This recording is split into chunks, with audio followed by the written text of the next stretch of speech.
A Spectre of Power. Books by Charles Egbert Craddock. Mary Ann Murphy. A Spectre of Power. Crown 8 VO, $1.50. The Champion. With a frontispiece. 12 MO, $1.20, net. Postpaid, $1.31. In the Tennessee Mountains. Short Stories. 16 MO, $1.25. Down the Ravine. For Young People. Illustrated. 16 MO, $1. The Prophet of the Great Smoky Mountains. A Novel. 16 MO, $1.25. In the Clouds. A Novel. 16 MO, $1.25. The Story of Keaton Bluffs. For Young People. 16 MO, $1. The Despot of Broomsage Cove. A Novel. 16 MO, $1.25. Where the Battle Was Fought. A Novel. 16 MO, $1.25. His Vanished Star. A Novel. 16 MO, $1.25. The Mystery of Witchface Mountain. 16 MO, $1.25. The Young Mountaineers. Illustrated. 12 MO, $1.50. The Juggler. A Novel. 16 MO, $1.25. Houghton, Mifflin and Company, Boston and New York. A Spectre of Power. Title page of the book A Spectre of Power. A Spectre of Power. Charles Egbert Craddock, Decorative, Boston and New York. Houghton, Mifflin and Company, The Riverside Press, Cambridge, 1903. Copyright, 1903, by Mary Ann Murphy. All rights reserved. Published May, 1903. A Spectre of Power. Contents page. Chapter 11, Chapter 223, Chapter 349, Chapter 475, Chapter 5101, Chapter 6118, Chapter 7133, Chapter 8150, Chapter 9175, Chapter 10192, Chapter 11213, Chapter 12227, Chapter 13255, Chapter 14279, Chapter 15302, Chapter 163. 24, Chapter 17:334, Chapter 18:344, Chapter 19:357, Chapter 23:68, Chapter 21:380, Chapter 22:396. A Spectre of Power. It so chanced that Eve, with all her primeval curiosity, dwelt in the Cherokee town of Great Tellico. Hence came disaster. To the inquisitiveness of the woman it was always imputed, although the undisciplined heart of man, the turbulent impulses of ambition, and the serpentine super-subtlety of a covetous political scheme were potent elements. Little, indeed, such as she might seem concerned with matters of high import. From afar, unindividualized among scores of the other subservient Cherokee women standing on the banks of the glittering Tennessee River, she had watched the approach of the herald of the embassy. A Choctaw Indian, he was revealed as he ran holding broadly outstretched in each hand the great white wing of a swan, streaked with symbolic lines of white clay. The headmen of Tellico, the warriors of note, and the beloved men swiftly assembled in the beloved square to greet the arrival of the ambassador himself, and with no presentiment of personal significance in the event, she beheld the entry of the splendidly bedight Choctaw chief, Mingo Pushkush. Through the forests he had elected to come, and as he advanced with that wonderful, running gait of the Choctaw Indian, who could outwind, it was said in that day, a swift horse, he sustained impassively the eager, fixed gaze of the hundreds of Cherokees assembled in his honor. The iconoclast, who was not born yesterday, was here and there in the crowd, and had a word of covert scoffing at his neglect of the great advantages of water carriage afforded by the numerous fine rivers of the Cherokee country, for the Choctaws had but little familiarity with navigation, owing to the few and very limited streams of their own region, and notoriously, of all nations of Indians, they could not swim.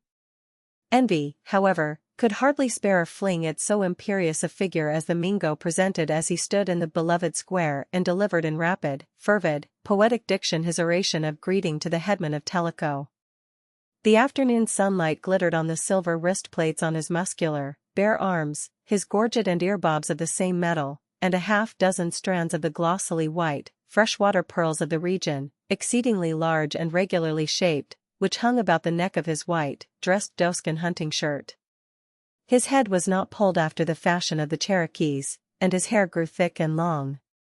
A great cluster of scarlet flamingo feathers stood high in the midst of the straight, black locks, and he wore a broad, silver band on the backward slant of his forehead, artificially flattened thus in infancy, according to the tribal custom. His leggings and moccasins were also scarlet. He bore no arms except a pair of handsome, silver-mounted pistols in his embroidered belt. The gentle breeze carried his full, rich, guttural tones to the uttermost outskirts of the crowd, and suddenly it was swayed by a new sensation and a straining of necks to see. For although the Choctaws beyond all tribes were most addicted to the punctilio of ceremonial observances, and scorned and resisted innovation, the voice which followed his words, substituting the familiar Cherokee equivalents, was the voice of no Indian interpreter. It was suave and fluent and easy of comprehension, but now and again an idiom occurred, a method of construction essentially French. For beside the Mingo, and in front of his escort of a dozen Choctaw braves, stood a glittering object, a white man, a French officer in full uniform, and with his hair curled and plaited and powdered. The headman of Tellico, all decorously listening to the ambassador, all respectfully gazing upon his bright animated face, as he declaimed his plea for welcome and his pleasure in beholding them, could not altogether cloak their surprised interest and covert glances at this resplendent apparition in the lowly functions of an interpreter. It was a relief when Push-Kush openly alluded to his companion, and he himself repeated in Cherokee the explanation of his appearance in this capacity, and they were free to let their eyes rest unrestrainedly upon him. In his clear, ringing, military enunciation, he stated that the official Choctaw interpreter with whom they had set forth on the long journey from Fort Conde de la Mobile had sickened by the way, and sinking very low they had been obliged to strangle him, death being inevitable. But they had left his body on a scaffold out of reach of wild animals, whither the official bone-picker should be sent on their return to the southern country to perform the last sad rites of the Choctaw religion, which seems to have had few rites other than these frightful funeral observances. For these reasons they were fain to crave the indulgence of the great Cherokee chiefs for appearing without that essential functionary and interpreter, since the lieutenant, Jean-Marie Edouard Baudin de la Roche, was but scantily acquainted with the charming Cherokee language, so musical and of so elegant a construction, and Mingo Push-Kush, to his infinite regret, had of it no knowledge save a few scattered phrases. The discerning and thoughtful Tanaesto, standing in the group of brilliantly arrayed Cherokee headmen, silently eyeing them both, noted not significant in the face of the Mingo as the untoward fate of the strangled interpreter was recounted. This assistance in shuffling off the mortal coil would have been to the Choctaw a matter of course and a national custom. But Tanaesto knew that the white man was not used to so summary a disposition of the inconvenient dying. He was subject, like all the Catholic French, to many stringent religious restrictions, chiefly pertaining to the precise method in which he might take life, and although he looked as stanch as steel, and as glittering, his face was young and bland and as unmoved as if he were reciting a fiction, which indeed he was. The heart of Tanaesto weighed very light with the thought, there had been no interpreter to die. "My brother," he said in a low voice to Colonna, to test his joyful suspicion, "why does a French officer speaking but indifferent Cherokee come to us with a Choctaw embassy without an interpreter from the governor of Louisiana?" The wary Colonna replied instantly, "That the Choctaw embassy may go back no wiser in certain things than the French officer may desire." The disclosure of a scheme within a scheme was thus promised. The series of notable successes which the Cherokees had achieved in 1760, in their war against the British, had been nullified in the campaign of the succeeding year by the inability of the French to convey to them adequate ammunition at the crisis of their final defeat. Doubtless some new plan was now imminent, some fresh attempt in contemplation to aid them to throw off the British yoke. Tanaesto's heart leaped at the thought, although a solemn treaty of peace had just been signed at Charlestown with the royal governor of South Carolina, and a deputation of Cherokee chiefs now, in the early spring of 1762, were on the way to England as guests invited to visit His Majesty King George in London. 1. The craft of the Indians rendered craft difficult to disguise, and Tanaesto could but wonder if Mingo Push-Kush knew or suspected aught of the limitations of his powers or the secrets of his mission thus withheld from him. His fine voice died away at last on the bland air, the oratorical display in which the Indians all delighted and the Choctaws so much excelled had been elaborately exploited. The stir of the wind, the lapsing currents of the river, were barely audible in the silence that seemed still to vibrate with the pulsings of his eloquent periods. Then another voice arose, deep, full, impressive, as Moitoy, the great chief of Tellico, pronounced the stereotyped sentences of welcome and protestations of a desire of friendship. The Choctaw responded sonorously, Aherda la fina kemenumble. 2. I shall firmly shake hands with your discourse. Whereupon Moitoy, with eagle feathers upon his head and a splendid garb of feather-woven fabrics, advanced and grasped with both hands the Choctaw's arm around the wrist, then seized him anew about the elbow, and again with the like fervent pressure around the arm close to the shoulder, as being near the heart. He drew back from the visitor for one silent moment. Then he waved a great fan of eagle feathers above the head of the ambassador, the plumes stroking him gently, and his formal reception was complete. The Choctaw turned smilingly to the crowd, which was presently in motion dispersing along the river bank and among the scattered dwellings of the town. The official group of headmen had broken up into informal knots, and among them Push-Kush moved with a suave but princely arrogation, as tolerating the adulation which was equally his custom and his expectation. He had several claims to special consideration, of none of which was he oblivious, and all of which exerted a marked influence upon his personality. He enjoyed a certain distinction because of his well-known acuteness, his employment in the French interest, his war record, and his undoubted courage, which was the more noted because the Choctaws were not always considered brave, for although fighting furiously in defense of their own territory, they were accounted half-hearted and even timorous in invasion and aggression. Moreover, he had much family influence, having 4 elder brothers, all noted warriors, who championed his every plan and took that prideful, solicitous, censorious, half-paternal account of him characteristic of the fraternal senior, and often resented and ill-requited by the sophisticated Benjamins even of civilized tribes. To this simple trait of family affection is doubtless due the name by which he was known, for throughout his life and to the day of his death he was called Push-Kush, baby. If he had any other name, it is not of record in the history of his times, in which, although cruel as death, hard as steel, and cunning as craft itself, this Choctaw warrior always incongruously appears as Prince Baby, Mingo Push-Kush. The suavity and politic amiability of the carriage of the French toward the savage, which had so marked an influence on the earlier stages of the development of this country, were never more definitely illustrated than in the face of the young officer, Laroche. Its intelligence, its alertness, the military arrogance in the pose of the head, rendered the sudden, bright softness of his smile as flattering as a personal tribute. From an athletic point of view, his slender, erect, sinewy figure coerced the respect of his hosts, and in securing their friendship and confidence, he had a great advantage in his very tolerable command of the Cherokee language. His linguistic accomplishments were already considerable, but before he left Fort Conde de la Mobile, he was set to work under the instruction of the official interpreter, by the order of his superior officer, and he had acquired a colloquial facility as a military duty with the diligence which he would have manifested in mastering military theories and tactical problems. He talked continually, with much ease and good fellowship, and a sort of elastic, volatile gaiety. But he showed a deeply emotional impressionability. He manifested great and genuine pleasure in the aspect of the country. He gazed long and silently upon the azure summits and infinite lengths of the Great Smoky Mountains, as they received the last suffusion of the red, western sunlight like a benediction, and glowed to purer, higher, finer phases of color, becoming densely purple, then delicately amethystine, then all transparent and roseate.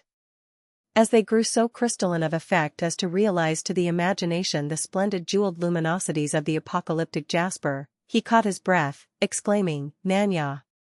Nanya! The mountains of God!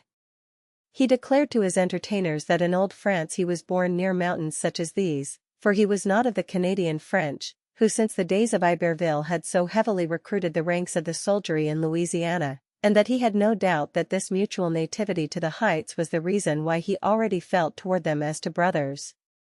Yet he was not bent upon flattery, for he was alone with Push-Kush when he said again and again, as they walked beside the Tennessee River, and he noted the swift flow of its currents all bedight in red and gold under the sunset sky. Buka chukoma inta.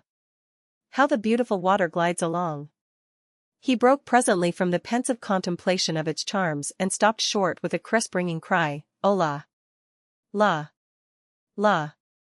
Push-Kush, glancing about for the cause of this excitement, perceived at a little distance some Cherokee youths, who were leaping from the heights of a craggy eminence and diving into the rippling depths with a temerity and facility alike admirable. But Push-Kush had no affinity with amphibian traits, being himself, in common with the rest of his tribe, unable to swim. He resented the interest and approval which the Frenchmen accorded the divers, sundry of whom were now breasting the current with great speed, strength, and skill, and declared that it was beneath his ambassadorial dignity to waste the time in watching a half-score specimens of the Cherokee kanuna, bullfrog, as they called the creature in their jargon, swim a race. He could not wait for this. Did the officer not see that the fires of split cane were already alight in the great statehouse, whither they must at once repair to drink of the kakina, the black drink, with the headman, as became visitors of distinction? Nevertheless, as they resumed their progress, Push-Kush himself, with the interest which a man of an active, outdoor life must needs feel in athletic feats, glanced again and again over his shoulder at the expert divers. "I wonder they don't drown," he said at last sincerely. Then perhaps equally sincerely, "I wish they would." "Mon tendre bébé," cried the mercurial Frenchman in delight. The incongruity daily illustrated between the cruel, savage traits of the chief and his gentle, infantile sobriquet was of an unceasing and engaging drollery to Laroche's mind, and doubtless often proved of service in keeping amicable relations between them.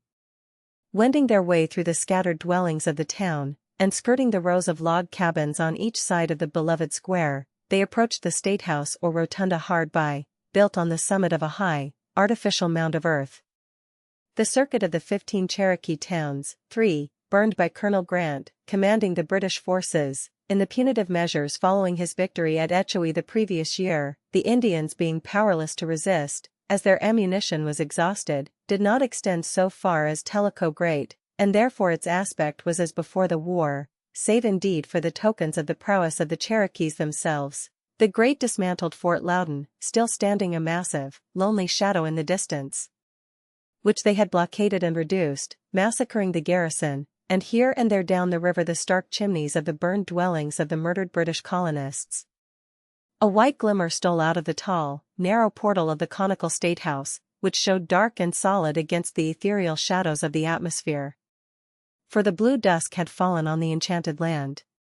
The wooded mountains loomed dim and somber on the clear horizon, the encompassing primeval forests were thronged with glooms, the river was now a grey shadow, and now an elusive, silver glister. The many lowly roofs of the dwellings of the Indian town were dully glimpsed here and there in the light that flickered out through the open doors from hearthstones all aglow, and as the officer paused on the high mound at the portal of the statehouse, and looked back over the clair-obscure of the unaccustomed scene, he caught the scintillations of a starry glitter in the pallid expanse of the pearly skies. It was like a signal to him. Aldebaran! How long since he had seen it, poised over a craggy mountain summit, sending its brilliant, red lustres down through the fringes of the evergreen pine. Not thus had he seen it since the star and he were together at home. It was like the sudden greeting of a friend in a far and foreign land. He responded instantly as to a personal appeal. He turned suddenly and airily kissed his hand, the brilliant star shattered into 1,000 stars among the tears in his eyes.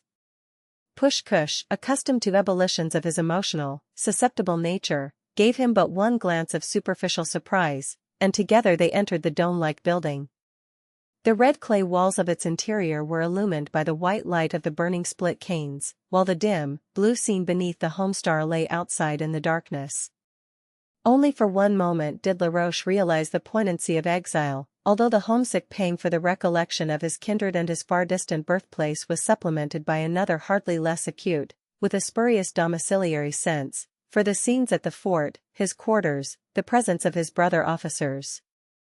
The more valid cause of troublous thought and sense of solitude, that he was apart from them all, alone among wild and bloody savages, the Choctaws of the French alliance hardly less to be feared in their alert dissimulation and treacherous habit than the open ferocity of the Cherokees of the British faction, the only man of his country in 100 miles of these dense and somber wildernesses, in a torn and distracted region subject to a national enemy, these practical considerations did not smite him at all. Even his aesthetic griefs were all forgotten in another instant, and with his swift, volatile transitions he was absorbed in the interior of the building. It was large enough to accommodate an audience of several hundred people, and ample illumination was afforded by the split cane, which, arranged in lines and serpentine convolutions along a low mound of earth in the center of the clay floor and burning only at one end, was consumed very gradually, and would furnish light for a considerable time. The cane gave out but little smoke, ethereal, hazy, vaguely blue, mounting into the shadowy vault of the lofty dome above the heads of the crowd. Around the interior of the building, some 4 feet distant from the wall and supporting the unseen timbers of the roof, was a series of columns, and in the space between this colonnade and the wall was a continuous divan or bench, deftly made of cane, artificially whitened, and extending all around the circular structure. Here on the further side, opposite the door, were seated the headmen of the town, while those of lower grade were ranged according to rank, to the right and to the left. The more insignificant or younger tribesmen stood in the open spaces nearest the entrance, and seated on the floor on either side of the narrow portal were groups of women, admitted in lenient indulgence of feminine curiosity. The 2 strangers were conducted as visitors of distinction to seats, one on either side of Moitoy. The barbarous Choctaw, with his quick, racial adaptation to all the minutiae of ceremonial, peculiarly elaborate in its observance, with his grace, his fitting words, his proud yet affable demeanor, was hardly more acceptable to the Indian scheme of etiquette than the Frenchman, foreign, white, strange, though he was. There was something about this officer that appealed singularly to the vivid imagination of the Cherokees, the silken softness of his courtesy, his easily stirred and obvious sentimental emotions, his volatile pleasure in the passing moment, his quick changeableness in every current of the air, and yet incongruously, a certain bellicose keenness, and steadiness, and hardness in the glance of his bland eyes. He was like a military butterfly, if one could but attribute the potentiality of danger and venom and antagonism to so aerial and brilliant a flutterer. His very gestures riveted their attention as he expressively shrugged his shoulders or lifted his eyebrows in gay surprise, or contracted them in frowning doubt. These eyebrows were dark and distinctly marked, and he had long, dark lashes, but his eyes were of a light brown tint such as gravel shows when clear water runs above a sunlit channel. He wore his own light brown hair in lieu of a fashionable wig, but the long queue and the curls on the temples were heavily powdered, which was of complimentary significance, for it was by no means the habit of the French officers to submit to the gene of such vanities while on the march in the wilderness, although in New Orleans the Marquis de Vaudreuil had long sought to maintain some state, since indeed he had first succeeded Bienville as governor of Louisiana, and fostered manners of ceremony, as he afterwards did in Canada, whither he was now transferred. The suggestion that Laroche was charged with a secret mission within a mission added importance to his personality, which Pushkush obviously resented, now and again assertively flaunting his few Cherokee phrases, even in addressing his quasi-interpreter, and more than once essaying some very queer French. The men looked at the officer with intense curiosity, and the women, as ever addicted to novelty, with open-eyed admiration, as he smoked the friend pipe while he sat beside Moitoy, who in his finest otterskin robe was all a-glitter with many swaying fringes of roanoke, with a broad, gleaming collar of white swan's down, and with streaks of white clay across his forehead. If Laroche dreamed of the approaching ordeal, he awaited it with the calm of a philosopher and the courage of a soldier. Presently there entered 2 beloved men, each bearing a conch shell high in the right hand. They first crossed the apartment, one going to the right, the other to the left, singing mystic words in a low tone as they came, then once more taking a transverse course, they met in front of Moitoy and the 2 guests of distinction, to whom they presented, with both hands, the 2 shells full of the so-called consecrated beverage. As these were lifted, with both hands, to the lips of the guests, the 2 beloved men broke forth with a sonorous bass note, yo, then with a tenor effect they sang the syllable, he, prolonged to the utmost possibility of holding the breath, during which sound the visitor must continue to drink the cacina. It required, perhaps, all the strength of mind and stomach which the French officer could muster, but he did not desist nor lower the shell till the gasping wa, placed a period to his torments. Others then partook of the black drink in turn, and presently amidst the wreaths of blue smoke and the white flare of the burning cane, while the earthen drums began to beat sonorously, sinuous, leaping shadows were flung across the hard, clay floor and on the red walls of the circular building, for the eagle-tail dance was in progress in the presence of the honored guests, the great fans of feathers waving high in the uplifted hands of the agile warriors, as they sprang elastically into the air, exhibiting many intricate steps and difficult attitudes. These solemn politico-religious ceremonies of welcome concluded, the Cherokees gave themselves over to various devices to amuse and entertain their guests, for this was a characteristic trait of their hospitality. There would be horse races on the morrow and dances again, but without significance either political or religious, and long and elaborate feastings, for they could set forth a table with 50 different viands. The Cherokees had not at this period begun the downward course, the relinquishment of their national customs, primitive manufactures, religion, method of government, habits of extreme cleanliness, the wholesale degeneration which seems inevitable before new standards, new customs, new religion, a new nationality, can be adjusted to a people in a state of transition. The night being as yet but little spent, one of their ancient pantomimes, was essayed for the entertainment of the guests, and during its performance the frequency of the ringing laugh of the French officer, and the grunt of approval of the Choctaw chief, brought the same expression of gratified complacency and chastened thankfulness to the anxious faces of Moi Toi and the other headmen of Tellico Great that sophisticated hosts now wear upon the success of an entertainment upon which important interests depend. It began with a surprise. Suddenly a bulky shadow fell within the doorway, the women clustering about the entrance shrieked in a sort of delighted affright and scuttled aside. The heavy, guttural laugh of the Indian, a merry soul at his sports, fell iteratively on the air. A bear had entered, clumsy, heavily shuffling, snuffing tentatively about, evidently to be imagined as ranging the woods, and with now and then a glance over his shoulder to see another bear ponderously lumbering in. So close was the imitation of the ursine gait and ungainliness, so crafty the disguise in the beast's paws and hide, distended to full proportions by concealed wooden hoops, that one might have believed the manifestation genuine but for a lamenting stage whisper, as it were, delivered in plaintive Cherokee, touching a bit of the burning cane which had lodged upon the slant of a too inquisitive snout nosing about the fire. It was hastily brushed off by one of the young tribesmen of the audience, all of whom laughed gleefully at the mischance and the helpless plight of the singed Bruin. And now entered 2 hunters in full sylvan array. The bears skulked, chiefly among the audience, the Nimrods stalked them, the bears fled, the hunters pursued, the beasts turned at bay, when the hunters themselves fled frantically, amidst howls of derision from the younger people. This mockery seemed to restore the nerve of the hunters, who presently returned to the effort and with such ardor that they finally treed the bears, who nimbly climbed the sleek, round columns that supported the roof of the edifice.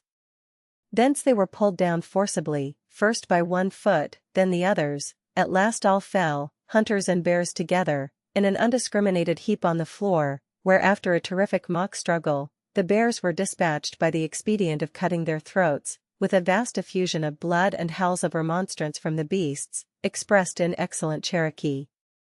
The 2 vanquished animals as early as practicable crept out of their skins, left weltering in the blood on the floor, and mingled with their admirers in the audience, laughing a great deal and discussing the play, how the struggle might have been prolonged but for this and that, how one bear, according to his own account, need not have been killed at all, so expert a beast was he, except that he had yielded himself at last a sacrifice to the popular entertainment, and how one hunter could have easily slain this same boastful bear at the very outset by a single blow on the head, to which his more than bearish awkwardness exposed him, but was moved to spare him and thus extend his career, also from the disinterested motive of promoting and conserving the sport of the indulgent audience.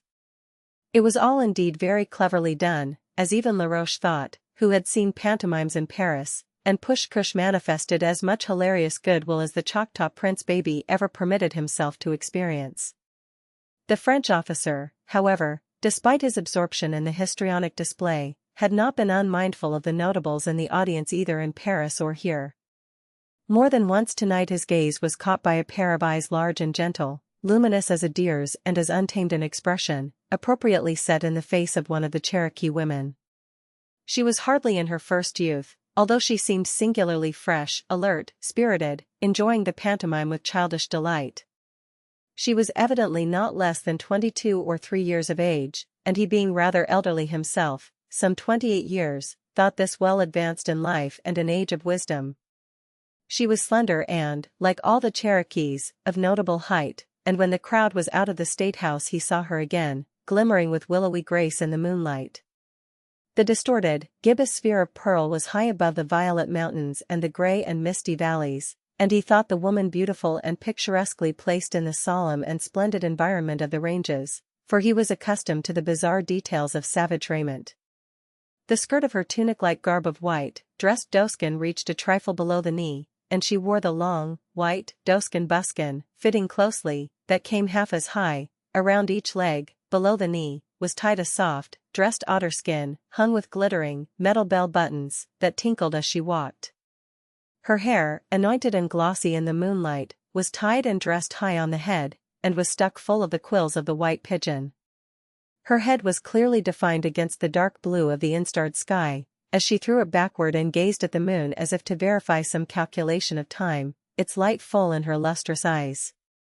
Then she turned, and running swiftly past, disappeared in the violet shadows. He did not soon think of her again. She was only a picturesque element in this state of quaint barbarity, a momentary incident in the scenes of an evening overcrowded with impressive grotesqueries. He had no idea to whom Mingo Pushkush alluded when he said suddenly, "Eho Intana." The woman has mourned the appointed time. The two French emissaries were alone now. They had been conducted to a building called the Stranger House, designed for the accommodation of casual guests, and which was assigned to them to be their headquarters during their stay. It too was furnished with the row of cane divans around the walls, which served as benches during the day and as beds at night. The house was the usual cabin of the Indians, built without nails, or a hinge, or a bit of metal in any sort, yet genteel and convenient and so very secure, as if it were to screen them from an approaching hurricane, says an old British trader, who lived for many years in one of them. The posts were of the most durable wood and deeply set in the ground, the timbers were accurately fitted to one another, the wall plates, rafters, and eave boards had been all stanchly bound together with the elastic splints of white oak or hickory, and with strips of wet buffalo hide, which tighten and harden as they dry. A partition separated the room from another, wherein was disposed the Choctaw escort. Within and without, the building was whitewashed with the coarse, marly clay of the region, and the walls sent back with responsive, silver glimmers the moonlight, falling through the narrow door and into the face of the officer, who had stretched himself at length in full uniform on the divan, to rest a bit before divesting himself of his military finery and disposing himself to slumber.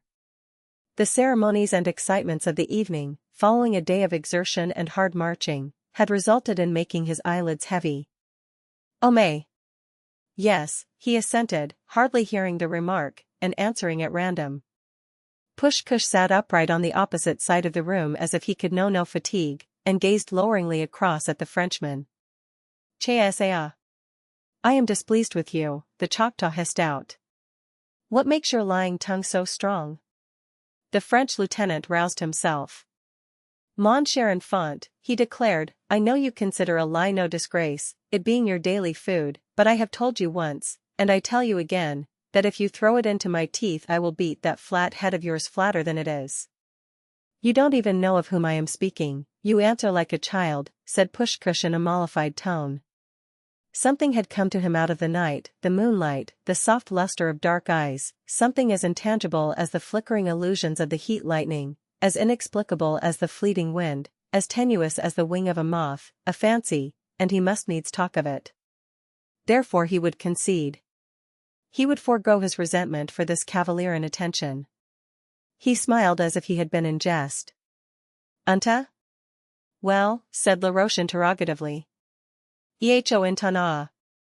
Pushkush repeated. The versatile Frenchman was sore smitten with sleep. "What woman?" he said drowsily. "What morning?" "Her husband is dead." "The Muskogee killed him 3 years ago," said Pushkush, with stalwart satisfaction in the fact. "And she has mourned the appointed time. You could have seen, but that you are a blind French mole, that her hair is no longer flowing loose, but as anointed and tied and dressed full of white quills. Sleep suddenly quitted its hold on the French lieutenant. He lifted himself alertly on one elbow and looked animatedly at Pushkush. "Iecho Chukoma. The beautiful woman," he cried with enthusiasm. "Not so much of a mole as you think. Pas I bet, mon bijou. Pas et espèce de bête." He shook his wise head with emphasis and laid himself down again. Pushkush glowered at him with a sudden, angry fear. This fervor of admiration on the part of the French lieutenant boded ill to that ethereal fancy which had fallen about the Choctaw chief as lightly as a gossamer web of the weaving spider, and now held him like a network of steel chains. He said abruptly, with seeming irrelevance and his infantile candor, "I wish you had killed yourself last week." For the mercurial Frenchman had often seizures of deep despondency, in which he sometimes announced with sincerity that he designed to place a period to his existence. Such a crisis had supervened on the journey hither, in which, however, Pushkush was concerned as little as might be. True, there had been some peculiarly irritating incidents in their relations, they baited each other, and bickered on slight occasion, and argued violently on untenable grounds, for which neither cared an iota, and conducted themselves generally as young men do when constrained to work together with but scant personal sympathy. But Laroche's discontent had a far more serious source. He was disappointed of the distinction which he had hoped to attain in this mission. Apart from the diplomatic and secret details with which he was entrusted, and the check that he was expected to maintain upon the loyalty, or rather the suspected disloyalty of Pushkush, whose personal presence was necessary to reconcile certain ancient enmities between the Choctaws and Cherokees, and thus facilitate and set forth the special values of the French alliance, Laroche was charged with an affair of professional importance which Pushkush imagined was the only reason that he had been ordered to accompany the Choctaw embassy, so crafty were the methods of the French with the crafty savages. Laroche's open instructions contemplated the investigation of certain obstructions in the Rivière de Cherokees, since called the Great Tennessee, which had hitherto proved an insuperable bar to the continuous transportation of goods from New Orleans to the Cherokee Nation by means of that great waterway. Not trinkets, the Indians craved, not paints, nor beads, nor even cutlery, but those costly treasures of arms, powder, and lead which the Cherokees valued beyond all things, because without constant and adequate supplies of such munitions of war they could never hope to take the field again, eventually throw off the yoke of the British, and keep foothold on the land which was their own, and which they loved with all the fervent devotion of the mountaineer to his native heights. Therefore they had hitherto listened to the counsels of the French, who were now especially eager to meet all expectations, perhaps because they were still involved themselves in hostilities with the English elsewhere, perhaps because they still cherished that old scheme of so many visionaries, from the logical plans of Iberville, futilely projected so long ago, to the subtle intrigues of the German Jesuit, Christian Priber, only 25 years previous, to invade the Carolinas and Georgia at the head of 12,000 warriors of confederated Indian tribes. But the transportation of supplies to the Cherokees by pack train overland was impracticable, since the intervening country was held by the hostile Chickasaws, ever devoted to the British, and the French had still a lively recollection of their defeats by this intrepid tribe at the towns of Ashwick-Booma, where Dardaguet met his cruel fate, and Acquia, the scene of the discomfiture of Bienville. Therefore in the Cherokee War, a large pettiauger laden with warlike stores was sent up the Mississippi from New Orleans, armed with swivel guns to repress the Chickasaws, who in flying squads nevertheless harassed the progress of the boat by a sharp musketry delivered from the river bluffs. This danger past, the expedition failed for a different reason. It returned bootless, having abandoned the attempt on account of the insurmountable obstructions to navigation in the Cherokee River. The French authorities at New Orleans had good reason to doubt the report of the extent of these difficulties, for hitherto their boats had ascended occasionally to Great Tellico, perhaps in a different stage of the water. They ordered a survey of the locality with a view of such removal of the reefs as might afford a practicable channel at all seasons, a second earnest effort to meet the needs of the Cherokees, with a systematic and continuous supply of stores, being in contemplation.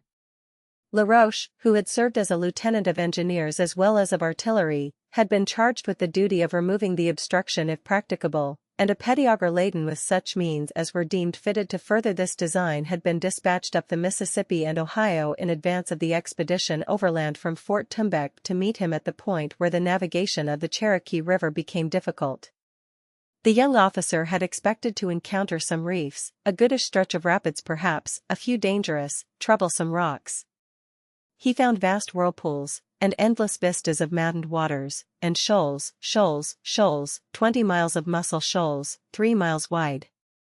Even Push-Kush had cried out in amaze at the phenomenon of the turbulent rapids, declaring that the devils, the Hauduk-Upprus, were dancing under the waters, for he had heard for 10 miles the devil's own song that they sung, Terua Upproestio, the tune of the Accursed One. As Laroche realized the total impossibility of the undertaking, and saw vanishing all his hopes of distinction in this valid and valuable service, he forthwith sat down on a rock beside the rioting waters, bowed his head on his hands, and cried out to a just seal that this was really too strong, that there was no use in trying to live any longer, and that he was minded to kill himself. Suicide is always more or less fashionable among Frenchmen. Perhaps the passionate grief of his utterance was not wholly devoid of intention.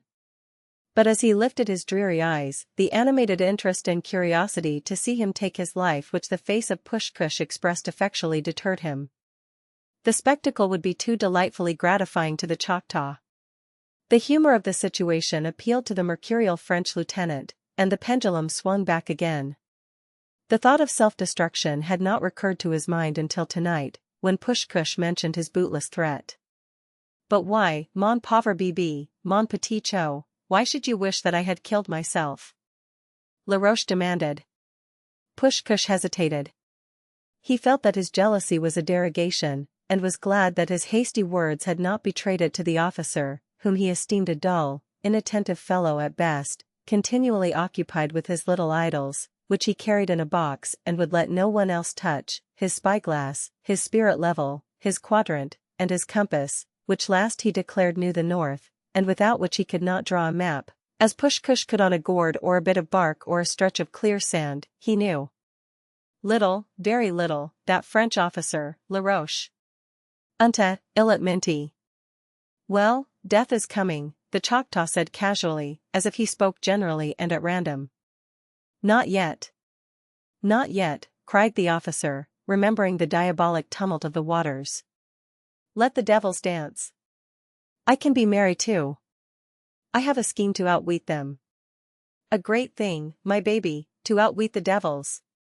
Twice he paused to think of it in laying aside his sword and drawing off his coat. Push-Kush made no move toward preparing for slumber.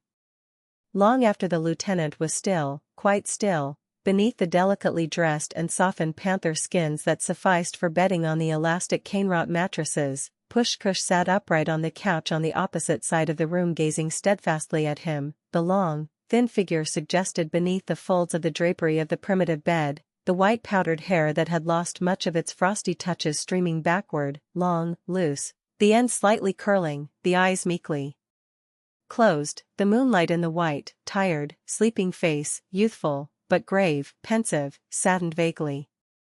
That was the way, perhaps, he would have looked had he taken his life as he had threatened. And Push-Kush, still intently eyeing him, wished again that he had. Toward dawn the frogs, antiphonally chanting down by the waterside, ceased their chorusing clamors. Now and again a croaking voice sounded raucously alone, then came silence. The moon was all solitary in the beloved square, not even an errant gust of wind to bear her company. In broad, still, white effulgence the radiance rested unbroken on the sandy stretch and the dark, narrow row of cabins, devoted to public and official business, on each side of the quadrangular space. The more remote dwellings cast shadows wherever the boughs of the overhanging trees left the ground clear. Here too was silence, save in one hut whence issued the voice of a wakeful infant, as boldly bawling as if it were some cherished scion of civilization. Gradually, insensibly, the world took on an aspect of grey dimness. The mountains looming around began to definitely darken.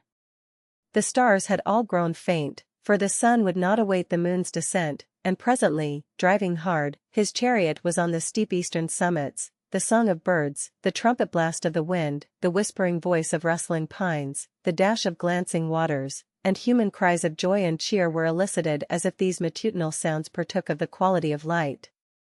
The French officer, dead beat, still slumbered, but Push-Kush rose, stretched himself, and still arrayed in his splendid ambassadorial attire went out into the freshness of the dawning day and the renewing possibilities of the world. A man who hoped to make naught of dancing devils should have been earlier astir. There was a scene of activity down at the river bank. The pettiauger of their expedition, which had been brought to the Muscle Shoals of the Cherokee River laden with powder to aid in the removal of the barriers to free navigation, had been steered with great difficulty and at considerable risk through the rapids, repeatedly grazing the bottom, although it was a much smaller craft of the kind than was usual for the conveyance of freight. Proceeding thence up the stream, it had succeeded in passing safely the whirl, the boiling pot, known now to modern engineers as the mountain obstructions, and albeit somewhat the worse for the hardware of its experiment, it had finally reached the smoother waters of the Little Tennessee, and continuing a placid progress along its curves, was coming in to land at the town of Great Tellico. It was the intention to present the cargo as a token of amity from the French governor to the town of Tellico, such being Laroche's instructions from Kerlerec in case the powder could not be used in the removal of the reefs. Only a few of the Cherokees were on the bank, and in obedience to their signaled advice, the Choctaws on the pettiauger had sheered off from the shallows, where a landing had been at first contemplated, and where the craft would have gotten aground at an inconvenient distance from the shore, to seek a deeper haven indicated by the Cherokees, who, as they ran up and down, gesticulated violently in the sign language, and, in lieu of comprehensible, articulate phrases, uttered wild cries. Curiously unmusical, like the voice of the dumb. There on the bank was Eve, her Indian name was Akaluka, which signifies a whirlwind. Overpowered with curiosity as to the arrival of the boat, she had repaired to the scene. Being as elaborately apparelled as on the preceding evening, it is fair to conclude that the two handsome strangers had not been altogether forgotten. They were now, however, far from her thoughts. Like a frugal female, she was wholly absorbed in anxiety, not lest an awkward landing should endanger or submerge many pounds of precious gunpowder, a princely gift from the French government to its secret friend, the important municipality of Great Tellico, especially at that time and in this region. But there were in the cargo sundry trifles originally intended as presents to individuals for the personal propitiation of certain warriors, and she was solicitous as to the fate of one of these. Gods! It was a scarf of thin silk, a deep red, with a golden glimmer of broidery, and it had fallen over the gunwale as the Choctaws, no great boatmen at best, awkwardly shifted the cargo in the imminence of the peril of the precious freight. All unheeded, the scarf, escaping from its flimsy wrapping, was now floating away to deck the insensate wave. Standing on the peak of a high rock, and distinct against the blue sky, like some delineation in white crayon, arrayed in her white, dressed doeskin garb, her white buskins, the white quills in her black hair, she shrieked again and again to the laboring Choctaws, as they wearily trimmed the boat, seeking to acquaint them with their loss, and adjuring the rescue of the property. They heard her, doubtless, but if they understood they did not heed. Their freight of gunpowder, meaning much to the Cherokees of valiant alliance, and even the hope of emancipation from the rule of the hated British, and always to all Indians the equivalent of money, of food, of life itself, rendered infinitely unimportant the gewgaws of the cargo, such as the red scarf so rapidly floating away on the steel-grey water. Flesh and blood could no longer endure the harrowing sight, at least the flesh and blood of Eve. She suddenly held up both arms above her head, the palms pressed together, she brought them downward in a great, sweeping curve, as she bowed forward, and with an alert spring plunged from the crag into the deep water far below. Push-Kush noted the resounding plash and held his breath for a moment, so daring the feat seemed to the unaquatic Choctaw. He watched half-skeptically the successive silver circles elastically expanding over the spot where the grey water had closed over her head, as if he scarcely expected to see it rise again. Presently he caught a glimpse of it, very black and glossy still, but far out toward the middle of the river. She was swimming strongly in the silver-grey floods and approaching the red scarf, that had now a wanton wind astir in its folds and threw up a curving edge like a sail. She carefully intercepted its course on the current, and holding it aloft out of the water, began to swim with one hand, still strongly and deftly but more slowly, toward the pettiauger. Pushkush's dark, somberly lustrous eyes followed her with admiration. This method of progression seemed no longer the exercise of frogs. She lifted her head and her body half out of the water as she swam almost under the bow of the pettiagar, and held the scarf aloft that one of the Choctaw boatmen might take it. The one nearest at hand desisted from his work and looked over the gunwale at her in surprise. Then suddenly he lifted his head, for a sharp halloo came from the bank. He understood the words shouted to him, recognized the authority of Pushkush, and giving the woman only a shake of his head, by way of refusing to receive the bauble, fell once more to working the boat, and Akaluka, with the rescued scarf still in one hand, was obliged to paddle smartly to keep from being drawn under the pettiagar by the suction, as the craft once more drove swiftly forward, cleaving the sunlit waves. There was nothing further for the Cherokee girl but to swim for the bank. She was bewildered, a little startled, full of wonder, for she had just perceived the presence of Pushkush upon the scene. She laid her course for a point distant from the rock upon which he had been standing while shouting his command to the boatman to refuse to receive the scarf, but when, still swimming with one arm and holding the delicate fabric out of the water with the other, she came alongside a ledge above a deep, still pool, he was here, waiting for her, and gazing down at her. She threw her head far back as, all clad in white, she lifted her body half out of the water, and looking up at him held up her arm and offered the scarf. He made no motion to take it. "Okay, Kak. Swan," he said. "Cheawallas. I shall marry you."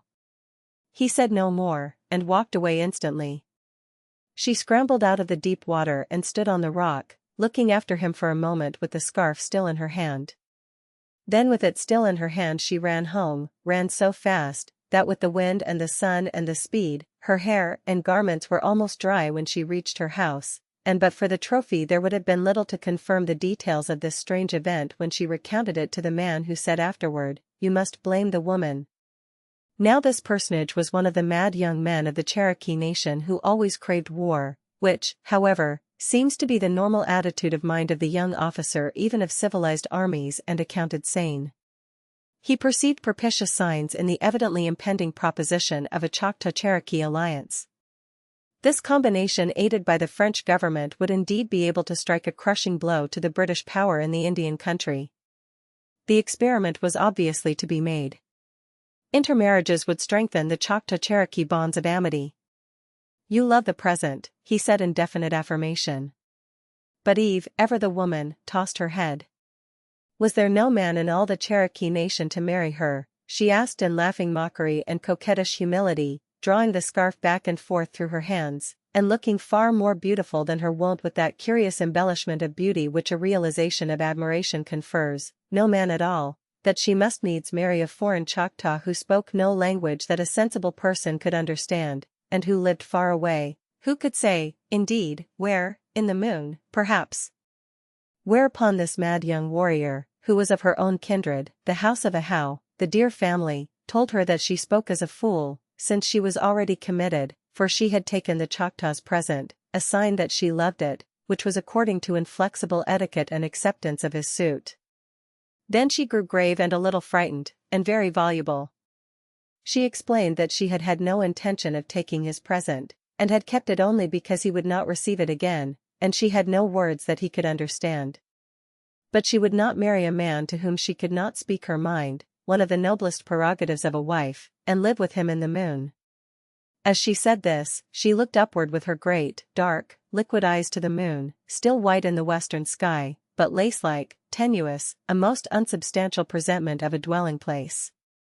The young man of the house of Ahow would not follow her wandering gaze as they stood together under a tree in front of her house. No longer her dead husband's war-pole marked its entrance, the peeled sapling, on the boughs of which the weapons of the warrior were hung until the stake rotted in the ground and fell.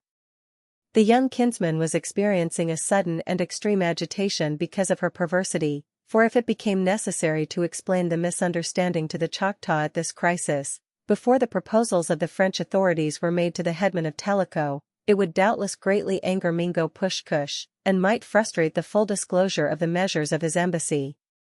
Essential details might be perverted or entirely withheld in malice or revenge. And thus the French alliance, long sought by both nations, might fall to the ground.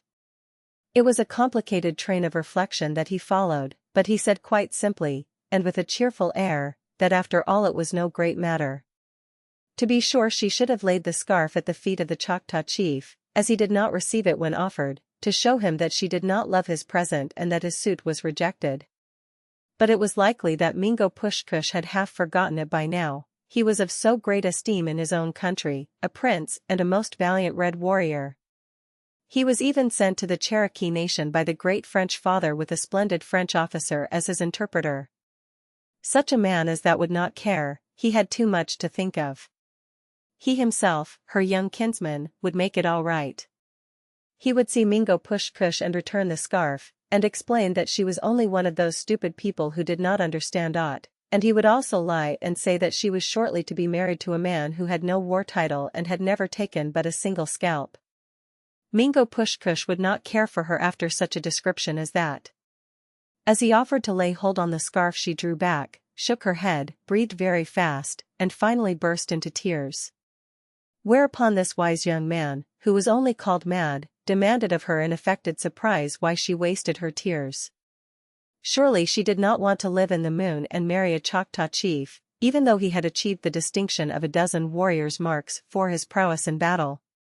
Why did she not give up the scarf? He, her kinsman, would return it for her, and the great chief would not care, for he would tell Mingo Pushkush of a handsomer squaw than she, and younger by 4 years, more appropriate to make a splendid marriage such as this. Then Eve gave herself to argument, as she always does, and smartly demanded to be told the name of this squaw more beautiful than she, and most pertinently required of him to disclose the reason, since her attractions were so easily eclipsed, that the two strangers, the French officer as well as the Choctaw chief, must always gaze at her in the merrymaking last night. Why did not their eyes seek those younger and more beautiful squaws, as all were present? She declared, moreover, that she would not give her scarf to him. He doubtless desired to make himself fine in it for the horse races. In fact, it had never been designed as a gift to a mere woman, but as propitiation for some goodly warrior, to rivet his affections to the French interest, and to be worn as a sash, or scarf, or turban, or in any way that his savage fancy for decoration might dictate. As to the scarf, she averred that it was hers, and she would keep it, and she would hear no more of his sharp speeches, which made her heart very heavy. The day was wearing on and her work was awaiting her. So she seated herself on the protruding roots of the great tree in front of her dwelling, giving the final deft touches to a large mat which she had been weaving. The mad young man flung away, secretly satisfied, but with a discontented and affectedly scornful mien, after the manner of his kind, and meeting presently a congenial spirit, he paused to detail the demonstration of the Choctaw chief and its reception by the woman. The listener, too, was of the dear family, and not insensible of the value and distinction of the proposed matrimonial alliance. But he forthwith freely stigmatized the ambassador as a mad young man to be thinking of women and marriage in a crucial national crisis such as this. As he contemplated the political juncture, he could not sufficiently applaud the wisdom of the other's course in preventing the return of the scarf and the consequent affronting of the Choctaw chief, for since the present had been received his suit was accepted according to etiquette. They agreed that she must marry him, as at heart she was no doubt willing to do, but must needs affect reluctance after the tiresome fashion of women, and talk about living in the moon. And with a scoff at such feminine follies, which they declared made their hearts weigh, very heavy to contemplate, these mad young men separated, each going his own way cheerfully, neither of them being threatened with the doom of living far away, among strangers in a foreign tribe, in a speechless marriage. As Akaluka sat under the tree and worked at her mat, her own heart grew heavier still, and in fact she hardly knew what to make of it. Now and then the realization of the admiration of her suitor brought a curve of pride to her lips, and then her eyes would fill with tears and doubt, and dismay, and anxiety, all those troublous vacillations of sentiment which a woman naturally experiences in such circumstances, for she was, perhaps, not the first woman, and certainly not the last, who has accepted a suitor without intending to marry him, and cannot perceive definitely how to recede from an engagement that has become unexpectedly binding. The man in her thoughts suddenly passed, the Choctaw chief with the French officer. Both paused as their eyes fell upon her. She was tremulous, perturbed, appealing as she looked up from her lowly posture. A mottling of darkness and sunlight was about the verges of the shadow of the great, wide-spreading tree, but only a dim, green, subdued atmosphere where she sat, and in her white attire and with her fishbone needle in her hand wrought an added embellishment of embroidery in the borders of her painted mat. Both men perceived her agitation. The officer, unaware of the incident of the morning, did not comprehend it. With that suave Gallic civility, always solicitous of the entente cordiale, he exclaimed aloud in Cherokee his admiration of the fabric. It was one of those carpets, described as 2 fathoms long, woven of the wild hemp, and painted with indelible dyes and designs of the figures of beasts and birds, always the same on both sides. Laroche expressed an interest in the plan of its barbaric decoration and effort at delineation, while Pushkush stood and silently looked on. Here Laroche traced out a lion, the panther or American cougar, which evidently signified strength, and here were feathers, many and various, so dexterously imitated that he declared they seemed real, which suggested softness, and love, and nesting. The symbolism was of the guardianship of home, truly an appropriate mat to lay before a hearthstone. Secure in his interpretation, he looked straight at her with a smile in his handsome brown eyes. She must needs speak in response, yet with Pushkush loftily looking on she sought by her phrase to include them both as, gazing up, she faltered that she had kept it quite smooth despite its complicated design. It was quite smooth to walk upon. It was too pretty to walk upon, the Frenchman declared in facile compliment, and as she drew out the roll flat, to exhibit its smoothness of texture, he dropped on one knee and tried its sleek, evenly wrought fibers with his hand. But Pushkush, turning away, walked across it with a lordly air like a husband, and as the Frenchman rose from his kneeling posture and joined him, Akaluka looked after them both, with the fishbone needle motionless in her hand, extended to the limit of its hempen thread, and destined to be very idle that day. She was best accustomed to the attitude of mind of the Indian, and yet the Frenchman, how quick of interpretation he was, how well he understood all things. Strange, that there should be such difference in men. She would not have been afraid to go with him, to the moon. They conducted themselves at the horse races that day like other mad young men, they shouted, and bet more than they could afford to lose, and argued much, and talked very loud, and were tumultuously and heavily self-important. But that afternoon, seated in secret conclave on buffalo rugs on the floor of the council house, with 6 chiefs of the towns of the vicinage summoned to join Moi Toi and the headman of Tellico at the conference, they seemed to have experienced a sudden recurrence to sanity, a lucid interval, and each deported himself much like a man of this world. These deliberations, although expected to result in a treaty, were not conducted as a formal council, since the will of the Cherokee nation could only be expressed in a general congress, and much consideration must needs precede so important a step as a renunciation of the British alliance and firmly grasping the hand of the great French father. The pipe was solemnly smoked, and although none arose as usual in addressing the assembly, their habitual courtesy to one another in council was observed, each speaking in turn, and punctiliously refraining from interruption. When a subject was mentioned on which the speaker desired a categorical reply from any one present, he handed that person a small stick, at the end of the paragraph as it were, to keep the remark in mind, and then went on to the other heads of his discourse. When he had finished all he had to say, specific responses to the details of his speech were made in turn by those to whom he had handed sticks.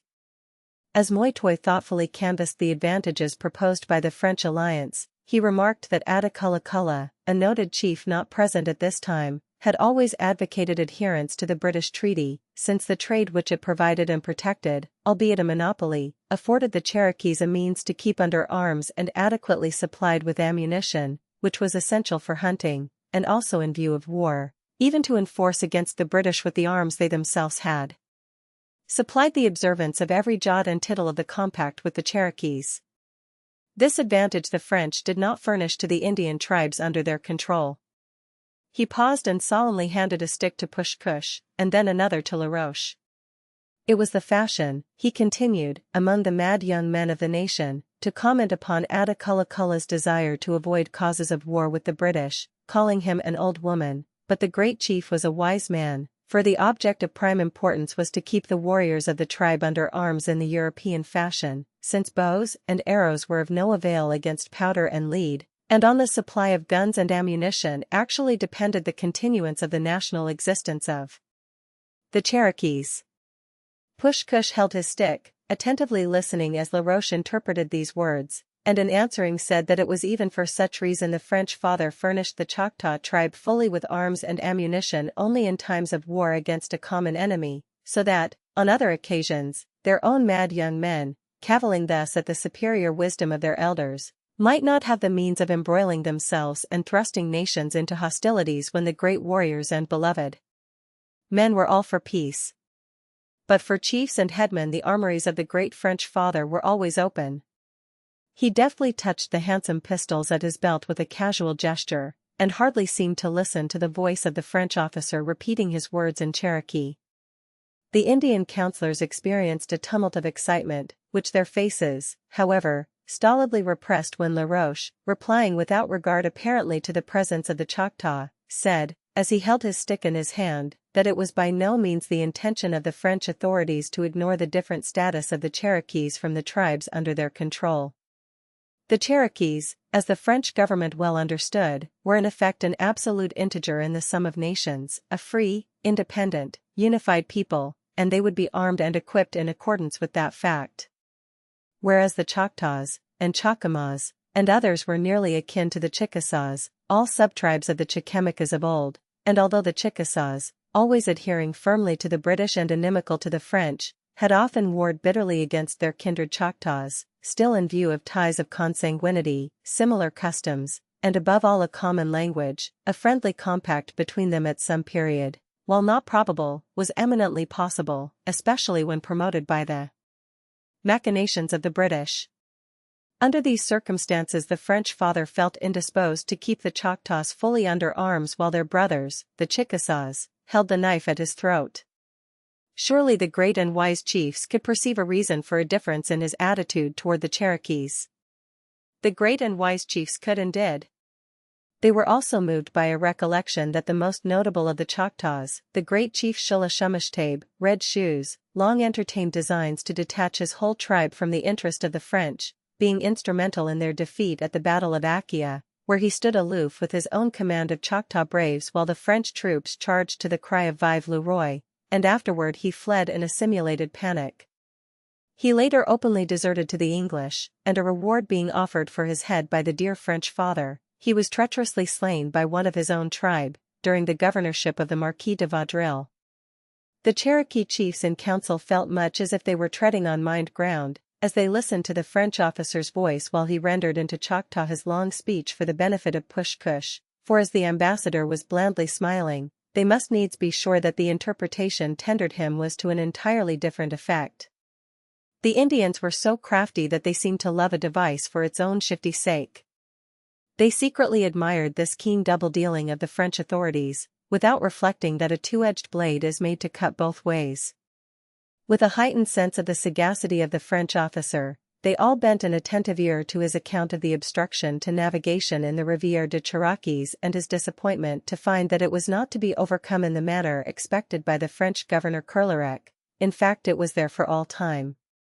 Mingo Push-Kush had been himself disappointed, both as a soldier and a statesman, but his mien had an element of pride as he said that the variegated merchandise, El Pouillac, could not be forwarded.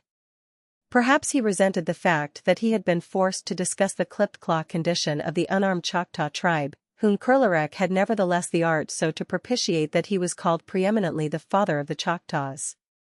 Mingo Push-Kush was evidently secretly triumphant in the realization that the French alliance which he possessed so easily, and the Cherokees coveted so strenuously, was not to be had by them, for without the privileges of trade and a base of supply, the Cherokees must adhere to the repugnant treaty with the British to be able to keep under arms at all, even in war with other tribes.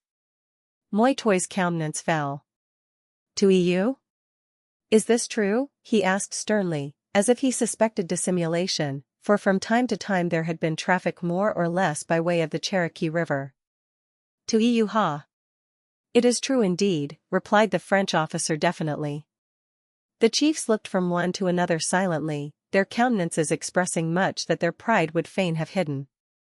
If this were true, a species of vassalage was the best hope of the free and independent Cherokee people. Laroche begged to be permitted to explain his views in reference to the obstructions to navigation. Canoes, he went on to say, could pass of course, a few light craft occasionally, perhaps even large pettiaugers at long intervals in some especially favorable stage of the water, but for the free, systematic transportation of the fleets of a great and continuous trade, the passage was forever impracticable. In the distant future the difficulties of navigation might be nullified by the construction of a parallel artificial channel. He could find no Cherokee equivalent for the word canal, the method of which he alertly explained with that relish of technical details characteristic of the very young in science, all as carefully heeded by the Indian statesman as if entirely comprehensible. But at present he desired to lay before the wise chiefs a plan of his own, which, should it meet their approval, he would elaborate and submit to the governor at New Orleans. There was an interval of silence as he arranged his thoughts. The anxious, deliberative faces of the chiefs all turned toward him, their eyes keenly studying his expression of countenance, seemed oddly incongruous with the puerile decoration of beads and great earrings, and feathers poised upright on each polled head. The vague light of the smoldering council fire flickered upon them, the somber interior of the windowless building was but dimly glimpsed in the deep red glow, the glare from the brilliant day outside filled the narrow portal as with some transparency, some illuminated segment of a painted landscape unnaturally bright, an emerald mountain aglow, a silver shimmering river, a bit of sapphire sky, intense. Voices, faint in the distance, of jovial intimations, came from where the young people were dancing in 3 circles after the races and the feastings. The sound was far alien to this atmosphere of thought and anxious care, this dim council house, where were concocted the measures of statecraft that kept the people free and happy. Even Push-Kush, whom the envious shadows could not bereave of the brilliant effect of his white raiment, asserted albeit in the dimness, his glossy pearls, the glitter of his silver ornaments, did not heed the joyous clamor. As to Laroche, he did not hear it at all. It was not to be contemplated, he said, that this perverse obstruction to navigation should withhold the Cherokee nation from firmly grasping the hand of the French father who loved them, but since it was absolutely impracticable to send valuable cargoes of arms and ammunition, as well as cloths, cutlery, tools, and paints, all those necessities of the Indian trade, so expensive and difficult to be obtained, through those 20 miles of roaring rapids, to say nothing of the whirlpools further. Up the current, the merchandise might be thence transferred, under strong guard, by land with pack horses to the comparatively near point of the reopening of easy navigation, where there are barrier towns settled at each extremity of the overland route to receive and distribute the goods by the various waterways throughout the Cherokee nation. Seostequo. Good, cried Moitoy of Tellico. The others in great excitement but in definite order, observing their usual courtesy and deliberation, with much rapid bestowal of sticks, bespeaking categorical answers on the various details, began the discussion of this bold project, the extension of their settlements for more than 100 miles rather than fail to secure the advantage of the French alliance. The details of the diplomatic scheme illustrated the Frenchman's fertility in device, and Push-Kush was not slow to perceive that Laroche presently had both hands full of sticks, while he himself held but 2, evidently tendered only as an afterthought and pro forma. The Indian statesman wished to hear the French officer speak. The coherence and cogency of his plan commended it. Indeed, afterward they contemplated the removal of the town of Tellico Great itself, one of the 7 mother towns of the Cherokee nation, far enough down the Cherokee River to be within easy access of the large French pettiaugers. Even as it was, the nation subsequently extended its frontier on this basis, and a series of new towns was settled below the mountain obstructions, the Whirl, the Boiling Pot, and still beyond, near the upper end of the Muscle Shoals, serving as the barrier towns of the tribe. The Cherokees craftily explained to the English the necessity for this move by the statement that the site of some of their upper towns had become infested with witches. It may safely be presumed that they were British witches. The questions relative to the proposed new location, the number of warriors requisite for the barrier towns, the possibility that, if supported by a sufficient force of braves in the neighborhood, the French government would settle a garrison at the Muscle Shoals, the number of horses and men necessary for the pack trains and the guard for the overland transportation, the most desirable point for the resumption of the water carriage of the merchandise up the Cherokee River, and thence by way of the Euphrates, Hiwassee, the Tennessee, the Ajik, French Broad, throughout the Cherokee country, the measures to be taken for the protection of French traders and their mercantile assistance against the British, all these points Laroche intelligently discussed, continually receiving and returning sticks, while the transparent landscape in the doorway shimmered to a change. The blue sky grew red, the green mountain turned purple, the silver river dulled to steel, and a star began to flicker. In the west, Moy-Toy would have talked on through the descending darkness, regardless of the night and the dying of the last ember of the council fire, save for the admonition of one of the minor chiefs, on whom the duty of caring for the creature comforts of the guests had devolved, and who contrived to intimate presently that it was long since the strangers had eaten and drunk. On this account the council was adjourned, Moy-Toy still wearing a thoughtful aspect and meditatively saying, "We will talk of this again tomorrow." And as they left him in the gloom of the State House, and began the descent of the steps of earth that led down from the high mound, they heard him still mechanically repeating in the solitary darkness, "We will talk of this again tomorrow." Now Push-Kush, like some other infants, even when not Choctaw chiefs nor warriors, was of a proud, implacable, and pompous self-opinion. It required little to wound his vanity and nettle his temper, but indeed he had ample cause for affront in that this officer had talked unceasingly in his presence to the Cherokee chiefs without pausing to translate what was said, although in their excitement no one had noticed the fact. At first Push-Kush had essayed to speak in Cherokee, but his knowledge of the tongue would not sustain the subtleties of his meaning. He had even humbled himself once to seek recourse in the sign language, comprehensive enough for all needs, but every eye was fixed upon Laroche, every ear intent. He felt his pride touched that this absorbing interest, which the chiefs had manifested in diplomatic matters, sprang from naught that he had disclosed in his ambassadorial capacity. In fact, he did not even know the subject of their excitement or its importance. He thought it derogatory to his position to inquire of Laroche, or to seem to realize that he had been overlooked, he, the head of the embassy. But the incident roused him to the assertion of his own importance. He saw, with pleasure in the contrast, that Laroche was exhausted by the mental stress of the discussion, while he had been refreshed by the long hours of rest in the quiet seclusion of the State House. When they were seated in one of the piazza-like cabins at one side of the beloved square, where the banquet had been spread after the races, Laroche was still absorbed and silent, ate little, and drank only of the decoction from the flint corn made by boiling the grain and straining the result, the beverage when cooled said to have been refreshing and nutritive and much liked even by genteel strangers. A fire was alight in the center of the beloved square, but the other public buildings were all vacant, and their open piazza-like fronts showed dark and deserted in the deepening dusk.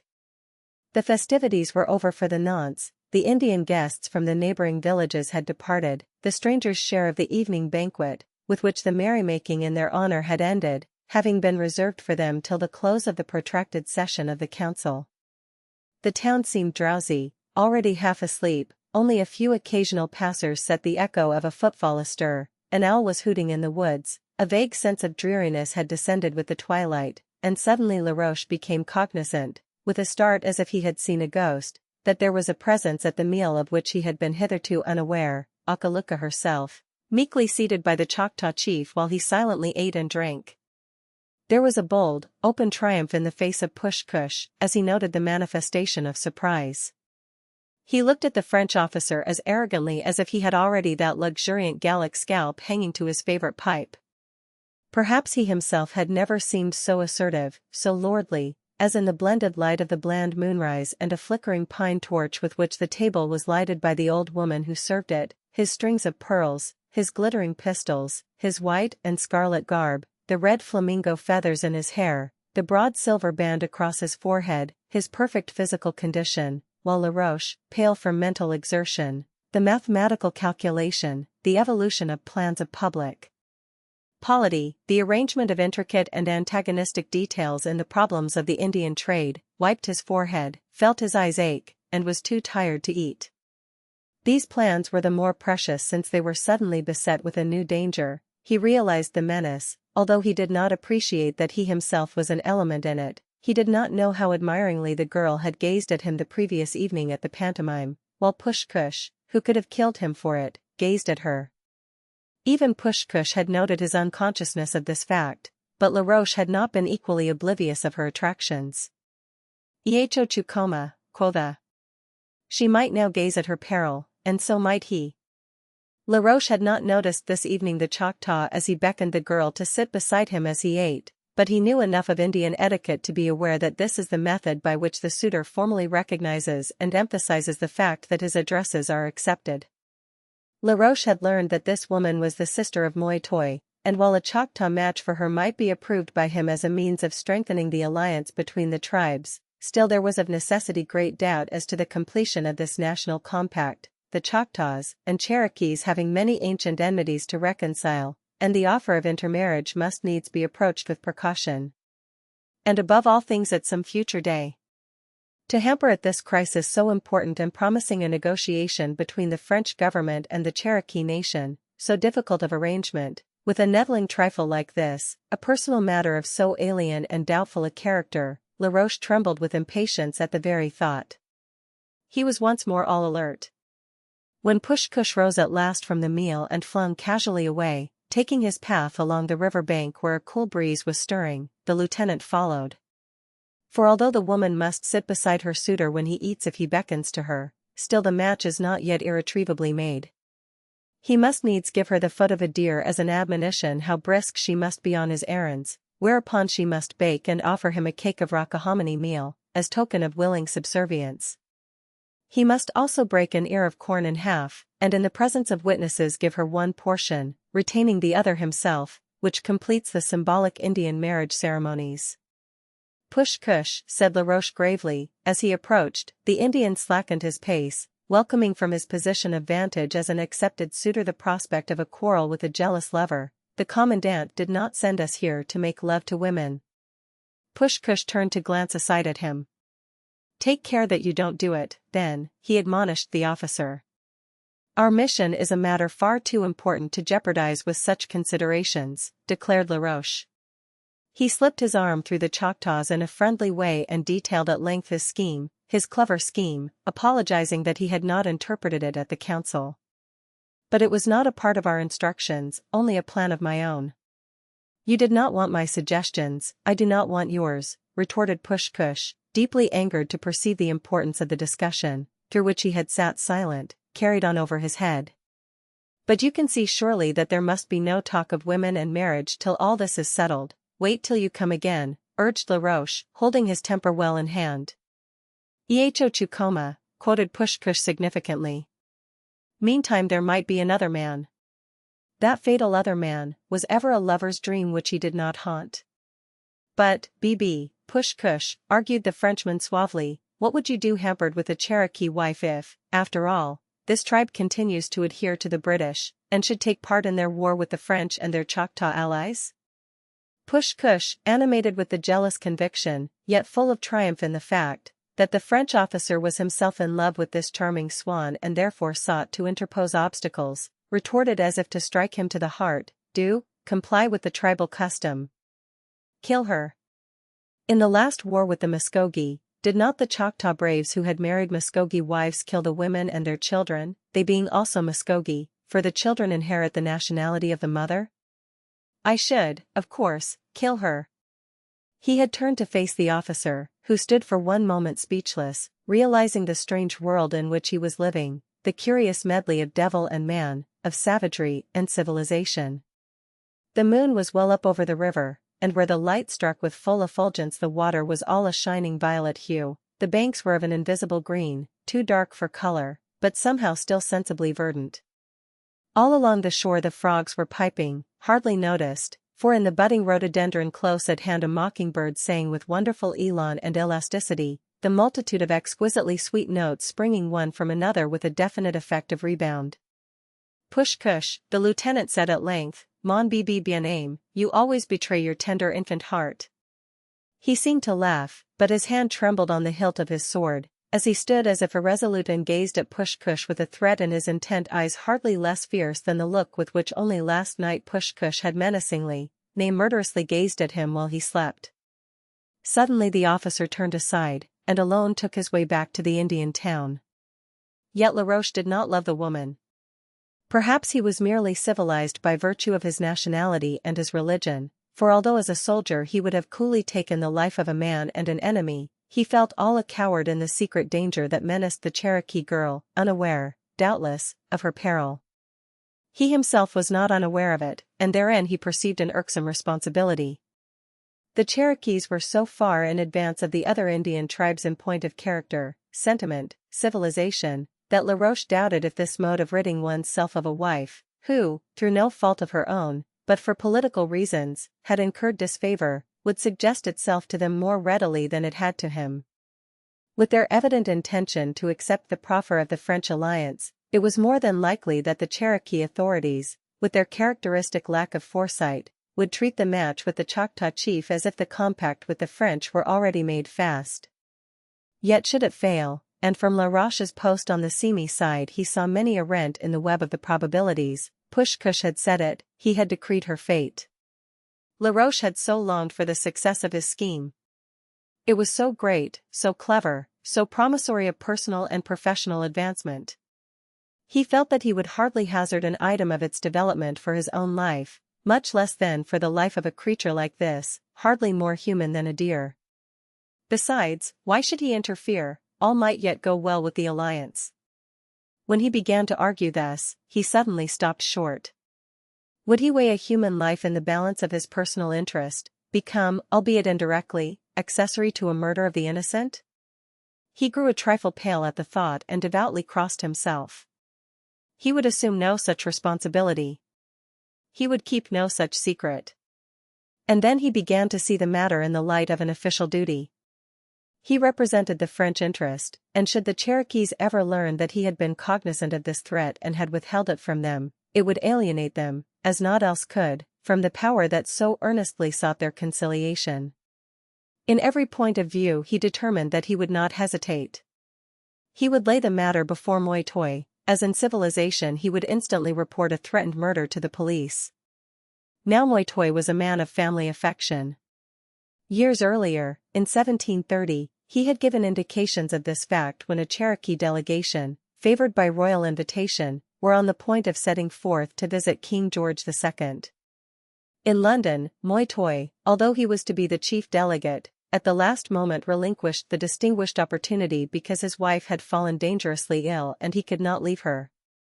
Therefore he remained at the little Indian village, while several other chiefs made the wonderful journey to England, and had audience of the sovereign at his palace, and were the recipients of innumerable presents and attentions, being the lions of the day.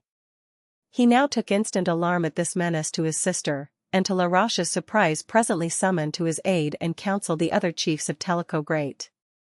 The Indian scheme of succession follows the collateral female line, and therefore Moytoy's possible future nephew would inherit his office as chief of Tellico Great, to the exclusion of his own son.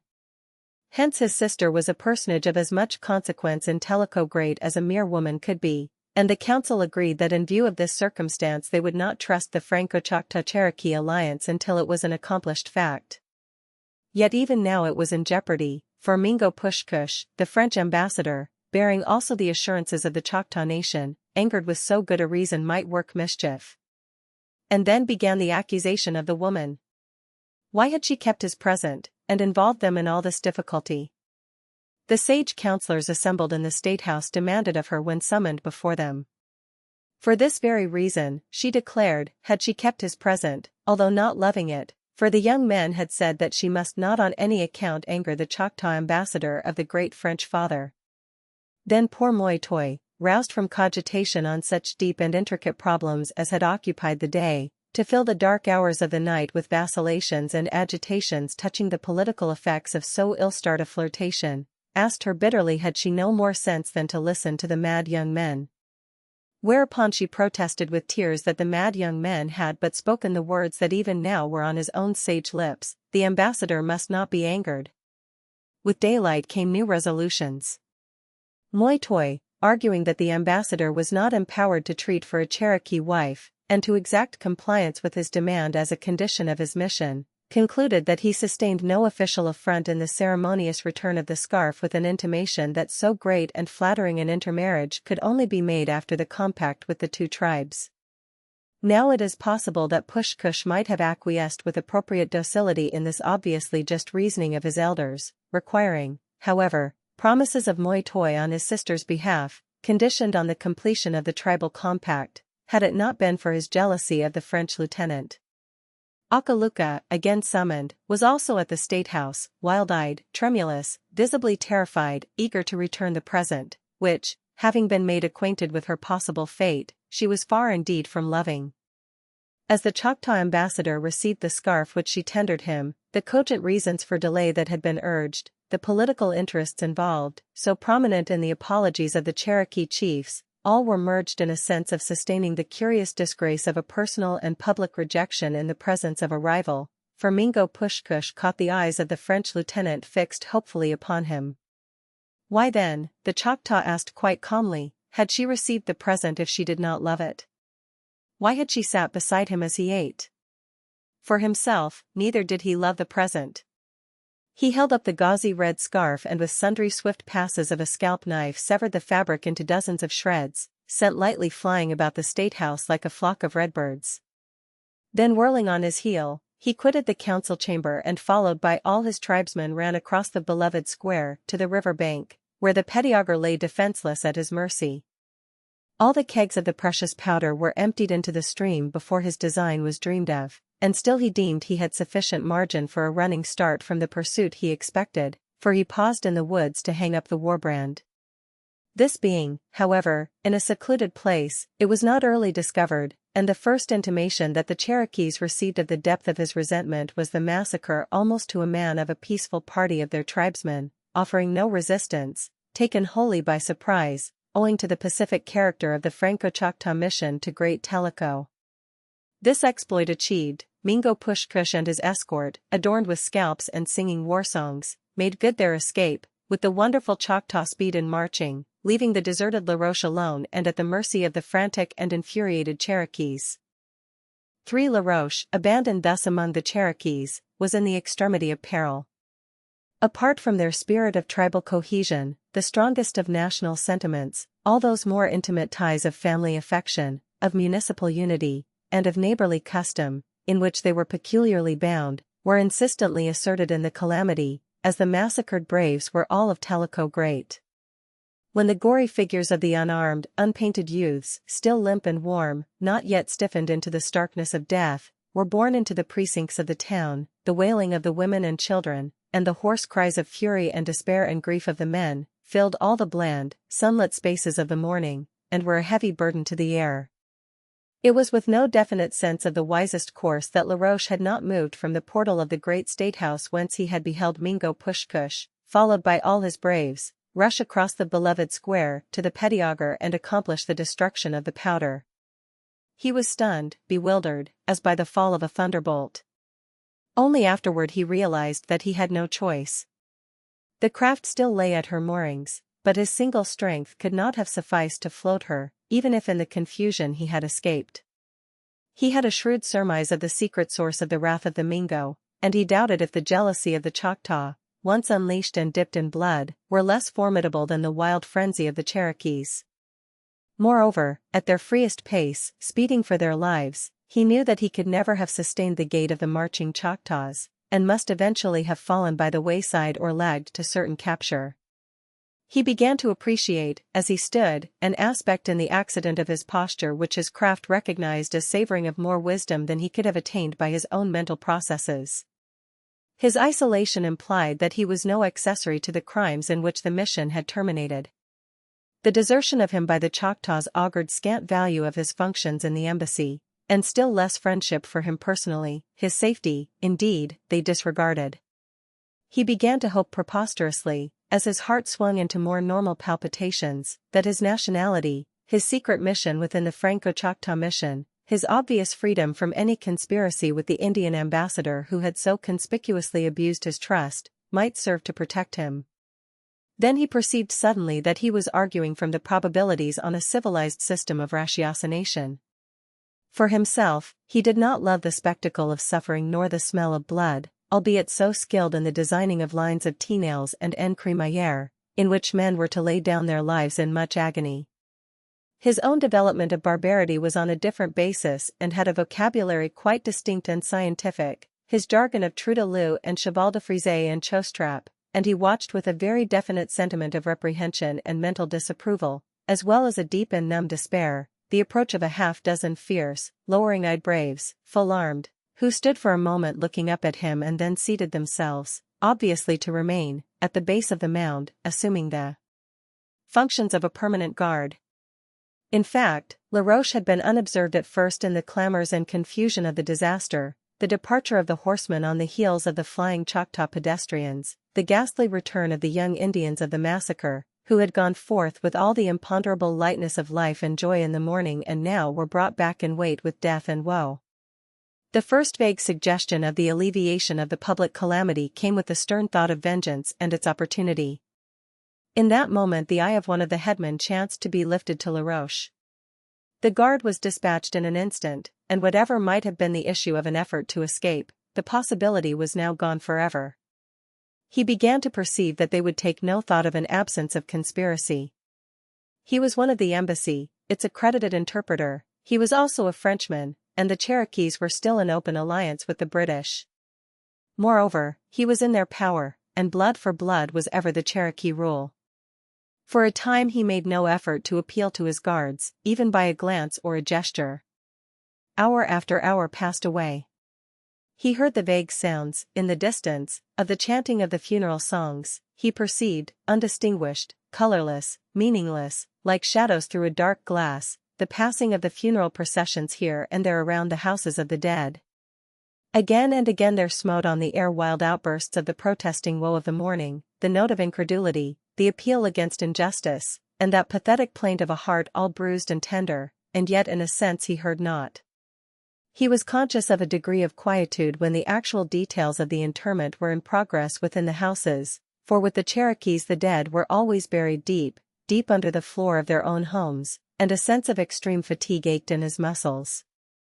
He realized how long he had maintained a standing posture there without emotion. A sentinel who habitually mounted guard his 8 hours out of the 24 would hardly have been capable of such resolution.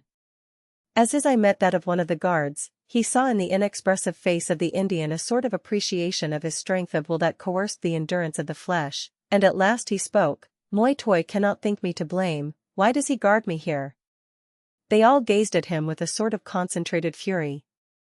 The racial hatred against the white man, ineradicable, unappeasable, now and again only pretermitted for a time in favor of some special individual, showed in their strongly marked, savage features, with the primitive passions of the rule of force and the thirst for revenge painted upon them in a breadth of expression that pigments could not emulate.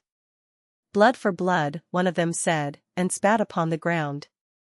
"If I were one of the Choctaws, yes. But I am French. I have done naught. They have deserted me. I am entrapped here. It would please them that you should shed my blood." There was a momentary silence under this logic.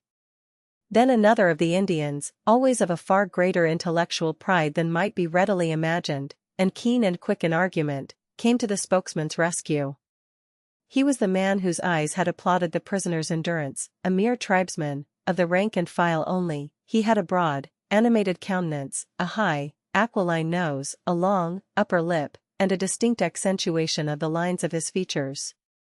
He wore the scanty raiment of the lower grades of the Indian, but the careful and elaborate tattooing of blue, red, and green indelible paints disposed about his limbs, in which he must have spent much arduous labor, had almost the effect of long and elaborately embroidered hose and gloves. He had a shirt of buckskin, devoid of beads or ornaments, save a fringe about its edge, but which seemed remarkably plain in contrast with the decorations of his arms and legs. He leaned upon a gun of very doubtful intentions, unlike the smart, British brown Bess, with which the tribe, however, was generally armed. With a vivacious air, he demanded of the Frenchman if he had forgotten Abraham so soon. "Abraham?" said Laroche vaguely. "The white man's poor memory. It was his treaty he forgot, usually, but now he had forgotten too his religion. He had forgot Abraham, the great white chief whom he was telling Moi toi about yesterday." Laroche remembered, with a pang as for a folly, an effort at the conversion of the ignorant savage. Yesterday, only yesterday, he had sought to explain to Moi toi the plan of salvation and to enlist his interest. He laughed aloud in bitter mirth, a short, hollow note, and then must come contrition and a mutter of prayer. Abraham and Isaac, how far away they seemed. But, my friend, he said, the injunction to shed innocent blood was for a purpose, to test the faith of the great chief, and the blood of the innocent was not exacted. I have done nothing. I only am deserted, caught here as in a trap. Likewise was the ram whose blood was shed, declared the specious Indian, his eyes flashing fire, caught as in a trap by the horns in a thicket. And the ram had done nothing. The Frenchman was fairly silenced, the others, hardly comprehending the discourse, not having burdened their minds with Abraham and his experiences, conceiving him to be an Indian agent, or in some other position near the governor of Louisiana, Georgia, or South Carolina, only discerned from the facial expression of the two men that the Cherokees' keen wits had come off victorious in the encounter, and despite their gloom, they made shift to smile at each other in ostentatious amusement, and in derision of the purblind white man. Laroche's anxiety and apprehension were hardly assuaged by the recollection of the blood offerings among the religious observances of the Cherokees, intimately connected with their system of government and warfare, which had recalled strongly to his mind associations with the Mosaic dispensation. Many minute requirements and ceremonies savored of the Hebraic ritual, and in their distortions had impressed him as survivals of actual customs, and were thus more significant than the legends found among the tribes betokening scriptural suggestions and supposed to be the result, disjecta membra, of the teachings and traditions of Catholic truths which Cabeza de Vaca left among the southern Indians. Laroche sought to compose his mind. He was a soldier, and would muster all a soldier's courage, a Christian, whose hope was in no help of man. He would calm himself and await the worst or the best, as God should choose to send it, with the serenity of one whose life is, after all, not his own. As he stood there in the wide glare of the sun, it seemed to have grown speedily and strangely very hot. His eyes were on the mountains far away, that through the silvery, vernal mists, forever shifting, belied their stanch and massive solidities by a shimmer like some wavering, blue sea. Not a breath of air was in the deep, green shadows of the darkling ranges close at hand. The river, a wide blade of steel without flaw, bore the polish of a mirror and a blinding glitter. Suddenly a cold chill struck through him. At first it crept along his spinal column, slight, insidious, vaguely shivering, then in its icy thrall he shuddered again and again. The drops that fell from his brow upon his hands were ice cold, and as he looked down, wondering, at his long, thin fingers he saw that they were blue under the nails to the first joint. Some change in his face had attracted the attention of the Indians. They were all gazing up at him in surprise, as shudder after shudder went over his features, pallid even to blueness.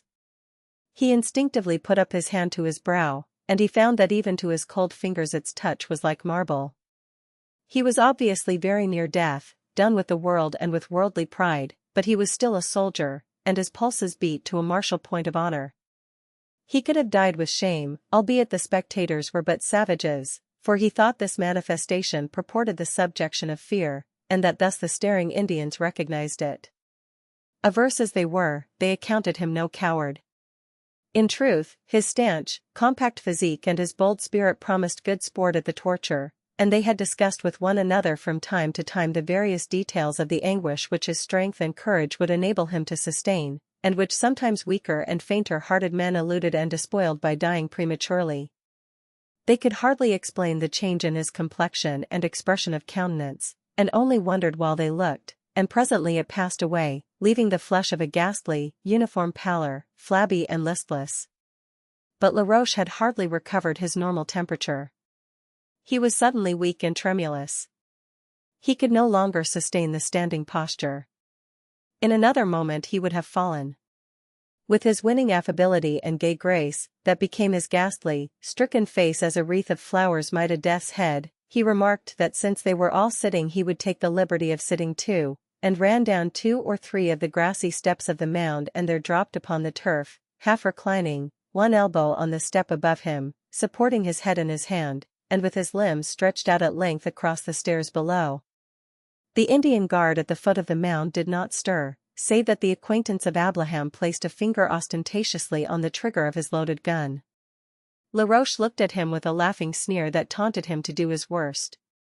The slug of the charge would have been too merciful. 6. There was no intention in the threat, and the Indian laughed like a roguish child detected in a bit of mischief. The sky was reddening at last, and Laroche, looking over to the far west, felt as if that incarnadined glow in the heavens was rising in his veins as the sun went down. It was not the red reflection on his face, but the blood mustering close under the skin when he again changed color. He felt it racing and rushing through his veins, ever quickening, ever wilder. His mood changed. He had been saying to himself that it was no matter when or how painfully he died. He wished that he might see a priest, the good Père François. He caught himself hastily, remembering that piteous death of the father. Alas, when and how painfully have died many, many of the order of Jesus, here, there, in every clime. He said to himself that he should be proud that it fell to his lot to emulate the mortuary example of those undying missionaries, that yet in the flesh died so heartily. Quibus dignus non erat mundus, he declared in swelling phrase, or rotundo. But with the sudden surging of his fevered blood he protested. They, God knew he wished to detract no whit from their credit, but they were spiritual-minded men, many convent-bred, ascetic, he had almost said superstitious, solicitous for the martyr's crown, with a talent for dying, and a positive genius for remitting to everlasting opprobrium throughout all the ages their misguided murderers. He broke off from these reflections with a sudden, loud, hilarious laugh that echoed far through the quiet town on whose death-stricken ways the dusk was gradually descending, and brought his Indian guard to their feet with an abrupt spring, staring at him with vague wonder through the gloom. His eyes, meeting theirs, were large, dilated, curiously bright. There seemed no recognition in them.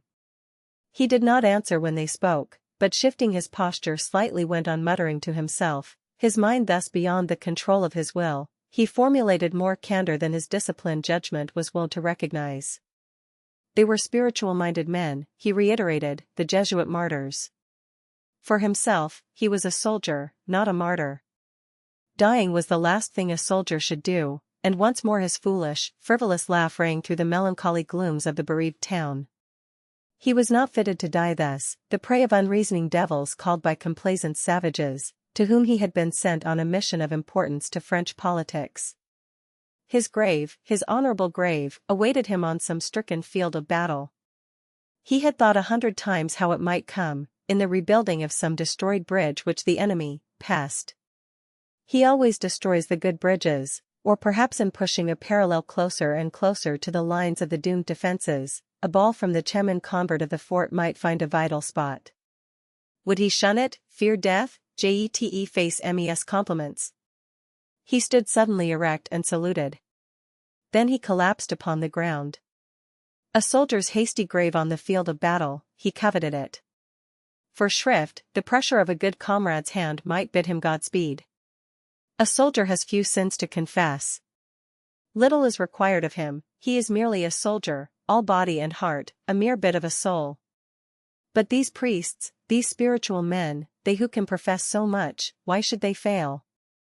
A light was presently glimmering in the dusk, clear, luminous, a pyramidal flare approaching rapidly, then pausing as an uncertainty, flickering through the blue darkness, and once more drawing near. The lanterns of the burial parties, he said, contemplating with a gentle melancholy the battlefield of his fancy.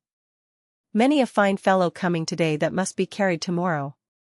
Then swiftly repeating a series of measurements and mathematical calculations, he rose as the light paused at the foot of the mound and the flare of the torch fell upon the face of Moitoy, summoned hither by the weird sound of that strange, hilarious laughter, and minded to advance the hour for the prisoner's torture and death, since he must needs be so obtrusively merry in the face of their distresses and disasters.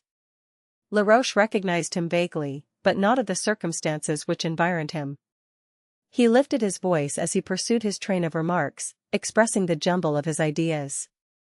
Un bastion, Moitoy, avec un ravelin, et un phrase d'apine any serait pas inutile, là, sur le bord de la rivière, 80 toises de distance, pour enfiler les colons, la face, à la portée du canon, dans les dix huit pieds de large au parapet, et pousse. He ran down the steps and laid his hot hand upon the arm of the Cherokee chief, who stared aghast at this manifestation of a strange distemper.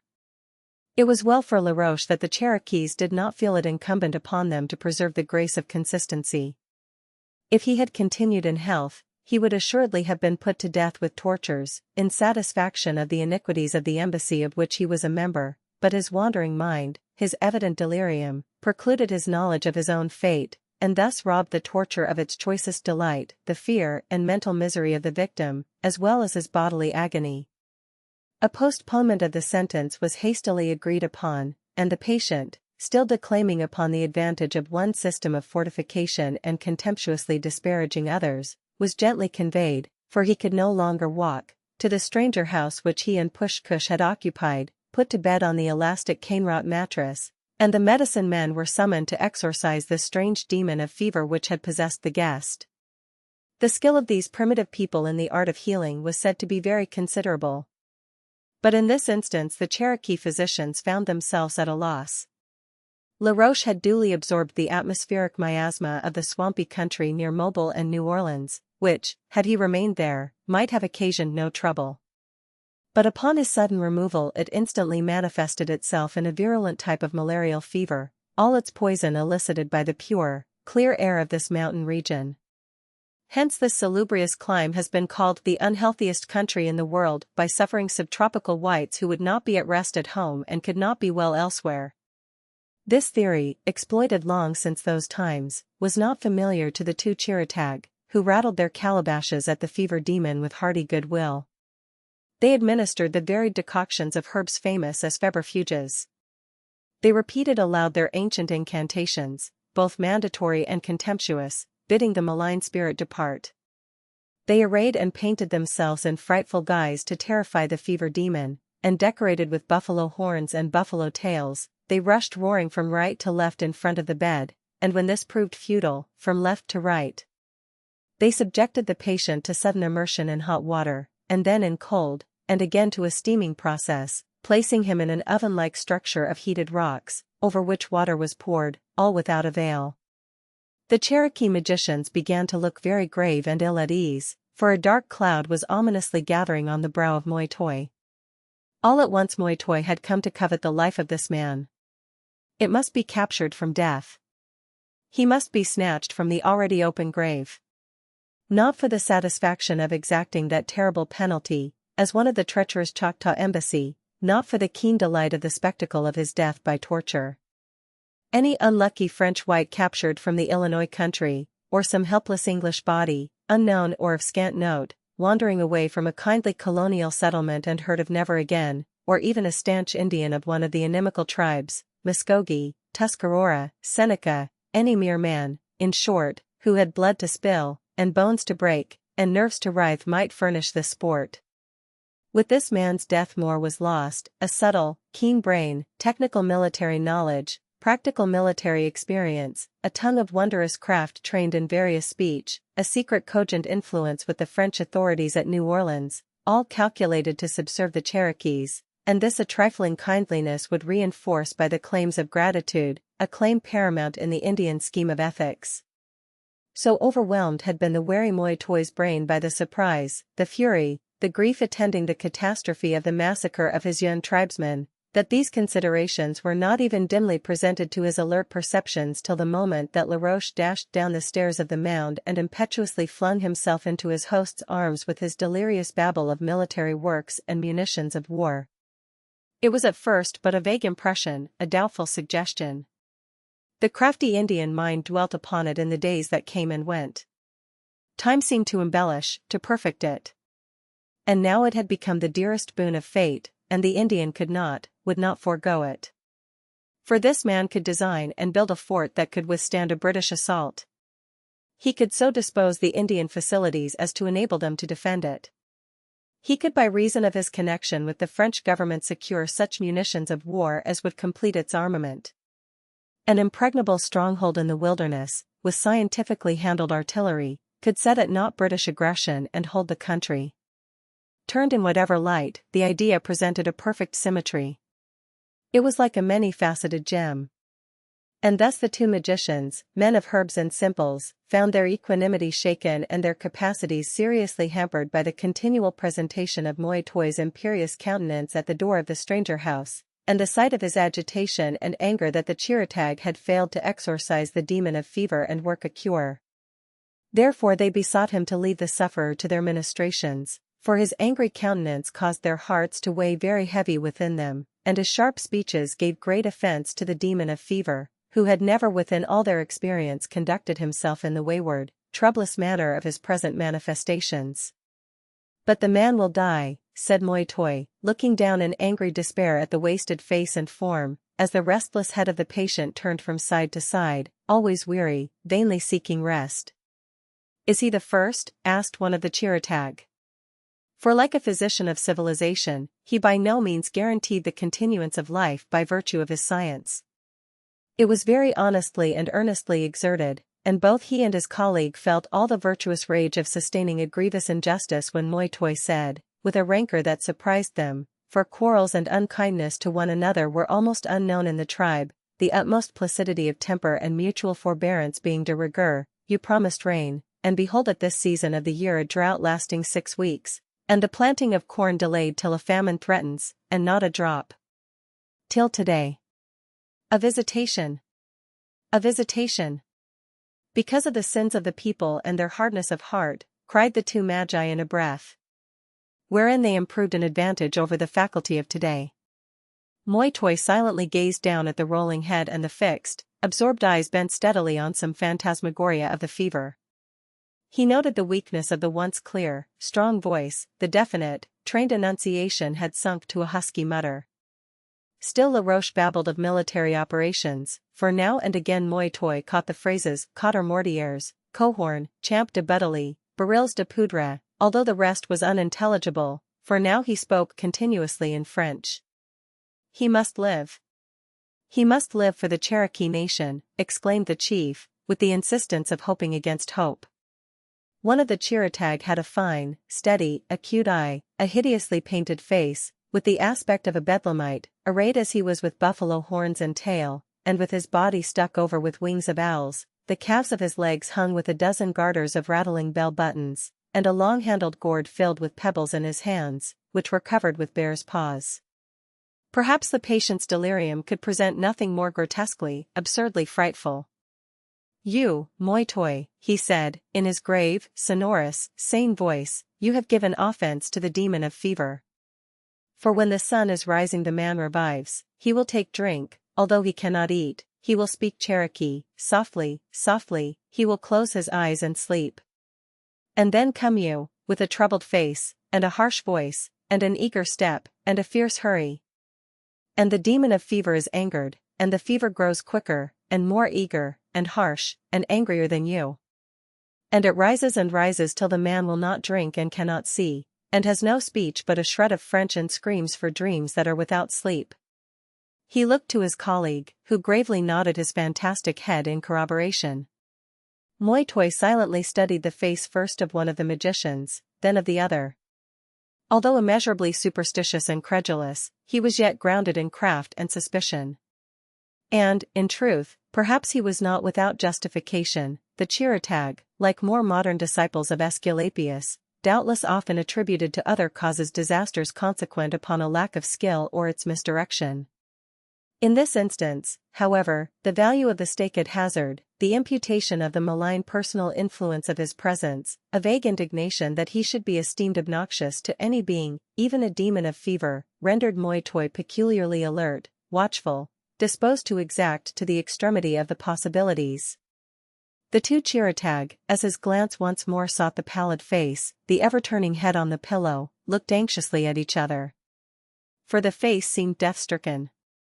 The next moment they took sudden hope. A change, a vague, indefinable change, quivered over it. The jumble of French words faltered on Laroche's feeble tongue. With unexampled resolution, he pressed firmly his silent lips together. And in that silence the wary Indians heard what had come first to his ears. Even in the dullness of fever and the frenzy of delirium, he had interpreted its significance, so momentous it was to him. A voice it was in the broad spaces of the beloved square without, a bold, hearty, roaring voice, speaking the English language with a blatant Scotch accent. The three Cherokees gazed at one another in tumultuous and contending emotions. They experienced much gratitude that the spark of perception intimated they might still hope. They could hardly repress their admiration of the finesse, the courage, the mental balance, that enabled Laroche to perceive the crisis, interpret its meaning, and meet it with a sane judgment, his self-control, which even in the thrall of fever could curb the infirmities of that weakly, babbling tongue, and silence the self-betrayal of the French speech upon it. All their excitement, however, was subordinated to the triumph in his craft that stimulated their own emulous resources. He was indeed in great danger. Emissaries of the French among the Indians, having done so much to instigate and maintain the late Cherokee War, were peculiarly obnoxious to the British authorities. In fact, rewards had been offered for their scalps, and by the late treaty the Cherokees themselves were pledged to arrest and surrender these enemies of the English. Moytoy, making a gesture imposing secrecy, stepped out of the door to meet the visitor, who was clamoring as loudly and boldly in the beloved square as if he were in his own byre. "Heg, Moytoy," he cried bluffly, breaking away from the second men, as the subordinate authorities of the town were called, "How's a ye, man?" He was a tall, heavy, awkward fellow, with a boisterous, assured address, a broad, red face, light almost flaxen hair, plaited and tied with a leather thong and a queue, arrayed in buckskins but with long cowhide boots, and enveloped in a great matchcoat, for it had been raining heavily, and the drops still clung upon the tufts and fibers of the cloth. His cap of coonskin, with the tail as a pendant, was pushed back from his brow, revealing remarkably straight, regular, and well-formed features and shrewd, blue eyes.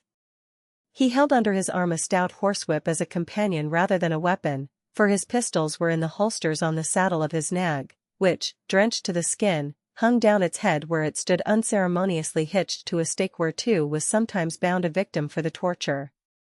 The guest made no pretense of adapting to the Indian ceremonials the manners in which he had been bred, as was the custom of strangers and traders generally, or of recognizing any princely arrogations on the part of Moytoy. He advanced with great, muscular strides toward his averse host, who visibly winced from the overpowering redundancy, as it were, of his presence, seized upon the limp hand of the Indian, and crushed it in his cordial grasp as if Moytoy had been also a bold Briton. "How's a ye, and what d'ye here frae Charlestown?" There was scarce similarity between this hardy, warm-blooded entity and a snake, but Moytoy, of his own volition, would have touched neither except upon necessity or in the way of business. The fibers of his hand tingled with the consciousness of the detested impact long after the trader's unwelcome grasp had relaxed and his manual energy was expending itself in aimlessly cracking his whip at the sound of the smooth spaces of the beloved square. There was a spark of smoldering fire in the eyes of the Indian, a tense restraint in the muscles of his shoulders and his straight back, as if he would fain hold himself under strong control. Albeit his interlocutor spoke English, he understood Cherokee, and Moytoy replied in his native tongue. Thus each talked without solicitude, for each was comprehensible to the other. The Indian said that he had no news from Carolina and inquired in turn, but with scant show of interest, as to the Muskogee. "I begin to think they carles are dead," exclaimed Jock Leslie, with a vigorous snap of the whip. "They were looked for to join the Chickasaw and the English agin the French away yon to the south. But deal I know them hae minted a word yet." The Cherokee's stately dignity, his cautious, reserved speech, contrasted strongly with the Scotchman's unsuspicious plainness, as he waited with an air of expectation.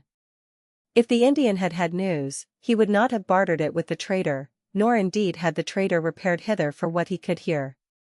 This mutual realization embarrassed the pause, yet Jock Leslie still sharply cracked his whip at the sound and hesitated as to what he should say. With all the thrifty instincts of the canny Scotch pioneer of that day, with all the bold, bluff courage of his vigorous personality, Jock Leslie had been the first, and as yet the only trader to venture back within the remote mountain region, whence the fury of the terrible Cherokee War had driven all mercantile enterprise. Indeed, the treaty was hardly signed before he was again in the place that had known him of yore, his trading house rebuilt, depending for his safety partly on the treaty and partly on his utility to the savages, his popularity among them, and his conscience void of offence against them. "I hae had as muckle o' the rack and reef o' the war as ye," he was wont to say, "and the Lard kens I wad was to be canty and quiet enow." As he stood looking aimlessly about, He noted that the ranges were all full of mist between the domes, and from the soft densities of its white, fluffy masses those eminences rose in somber, purple hues and massive effects against a pale gray sky, along which lay horizontal clouds, of a darker, denser gray. The river, with lace-like films of mist hanging in the budding green willows and pawpaws of its banks, had the tint of burnished copper. The great trees of the limitless forests, and those gigantic growths around the town, dripped with moisture as they hung down their sodden branches about the newly washed boles, the bark so dense of color as to suggest the effect of being freshly painted. A dull day it was, and the atmosphere, devoid of all elasticity, seemed almost too lifeless to breathe. He broke at last from his dubitation and began in his neighborly wise, a wheel, moi toi, there hae been a ween idle, feckless loons frae your tuno teleco down to Ioko town a boot my trading house.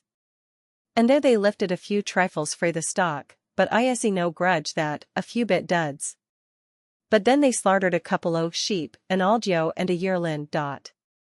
Moi toi's face grew dark with anger, and yet almost kind with concern. The good-natured Scotchman hastened to qualify. They never carried aff the meat nor yet the pelts, they scalp at the twa puir beastises first, and then cut their throats. I'm no the war for the lack o' mutton, but, moi toi's countenance of amazed disfavour, astounded at the account of this curious emprise, coerced sudden intelligibility. Just a ween feckless laddies aping their elders, explained Jock Leslie, doubtfully. Then with an uneasy laugh he added, and the bairns cam hame wearin' the scalps at their belts. I chased them the way with the pownie. Moi toi did not laugh. Indian children play as do children of other nations, reducing to the circuit of their narrow round, a juvenile microcosm, all the methods and events of the elder world. But this exploit transcended the limit of verisimilitude and entered on the realms of the verities. The small banditti unchecked would soon venture further and bring upon their elders anger, retaliation, embroilment, with the traitor, and premature fracture of the treaty. They shall be dry-scratched, said moi toi promptly. Oh, wow, man, exclaimed Jock Leslie sharply, as if he had been suddenly pinched. Nah, not dry-scratched. Odd. I could na sleep in my bed if the hempies were dry-scratched for me, they ran sae supple, the knaves. It is an unchancy, ugly thing, that dry-scratching. Cuff the bairn's wheel, or gie them a flogging they'll remember. Man alive. Flogging is healthy for boy or beast. I've had it 1,000 times frae my auld daddy, God bless him. Flogging is what's made the British nation what it is, but dry-scratching, I'd die of it missile, now. Oh, man, flog him a little, but dry-scratched, oh, wow. He caught at the arm of the august moi toi, who was more accustomed to order the torture and burning of Christian captives than the punishment of a few children who had offended against the municipal law. He made no sign and stood as adamant, but other Cherokees, who had joined them, were smiling and looking at each other with the softened countenances that express a gentle ridicule. Despite their friendly scorn, the kindly trader's deprecation of the punishment of the children and his wild and earnest plea in their behalf could not fail to commend him to their tolerance, and went far to explain a sort of popularity that he had enjoyed among them. They knew that the little drama of the storming of the sheepfold and massacre of its inmates was too significant to pass without notice, and for this very significance the punishment decreed was to be immediate and sharp, to teach the youngsters where fun ends and serious fact begins. Indeed, moi toi himself saw to the preparations for the capture and condign penance of the miscreants, who, having returned from the warpath scathless, were now in full swing of a mimic celebration of victory, the triumphant scalps in evidence, and all the wide-eyed children of the town in joyful participation. Deal hae ye, then, for a false-hearted, uncivilized tyke as ever lived, exclaimed Leslie, as the chief drew off from his grasp. Egad! I can ne'er abide to hear scray like that, wow. And clapping his hands to his ears, the Scotch trader fairly ran off as the first shrill plaintive protest rose upon the air. Now it was a point of juvenile honor to bear this kind of punishment as stoically as might be, and a severe dry-scratching, always carefully adapted in ferocity to the age of the delinquent and his capacity to support pain, usually drew forth a tear or two and sometimes only murmuring sighs. The habitual gentleness of the savages with their children doubtless convinced the rising generation that the punishment was only intended for their benefit and no would administered in anger or tyranny. Therefore, in submitting with a good grace, they were contributing so far as in them lay to their own moral culture, and were ambitious of the stoical poise, perhaps to make the penalty as salutary as possible and go as far in reform as it would. The two little Indians were easily stripped of such semblance of garments as they wore, and as they were being bound to the stake they craftily set up a wild and poignant shriek upon seeing the Scotchman in full flight across the beloved square, being apprised by the comments of the laughing bystanders of his intercession in their behalf and his aversion to the sight and sound of their woe. This had considerable justification, for thus bound and helpless they were sharply scratched from head to foot repeatedly with an instrument formed of snake's teeth fastened in the end of a stick. Because of the unusual commotion with which the affair had been invested, no one noticed that the refuge to which the Scotchman, familiar enough with the place, bent his steps was the stranger house.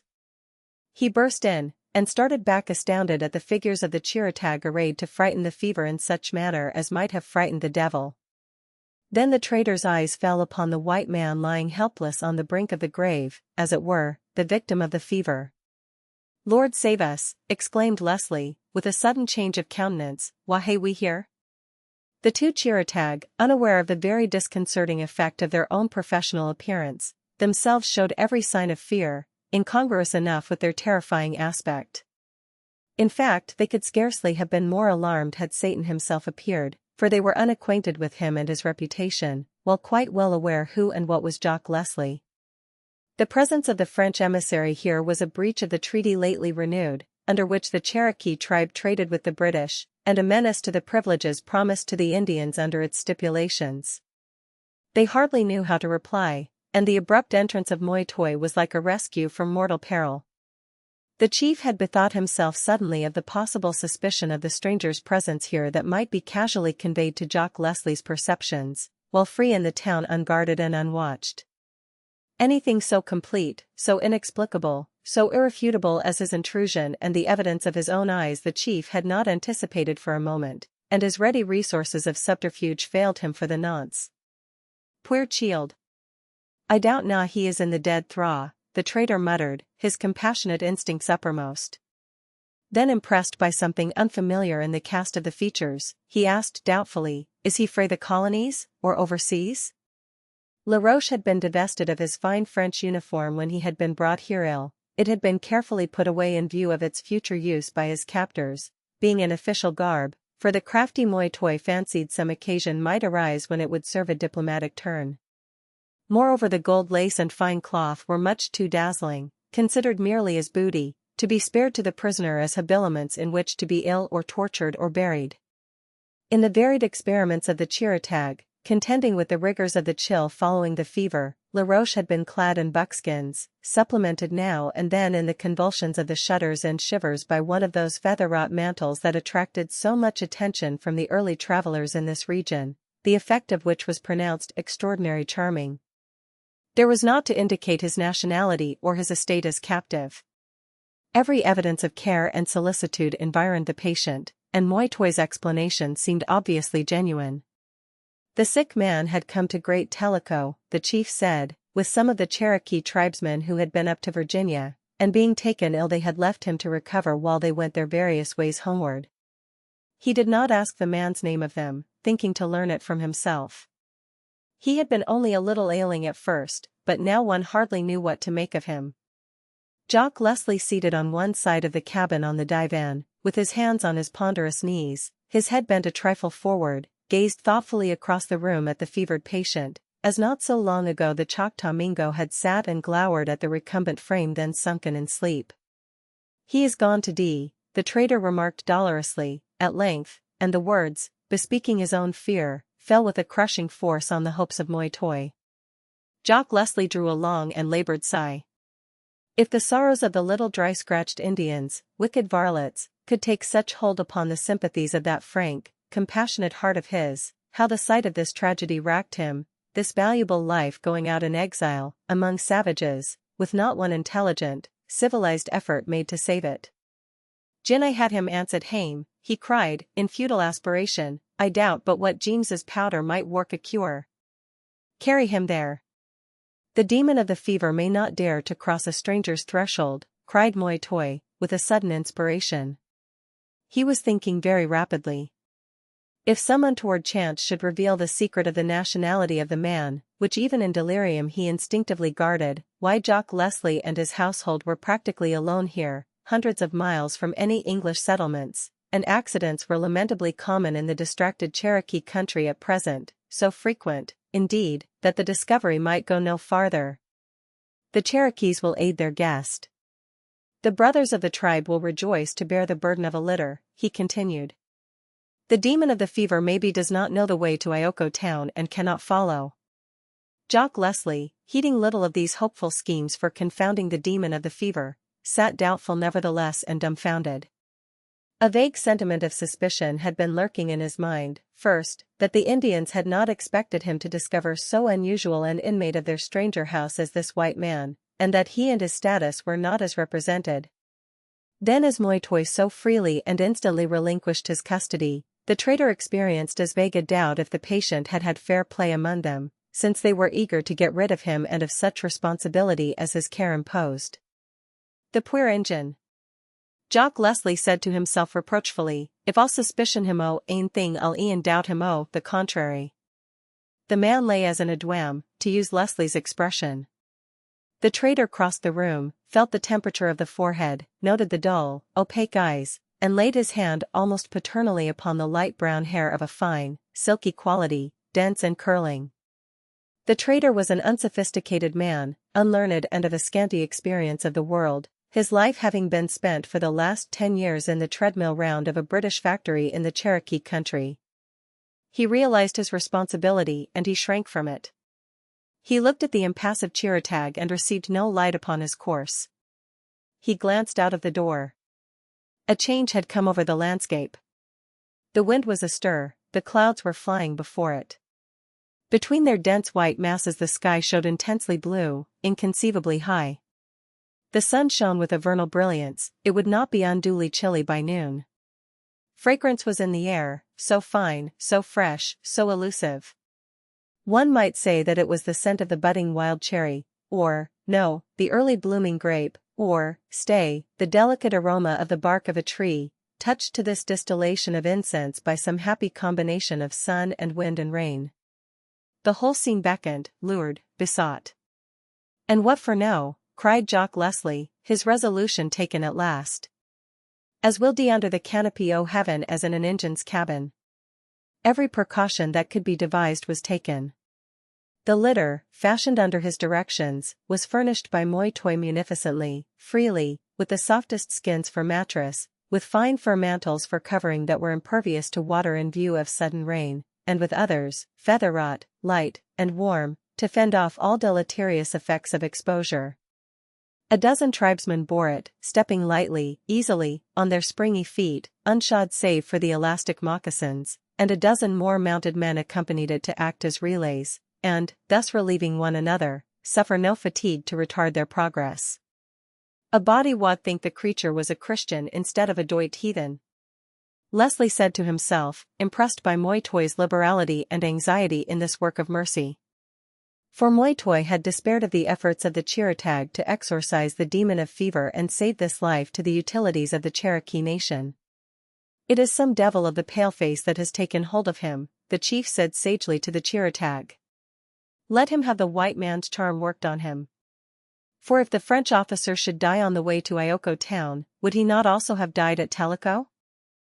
For the moment that Laroche was recalled to life was never very accurately defined in his mind, so gradually did a full consciousness return. Nor was he sure how entirely delirium had held him in its delusions. His speculations were of a metaphysical tendency when he afterward dwelt, with a microscopic scrutiny, upon those phenomena of involved cerebral processes manifested in the sudden silencing of the French words upon his dreaming tongue, as it vaguely shaped the confused thoughts of a stupefied brain, all upon one coherent impulse, on the sound of an English phrase spoken in an English voice. That salutary monition abode with him, whether he slept, whether he waked, whether he lay in that dim border world of swoons between sleeping and waking. He was stricken dumb, although he could hardly be said to have heard, for he consciously heard not. And if, he argued, these perceptions could have been so alert to the mere vocal vibrations of the air, the instinct of danger so keenly receptive, the will so strangely responsive to the demands of those supersubtle, unclassified faculties, although every voluntary function of the muscles lay prostrate, and every recognized process of the brain was paralyzed, did not this imply some curious duality of identity, an absolute independence of the intellectual life, unrelated to the bodily functions? Since so complete a solution of continuity had supervened? It might have been that, though he accounted himself a mere blunt soldier and upbraided his mismanagement that had jeopardized the interests of the French mission, he was so complete a diplomat at heart that he could withhold with a nerveless hand, hear with a deaf ear, plot albeit with a swooning brain, and hush the babblings of delirium to keep a secret, of which at the moment he had no consciousness. Thus, although his pulses ran riot, he continued to maintain a tense silence. When the tumultuous phantasmagoria of frenzy gave place to visions as vain but calmer, he found himself still mute, quiet, orderly, exact, mentally verifying with mathematical accuracy the relative measurements of a line of field fortifications, so designed that an attacking column might be enfilade thence. For nothing, he said to himself again and again, can stop an attacking column that is not enfiladed. Later, he was considering the possibility of defending effectively a certain salient angle of an imaginary redoubt. To prevent the enemy from carrying the redoubt by storming this too acute angle, he began to mount a battery and barbette in the dead salient. The doubt that now and again seized him as to the necessity of these labors was dispelled by the actual sight of the canvas walls of his tent about him, and therefore he would busily absorb himself once more in these duties, and actively prepared to defend the ditch of the redoubt by constructing there a solid caponiere. The placid peace of the man who was consciously doing his best in his chosen vocation pervaded his whole system, mental, moral, and physical, and brought refreshing, curative sleep to his pillow. So definite a hold had this impression taken upon his mind, sleeping and waking, that one morning he lifted his head with a start of alarm. There upon the sloping canvas walls was a yellow streak, all the more vivid for the white glare of the cloth in the rising sun, and how had he not heard the reveille? The echo of the bugle was in his ears, the molten, golden notes of the old French call. A strong tremor ran through the elbow on which he had supported his head. Alack! No stirring, martial strain had summoned him. He lay back on his pillow, realizing in dismay and yet in surprise that the walls of the tent of his fancy were the dimity curtains of a bed, and he began to remember vaguely the chances that had befallen him and to seek the grace to be thankful. "I will wait and see what cause for gratitude I may have," said the unsubdued inner man, while his lips framed the verbal show of a thanksgiving. His state of mind might have furnished still more suggestive details of the possibility of a dual life in one identity. Nevertheless, he recognized the fact that as far as the bodily entity was concerned it was distinctly comfortable. Now and again he dropped off into short, luxurious naps, even between the stages of his investigation of his surroundings.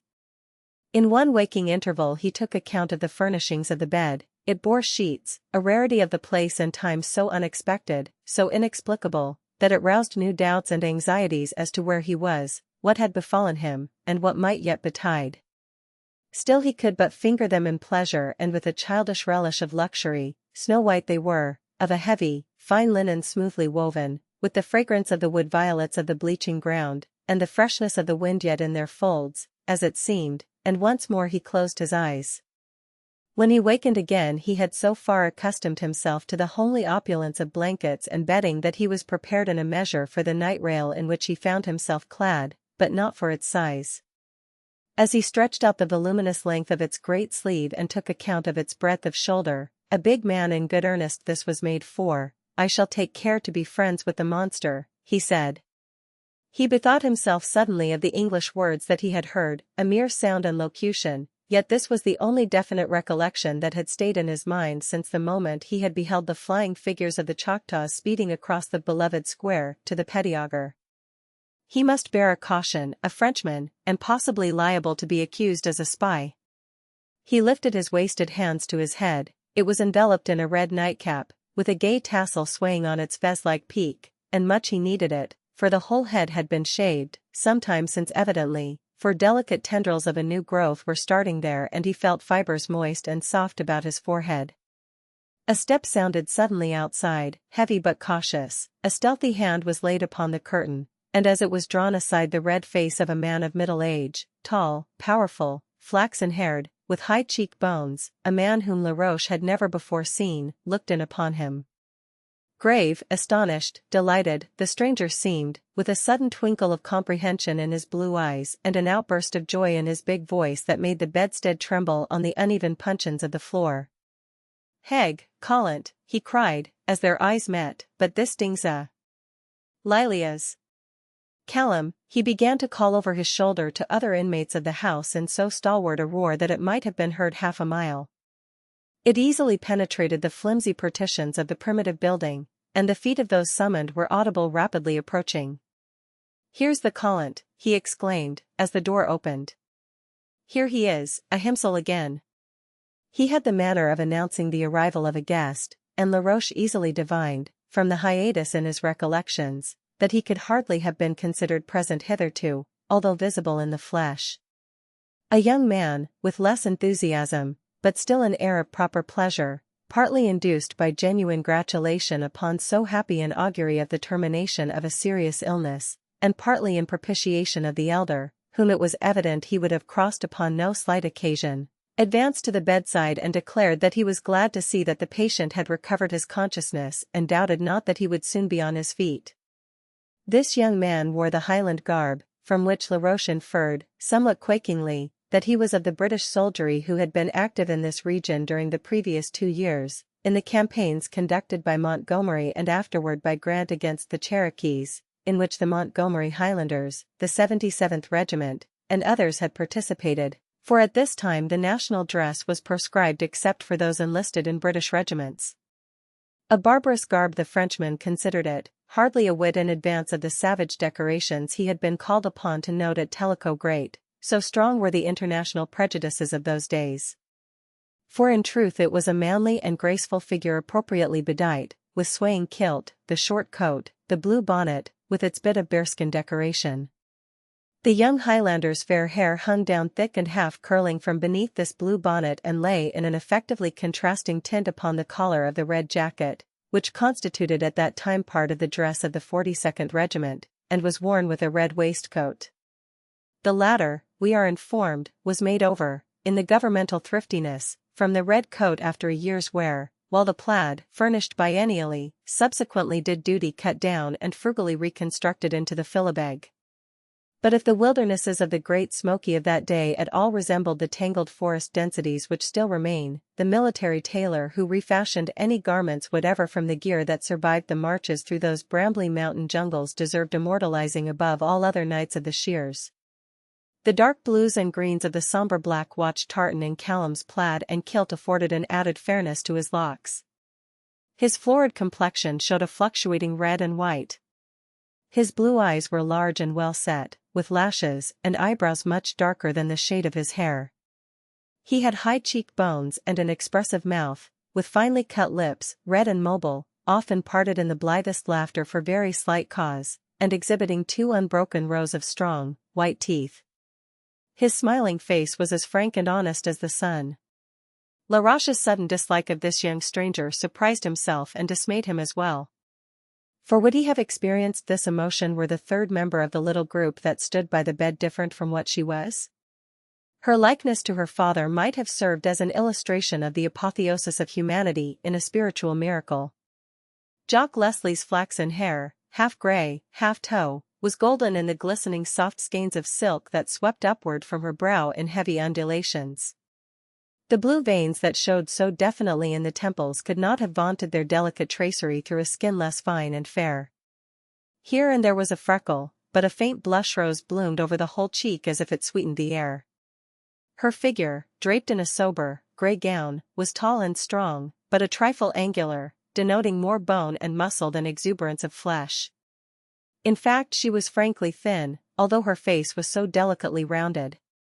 No small rosebud mouth, but shapely, dainty, red lips, the upper deeply indented in the center like the curve of a bow, opened over white, regularly formed teeth, a mouth of beauty but of character also, whence might proceed sage household counsels, and words full of judgment, just reproof, and deserved applause. she was the ideal of a helpmeet. She seemed to LaRoche the thought God had in mind when he made woman, before she so whimsically refashioned herself after her own feminine ideal. And if any man deemed that he needed help, it was Callum McIlvesty, and that the woman to assist him on the path of life was Lilias Leslie. If aught of the cynical reflections that this discernment of the persons and predilections of the group afforded LaRoche appeared in his worn and wasted countenance, it went undiscovered, so great was their pleasure in the success of their ministrations and his happy prospect of a speedy recovery. They were all aimlessly laughing from sheer triumph, only there was a suggestion of moisture in the eyes of Lilias, or were they always so liquid, so luminous, so deeply blue, so heavily lashed with those long, dark fringes? "And ye'll breakfast enow," roared Jock Leslie heartily. "Lay the cloth here, Lilias. We all take potluck wy him." The young Highlander pleasantly seconded the hospitable motion, and the objection advanced by Lilias that the invalid was not equal to entertaining so much company was drowned and overborne in her father's imperative orders. "Aye, lass, ye ken how to care for a sick man, but this fallow is will now and a proper lad, strong enough. D'ye think ye'll hae him down on spoon meat and gruel and sick like fripperies at his days? That's the trouble why the vimmen. They want to master ye. If ye are weel, they drive ye. And if ye are ill, they own ye. Na, lay the cloth, and we'll hear him tell his name and business." This suggestion placed LaRoche upon his guard, but being of a quick and keen imagination and having a good sense of verisimilitude, he had his account of himself ready long before he was called upon to render it.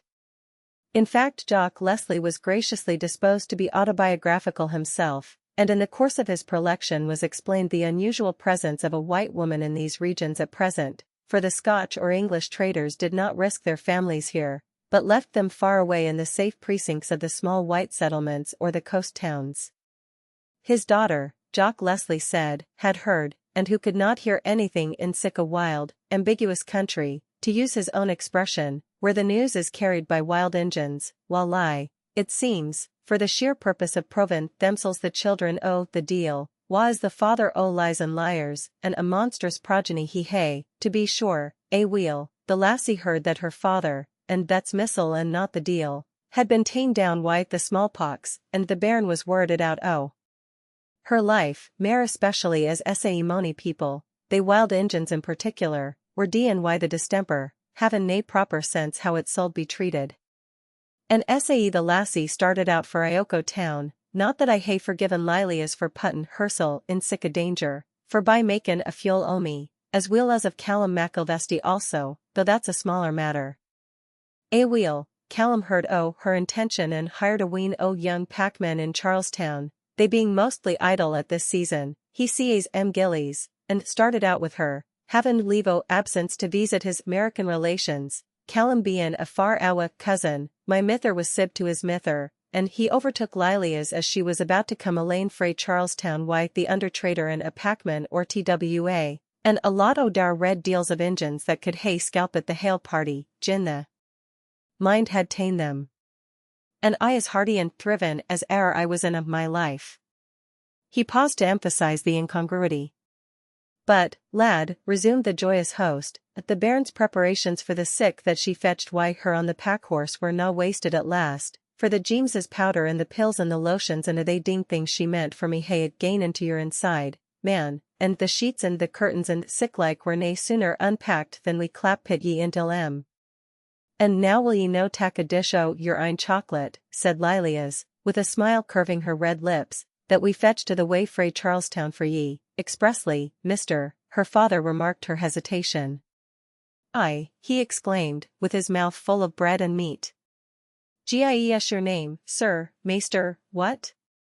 Wilson, Thomas Wilson, replied LaRoche, relying on the perfection of his English. But albeit an excellent linguist, he rejoiced in the discovery of their nationality as an additional pledge of safety, realizing that his English would better pass muster since they themselves spoke the language so ill. A proper name, Tam Wilson, I hae known a score of 'em, said Jock Leslie, setting down the glass in which, following the old fashion, he drank something far stronger for breakfast than tea.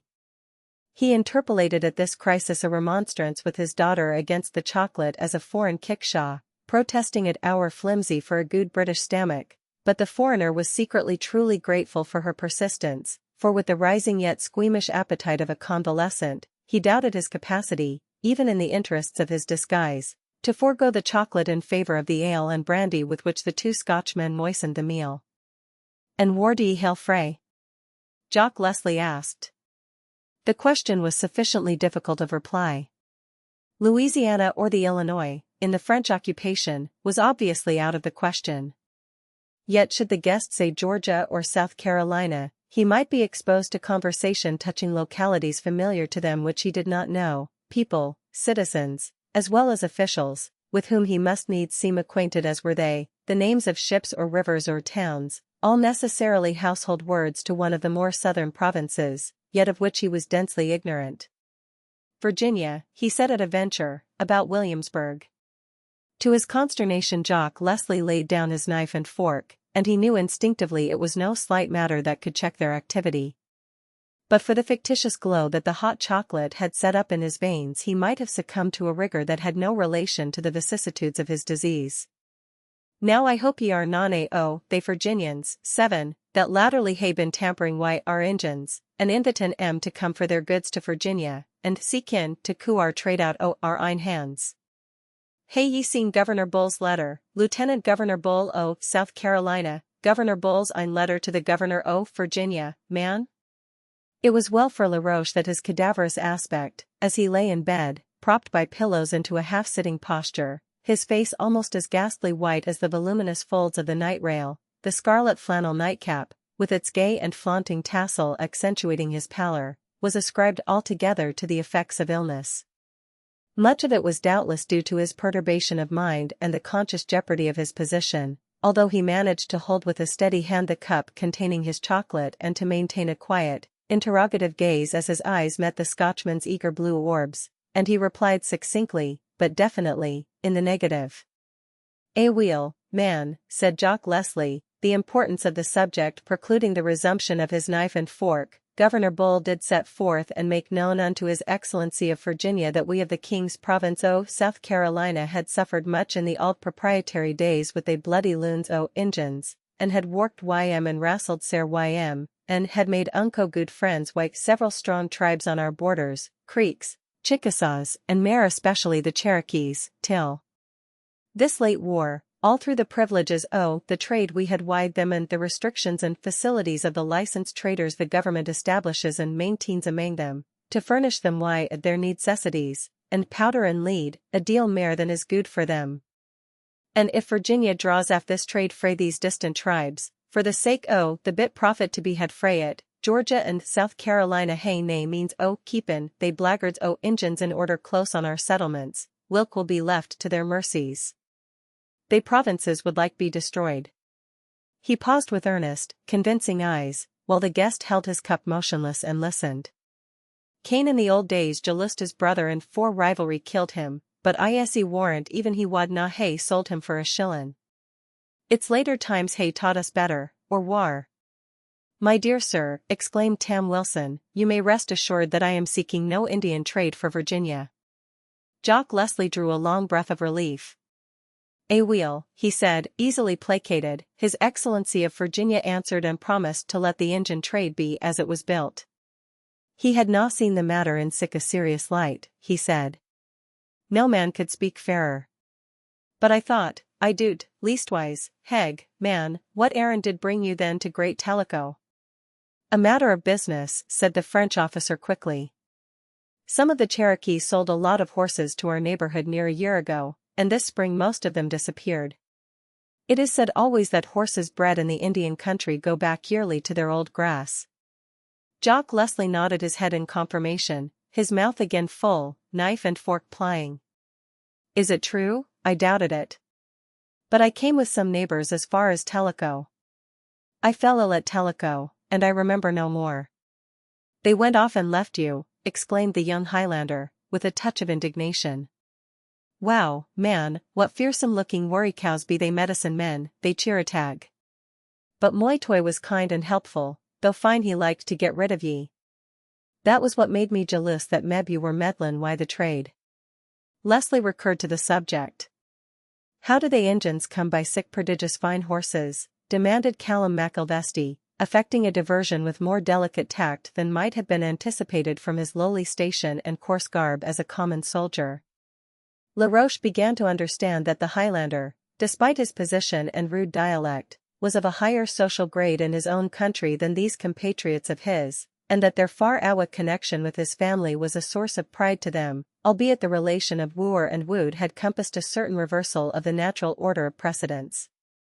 It occurred to his quick mind immediately that one of the many individual disasters involved in the national calamities of the Scotch rebellions of 1715 and 1745 was represented in the impoverishment and exile of this scion of a family of degree, perhaps even of high birth, for the young man used their vernacular evidently by reason of association and lack of education rather than station.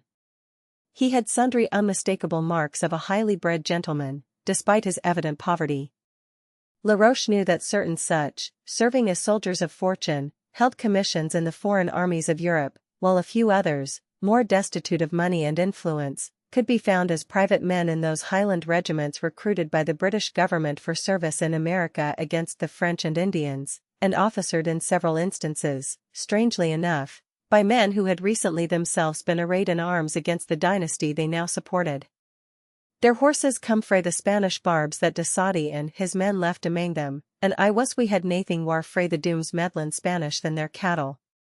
Lord, sir, the lies they tell the puir Injuns, that the British are determinate to sweep them aff the face o' the world. The Spaniards are not sae kittle as the French, said Callum McIlvesty. The French, rejoined Jock Leslie, bringing his clenched fist down on the table, the French are the deevil. Did ye notice, lad, how mony o' the Cherokees can speak a little French, nae mair than a polyvoo or sic like, but sae mony? Laroche was conscious and out of countenance. So weak he was he could resist the strain of anxiety. I did not notice, I was there at Tellico so short a time, what am I saying, I do not know how long I was there nor how you happened to find me. But he could not divert his host from the subject. As sure as you are an unsanctified sinner they gabbling, blackguard French bodies hae been again meddlin' wi' the Cherokees in their trade, declared Leslie solemnly. Moi toy was too polite by half, and naething to be rid o' me, dry scratchin' the weans that kilt my sheep till their screechings wad hae melted a heart o' stane. And when I begged him to let me hae the loan o' ye for a while, he happed ye in a his fine furs. I had to be gey carefew in returnin' them a dot. So they were within reach of Moi Toy and the town of Great Tellico by an hour's travel, perhaps, or two. Laroche felt his heart sink. He had not counted on this possibility nor on the capacity of the Indians to keep his secret. Nay, so capricious was the temper of the Cherokees that he could not be sure of their will to conceal the fact of his nationality and his connection with the Franco-Choctaw embassy. Even his own mission, the confidential and private assurances of the French government which he had conveyed to Great Tellico, might now be maliciously divulged as a means of currying favor with the British, since the utility of the promises he had made seemed a thing of the past and the prospect which they had presented had faded like a mirage into thin air. His face, with these thoughts in his mind, showed so sharp a change that Lilias, alarmed, rose with a protest. Even Jock Leslie permitted himself to be convinced that the session of breakfast should not be unduly prolonged, and Callum McIlvesty shook up the pillows and drew the curtains, and the Frenchman sank down in silence, not to sleep, he stipulated within himself, but to ponder, to devise, to plot. He slept unaware, unadvisedly, peacefully as a 3 years' child. And he dreamed placidly and in satisfaction. Moi Toy came and drew the curtains, he thought, and looked at him with keen and friendly eyes, and with a significant finger on his lips. When he woke at length, so far had the bodily man got the better of the intellectual entity which led together a dual existence that he felt scant care for aught, his detention, the French interest, Moi Toy's possible disclosures, if but he had a sup of that mutton broth, the enticing odors of which permeated the whole house. As he himself, with his thin hand, pulled aside the curtain that he might call to Callum McIlvesty to beseech a share in that delectable burden of the family board, he burnt his wasted fingers against the hot bowl which Lilias was in the act of bringing to the bedside, and he hardly could wait to join in the laugh which the two Scotchmen set up in triumph on the recovery of his appetite. If it could make them happy to see another man eat, he ministered lavishly to their felicity in the days that ensued. At first he was unsteady enough on his feet when he was permitted to quit the haven of the bed. He could only make short voyages, as it were, from one chair to another, catching at everything that came in his way for support. But although of no great strength or stature, he was of a good, compact physique, and once on the mend, as Jock Leslie expressed it, he progressed rapidly. He developed to his surprise a sort of luxurious inertia. He would fall asleep after dinner on the shady porch, his head against the doorpost. Not an Ioko town was so lazy save an old collie sleeping at his feet in the sun. His inaction extended to his mental processes. He revolted from thought. He would not address himself to consider his plight, his jeopardy, the future of his mission. In fact, all his faculties were instinctively quiescent, facilitating recovery. He felt even that he had joyfully dispensed with his old troublous identity. As Tam Wilson he was a new man, with no plans, no past, no obligations, no imperative military duty.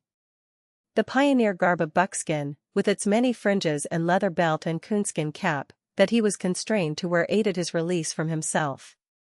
It was like being in some new world, this freedom of the ways of the household, this transition into the identity of a man who had no past, no secrets, no duties, no future. A joyous, kindly fellow he was, too, and all who looked on him liked him. This is what I should have been, uninfluenced, unhindered. Tam Wilson is really I, unhampered by circumstance, he said to himself.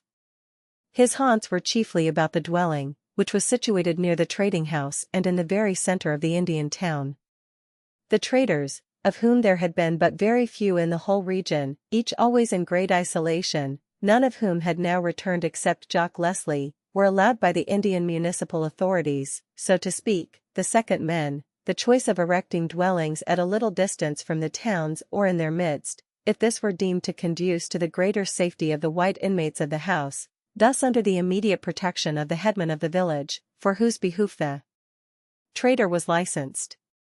The Indians being often at war with other tribes, especially the northern savages, this method of hovering under the wing of the Cherokee strength, both civil and martial, commended itself to the prudence of the trading folk. But the aspect of the little Scotch home, with all its suggestions of exile, devoid of a loophole within or a palisade outside, with no defense save the uncertain faith of the red savages who swarmed through the surrounding village, was pathetic in its isolation, its unique dissimilarity, its effective captivity.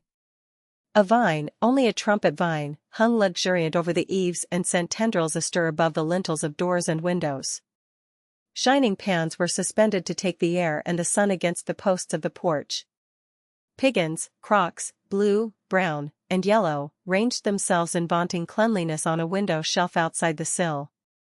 Motherly hens pecked about the steps, and a coop of slats, built in the form of a peak, restrained the activities of one who might have led too far a brood of the newly hatched, mere balls of fluffy brown and yellow down, endowed with motion, that flickered in and out of the crevices.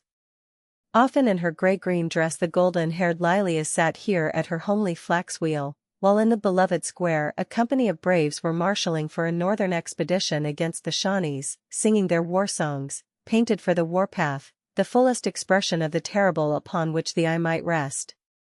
Sometimes there would be races or exhibitions of strength in the game of ball play, when hundreds would assemble from other towns to witness these diversions. The visitors, lured by the report of something uncommon at the trader's dwelling, would come after the more exciting events of the day and stand outside and gaze upon her with insatiable curiosity. They would watch the revolutions of the whirling wheel and the flying thread. Her deft white hand, her unfamiliar, smiling face, her strange, golden hair were all points of interest. They would listen to the whir of the spinning and the vague sound of her voice, as she hummed low a weird old song which she often sang about a Jair Carline and her witch-like doings of Lang Syne. The men expressed no surprise, it being a point of honor with the Indians to have known all things always. They would invariably turn away without a word or a sign. Not so the women. The fashion of attire it was that served in an instant to denationalize them. From silent amazement they passed to whispered comments as they stood in buzzing groups, then to open questions, to shrill exclamations, to an unmannerly yet kindly frenzy of inquisitiveness. Sometimes a girl would step gingerly forward, touch the slipper and the stocking on the slender foot, then fall back with a hysterical twitter of mingled delight and ridicule. The vagaries of the mode, as it was understood in Charlestown, the fashion of the white kerchief about the shoulders of Lilias, the pleated folds of her dress, were of endless interest to the young Cherokee coquettes, and kept them grouped long about the porch, and Lilias's pink and white dimples continually playing in her cheek. Somehow this curiosity concerning her was displeasing to Laroche. He wished Lilias were at home in Carolina. This was no place for the rooftree and the Ingleside. He always distrusted the savages' protestations of peace and professions of friendship. He was happier when they were all gone and the little spinning wheel with its tuft of flax stood close by the window in the spence, as the Scotch household called the living room. There the puncheon benches and the creepies, as the stools of blocks of wood were dignified, had a gossiping way of clustering around the hearth of flagstones, where an ember was always kept alive in the great chimney place, being renewed night and morning, as a fire was deemed salutary for the invalid. Its glamour held gay Tam Wilson loitering there as long as the little wheel whirled and the green shadows of the newly leaved trees without flickered across the sunshine of her hair. Sometimes her knitting needles clicked and shimmered in the firelight. Sometimes she compounded and stirred with a long spoon and a burning red cheek the contents of saucepans for his behoof, then laughed with frolicsome scoffings at the celerity with which he disposed of them. He and the two Scotchmen exchanged experiences and argued on political or religious themes, and throughout Tam Wilson supported his character with a verisimilitude that would have won him credit in the histrionic profession, and like the others took in good part the trenchant remarks having a personal application with which she saw fit to comment. He fell into the habit of holding the skeins of yarn while she wound the thread for her knitting. So adroit and persistent was he in thrusting himself forward for this duty that he almost supplanted the young Highlander whose coveted boon it had been. Indeed, Callum McIlvesty openly sulked, taking no blame that he was the slower or the more inexpert swain of the two in the proffer of assistance. And so far had the identity of Tam Wilson submerged that of the diplomat, the soldier, the ambassador, that he felt a great and irrelevant joy in the sight of the young Highlander, thrown back on the opposite settle, each arm extended at full length along its back, his eyes fixed dully, blankly, on the rafters, that he might meet no glance of Lilias to win him from his just displeasure, his long, muscular legs stretched out to the fire, his plaid, his sporran, his belt, his kilt, mentally designated ses jupons by Laroche, all in unpicturesque and careless disarray. So painful to Callum was the spectacle of the duel industry that one day, unable to endure it longer, he sprang up to leave the house, encountering Jock Leslie at the door, where his horse stood saddled. "Are ye gane afa now?" he interrogated Callum. "I am na willin' to leave the house while Lilias." "Oh, Tam is there," replied Callum impatiently. "And I am na goin' further than the spring," which was scarcely 10 steps from the door. "Sae lang as there's twa men about," said her father, and he rode off on his errand. But Lilias had overheard Callum's first phrase and no more, and Tam Wilson's quick ears were hardly less alert. Her face turned crimson. The young Scotchman had won much sincere gratitude and a very tender appreciation of his interest in her by his instant expedition to join her in her journey hither to her father's rescue from the smallpox, a disease then so dreaded, his adequate, thoughtful measures for her safety and protection, and yet the swift forwarding of the succor she brought. Odd that a thoughtless phrase could work such wreck. It was but a fancy, a freak that had taken him, she said to herself. She had thought too much of it, rated its significance too high. As for the distance, the danger, the fatigue, were the men not all and always looping hither and thither through this wild country, like the ranting, gangrel chiels they were, where 500 miles seemed a less journey to them than 50 at hame in the good Pichet. He came wi' her because he maun I be ganging, and now he was content to commend her to the protection o' Tam Wilson. She wad na gainsay him. She was not seeking Callum McIlvesty or his help, good sooth. Tam Wilson was a welcome substitute for his presence and guard. She held her head high and proud on her delicate, white neck.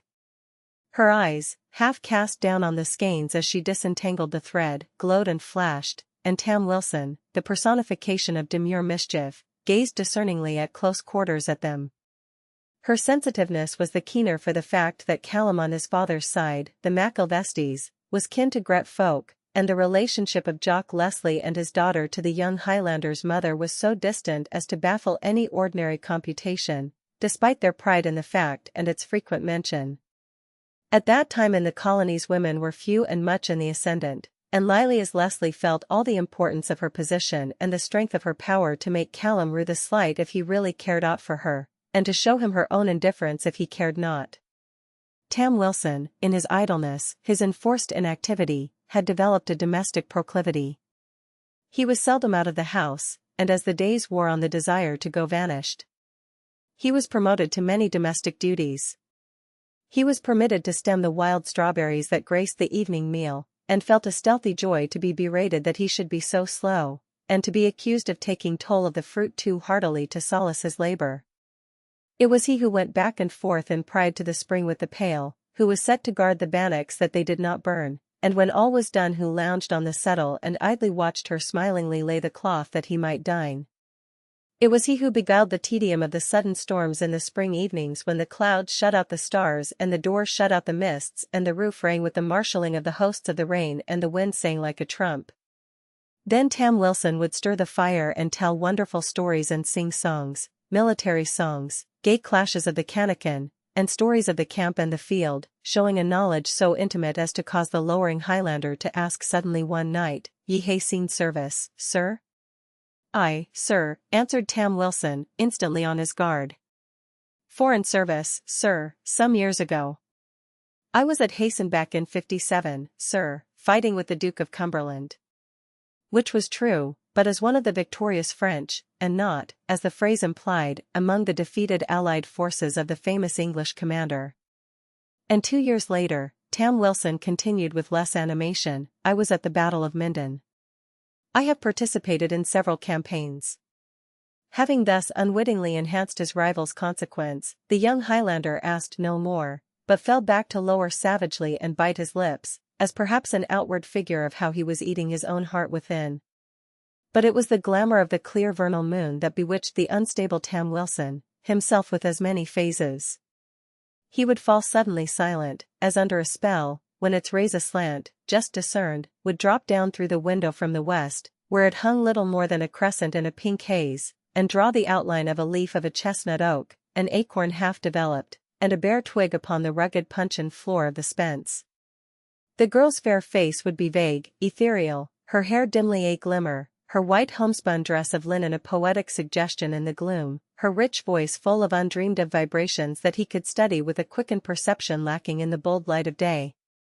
The ember faded to ashes, the candles, with the canny Scotch thrift, were not lighted, since the moon lent a torch, the sense of home, of simple, domestic habitudes, was in abeyance with the eclipse of the visible exponents. With its sights and sounds annulled, the abstract interpretations prevailed. The mind rose to loftier conceits. One felt the forces of life, not merely living, the endowment of absolute entity, not sheer individuality, with its limitations, its crippled past, its doubtful, hampered, anxious future.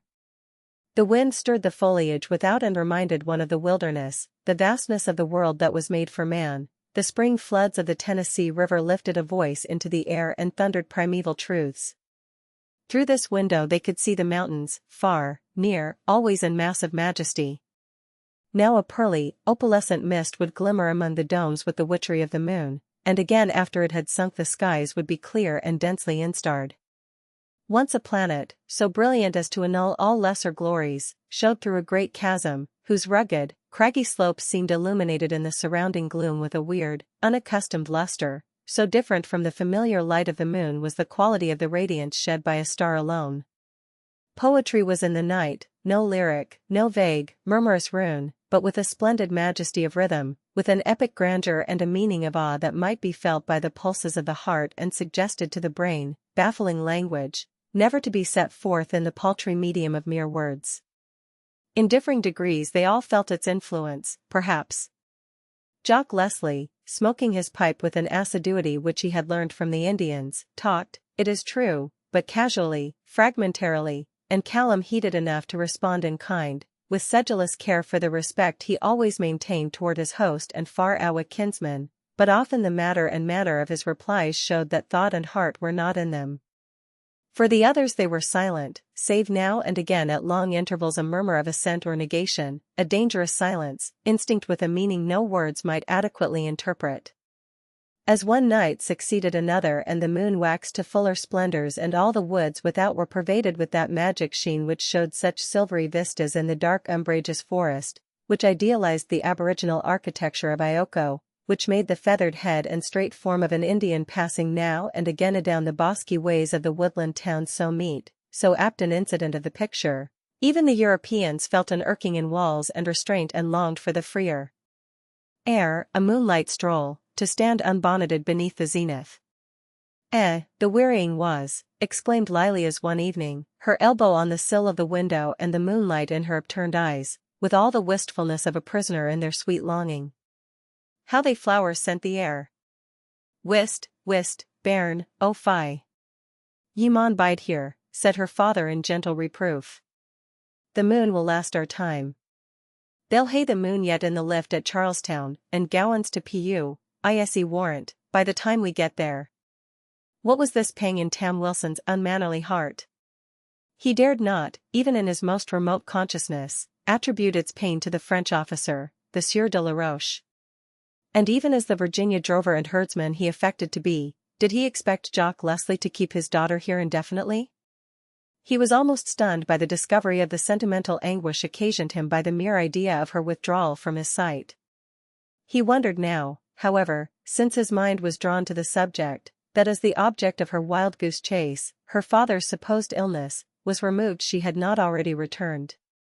So vital an interest he felt that he was moved to steady his voice, which, oh, how preposterously, trembled in the first words, to ask of her father a definite question concerning her departure, albeit his inquisitiveness and his host's family affairs ill accorded with his position as a guest laden with many favors. And in fact the query gave rise to some embarrassment. The lassie might hae gane back at once, Jock Leslie said, but, taking his pipe out of his mouth and glancing cautiously over his shoulder at the dusky room, still in the brown shadow, although the light of the moon lay in a broad silver square on the floor, so high had it climbed into the sky, but, evidently he hardly dared to put his prudence into words. Only fragmentarily he explained that Callum and he had agreed that it would be injudicious to suggest the idea of fear or flight by leaving Ioko earlier than was the custom every spring. The Indians, they dour devils, so delighted in the terror they inspired that they could scarcely refrain from the exercise of its power. The little guard could be easily taken, overcome, and mischievous malice, originating perhaps with the mere intention of giving them a fright, might with the realization culminate in a massacre. The journey was fraught with much peril at best. The Indians always requited every grudge with the utmost rigor, and certainly to pass by those black and charred skeletons of towns in the ashes of Grant's fires, still tenantless for the lack of hands to rebuild them, would be a pertinent reminder. The bones of cattle and horses were bleaching along the watercourses. Other inhuman bones were even yet being slowly gathered from the debris of the battlefields, or on the site of remote hand-to-hand conflicts, and identified and conveyed to the town of their nativity, till one was forever in danger of stumbling on communities in all the gloom of funeral ceremonies when no death was recent. Oh, there were grudges on every hand to claim requital, and the Cherokees never considered the identity of the individual who had wrought disaster. Whereas, Jock Leslie reasoned, if Lilias remained here until the usual time of his semi-annual pilgrimage to Charlestown, with all his force of packmen and pack-horses, laden with buckskins for the exchange of British goods, any demonstration on the pack train would be associated with injury to the trade, the interests of which the Cherokees were always solicitous to conserve, hence it was hardly to be anticipated. The murder of an unofficial party, so to speak, would create scant stir, but an assault upon the pack train of a licensed trader in his semi-annual passage through the country would paralyze the trade for years to come, and necessitate investigation and retribution at the hands of the government. And this result, the paralysis of the trade and the disaffection of the Cherokees, was precisely what that scheming La Roche had come to the town of Great Tellico on the Tennessee River in the earnest hope of compassing for the French interest. Had he been as true to it as he was accounted, he said to himself, he might have found means to promote this emprise of pursuit and capture and massacre. But it was with the sentiments that properly appertained to Tam Wilson that he perceived the wisdom and applauded the prudence of the proposed course. He resented that Callum McIlvesty should have aught of weight in these councils, and began to grudge him, with all a lover's niggardliness, the poor boon of having been her escort hither, and the torment of anxiety Callum must have experienced in his prayerful care and planning for her safety, and his generous courage, prepared to spill the last drop of his blood in her defense. "That's why we no keep the door open after dark," Callum briskly explained. "The Injuns are used to seeing the door closed in winter, and they'll no wonder we hae only the window open now, and dinna gie abroad. And that's why Lassie Lilias hangs here at the window sill, as wishfu as ony hempie hint the bars at a tollbooth," her father said, reaching out his hand and passing it over the sheen of her golden hair. "I'm thinking, Callum lad, it's they lint white locks, the bairn's tow head, that I gars the Injuns stare. Mind how auld Moytoy stretched his big black een?" "Moytoy," said Laroche, with a sudden wrench at his heart. He felt as one might, long ago sold to the devil, at the abrupt reappearance of the fiend. "When was he here?" "When you were Eileen, lad.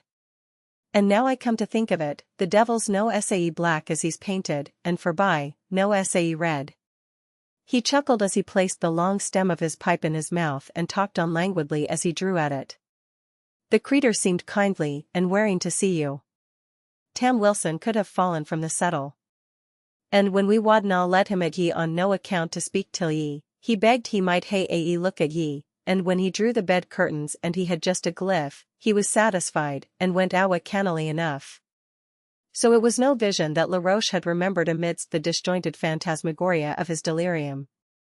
In terrible reality this red savage, with whom he shared the hidden, subtle scheme of the French government against the Carolina colonies and trading interests, had come to his bedside and sought through the mists of his wandering perceptions to sign to him, to promise silence, to counsel secrecy. More distinct than aught else of the images of his fevered brain had been the presentment of that feathered head, that many-lined, keen-featured face, the white curtain in the firm grasp, the intent, warning eye, the finger, mysterious, menacing, laid upon the long, flat, compressed lips. More distinct, since it was real. Alack! Of what avail the gay snatches of a soldier's song, the tales of the tented field, the kind, sweet, homely present of this simple cotter life, the uplifting awe of nature that must needs follow that fine sweeping of the horizon line of mountain crest against the blue, the breath of the aromatic woodland, the mystery, the magic of the moon, the sheen of the girl's golden hair, Laroche could not escape his doom. The past laid imperative hands upon the future. The reminder of Moytoy left him the realization that there was no choice. Moytoy had come, he would come again, bringing cogent influences of the Franco-Cherokee scheme, the political promises, the actuality of identity, and all a subordinate's thraldom to the will of an official superior. The Moytoy came indeed the next day and laden thus. In fact, it was he who had first thought of the design of falling on the traders' pack train on their return trip to Charlestown and cutting them all off. Thus, he argued, the country would be rid at one blow of the trade, for the others, here, there, everywhere, would never return, and it was the trade, the paltry bauble, that had bought the Cherokees, Scott and Lot, alienated them from their own best interest, threatened them with vassalage to the British, and with national annihilation. The vengeance of the Carolina authorities would scarcely discriminate, scarcely even seek out so elusive a prey as the immediate offenders. Frantic and furious it would alight like a bolt from heaven on whatever lay within its orbit. Thus it would serve to unite the Upper Cherokees, the Utah district, and the Air 8 towns in their own defense. The doubting must needs be steadfast, the weak-hearted confident and strong, the politic might scheme only from ambush, and Attacullaculla postpone his strategic talks of statecraft till the council once more should have time to heed his plotting and counterplotting. Then the way of the French would be open. Then might its skilled officer bring the great guns and build the forts and drive forever from the Cherokee borders this perfidious foe who sought to enslave a free people by goods and rum, at ruinous great prices and tolls of trade. Despite Laroche's experience of the inconsistencies and contradictory traits of the Indian character, this precipitancy surprised him. He began to see that the patience with which the savages were credited, their long waiting and scheming for revenge, the illimitable distances they traversed in war, the innumerable shifts and devices they practiced, of almost inconceivable ingenuity, to attain their object, all were exerted only when it lay beyond their immediate reach. Once within the possibilities, and the leap to seize upon it was like a panther's, as swift, as bloodthirsty, and as unreckoning. For the Indians' policy of doubting and debating was only when impotence held their revenge in bounds. Thus it was that their hasty, unguarded, impulsive seizing upon an opportunity of massacre and robbery so often recoiled upon the body politic, which suffered as a whole in the vengeance of the colony, the withdrawal of the trade, and the cutting off of supplies and ammunition, for the murderous enterprise of some small band. More than once Moytoy himself, both earlier and later, headed a party of these independent warriors, for whose deeds the Cherokee nation at large paid the reckoning. It was well that Laroche had the futility of such raids in mind to point the moral of the value of delay, of preparation, of acting with due caution for the attaining of permanent effect. Press the British back for a moment, that full-armed, embittered, more powerful still, they might again overrun the Cherokee country, and thus bring to naught the plans of the great French father to aid and abet the throwing off of this heavy yoke, all these plans as yet in abeyance, not a cargo of ammunition en route. I care not for the desertion of the base Mingo Push-Push, it is to me but the freak of a peevish child, as his very name implies, Laroche declared. The Choctaws are ever loyal to the French, the Muskogees, and their subordinate tribes, all are in amity, all preparing for the great decisive blow, the simultaneous attack that shall some day drive the English colonists east and south into the Atlantic Ocean and the Mexico Gulf. But the moment must be propitious, the occasion ripe. Time, Moytoy, time is the great warrior. Time always wins the long fight. He had walked out with the Indian, who had declined Jock Leslie's invitation to light his pipe at the hearth in the spence, this being unsanctified fire, kindled by no Chiratag, and had repaired to the fire always alight in the center of the beloved square, annually kindled by the men of the divine fire, distributed amongst the dwellings, and never suffered to die out till the last day of the old year.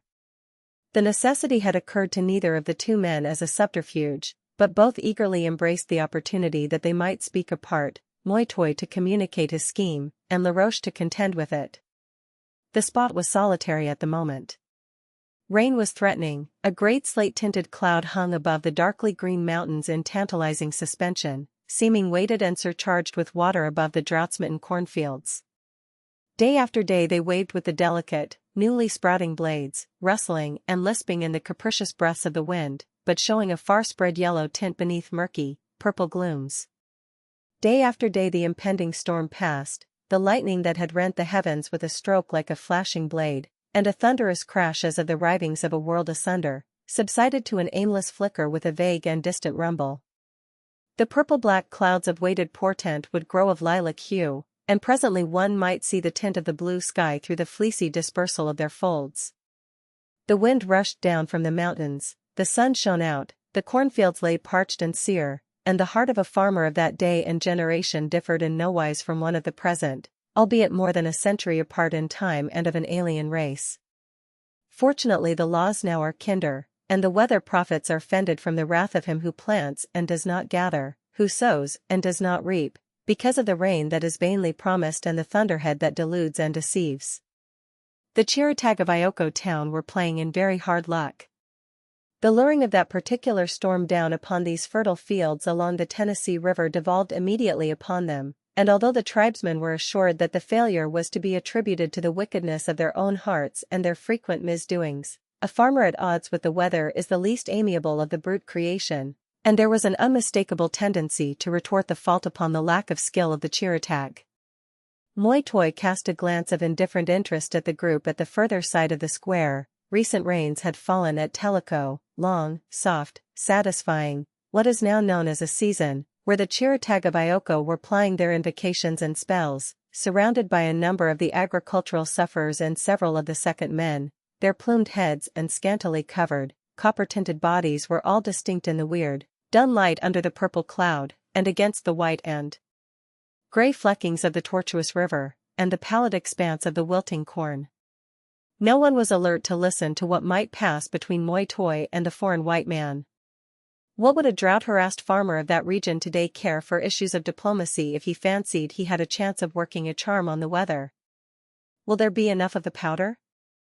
Moitoy asked tentatively. His experience was limited, but he knew enough of the world to be aware of the folly of exchanging a small certainty for a large possibility, a small massacre for a large war of doubtful outcome. Powder, exclaimed the soldier with a scornful laugh. I can teach you to make powder. The country is full of the materials for its manufacture.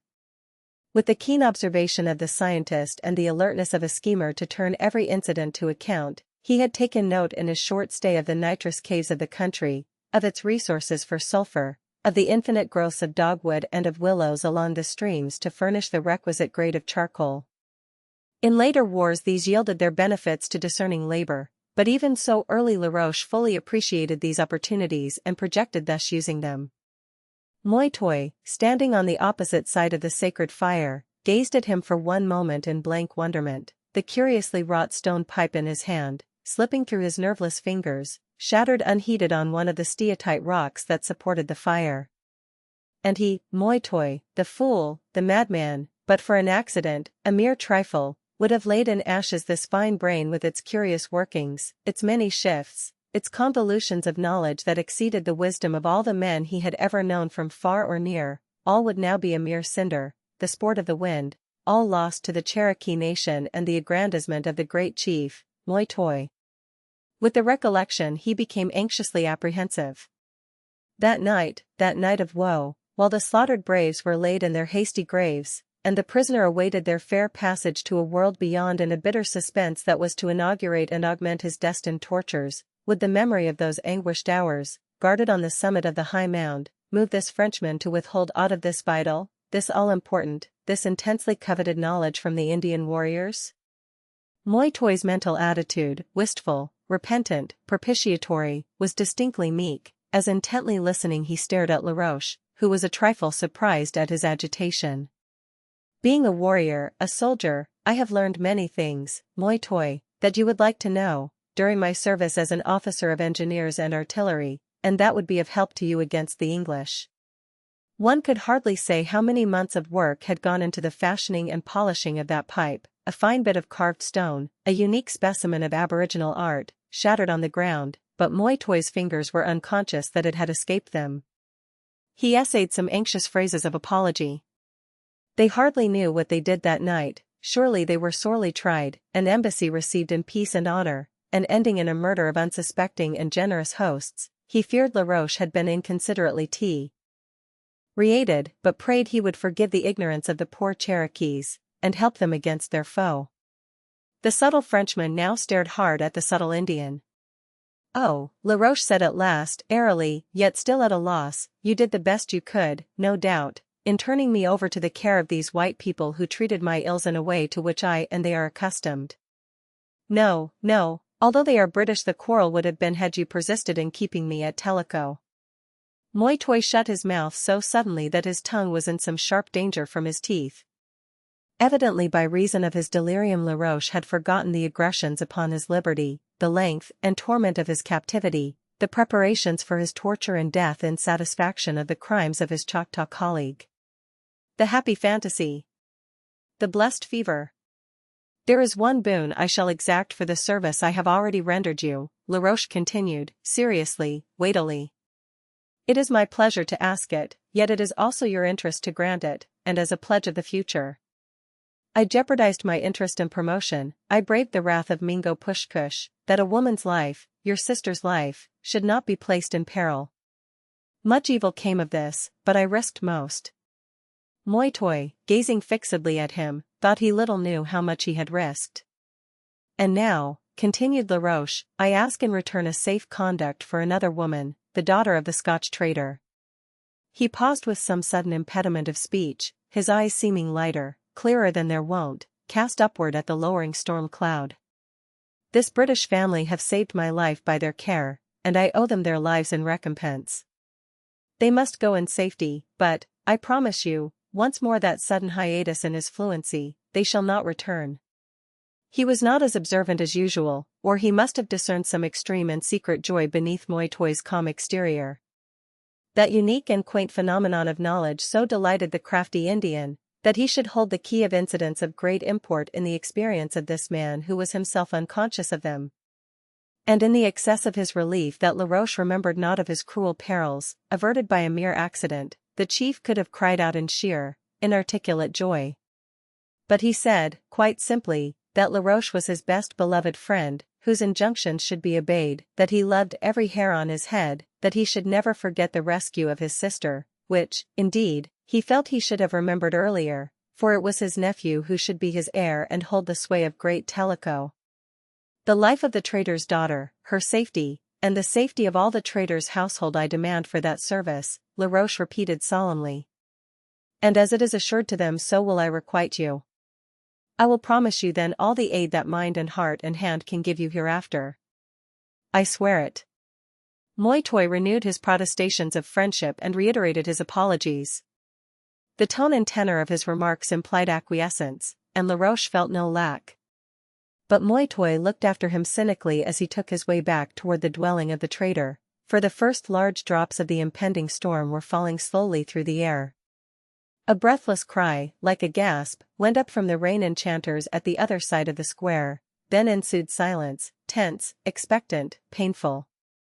The farmer, poor sport of the skies, was aware that this limited manifestation of the obedience of the powers of the air rescued the reputation of the Chiratag, since rain had fallen at their bidding, yet did not save the crop, and, reduced to the position of the only sufferer in the event, hung in desperate suspense upon the developments of the next few moments. The trading house, with its door broadly aflare, giving a glimpse of an orderly assortment of merchandise within, had on the roofless porch or platform a group of the young packmen who had accompanied Callum McIlvesty from Charlestown. They were wearying for their return thither, since so many restrictions had been laid on their conduct and language, lest they give offense to the Indians and bring down reprisal while they had in their keeping the precious charge of the young lady, little lassie Lilias, as all Jock loved to call her. This restraint greatly irked them, for they were accustomed to giving and receiving hard knocks, speaking their minds without fear or favor and with a very rough edge to their tongues. One, fallen a trifle ill, declared that he would be well in a trice if he were not just dying of all these manners. Sodden themselves in 1,000 superstitions, they had taken a keen interest in the weather bewitchments, in which, from these motives, they had been forbidden to mingle. They had neither the time nor the inclination to notice the invalid hastening away out of the rain to shelter, but his disordered step, his pallid countenance, his agitated mien did not fail altogether of observation. The door of the dwelling opened as he approached it, and there stood Lilias holding it against the wind. So incongruous seemed her fair face and golden hair and whitely glimmering attire with the sullen aspect of the approaching storm, the gloom-darkened woods on every hand, that she suggested an affinity with a sunlit scene that glimmered along the far perspective of the ranges where a rift in the cloud admitted a suffusion of ethereal golden light, in which the mountains were azure, the woods of a fine, intense jade hue, the flash of a cataract like molten silver, the very apotheosis of scenery. Some transient glimpse of the fair land of Canaan. Laroche's lip trembled as he looked at her, so beautiful, so good, so cruelly endangered. She noticed his pained expression, but misunderstood its meaning. With the constant household anxiety as to his health, ye hae been lang awa why that dar Carl, Moitoy, and ye look pale. Set ye down by the fire, and I'll gie ye a posset, before the others get here to beg for te half o' it. He loved to do her bidding, even if it were not blended with many odd sups and bites, of a quality peculiarly acceptable to an invalid's capricious appetite. He would have drunk poison as readily for her sake, he said to himself, and added with a grim smile that he might do that yet. For he had come to a full realization of late. He consciously recoiled from all his loyal plans, his secret orders, his duties, his pride of intellect, of achievement, his past, his profession, his future. He said to himself that he would have liked the life of a puppet, he could have felt if he had been made of wood or wax, to be placed thus in a corner, to gaze at her with unwinking eyes, to be given a bowl of drink, withdrawn in a minute, as she must needs test with her own lips whether it were not too hot. He sought with sedulous care the section of the rim her lips had touched. Poison. But the cup of the present held nectar. He would have been satisfied, would have kissed the hand of fate had he been only her pet dog. A great collie, old, cosmopolitan, he had come across on the ship with her father in the Days Lang Syne, and exceedingly surprising did he find the experience of a collie of degree on the ocean, had deserted the trading house, since her arrival, repudiated his master, forgotten his friends, the packmen, cut his Indian acquaintance dead, to lie by her hearth, to follow her footsteps, to feed from her hand, to sit with his head against her knee and his listless body, dislocated, weighing against her, to whine in jealous disfavor and an effort to attract her attention had she more than a sentence or two to exchange with any interlocutor save him. "Whist, whist, hinny," she would gently smite his lolling head, "ye'll talk soon, and then I'll ken ye're no canny." For this, even so little as this, Laroche felt at times that he would barter his learning, his prospects, his identity, his duty. Sometimes he sought to justify his long, unnecessary lingering here, despite his consciousness of the fact that his very individuality was a dangerous secret. Were it known or suspected that he was employed in the French interest, he could not hope to escape arrest, and thereby injury to the cause he represented. Whatever might be the will of personal friends, should he retain them in the stress of these disclosures, hard usage would he encounter at the hands of the British colonial authorities, perhaps even death. Nay, had there not been a reward offered for the scalp of every Frenchman busy among the Indians?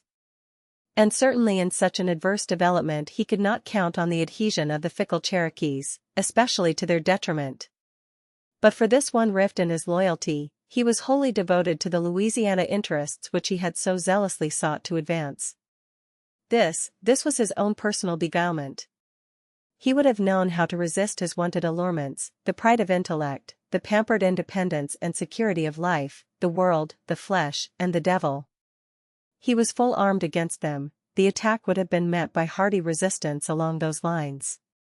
But to divert him from his duty, his loyalty to his political trust, his obedience to his officers by means of a virtuous attachment to a being so gentle, so fair, so good that no man could think on evil seeing her, this seemed a device worthy of the devil, and very like him, for this attachment would have done him honor in any station of life save this, harbored deep, deep in the subtle, deceitful heart of an enemy in the guise of a friend, a spy upon his benefactor, the destroyer of their simple and limited and humble prosperity.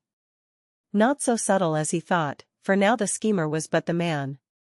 Worse still, for his secret, he was a Frenchman. Sometimes as he looked at her those keen, eagle-like eyes of his softened suddenly, with his emotional French susceptibility, and filled with tears. These tears she saw, and in responsive emotion her own would start, trembling, to the eyelids. She was not used to the sight of tears in a man's eyes. Callum McIlvesty had not trafficked with such gear since he had first gotten a foot on his sturdy infant legs and began his long travels through this weary world. Sometimes, taking a pinch out of the proffered snuff-box of a merchant of degree in Charlestown, Jock Leslie, who could carry his liquor well enough, would find this unaccustomed gentility of the mull culminating in a sneeze and water in the eyes. But such tears as these of Laroche's, tears of sheer pleasure, of subtle sorrow, of hopeless love, of the sweet emotion of looking upon her, she had not witnessed, and yet, enlightened by a kindred sentiment, she could appreciate, and the difference of the manifestation for her sake from aught else she had ever known made it seem the deeper, the truer, the dearer. Certainly it was more picturesque than the obvious signs of Callum's dissatisfaction in an unhappy love, though, to be sure, she took scant heed of them.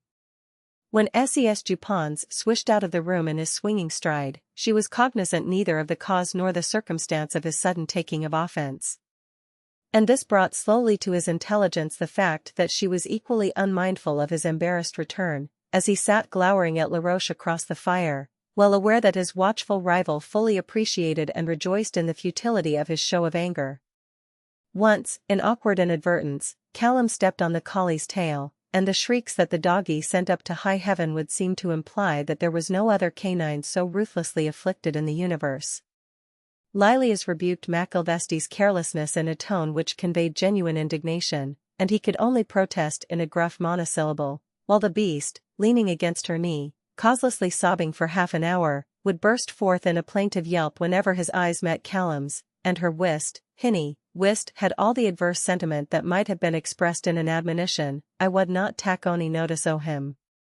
Callum could not even mend the fire with wonted deftness, nor keep his temper when the logs of wood would roll down, but would administer a kick of such free force as to send the red-hot coals flying about the puncheon floor and all the family scuttling to catch them up before the whole bigging Sulby in a low. Even in the assiduous comedy of his conversations with Jock Leslie he often seemed to forget names of people and places in Scotland with which he was obviously familiar, and he was curiously uninformed of all calculated to interest the elder in the doings of the regiment. Sometimes, indeed, his sentence broke off in the middle, and he would fall into a reverie, from which he was only roused by the sudden jocularly upbraiding voice of Jock Leslie, and once more with galvanic earnestness he would essay his method of propitiation. Matters went better with him when the simple and unobservant Jock Leslie himself did the talking, which was usually the case, in great fullness of detail and long, circuitous routes of narrative, leaving his auditor scant duty save to murmur I warrant ye, at intervals, these dicta being uncompromising and calculated to be generally applicable to any situation. His supplantation was definite and complete. And still Laroche, despite his qualms of conscience, putting aside his repentance as for indulgence at a more convenient season, interpreted all the indicia of the young Highlander's state of mind, felt the complacence of a favoured rival, and experienced all the joys of triumph over the poor young Callum, as if he had a full intention to enter a contest against him for this prize. True, he was touched with the generosity of the young mountaineer, who had shown at the first some definite proclivity to inquire into the stranger's means as well as local habitation and association, but becoming impressed from some casual phrase with the idea that the guest was of meager resources and had experienced much financial hardship, he withdrew all his forces along that line. The reverse, in fact, was the case, for Laroche's fortune was not inconsiderable and he enjoyed fair prospects. The error of his magnanimous rival elicited that aesthetic sentiment, that prepossession in favor of whatever is noble, which a certain type delights to admire rather than to emulate. It stimulated a degree of reciprocal interest in the young Highlander, a sort of curiosity as to his status which comprised several incongruities. Macilvesti's poverty was obvious, not merely from his humble estate as a foot soldier, but often from allusions to it that escaped him. He had the manner of a gentleman of a high type, he was lofty, yet not assuming, kind without condescension. He was often merry but never clownish, and by turns grave and dignified without affectation. Yet his education was most limited, he notably lacked the training appertaining to a certain social rank, while possessing all its other worthy attributes and inherent values. His experience of travel was the service of the 42nd, the troopship, and the forced march of the wilderness. Laroche, in his idle interest, had had an intermittent intention of inquiring directly of Jock Leslie concerning the inconsistency of the young Highlander's endowments and position, but the awkwardness of this display of sheer curiosity was obviated when one day the trader complained of a freak of taciturnity which he declared Callum had shown. "I canna get muckle mair talk out o' Callum now than when he ken naught but the Gaelic." Then in reply to a question which seemed to express but a civil interest, Callum was near grown when he had the meenister for a tutor, and the callant got to his English. The family had hard straits, but, wow, man. The clan were out in the 15, and then what was left o' them went out in the 45. Though not without sympathy, he spoke with obvious reprehension of this clan's misfortunes, for Jock Leslie was of the Lowland Scotch and had always been well affected to government. And they lost much blood, and a head or twa amang them afterward, and the land was forfeited to the crown. There were twa or 3 titles amang them, a earl and a baronet or twa, I wot no what, but a very fine, if it were not for the attainder. Callum is kin to Giareat folk. But what's a title, neither fitten to eat nor to drink, I trow. I wad was, though, the callant did own the land that the government took away from his father, wha died in hiding after the 45, and the rents, that he might hae made a gentleman o' himsel instead o' just a birdly foot sodger. He was a gentleman even without the land or the rents, and the Frenchman piqued himself upon his subtlety of discernment in having perceived this fact in so untoward a guise as a foot sodger who shoulders a musket for pay. For these reasons now and again Laroche experienced a compunction that he should be destroying the prospect of the domestic happiness of this man, when circumstances, nay, his life was at stake, forbade any serious intentions on his own part. And yet, and the thought was subtly sweet, she loved him, he was sure of it, as he loved her. But in the dark hours of the night, when the house was silent, all wrapped in slumber, a certain wakefulness had begun to harass him, like a nemesis. A voice of reproof sounded in all his reflections, of warning, of presentiment, the prophecy of the future. When thus repentance and doubt fell upon him, he would urge in extenuation that if he had idly won her heart it was but in the interests of that disguise still so imperative upon him. Yet the thought of their kindness was like coals of fire. They had brought him back from the verge of the grave. They had lavished their best upon him, the stranger, for aught they knew humble of station and penniless.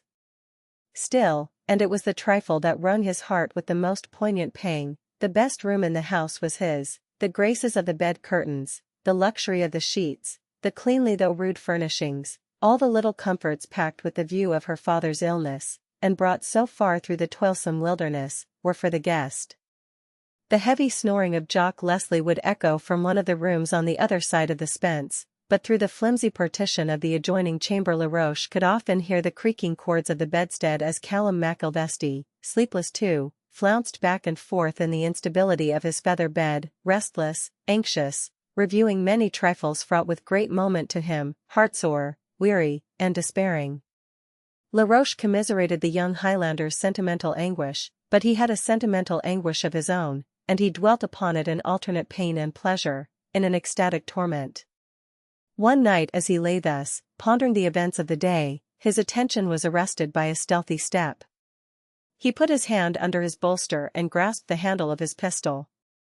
He listened hopefully for the stir of the tortured Callum McIlvesty, but sleep at last and some fond and peaceful dream held the young Scotchman, and naught but the sound of his deep and regular breathing attested his proximity in the next room. Laroche hardly dared cry out and alarm the house, lest the impending demonstration be delayed and renewed at some moment when no one was awake and on guard. Except for the possibility of firing the building, it was in danger of no calamity that could fall upon it without noise. The doors were locked, the battened shutters had heavy bars, therefore he judged it prudent to wait and listen. There came again the tread of feet, stealthy, quiet as before. The impact of a bare sole upon the ground beneath the window was distinct for a moment.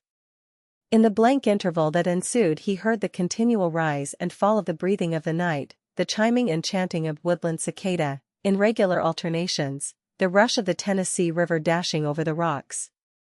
Once more that sound, as of a bare foot, and again beneath the window. He was exceedingly deft and light and certain in all his movements. When it had passed he slipped out of his bed and crossed the room to the window, not a sound attesting his progress, save that once a puncheon creaked. He stood for a moment motionless, then peered through the rift between the shutter and the window. Outside there was a glare, a sudden glare.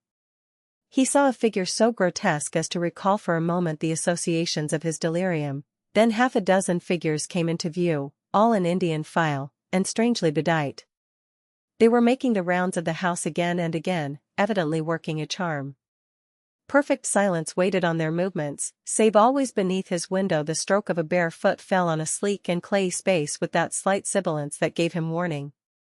Heads surmounted by torches enclosed in great gourds, hideously painted in the semblance of human faces, showed faces below still more hideously painted, buffalo horns and tails adorned figures grotesquely and silently dancing, others wore bears' claws and hides, a human panther ran on all fours, now and again leaping so high into the air that he seemed some inconceivable triumph of mechanism instead of a living creature. The soldier felt his heart sink. Seldom did the Indians permit the presence of white strangers in their more national customs, and thus often the depths of their savagery, their fantastic barbarism, lay unrevealed. Some strange significance surely marked this grim pantomime, enacted in the darkest hour of the night about the silent dwelling, while its unconscious inmates slept. Their lives might seem to hang by a hair. He bethought himself, with a pang of terror, of the young packmen quartered in the attic of the trading house. Surely the glance of a wakeful eye must prelude the crack of a rifle, for could a sane man imagine this to be aught but the revellings of the creatures in the midst of an assault?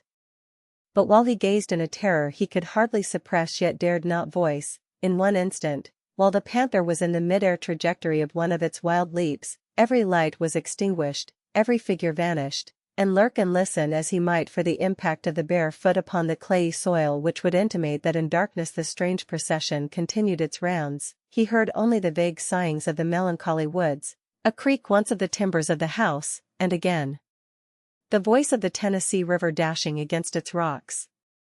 6. The next morning Jock Leslie positively refused to credit the reality of the remarkable procession that had thrice encircled his house while the dwellers within, all save one, had slept oblivious and unsuspecting. His bushy eyebrows had drawn together in a big blonde frown as he listened, his eyelids contracted over his narrowed eyes, but he shook his head when all was said. "Nah, ye were dreaming, lad, just a bit of the fever on ye yet." The futility of the proceeding, its lack of precedent in his experience, the clear, fresh, reassuring presentment of Ioko town under the vernal sky, so peaceful with the dewy matutinal woods hard by, the flashing river, the mountain ranges suavely blue, the friendly denizens of the vicinage coming and going in and out of the trading house, the clusters of headmen about the buildings of the beloved square, perhaps discussing some point of interest in the cabin of the aged counselors, or playing the endless but trivial sedentary game of roll the bullet, all combined to discredit it. All was as sane, as seemly as civilization itself. Once adopt a different standard, how could it be aught but a dream? But Laroche continued pale, anxious, distrait. "I thought I ought to tell you in Callum," he said. The young man affected a friendly familiarity of address. "I know what I know. It was no dream." Jock Leslie rubbed his hands together as he leaned forward with his wrists on his knees and looked up at the younger man's face, with an expression of kindly but superficial gravity, obviously humoring, as he thought, a whimsy. "If you have no objection, I should like to speak of it to Moi Toi," Laroche said. "To no one else, then," said Jock Leslie, for he accounted himself a great proficient in the subject of Indian traits and manners. "The Injuns no like to be keeked at and spied out when they are at their high jinks and fandangos. But Moi Toi's a kindly soul and friendly. I mind how he wearied to speak wi ye while ye lay in a dwam when ye cam first to Ioko." The instant the revelation passed the lips of Laroche, he saw by the change in the Indian's face that the disclosure was unexpected.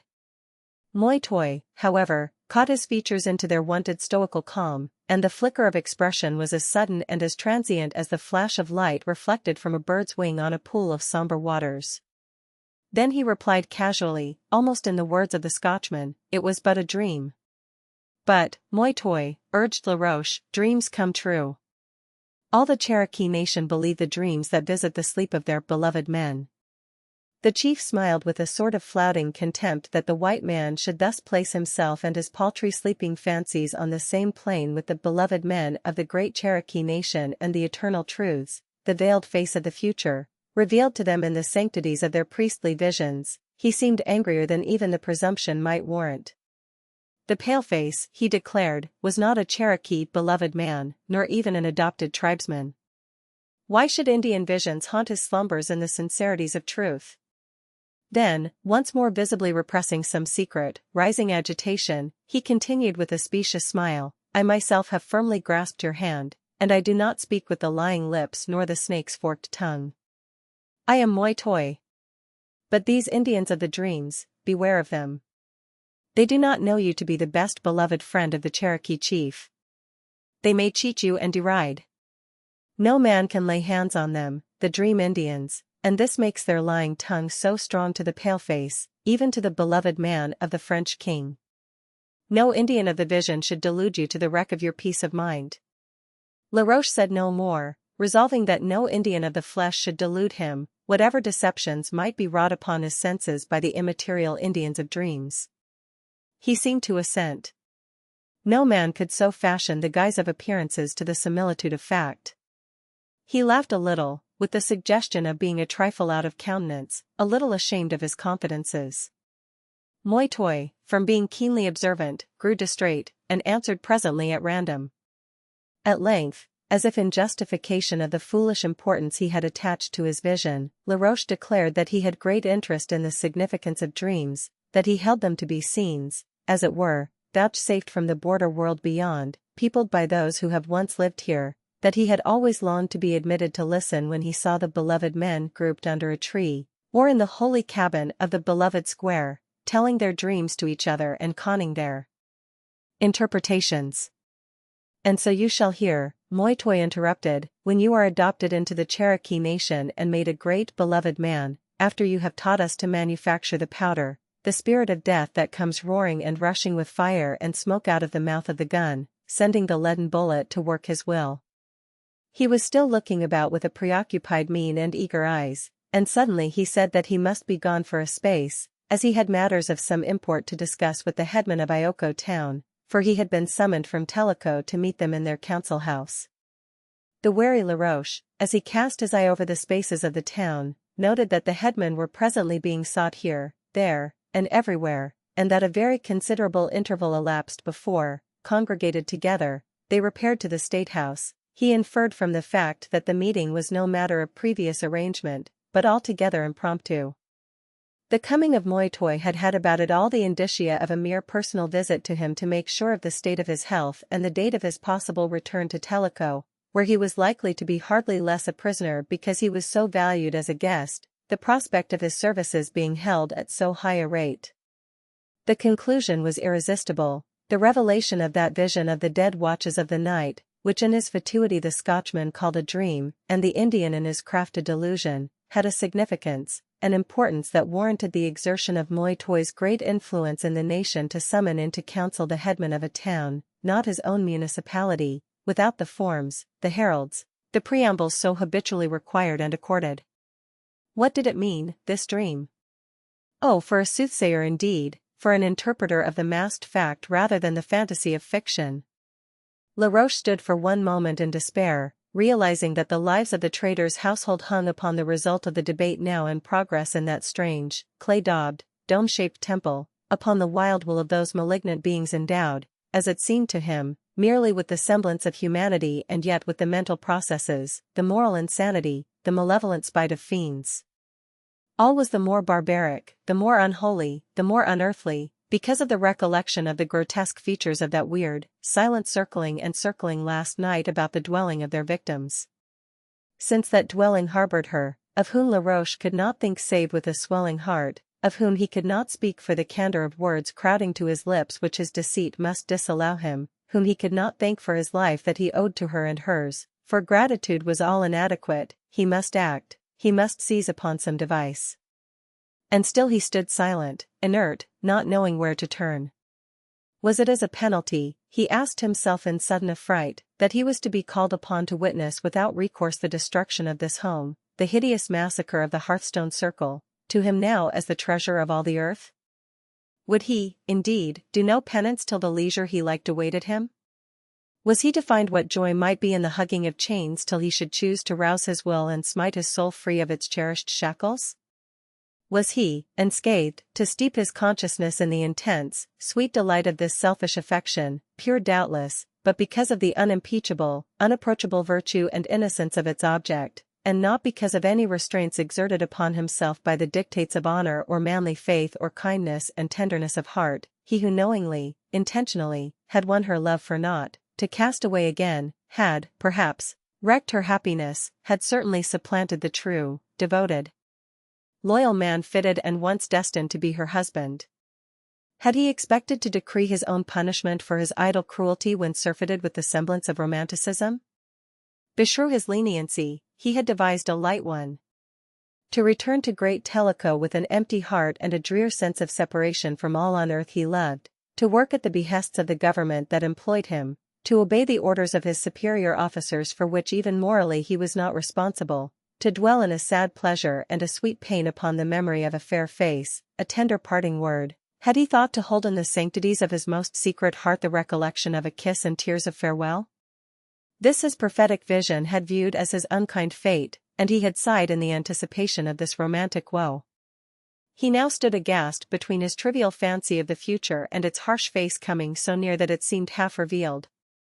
Heaven, just heaven, mindful of retribution, would so smite him, insensible though he had become, that he should feel its wrath.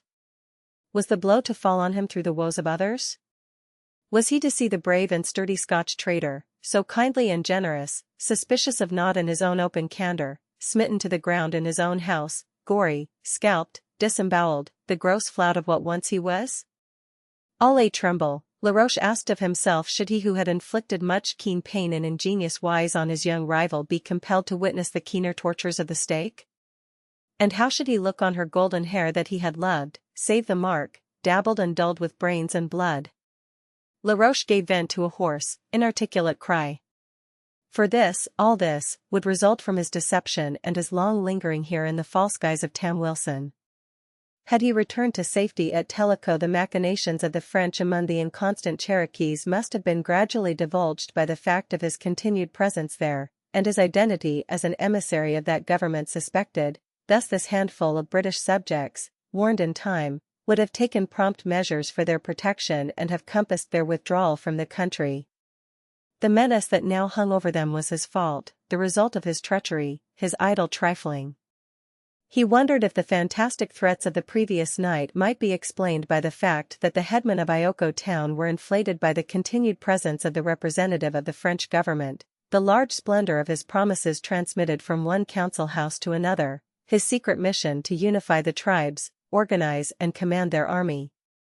Were they already feeling their emancipation from the British rule, already emboldened by the knowledge of the great French king's strength, as if the promised munitions of war were in store, already rejoicing in the blood of their earliest victims, even while it yet coursed with calm pulsations through their veins?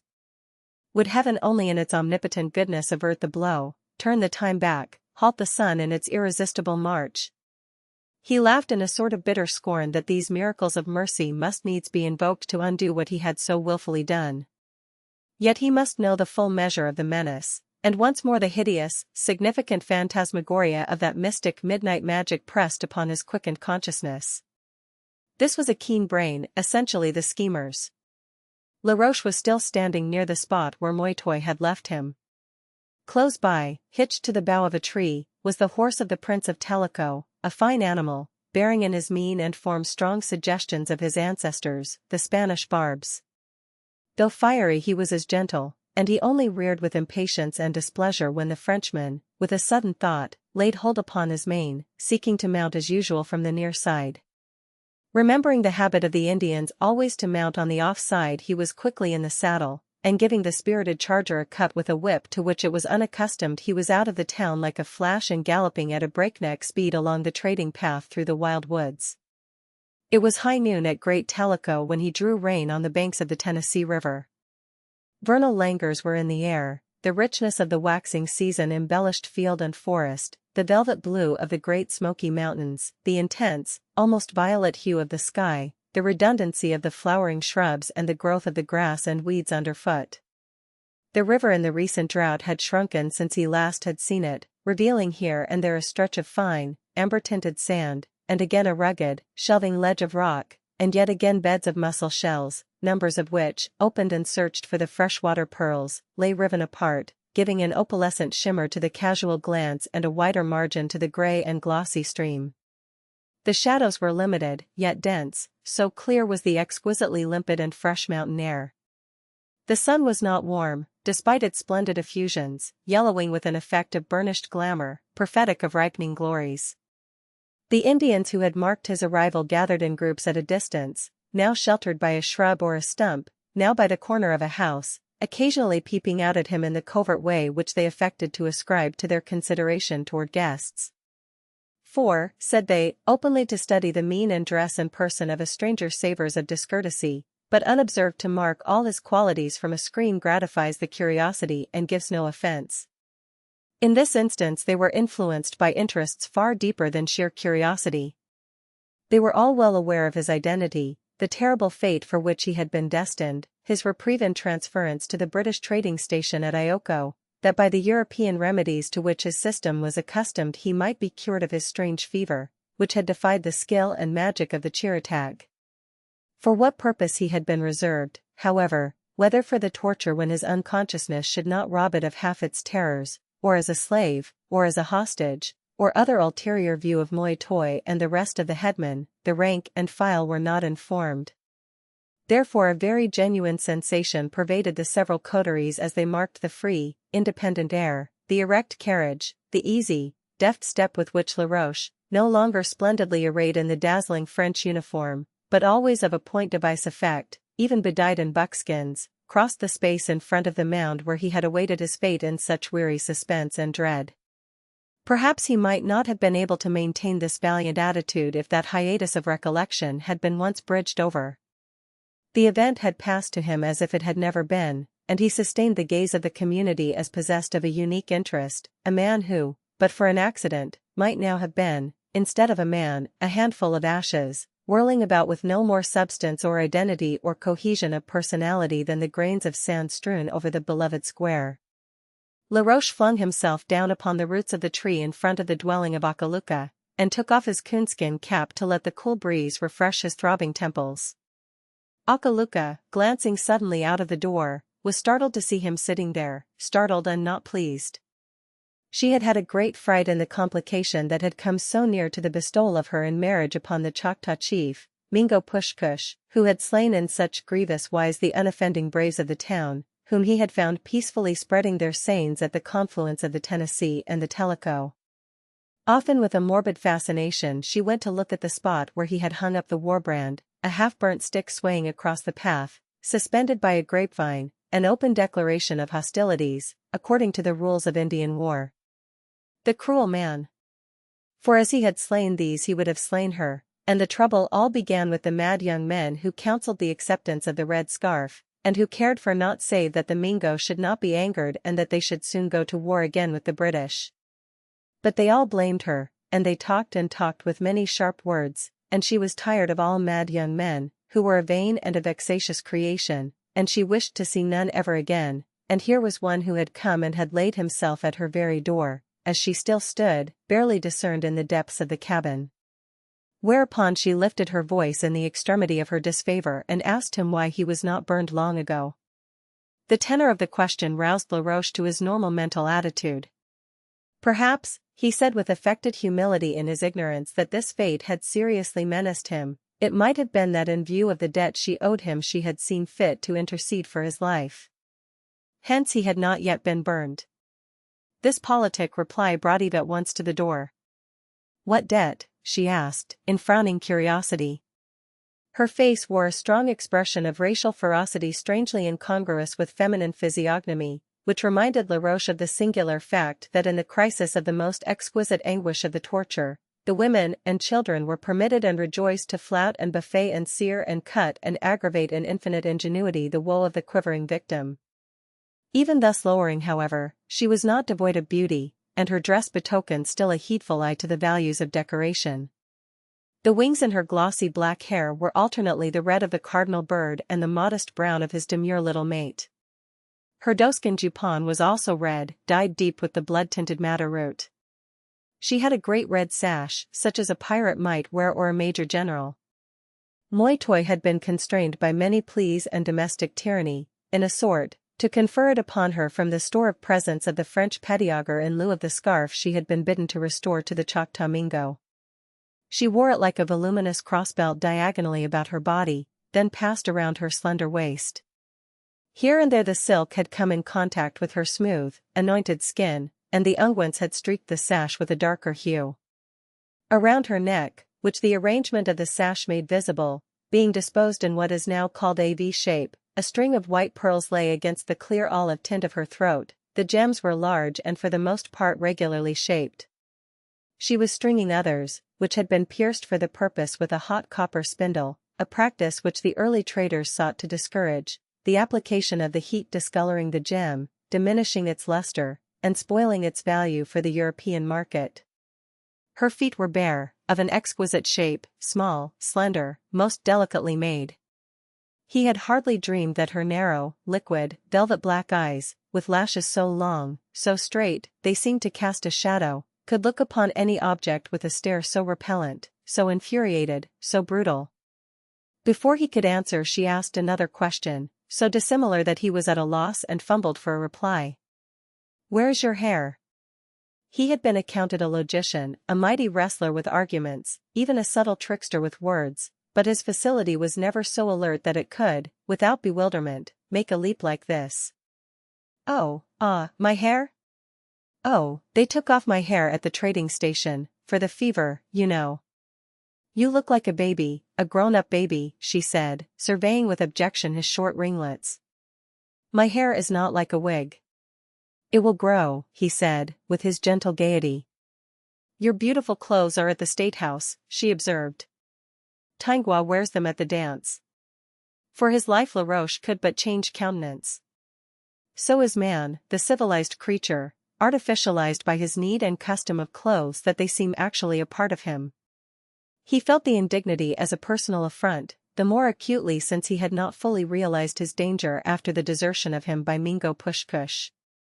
His eyes rested on the soft shining of her anointed sash.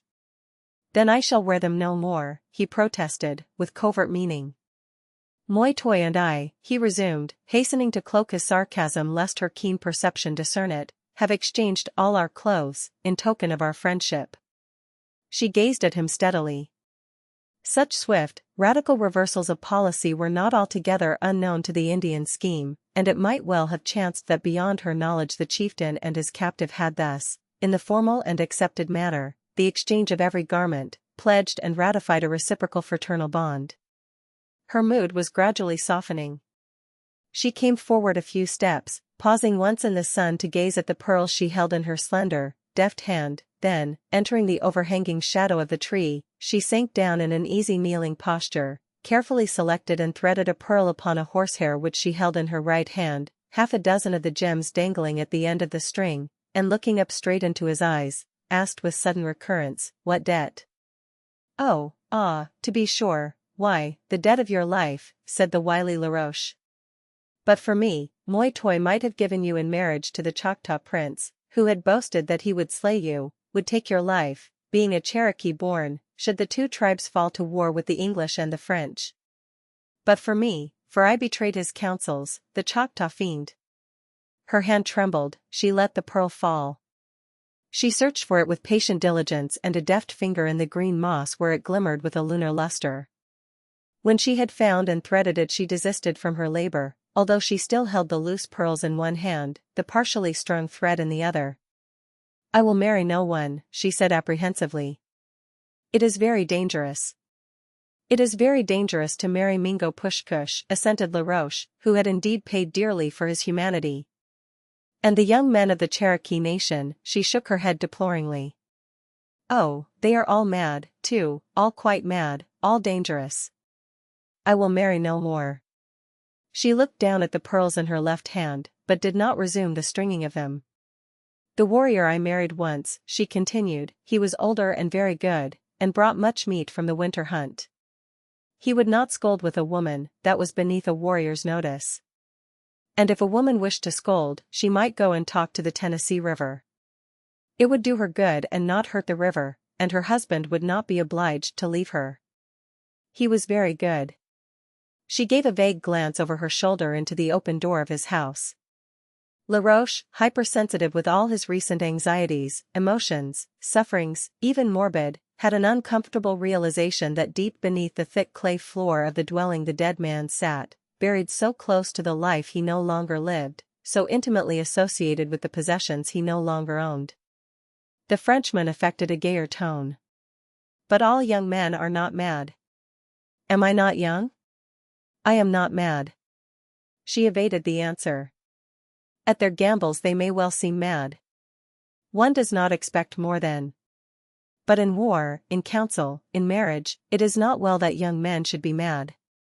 The gambols of various nations are different, as with their other customs," remarked Laroche discursively.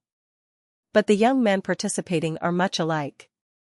I have seen a game of the Cherokees in which the young men seemed mad, oh, very mad indeed." "What game was that?"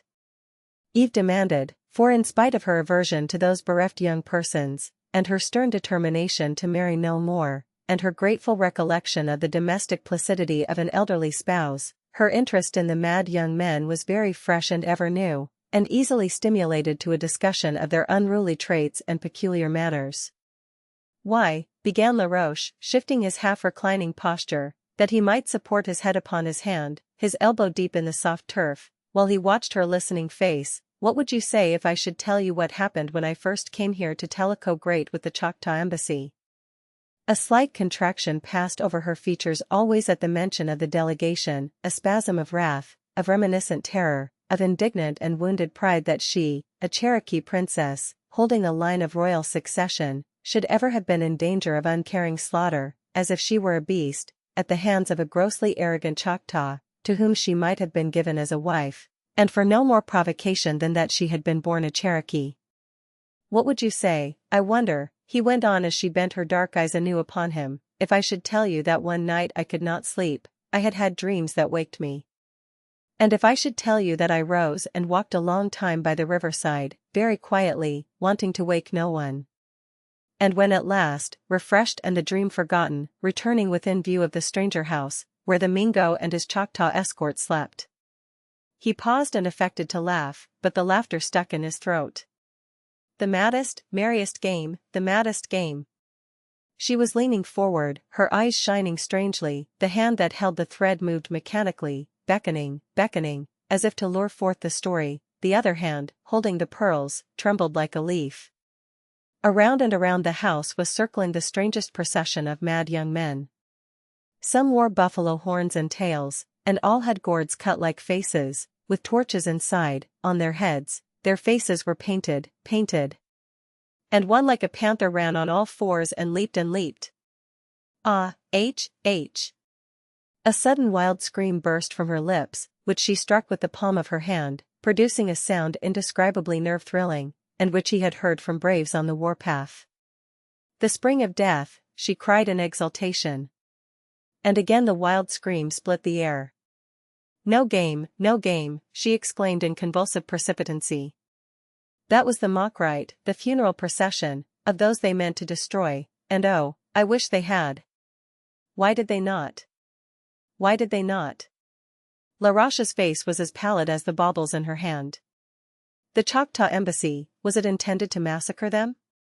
It must have been, though I know nothing of it. This is the invariable prelude, the agreement, the seal of the compact. To circle 3 times round the house of your enemy, if one rests in your town, as if it were the house of the dead, and with mock and flout and spells to palsy resistance, and with lights to prove the path, and with knives to cut the pledge of friendship, and with the leaping death to seize them by the throat.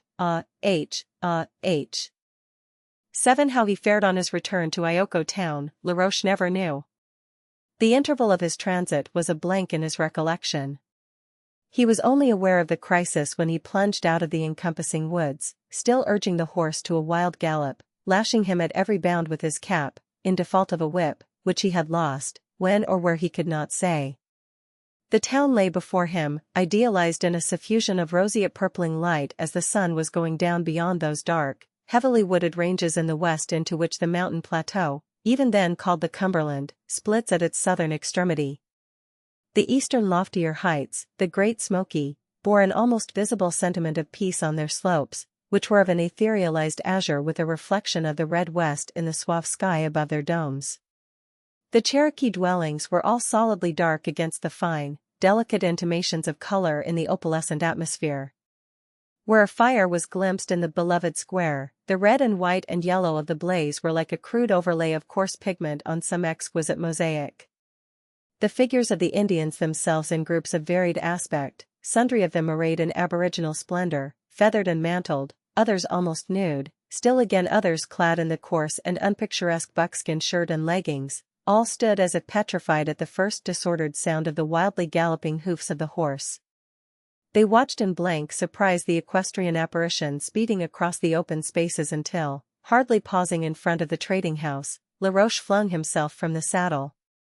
He took no heed to secure the creature. With the reins loose on his neck, the horse, amazed at this unwanted liberty and lack of care, reared aimlessly once or twice. Then motionless, with a gaze of obvious surprise, he turned to look after his eccentric rider, who had burst into the trading house with his warning of the danger upon his lips, that all who cared might hear and tremble. No more would he trust to the foolhardiness of the sturdy trader, who had weathered many a gale of disaffection, signs of Indian displeasure, rumors of massacres impending, and threats of reprisal, nor to the young Highland soldier's unquestioning reliance on the superior judgment of Jock Leslie. The under-trader and the young packman responded as alertly with fears and precautions as La Roche could wish. With his martial habitudes reasserted in the emergency, Laroche gave the necessary orders with such dispatch, such decision, such obvious discrimination, that the men, discerning their value and aware that none other of the group could have originated the plan, as instantly obeyed as if he had been a military superior entitled to the authority he wielded. Jock Leslie, coming in at haphazard, found himself a mere supernumerary in his own trading house, where his word had been law. He stared for a moment with stunned surprise, and then at last, and after so long a time, hearing the interpretation of the dream he had derided, he began to admit to himself that perhaps more mischief was brewing in the air than he would have. "It's the French, they kittle cattle," he exclaimed. "I wad na vex missile if it were na for the lassie." He heard with deliberative calmness the preparations which Laroche had projected for the defense of the little colony, which he instantly began to detail, so eagerly, so urgently, that amidst the tumultuous words there came to Jock Leslie's absorbed sense of fact which he remembered long afterward rather than noted in that moment of crucial stress, a vaguely foreign accent. Now he only marked the features of the plan, and his strong heart was buoyed up by its hopefulness. Callant," he cried, "it's gae gleg ye are at this wark. Ye'll no hae seen foreign service for naething." The phrase went the rounds of the lads who stood with their lives in their hands, and, though loath enough to yield them in this petty strife that had not even a fair quarrel for its justification, were still more loath to yield first their strong bodies, endowed with stanchest nerves, to furnish sport to the Cherokees in the delights of the torture. Foreign service. The words were like magic. It was a trained mind, with a practiced eye and an experienced judgment, that disposed their pitiful resources to the best advantage for defense. And with this reassurance these resources hardly seemed so pitiful. In 2 minutes the trading house, a temple of peace and built without the customary loopholes for musketry, had half a dozen sawn through each of the stanch walls, save on the side nearest the dwelling, where a dozen slits were fashioned. The Emporium of Commerce, being a long and large building in comparison, commanded it on 3 sides. Around the home in the early days of its occupation a ditch had been once dug, intended to drain the slope. This was still deep but now dry, and in it emergency mines were hastily constructed here and there after a fashion which Laroche had seen in practice in his military experience in Europe. There were still many kegs of powder in the store, a quantity of tow, numerous rude bags and boxes and barrels, half emptied or altogether thrown aside. Of these boxes and barrels he hastily contrived fougasses, lining them with tar before placing in each a heavy charge of powder. The energetic plying of a dozen spades soon covered them over in the ditch, and several were sunken in deeper pits with gravel and boulders to fill the space to the surface. He himself worked diligently with great deftness upon sundry long, thin bags which he called saucissons, fashioned from a bolt of Jock Leslie's best linen, filled with powder, tarred externally, to serve as fuses to convey fire to the fougasses. He was a man of infinite expertness and a genius in the way of resource, and barricades for doors and windows were soon contrived of whatever material was at hand. He selected the guard, the greater number of the packmen, who were to hold out the trading house, which, with its outlook and its loopholes, commanded the dwelling. They were instructed to prevent any possible approach by picking off the assailants by rifle fire, or, in case of a rush, by exploding one of the fougasses, the saucissons of several of which connected with the store, the others with the dwelling itself. The under-trader, as vigorous, devil-may-care, hard-headed, hard-handed, hard-hearted a backwoods man as could have been found in those rude days, was to take command of the detachment in the trading house, Jock Leslie himself, Laroche, Kellum, and 2 of the packmen undertaking to defend the dwelling. The 2 buildings were thus enabled to afford mutual protection, and divide the numbers and break the force of the assault by the Indians, each offering the garrison of the other, in case of extremity, the chance of a refuge and flight. So swift, so definite, yet so simple were these arrangements that when Moitoy was summoned from the perplexities of his consultations with the headman of Ioko in the great council house, by the wild alarum from the Indians without that warlike preparations were going forward among the trader folk, he found these precautions already in a state of completion. Laroche, a pickaxe in his hand, advanced to meet the chief as he came toward the dwelling that now peered at him, as it were, suspiciously from loopholes. The sounds of excitement from the square, of wild cries and eager words, the disorder of swift, flitting figures hither and thither, the clash of weapons and the hasty tramp of feet, all implied an unusual activity among the tribesmen. They too were getting under arms, but were distinctly dismayed to find themselves surprised, the onset they had planned anticipated, crippled, perhaps even to be repelled by forethought, adequate preparation, and a valiant defense. In fact, without those tumultuous concomitants of the sudden onslaught, the stealthy ambush, the surprise of treachery in conference, the Indian hardly cared to fight. And although they were so vastly superior in numbers that calculation of odds was impracticable, they were aware that they must needs suffer severely from the fire of the little garrison, whose bulletproof walls would hold a far stronger force indefinitely at bay. Laroche fixed the period of the enterprise when he warned Moi Toi and the chief of Ioko town, advancing with him, to come no further. "The ground is mined with powder," he explained. "No Indian shall come one pace nearer." Moi Toi cast an upbraiding glance upon his companion. And Laroche knew in an instant that his discovery of the inimical midnight mummeries and the suspicions they had aroused had been the subject of the debate in the townhouse. But for the habitual forbearance of the Indians toward one another, it might have caused an open rupture that this had been so conducted as to betray their plans. He had not valued the pledge of the Indian's word, but he had thought that Moi Toi realized his interest was involved in keeping his promise of immunity to the traitor folk. Now he would not trust to this. "I have read my dream, Moi Toi," he cried triumphantly. "Am I not a soothsayer, even like unto an old beloved man myself, simple as I stand here?" The very tones of his sarcastic voice, ringing so jauntily on the air, daunted the Indians, so assured, so inimical, so subtly menacing his laughter was. From the loopholes of the barricaded trading house interested faces peered out to witness the dumb show of this colloquy, the speakers being so distant that only the sound of their voices was distinguishable. The men at their several posts commented loudly to each other. Sirs, here till him, now. Wow, he had best hot a care. Moi Toi looks gin he wad bite, the fearsome old carl." Laroche turned as the two Indians, cautious, mute, doubtful, playing the waiting game, gazed at him. He lifted the pickaxe and struck it upon the ground. "Here," he cried, drawing the implement along the earth as if tracing the way, walked the mock mourners, thrice, thrice around the house of the living, as if they were already the dead. Following came the bearers of cords and chains, with charms and spells to hinder resistance. And so, the lantern-bearer, with light to prove the path. And him with the knife, to cut the bonds of plighted faith and friendship. And then the leaping death, quick, quick, to seize his prey. Between each mystic sequence of this ghastly figurative array Laroche lifted the pickaxe and drew a stroke along the ground.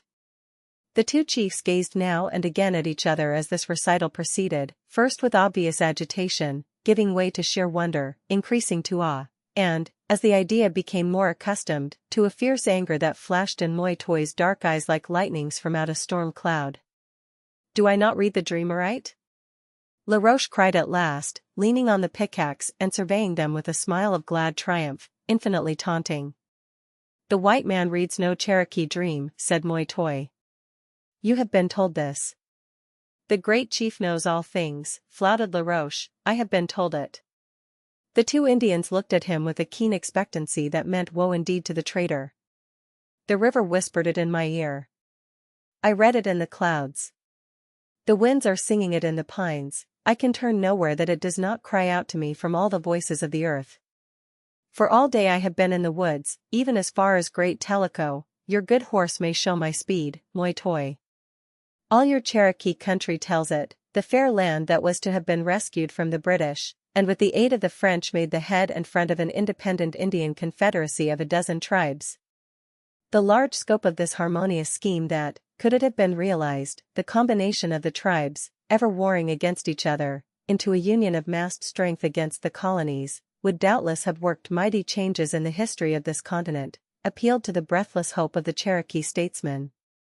The chief of Ioko town hastened to say that Laroche was the cherished friend of the tribe, the town of Ioko loved to hold, to shelter his honored head. He was indeed deceived if he imagined from his distorted reading of dreams of Indians, for dream Indians were mischievous and would not appear right to white men, and thus loved to delude them, that the Cherokees, least of all the town of Ioko, sought to do him mischief. They valued too greatly his promise of instruction, the assurances he had brought from his government, and the prospects he had unfolded of that large freedom and independence he would teach the nation to secure.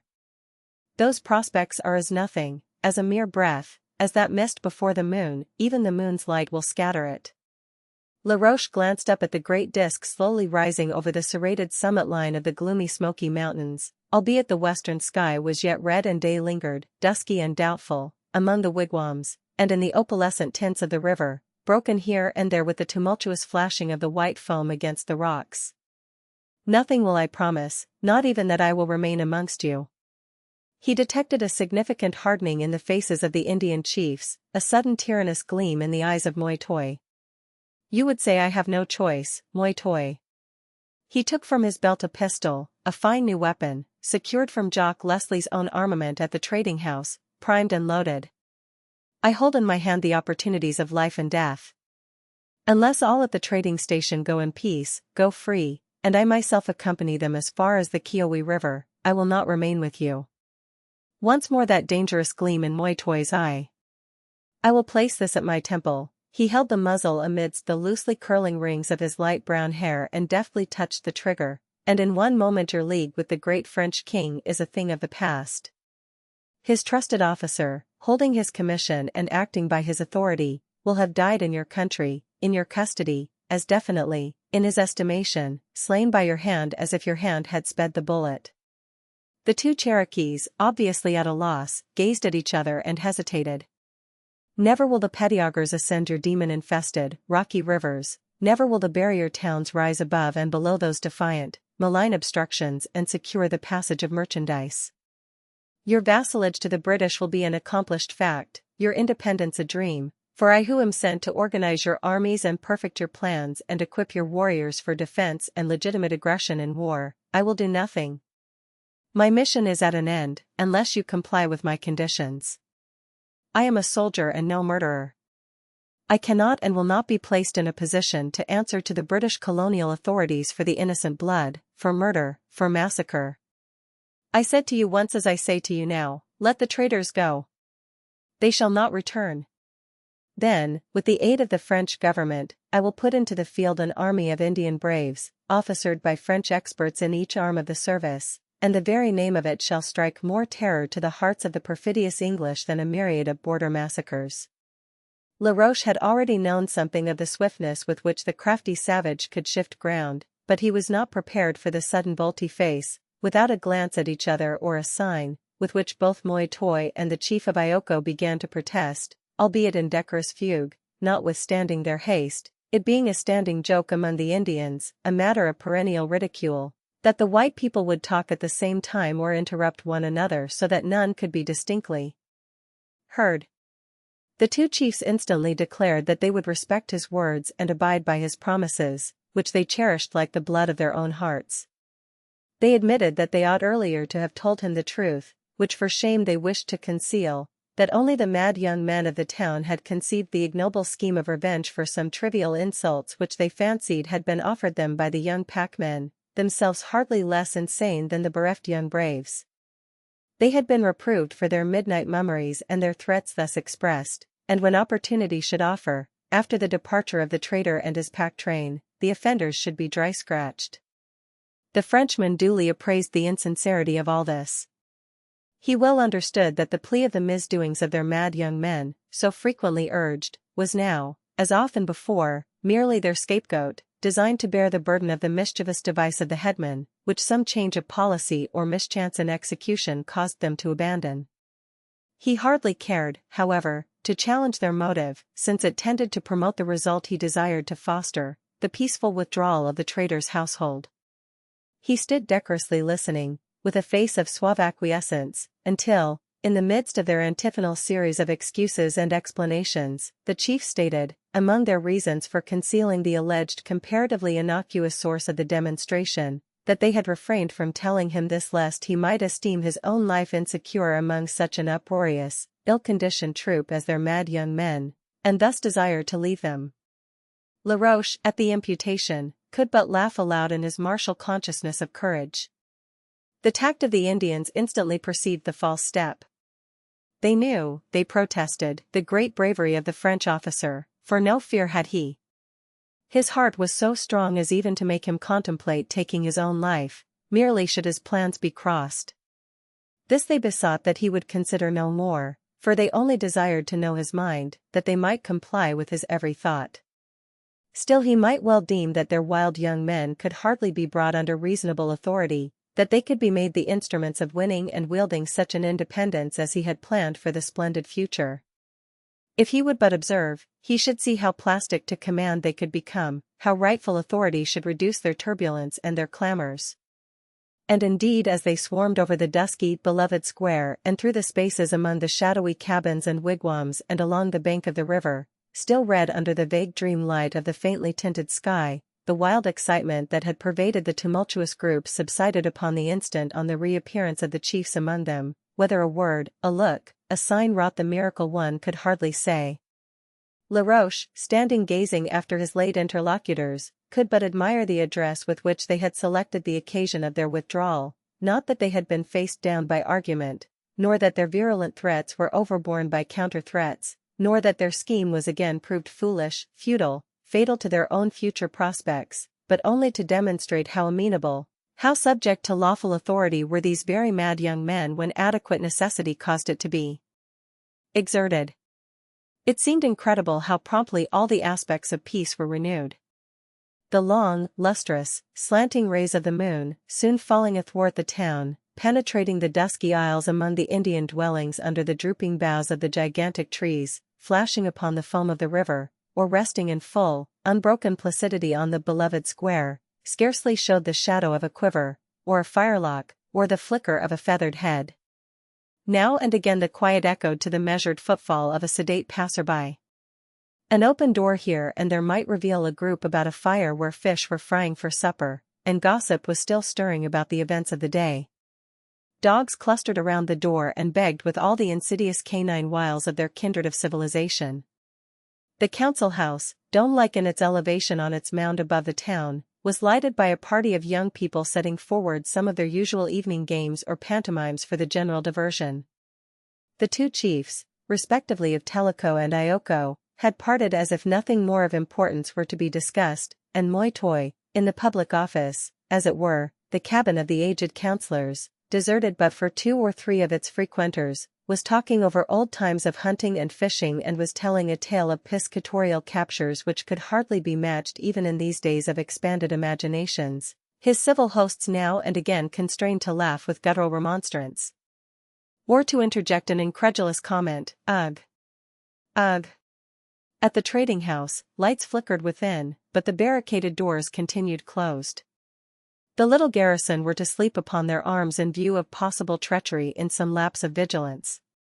Even thence, however, came loud, jesting voices, and now and again hilarious snatches of song. All were very mirthful and with a renewed sense of security under the double safeguard of adequate precaution against surprise and the apparent satisfaction and pacification of the Cherokees. In the next few days preparations for an early and orderly departure were seriously inaugurated. It was not so much in advance of the usual time for the semi-annual journey to Charlestown for the demonstration to augur undue fear of the Indians or to seem prompted by the recent suspicious events. With an apparent hardihood that was yet the craft of caution, Jock Leslie more than once postponed the date for the flitting, openly alleging the reason for the delay. Now it was the legitimate one of awaiting a consignment of deerskins which he had been notified was to be sent from Toquo. Now it seemed that a purely arbitrary wish of his own induced him to dispatch a messenger on a long wild goose chase for a conference with an Indian friend of Auld Lang Syne, for whom he had undertaken a personal commission to make sundry purchases in Charlestown, which gear, when described from the aboriginal point of view, was found to have no counterpart in the material world. Indeed, the demand for it was prompted in the full faith that whatever wish the heart of man could fashion the great mart could furnish forth. The remonstrances sent on a second trip by the runner were productive only of very guarded modifications in the requisites, and all Ioko town, in its excessive sophistication, was laughing both at the simplicity of the old Indian of remote Canutar town, who had never been as far as the congeries, and who looked upon Jock Leslie as a master magician in the mechanical arts, and at the kindly worry and fret of the trader himself. Heard ever onybody the like o' that, the daft auld carl? And where am I to find sick gear? And am na a fuel to try? A hammer, that suld hae a gun, like a pistol, in the eend, why a sharp knife for skelpin, that clasps under, sae he'll be aye ready for wark or war. Ding it I'll no fash missile. As he strode about the place and discussed the absurdity with the various braves, all seeking to recognize some modern and simpler invention in the midst of his elaborate instructions, and the Indians came and went from the trading house and loitered about its recesses with the young packmen, all in complete and obvious amity, there was not the vaguest suggestion of the antagonism that had threatened the destruction of the little party. The idea seemed a flout to credulity. Jock Leslie again doubted its reality at times. "Heg, lad," he said to Laroche, "ye hae gies an unco stirrin'. I wad na tak a glyph at a potato bogle. It's ower easy to be fright." For Laroche, albeit aware how thin was this crust of peace that overlay the seething, fiery crater of conspiracy and murder, was forced to run the gauntlet in some sort, to be the butt of the ridicule which the harbinger of danger that does not materialize always is called upon to suffer. Now and again he encountered this among the young packmen poking fun in a sly way. The high value which they had set upon his views because of his experience in actual encounters in the Continental Wars, in which he stated he had served, seemed suddenly inverted, and for this very reason his measures were derided. It was a point of almost religious exaction in those days, as indeed sometimes in these, to decry the regular soldier in aggrandizing the militia or the volunteer, on the somewhat absurd hypothesis that the entire devotion of a man's time to a pursuit renders him necessarily inexpert at it, or that the more one learns of military science the less one knows. Whether this comes about from the instinctive arrogation of the civilian that he is as fit in a fight as any man, and knows by intuition all that the soldier learns by hard knocks, it is one of the dearest delusions of the popular mind and is not to be lightly trifled with. Laroche must needs have been more the diplomat and less the soldier than he was to have perceived this spirit without the usual snorting indignation and sentiment of baffled wonder at the presumption of the comparison. But it is of that grade of intimate persuasion in which argument or any certainty of demonstration is futile, and like other military men earlier and since he permitted it to pass unchallenged, with a secret scorn and a mocking acquiescence. It was only in the presence of Lilias that he winced under this derision, knowing that but for him the whole trading station would be in ashes, its embers quenched with the blood of its inmates. Yet in the same instant he was saying to himself that her presence should be naught to him, and that this guying was a trifle.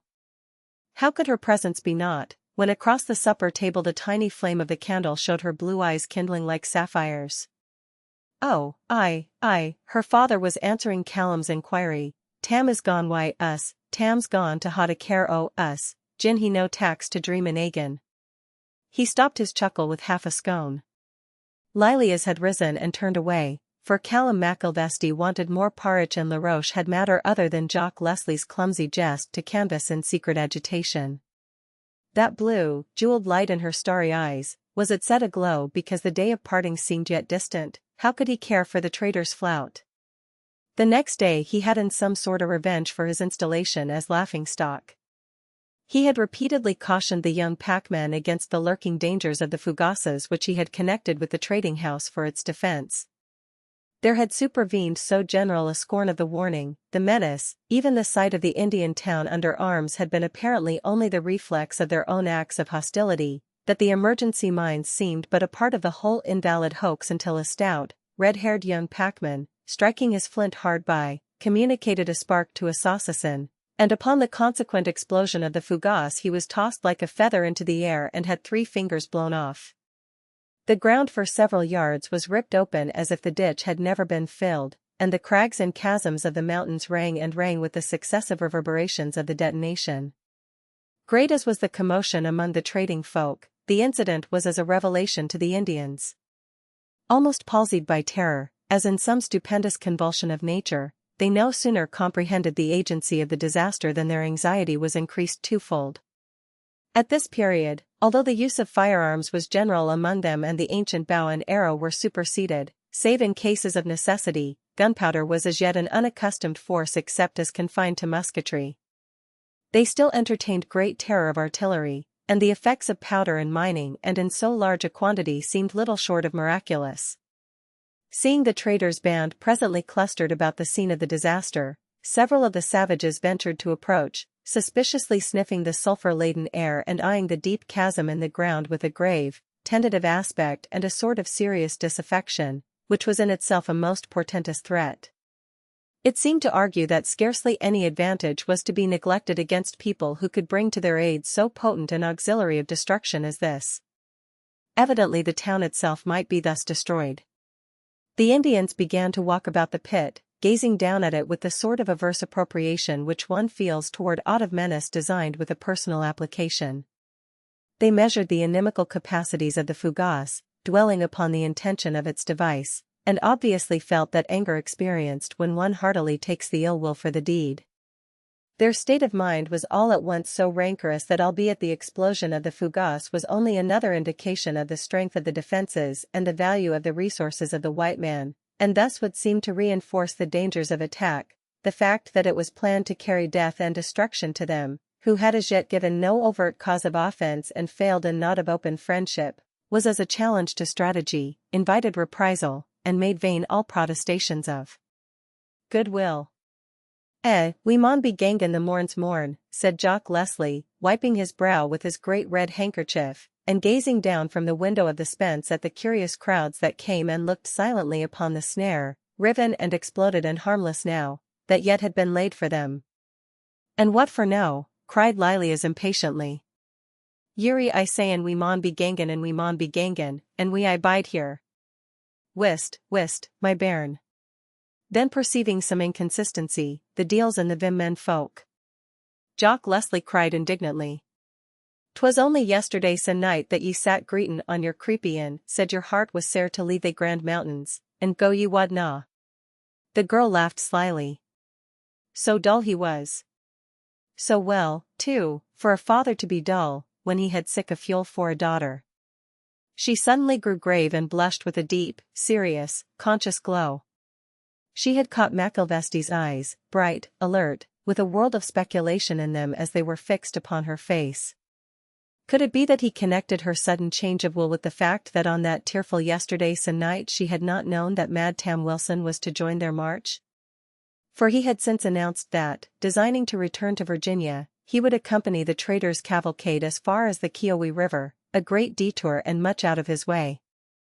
Ate nor only Tam Wilson, but Moytoy himself, Corina, a dozen braves from Tellico, and as many more of Ioko town joined the escort, the Cherokee headmen having become impressed definitely with the idea that their interest was essentially involved in keeping faith with LaRoche. An early start was made the morn's morn. The night had not yet revealed the aspect of the day, whether fair or foul, the world was sunk in darkness and swathed in mists. Now and again, glancing upward, one might see a star, augury that the sky was clear, and then the web of vapor annulled the scintillation and portended the gathering of clouds. Torches were here, there, everywhere, flaring through the gloom. The gable of the little home would show for a moment as one sped past, and anon would collapse into the similitude of a burly shadow. The trading house stood forth with continuous distinctness, the light within streamed through the open doors as the final preparations of departure were in progress. It gave bizarre glimpses of the heavily laden train of horses standing, shadowy equine figures, outside, with now and again one of the packmen moving in the midst, readjusting a burden or examining the strength of the girths. In the chill matutinal air the bells on the animals gave out a keen jangling, all the clamors of the raucous voices of the packmen crying here and there, the noisy movement of bales and boxes scraping upon the floors or against each other, the thud of pawing hoofs, the swift beat of human footsteps to and fro were punctuated by this continual, metallic vibration, which somehow was jarring to the senses and added a distinct element of confusion. Albeit, with the expectation of immediate departure, the preparations were deemed complete the night before, still, when the actual moment was at hand, it seemed that all was yet to be done, after the perverse manner of a journey's start. Trifles developed into obstacles, obstacles became immovable, the impracticable asserted its inelastic limitations, and throughout was heard, from time to time, Jock Leslie's half-paternal, half-petulant, admonitory upbraiding, "Oh fie, oh fie." Occasionally he quitted the precincts of the trading house, leaving the solution of its problems to his lieutenants, and plunged into the more dusky and shadowy domain of his own dwelling, where, however, he acquired no placidity, for now and again his favorite adjuration issued thence, invested with a sort of pathetic intonation of futility and associated with the name of Lilias. "Callum," he would yell from the door in despair, "Lilias winna ride a hinty on the pillion." Then his stentorian roar, relaxing to domestic exhortation to the rebel of the interior, seemed in the distance a mere rumble of "Oh fie." In conscious defeat, he would lift his voice anon as he was beaten back from one line of defense to another, "Callum, Lilias winna ride a hint me on the pillion." Callum's face, half seen in the flare from the door, grew set and hard, as he stood saddling with his own well-descended hands the palfrey destined to bear the weight of the trader's daughter. His action was significant, whether or not it was observed.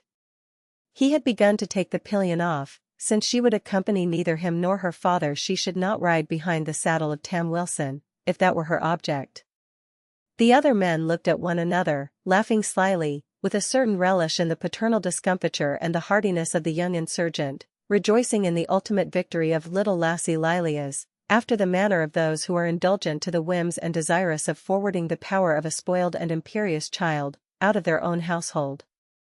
They discerned nothing more serious in the discussion, but Tam Wilson, busy in the group, was obviously expectant. A longer interval of argument and remonstrance ensued. Then the great voice, with a hapless quaver in its tones, issued forth anew. "Callum, Callum. Lilias winna ride on the pillion at a. Lord save us. The lassie vows she maun hae a tall horse all for her nainsel, oh fie. Oh fie." He was fairly beaten, for time was against him, and he must needs come out and see to the getting of his convoy together. Again and again in the extremity of his despair he protested that night would find them still hirpling about Ioko town. But the first long slant of the sun met the pack train in full march, descending one of those steep defile among the mountains and the swirls of the Tennessee River, and the wind itself was not more blithe and free and fain to travel. The pack horses swung in single file along the familiar ways of the old trading path, now at a brisk trot, now carefully treading a ledge whence a false step would precipitate the creatures into the torrents below, without rein or guidance, selecting their footing and balancing their burden with that strong animal intelligence and goodwill in labor which might seem to entitle them to be considered conscious factors in the commercial enterprise. Their chiming bells, blithely echoing from the crags, now loud, now softly vibrating, as the tones of those in the vanguard or far away in the rear came to the ear, made no dissonance in the free open air in their diversity of quality, and smote upon the dash of waters with the effect of sudden cymbals in the flutings and stringed vibrations of orchestral music. The mist had taken wings. Far and near the airy essences were rising from the mountains. The morning star, luminous, splendid, in her amber cloud, exhaled like a dewdrop in the glance of the sun. The spirit of May was in the air. The alert breeze had a keen, matutinal reviviscence, despite the languors of spring, and upon the mountains was a vague, blue presence, an efflorescence of haze like the bloom on a grape, that made their tint deeper, richer, softer, whether it were the azure of the furthest reaches of vision or the somber purple of the nearer ranges, or the densely, darkly verdant slopes closing about the immediate vicinage of the series of cup-like coves. In the distinct light the convolutions of the train became easily discernible to the eye, as from lower ground one could look back up the winding slopes of the ravine, so narrow at times as to leave a passage but for 2 or 3 abreast. Several of the stoutest men, fully armed, rode in the vanguard, and after the pack animals and their drivers came another close squad of horsemen, for owing to the packmen that Callum McIlvesty had brought with him, the guard of the pack train was more numerous than it was wont to be. A salient feature of the long, winding troop was the waving feathers of the braves, themselves riding together, for albeit most friendly of aspect, it was deemed meet that they and the young packmen should have as scant opportunity as might be to fall at loggerheads.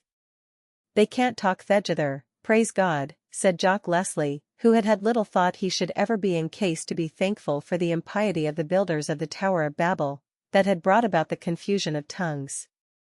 "But they are a kittle cattle, and I see no trust them thegither." As he himself rode between the packmen and the Cherokee braves, his own companions were Moi Toi and Corinna, who had attached themselves to the chief of the expedition as their only equal in point of rank.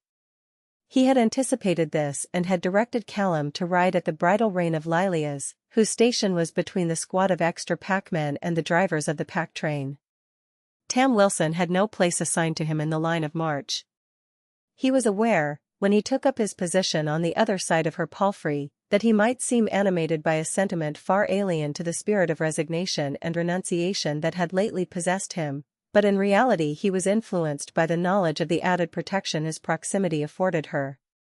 Nevertheless, with the satisfaction of their safe departure, which he knew his own exertions had secured, the keen edge of exhilaration and expectancy that dangers still unmasked may give, the necessity to support the character he had assumed, the delirious joy that her presence and his knowledge of her preference could but diffuse through mind and heart, all overcame for a time his sense of regret for his idle delay, his disloyalty, his duplicity. He forgot the futile cruelty to Callum McIlvesty, and the deceit practiced toward her, and the identity of Tam Wilson, which he claimed as his own true character, was never more definite, more consistent than as he fared gaily by her side down the devious ways of the mountain wilderness. The tinkling of the bells and the chiming of the echoes were in his ears. He breathed the fragrance that the herbs of the earth distilled into the rare air, the colors of the landscape glowed so rich, so fine, so fair, and all the heart of a beautiful woman who loved him was in her eyes as she looked at him. It was plain to Callum McIlvesty, and Lilia scarcely cared that it was. She had no realization of him save that his words, his face, his very existence irked her, and she would fain be rid of him, being in the nature of an interruption of the free thought of another. He wondered afterward that he could be so patient, to watch her fair face cloud as even casually she turned, to hear the inflection of annoyance in her voice when she spoke to him, and she did not speak unless she needs must answer, to mark her appeal to Tam Wilson for the buckling of her rein anew, and the readjustment of her saddle, for a flower growing beside the way, for a cluster of wild strawberries, which she ate to the manifest danger of life and limb, the reins falling on her horse's neck as he gingerly picked his way, stumbling now and again down the rugged descent, until Tam Wilson himself gathered up the lines and guided the animal. And when the strawberries were eaten she rode on, laughing like a child, her head bare under the sun, her golden curls hanging down on her shoulder, and her milk-white face burning red, although her riding mask swung by its string to her belt. Sometimes Laroche was summoned back by the requisition of Moytoy, Jock Leslie, and Corinna, to give opinions or arbitrate on some moot point of the trading privileges as established by the treaty, the Cherokees secretly delighted that it was to a Frenchman, actively employed in the French interest, to whom the unwitting British trader was appealing, by whose decision he professed himself willing to abide, and that these fine-spun theories were to be of consequence no more. Then, the two young Scotch people left together, Lilias would gravely grasp the reins and ride slowly along, gazing up continually at the massive ranges, for their aspect shifted as the route of the travelers deviated. When one majestic dome, always in view from the little window of the Spence, seemed on the very borderland of vision, the turn around a crag about to cut it off forever, she checked her horse and paused to look her last upon it. "I'll never see it mair," she cried, in accents of positive pain. "I'll ne'er be sae happy again as I hae been, living in the sight. Fare ye weel, sweet friend. May the world gie cannily wy ye." The blue dome still towered like a mirage in the distance above the purple of nearer heights and the green of the foothills, then the crag intervened, and suddenly she laid down the reins on the horse's neck and began to tie on her mask. "Ye'll see mountains again." "There's mountains enough elsewhere, Lilias," said Callum, in awkward consolation, as he caught up the reins and held the horse to a steady gait. "None like these," she protested in a husky voice. "There's mountains enough in Scotland, and that's nae joy to you nor to me." And this was very true, as the poor exile realized. His heart might ache vainly for the rugged mountains he remembered and loved, and as for these mountains of this new land she, whom he loved best, loved them well for another man's sake. He gazed upon them with dreary eyes and an inward protest against them. Happy in their shadow! In magnitude, in multitude they typified woe, unceasing, immeasurable, ineradicable. So these two rode on together in silence, save that she murmured now and again, "They sweet mountains." He was none the happier when Tam Wilson came spurring up again, and Lilia's was suddenly blithe and bonny once more. She was as gay as a child when they reached the first unfordable river, where the singular methods of ferriage of those days came into requisition. Through the shallow waters of the fords the knowing pack animals had cheerfully trudged, scarcely needing and certainly not noticing the halloos and cracking of whips with which the packmen beguiled the passage. Here, however, was a river deep enough to threaten damage to the packs and to require swimming, and the horses lined up on the margin, still with their tinkling bells fitfully jingling, and staidly awaited, more than one with expectant whinnies, the removal of their burdens.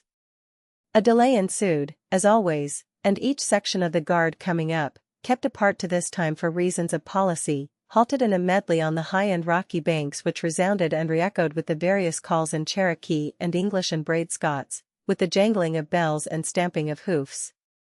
Here and there an active and agitated search was in progress for the boat, constructed of buffalo skins and always hidden among the willows or rocks on shore when not in requisition by the traders and packmen and their Indian coadjutors, the headman of Ioko, the town where the station was situated, being admitted to the secret of the cache. Gone. Gone. A frenzied exclamation arose. Stolen. Carried away. Perhaps hidden anew. A score of active figures dashed hither and thither, now bursting out of the willows with exclamations of dismay, now plunging down the bank to a new point of search.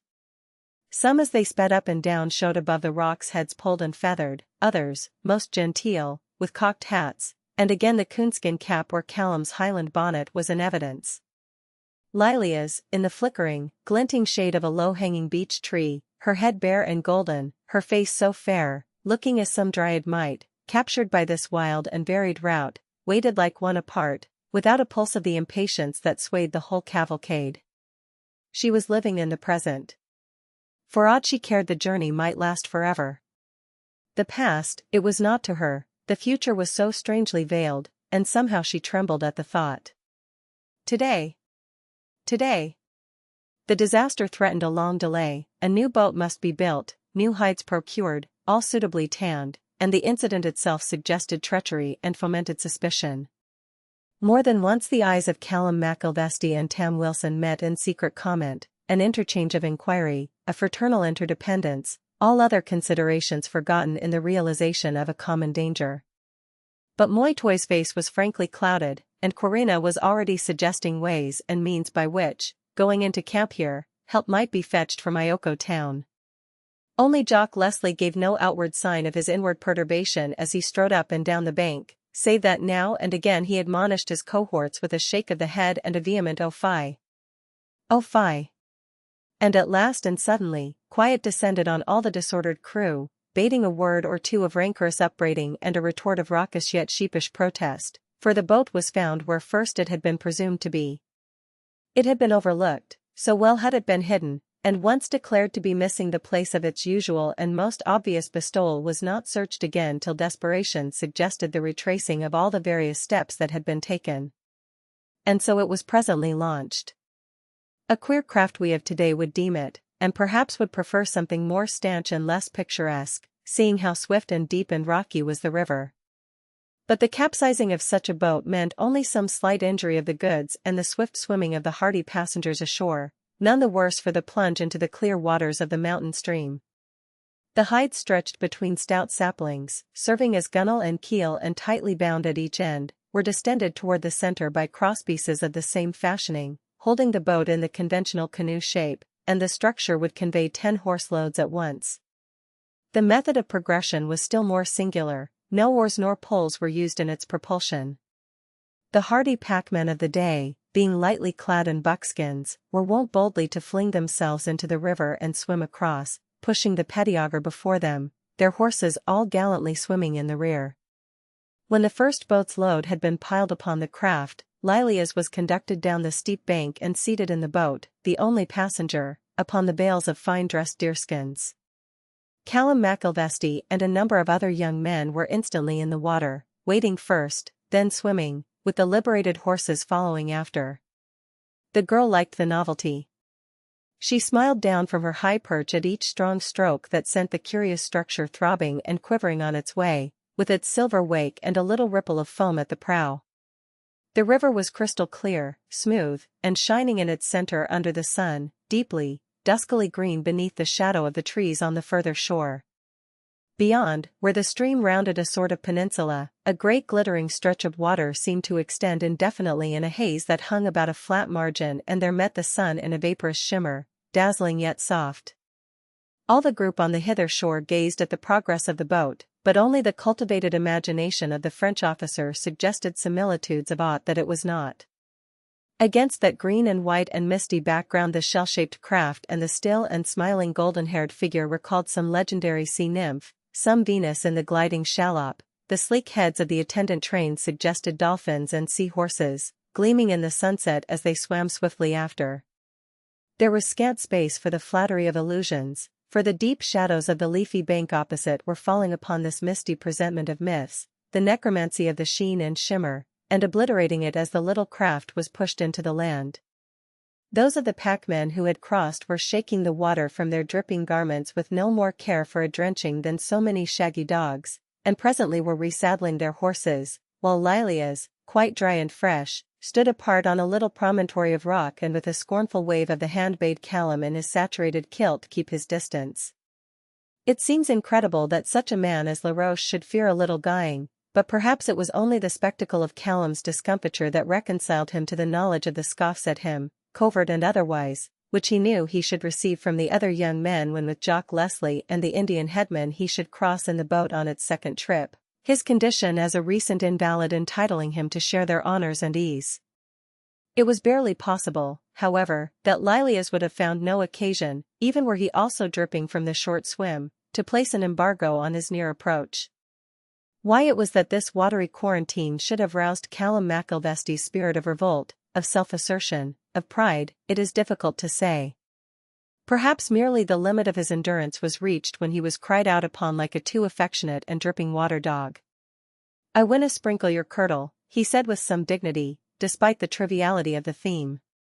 And he withdrew himself, not merely till the hot sun and the reflected heat of sand and rocks should dry off his garments, which, aided by the swift running to and fro on the errands of the pack train, the brisk wind, and the warmth of his own body, was shortly effected.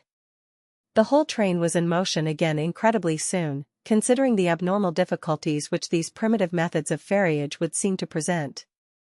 The young packmen, by reason of being detailed to the earliest crossing, were kept separated from the braves, the mad young men, with whom it was feared some quarrel might arise through their perverse ingenuity, independent of verbal communication. These tribesmen came last of all, after the dignitaries of both factions, and thus when once more on the march the original formation of the little cavalcade was preserved. Only Callum McIlvesty had shifted his position.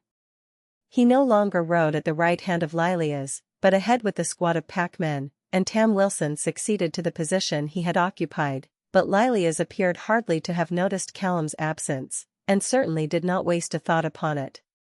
Her radiant spirit seemed to shine through her eyes. She was gay, whimsically, childishly fascinating one moment, soft, serious, deeply emotional the next, now showing her more earnest traits, careful, womanly, unselfish, and again the veriest flutterer of a butterfly.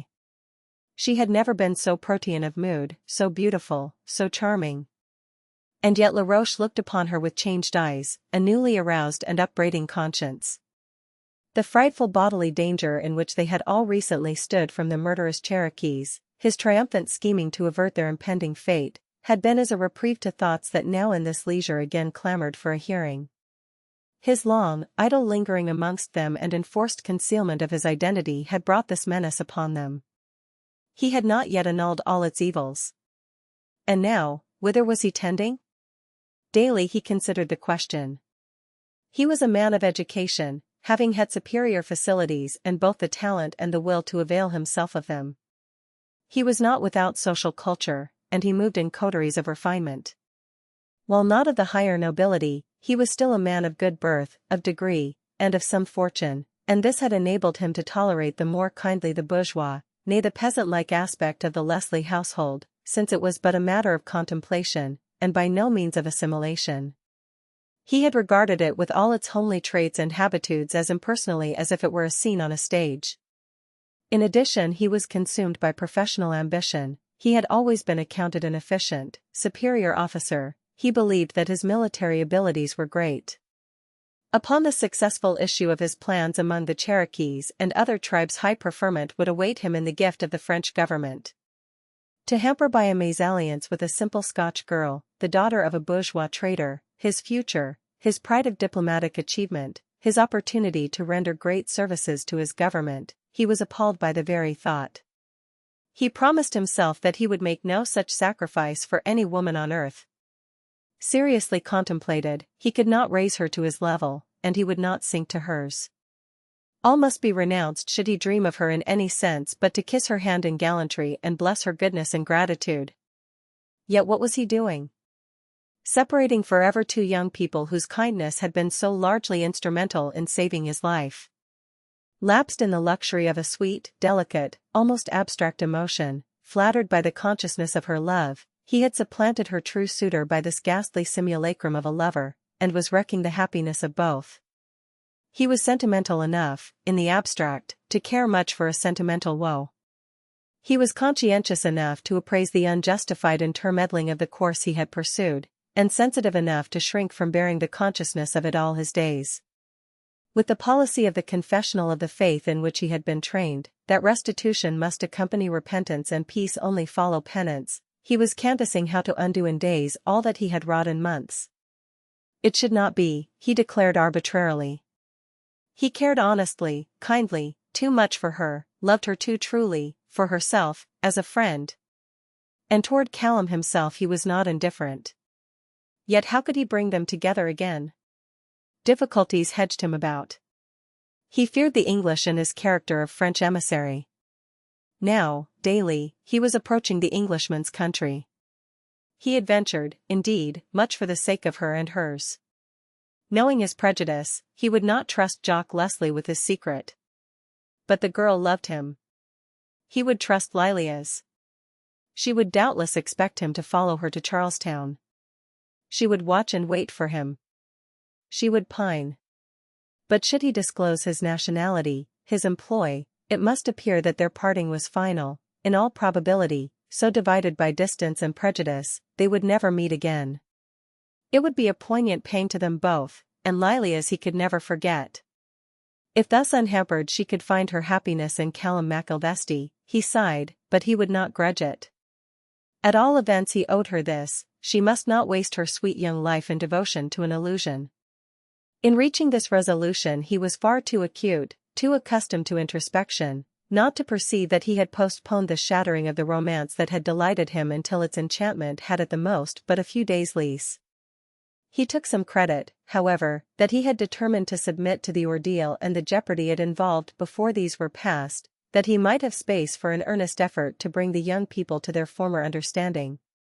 Besides, he argued, he might easily, in the interests of his own safety, hold his peace. Surely it was not a part of his duty, in going about the country, to warn susceptible maidens against losing their hearts to him. Notwithstanding the stress of this absorption, he conducted a dual train of thought, listened to her talk, answered in character, followed the manifold changing theme, commented on the varying aspects of the country, all the region being new to him, found even space for a keen notice of her flattered consciousness that it was for her sake that he made this long and laborious detour in his journey to delay their parting, if ever they should part again, and only once did he answer at random, and only once did he fall into silence, to be merrily rallied and asked when and where did he see that wolf. One day the camp was pitched about sunset, the blue twilight yet in abeyance.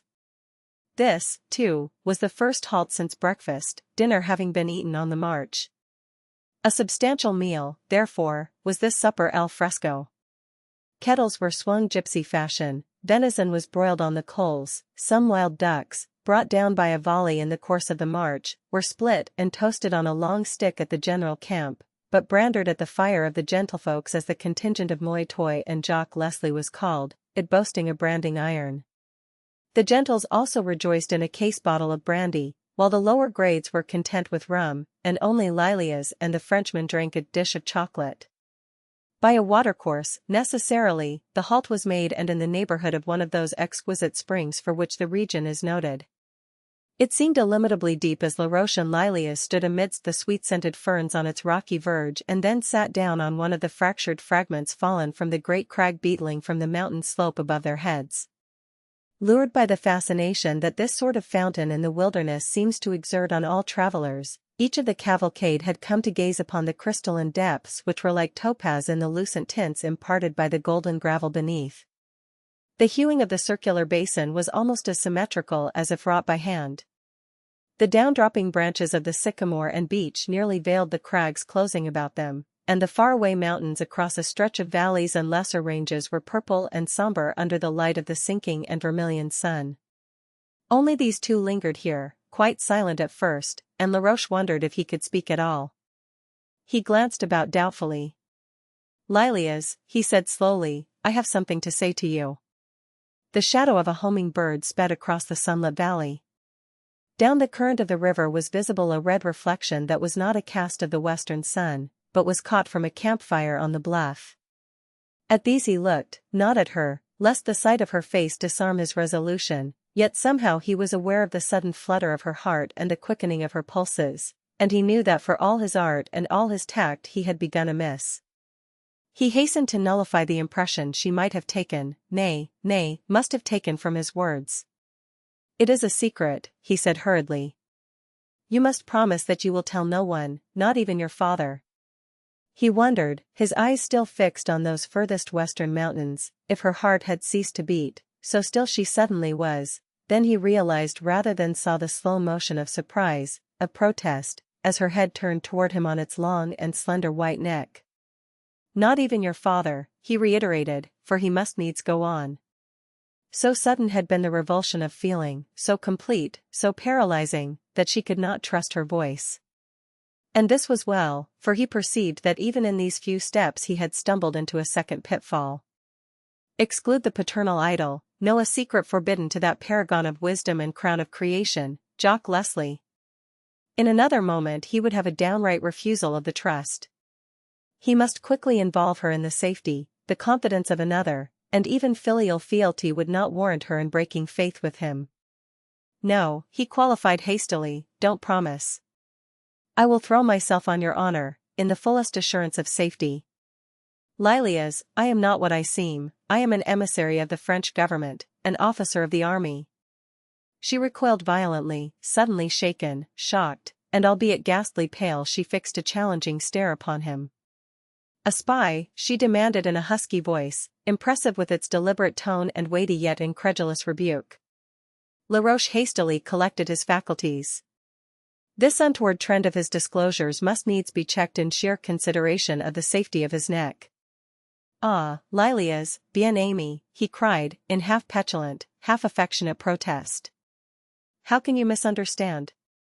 Remember how I came to you, was it of my own intention, my own volition?" The recollection of those weeks of illness, of helplessness, when he lay under their roof unconscious, brought thither by her father, was supplemented by the thought of the simple domestic routine in which he had grown a factor and had made the dear sense of home in these savage wilds so doubly dear, his eager care for their safety, his suspicions of the Indians, his precautions for the defense of the trading station, his oft-ridiculed anxieties and prognostications of savage treachery that had at last proved stern truth, only foiled by his foresight and ingenuity and sagacity. As these reflections flitted through her mind, his eyes read the changing expressions of her face like an open book. He spoke as if in response. "Remember," he said with emotion, "for believe me I can never forget, dear heart." Suddenly, seeing the roseate color at the word beginning to return, to deepen, to glow in her cheek with a subtle, conscious emotion, he was admonished of that far more significant secret of his mission which must be disclosed, and that quickly, for the sake of both. "No, not a spy," he declared deliberately, seeking to quell the wild plunging of his own heart, as though one should find a gentle palfrey suddenly metamorphosed into a mighty charger. "My mission was primarily to survey and report the character of the obstructions to navigation of the Cherokee River, far away, 100 miles or more, but I feared to say as much to your father, because of the international jealousies, that yet need hamper no friendship between him and me. May we not think kindly of each other as man to man, even though the nations are at war?" He turned questioning eyes upon her, and she, her face so sweetly flushed, her eyes so gently luminous, looking all her love for him, all her soft faith in his love for her, silently acceded, for she could not trust her voice in the consciousness of what she looked to hear, what his words next promised. Oh, how could he speak? Yet how could he dally and delay and torture both himself and her? The look in her face nearly routed his resolve. With an effort he went on almost at random, blurting out his revelation by piecemeal. My mission was primarily merely diplomatic, but I foresaw the opportunity here and, representing it to the government, I volunteered for the service. My authority was accordingly extended, and I will command an army of Indians when it is put into the field in the French interest. He had plucked off a frond of the fern that grew by the margin and was tearing it to bits and throwing them from him in the pause. They could hear the water of the spring softly gurgle. The voices of the camp beyond sounded distant and a dream, like half-heeded calls to drowsy ears. The reflection of the campfires in the river had mustered a deeper glow, as if recruited from the crimson clouds so lately parading through the sky.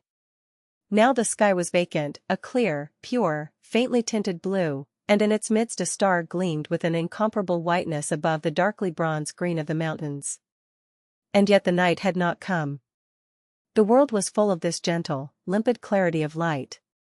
He could have seen every line of her face as she sat upon the rock had he dared glance toward her.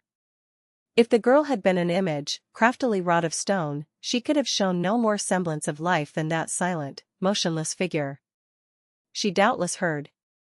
She could but understand. The reserve of her attitude overwhelmed the alert expectation of the Frenchman, whose mental posture had been, by long and agitated anticipation, braced for expostulation, for reproaches, for tears, nay even appeals, for she loved him as he loved her, and he knew it. This absolute nullity as the result of a revelation so momentous to them both reacted on his nerves. Oddly enough he experienced the tumult of feeling in which he had thought to see her whelmed. He even called out to her in his agitation, as heretofore he had prefigured her appeal to him. He had utterly lost his artificial poise, he had become once more the natural man. Lilias! Lilias, he cried with a poignant accent. It is true, lassie, to my sorrow, to my sorrow. I am a French soldier, but no enemy of you or of yours, and, God help me, I love you. She lifted her head suddenly and looked at him with stern eyes, which, even despite the dusk, he could by no means misunderstand.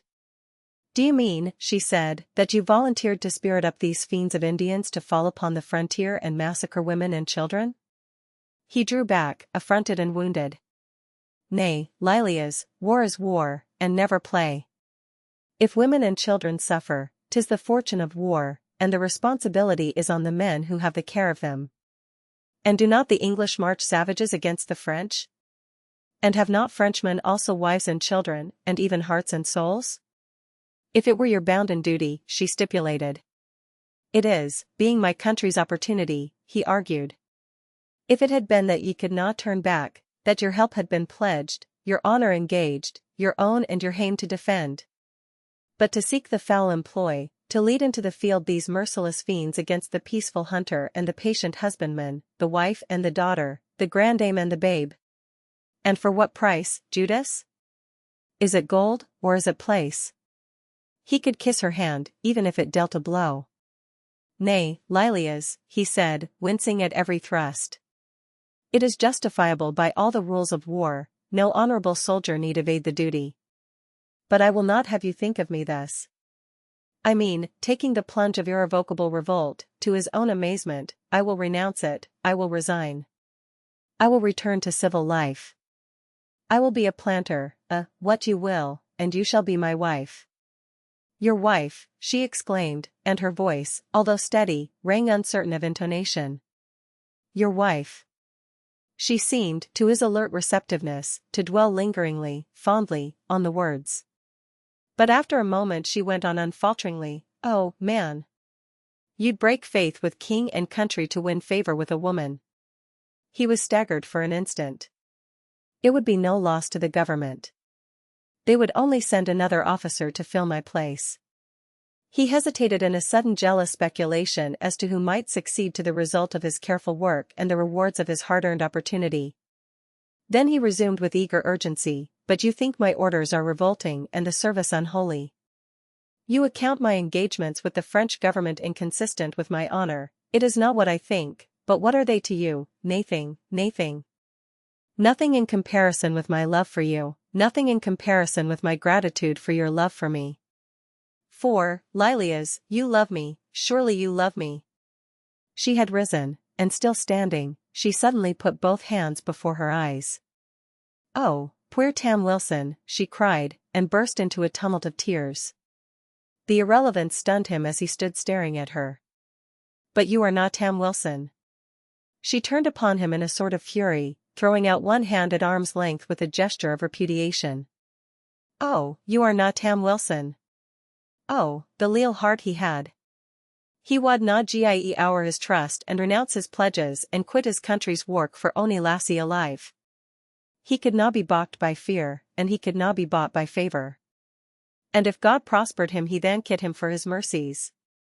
And if God denied him he then kit him for his chastening.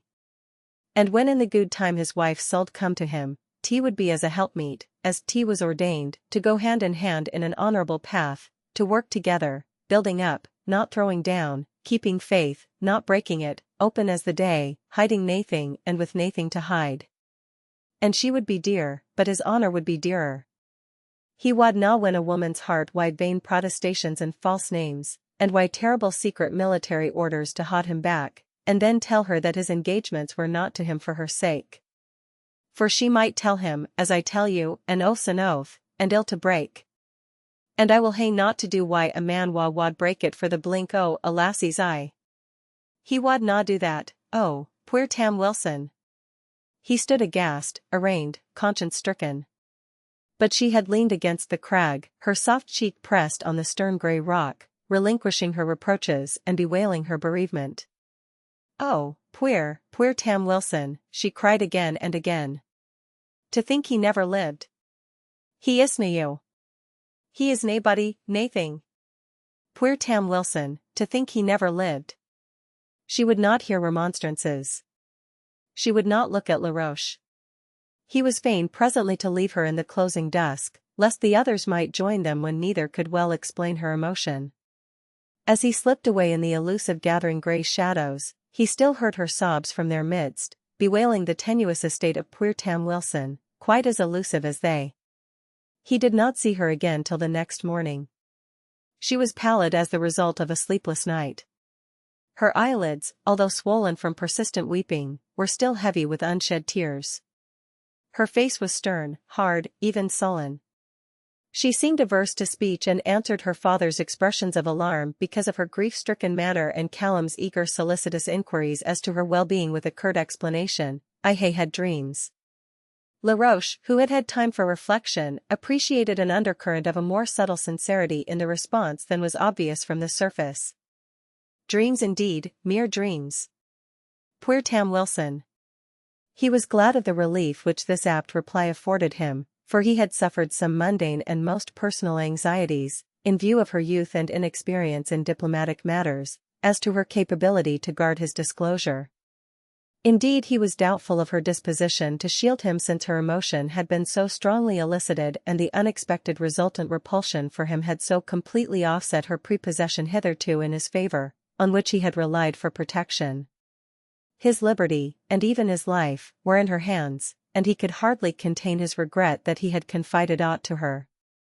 There is no repentance so sharp as that which arises from a mistake made in a presumable excess of conscientiousness. He told himself now that acting in the discharge of his political and official duty he might well have left events to take their own course. If he had parted with her, revealing naught of the true identity of poor Tam Wilson, she could hardly have pined more for the man himself than for the figment of her fancy. Callum had scarcely a more definite rival in the substance than in the shadow. If the two young people could not come to an understanding with the memory of the man between them, they could hardly now have a unity of interest separated by the myth. But the dreams that she had had, of which he was acutely conscious of being a visionary part, and her fractious, imperious temper served to account for much childish petulance in her conduct toward all who approached her. She waved away the horse on which she had hitherto ridden, when the animal was brought forward, ready saddled for her use. She would not speak, nor would she mount. "Oh fie! Oh fie!" exclaimed Jock Leslie, as in duty bound. Then in dulcet solicitude, "Winna ma poppet ride her pillion? Hey, Duncan, Dougal, Miss Lilias's pillion." And then it became evident that on this pillion she would in no wise ride behind Callum, who was only too officious to proffer his services, nor Tam Wilson, whose proposition, despite a secret reluctance, was made with all needful show of alacrity. Therefore the pillion was strapped behind Jock Leslie's saddle, and when mounted there Lilias leaned her head against his broad shoulder and wept silently from time to time and desisted to clasp both arms as tightly as possible around his broad girth with a childish but joyless hug, feeling, nevertheless, that here was the only stanch heart in all the world, the only one whose love was of any value. Then she would fall to weeping again, and pause to take pleasure in wiping her eyes on the grey and flaxen wisps of his plaited hair, hanging down on his shoulders within her reach. So often was his hair devoted to the sad duty of drying her tears that the locks came unplaited and escaped from the leather thong that tied them, so that she needs must plait them over again. This she did, using both hands and sustaining her weight on the pillion by holding to the hair of the suffering scalp of her father, who, much tormented lest she fall, punctuated the performance with adjurations, "Oh fie! Oh fie!" Presently he would feel her head, once more lying against his shoulder, shaken by the tumult of her sobs, and in a bewildered effort at consolation he would admonish her, "Whist, whist, hinny. Dreams are naething. But mayst like sour sowens for supper. Dreams are naething." "Naething," she would respond ambiguously. "Naething? Oh, that I sold say so. Dreams are naething Etta." She did not speak to Laroche again except upon the day of his departure, which he had expedited as far as he might without incurring comment. She was riding her own horse again, and when she pressed the animal up abreast with him in the cavalcade, he felt his heart glow within him. He had loved her, truly and purely, and with a sort of tender lenient admiration, and he warmed to the thought of bearing away with him some word of friendship that would make the remembrance of her less like a flagellation than a grief both sad and sweet and to be tenderly cherished. For she could not be aware that he had revealed his military and national status without intending to confess his love merely to stem the tide of her own. There was a touch of pride in the poise of her head. Yet it was always carried high, in truth. Her eyes flashed. They were always at their brightest when they looked out thus, gleaming like sapphires upon the variant blue of the distant mountain ranges. The day was fair, the wind went by with a rush, and her smile was as bland as the sun on the expanse of vernal foliage in the valley beneath the verge of the path as they rode down the rugged ravines. "They tell me you are gone to quit us the day," she said suavely. "Aye, and sorry am I," he replied with polite alacrity. She made a gesture as of flouting a triviality. "Why sold mortals be glad or sorry," she said. "Their fate is affixed, whether they will or no. And they go to meet it, ane might amost say, without mere knowledge o' its nearness than Kylo's hey-o, the shambles." She paused for a moment. Then quickly resumed as if she neither expected nor desired response. "But mony folks try to speer out the future, and tak muckle heed o' signs and sick-like, especial o' ill luck. Ye hae heard us speak o' they strange warnin's that appear in the likeness o' a man's nainsoul, but I misdoubts these are only auld wives' clavers, I misdoubts. I want to tell you this," she turned upon him a casual but radiant smile, "if e'er you hap to see a man comin' till you that looks like yoursel, ye needna be fright, for it winna be Tam Wilson. Tak my word for it, it winna be Tam Wilson." She reined in her horse and fell back among the others, while he rode on feeling his heart thrust through with the stabs of her deliberate cruelty, and these were all the farewell words that passed between them. 9 Perhaps no man ever lived a tragedy of thought and feeling, unrelated to the conditions and professions of his merely material life, more consciously than did Laroche. Flung back perforce on his military character, every pulse ached with the straining against those professional chains, the fragments of which, had they broken in the stress, he would with loyal perversity have hugged. Yet since they held fast, he pined for Jock Leslie, for the simple household, for the humble domestic habitudes and the hearthside atmosphere, for the chaste yet alluring presence of Lilias. Many a day after he had seen the trader's cavalcade fare downward through the bosky ravine, becoming dim and diminishing as it went, flickering among the shadows seeming as immaterial as they, finally vanishing indistinguishably in their midst, he could behold it anew in freshest tints and near at hand whenever the wish, or alack, the unruly fancy, brought it to mind again. Long after the echoes had ceased to repeat the hearty halloo of farewell, the last of many regretful tokens of parting, he was wont to hear these voices in song or breezy talk or affectionate greeting as of yore. Yet he had scant time for this as he rode back to Ioko town, for it is needless to say the projected detour to Virginia was never really in contemplation. Moi Toi was obviously jealous of his self-absorption and silence, and had become captious under the enforced relinquishment of the trader's party as his lawful prey. He was more impatient still of the necessary delays that must ensue before the Cherokees could be encased to strike a blow in revenge for all their disasters, plainly registered in the charred tenantless towns here and there on the face of the ravaged landscape. Laroche sought to divert his mind, to placate him anew, to excite his interest. In devising subjects of talk the Frenchman often attempted to sound the depths of the Cherokee character and definitely gauge the capacities of the tribe to receive and assimilate the values of civilization, that thereby he might deduce something of the force that their national traits would exert in the destinies of this great continent. For instance, he would argue with Moi Toi upon the Indian aversion to the stability and permanence of architecture. The white man like the Indian can live but a day, why should his house outlast him? The chief would protest stolidly. For those who come after, since houses congregate into cities, and cities erect nations, and nations continue throughout ages, and ages are aggregations of strength. What is done in a day lasts but a day, retorted the soldier.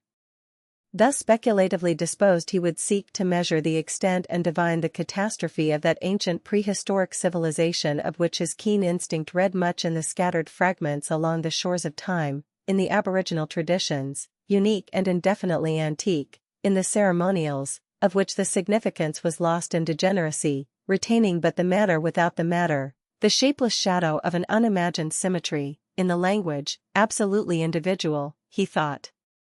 With copious verbal forms and facile locutions, with orderly construction, with subtle shades of minutely diverse meanings, with large and sonorous adaptation to high themes, in the religion, with its elaborate theory of symbolism without the vital spark.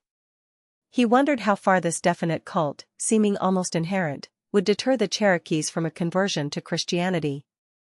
He doubted this result because of their earnest observance of the ritual of their ancient religion and implicit faith in its sanctities. Yet Moi Toi was himself the suavest of postulants, the most promising of catechumens.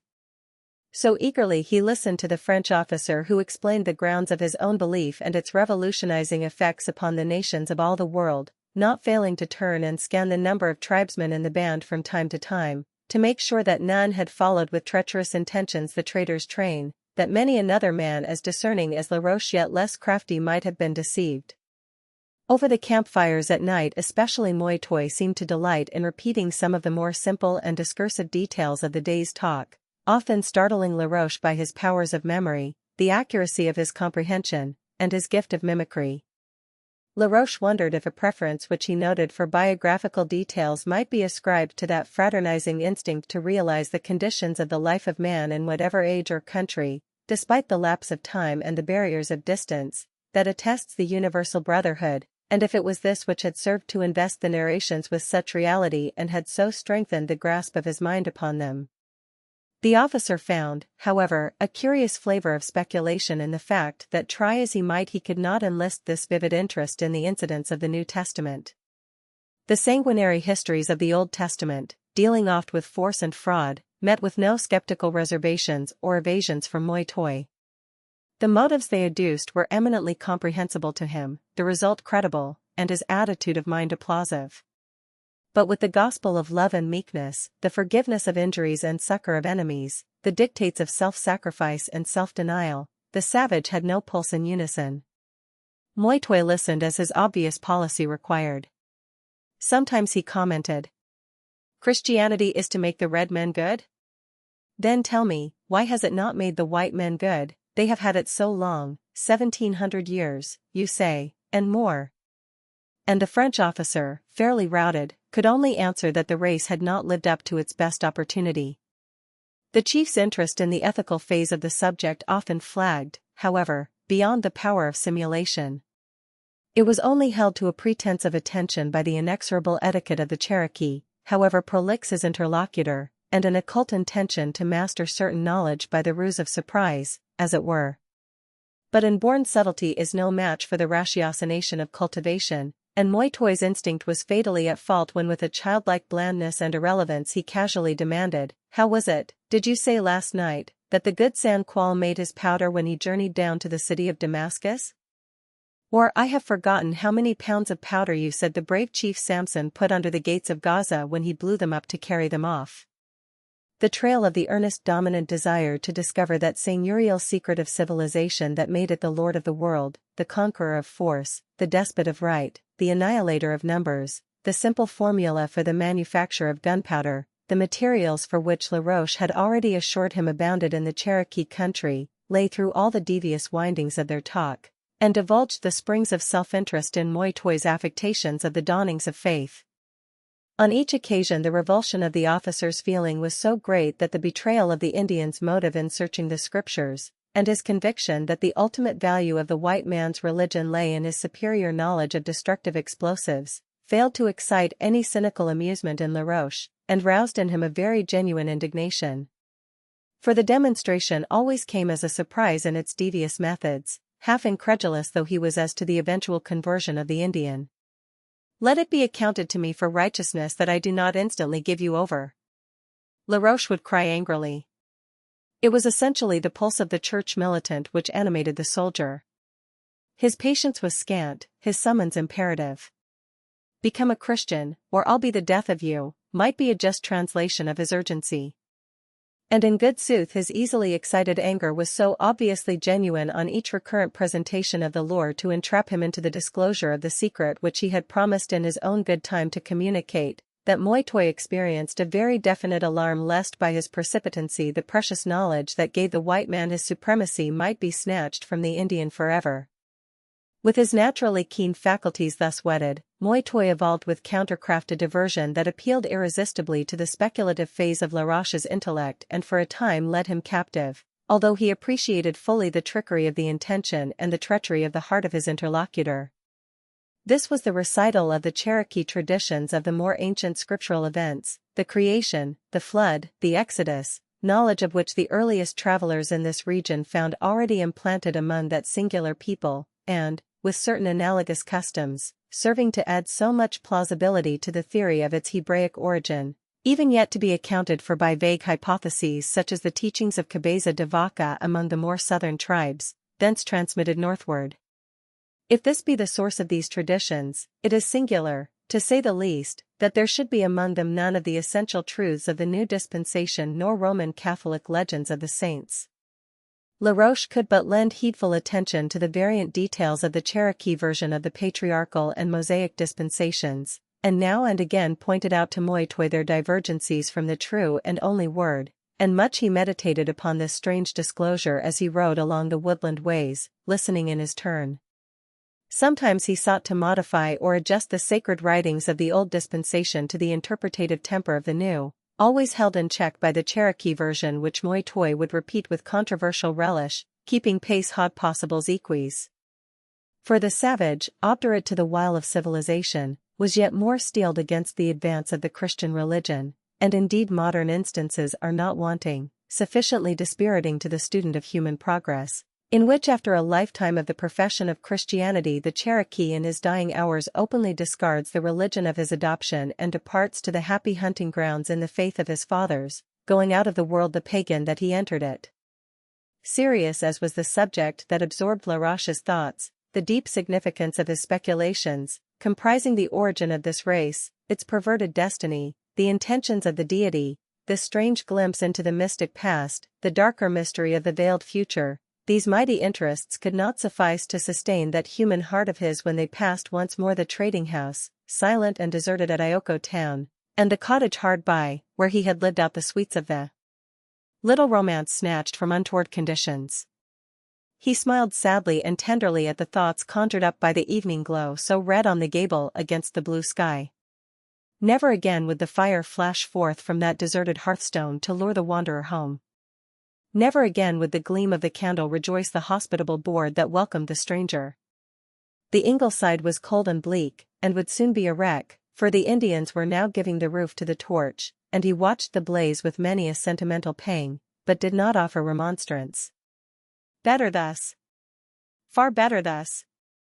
It was well that Jock Leslie should not be tempted back by the knowledge that his old nest still awaited him here, for the stout heart of the Scotch trader would credit no less definite a portent of continued danger than charred timbers and sacked dwelling.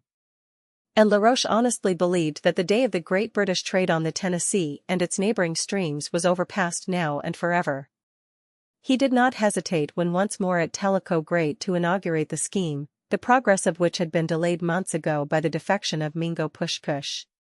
For it was here on the banks of the Tennessee that he at last recovered his old identity, lost in that sweet and soft thrall of a hopeless love. He felt again a free man, albeit the glamours of the Evening Star and the saffron west moved him strangely. He threw himself ardently into all those plans so long in abeyance of equipping an army of the confederated tribes, the Choctaw, the Muskogee, the Cherokee, and many minor bands, and the problems of securing munitions of war, of the transmission of supplies, and of the apportionment of forces absorbed his every faculty. Continually his messengers were going to and fro in the Indian country, and his petty augurs dared the currents of those swift difficult rivers, now and again running the gauntlet of the musketry of the inimical Chickasaws from some high bluff. Secretly, silently, the preparations went on like the gathering mute menace of a sullen storm whose ferocity must burst with an added fury from its long repression. All unsuspected it might have been, although the expectation was so widely extended, save for the arrogant boastfulness of some faraway Indian, drunk perhaps, in a British trading house, or the bloody culmination of an individual feud between a warrior and a white settler, the savage unable to restrain his vengeful anticipation and abide the accepted time. Fantastic and impotent as this tenuous scheme may seem now, long ago shredded by the mere wind of the flight of time, a forgotten fantasy, not to be more considered than the snares of any humble spider of today throwing its fragile enmeshments from crag to crag on the banks of the Tennessee, it struck cold terror to the hearts of the royal governors of the adjacent British provinces. The Spaniard, insolent and powerful, openly menaced them on the south, and with the combination of the French and Indians they were surrounded and without recourse. They had little to hope from one another, save perhaps an unacknowledged aspiration on the part of each that the other might first tempt the attack of the designing projector of the new Indian alliance and serve as a sop to Cerberus. Each was in terror of a plea of assistance from the other, for the colonies themselves lacked that strength which comes from union and which Laroche sought to instill into the policy of the tribes. Each province being incapable of self-defense with its weak, untrained militia, its inadequate supplies of munitions of war, its vast wildernesses and stretches of unfortified frontier, was averse to dividing its slight resources. Roused, however, to the terror lest immediate massacre of outlying stationers ensue, a consultation was held and a remonstrance, adroit, sugared, promising yet threatening withal, addressed by the governor of South Carolina to Cunigacatgo, of Choate, now the nominal head of the Cherokee government, was framed and sent by the hand of one of the Couassaut Indians, who chanced to be in Charlestown, with whose tribe the Cherokees were now at peace. He returned after a swift journey with a most pacific answer, protesting and reproachful, Cunigacatgo demanding to be informed of a single infraction of the terms of the treaty, baiting, of course, wild, irresponsible rumors. If the governor could cite one such for which the nation could be fairly considered responsible, he would himself come down to Charlestown to answer for it in person. Governor Boone, surprised yet reassured by the unexpected character of this reply, sought to further assuage his anxiety by catechizing his messenger as to the state of matters in the Cherokee country. He found the mind of the Couassaut, never forceful at best, in that flighty, agitated state to be described as all agog. Obviously the man had been immensely impressed by what he had seen and been able to learn. By no means willing to disclose all, still his eyes were open to new possibilities of savage ascendancy. Under adroit cross-examination he divulged extraordinary suggestions of the suddenly developed magnificence of Moytoy of Tellico and of the wonderful powers of a strange magician who was Moytoy's friend, yet whom he affirmed was a white man, and whose nationality he accidentally disclosed as French. Whereupon Governor Boone grew more mystified than before. Finally he bethought himself to send for Jock Leslie as one who, having been intimately acquainted with the personnel and conditions of the Cherokee country for years past, might perchance explain the inconsistency of all these antagonistic details. The doughty Scotch trader had accounted the burning of his buildings and the plunder of his goods, of which he had been informed indirectly by rumor, as but an accident or a bit of unwarranted and wanton mischief, and by no means as the definite threat that Laroche had supposed he would perceive therein. His daughter, however, had insisted that the demonstration was inimical and in no wise to be braved. Jock Leslie enjoyed much domestic oratory in these days which his whist, my bairn, was powerless to silence, and feminine logic won the battle when she persisted that if he returned to Ioko town she would accompany him, for if it were safe for him it was safe for her. Thereupon he hauled down his flag, and now as he needs must rebuild wherever he should go, he was idly awaiting in Charlestown a propitious opportunity of re-establishment elsewhere under more permanent conditions. Jock Leslie, cocking his sharp blue eyes at the cringing Couessot, a degenerate specimen of a warlike tribe, obviously regarded the whole history of his visit as a fable. "Jin your excellency wad forgy the freedom, the man is a beautiful liar. Was there no white man there when you left?" "None, sir, that is, for by a bit cheel o' a Virginian on his way hame, he had cam down a ween o' neighbors to herd up some stray horses that had been sold to the Williamsburg region and had gane back to their auld grass in the Cherokee country. He fell Eileen, and his friends went on the horses and left him amang the Injuns, and he forgathered us. He cam part o' the way hame us, but struck aff a considerable way abune Fort Prince George to go aft to Virginia." "He could not be this man, you think? Does he speak French?" "He? Tam Wilson speak French," exclaimed Jock Leslie, with a hearty rollicking laugh in his enjoyment of his superior discernment.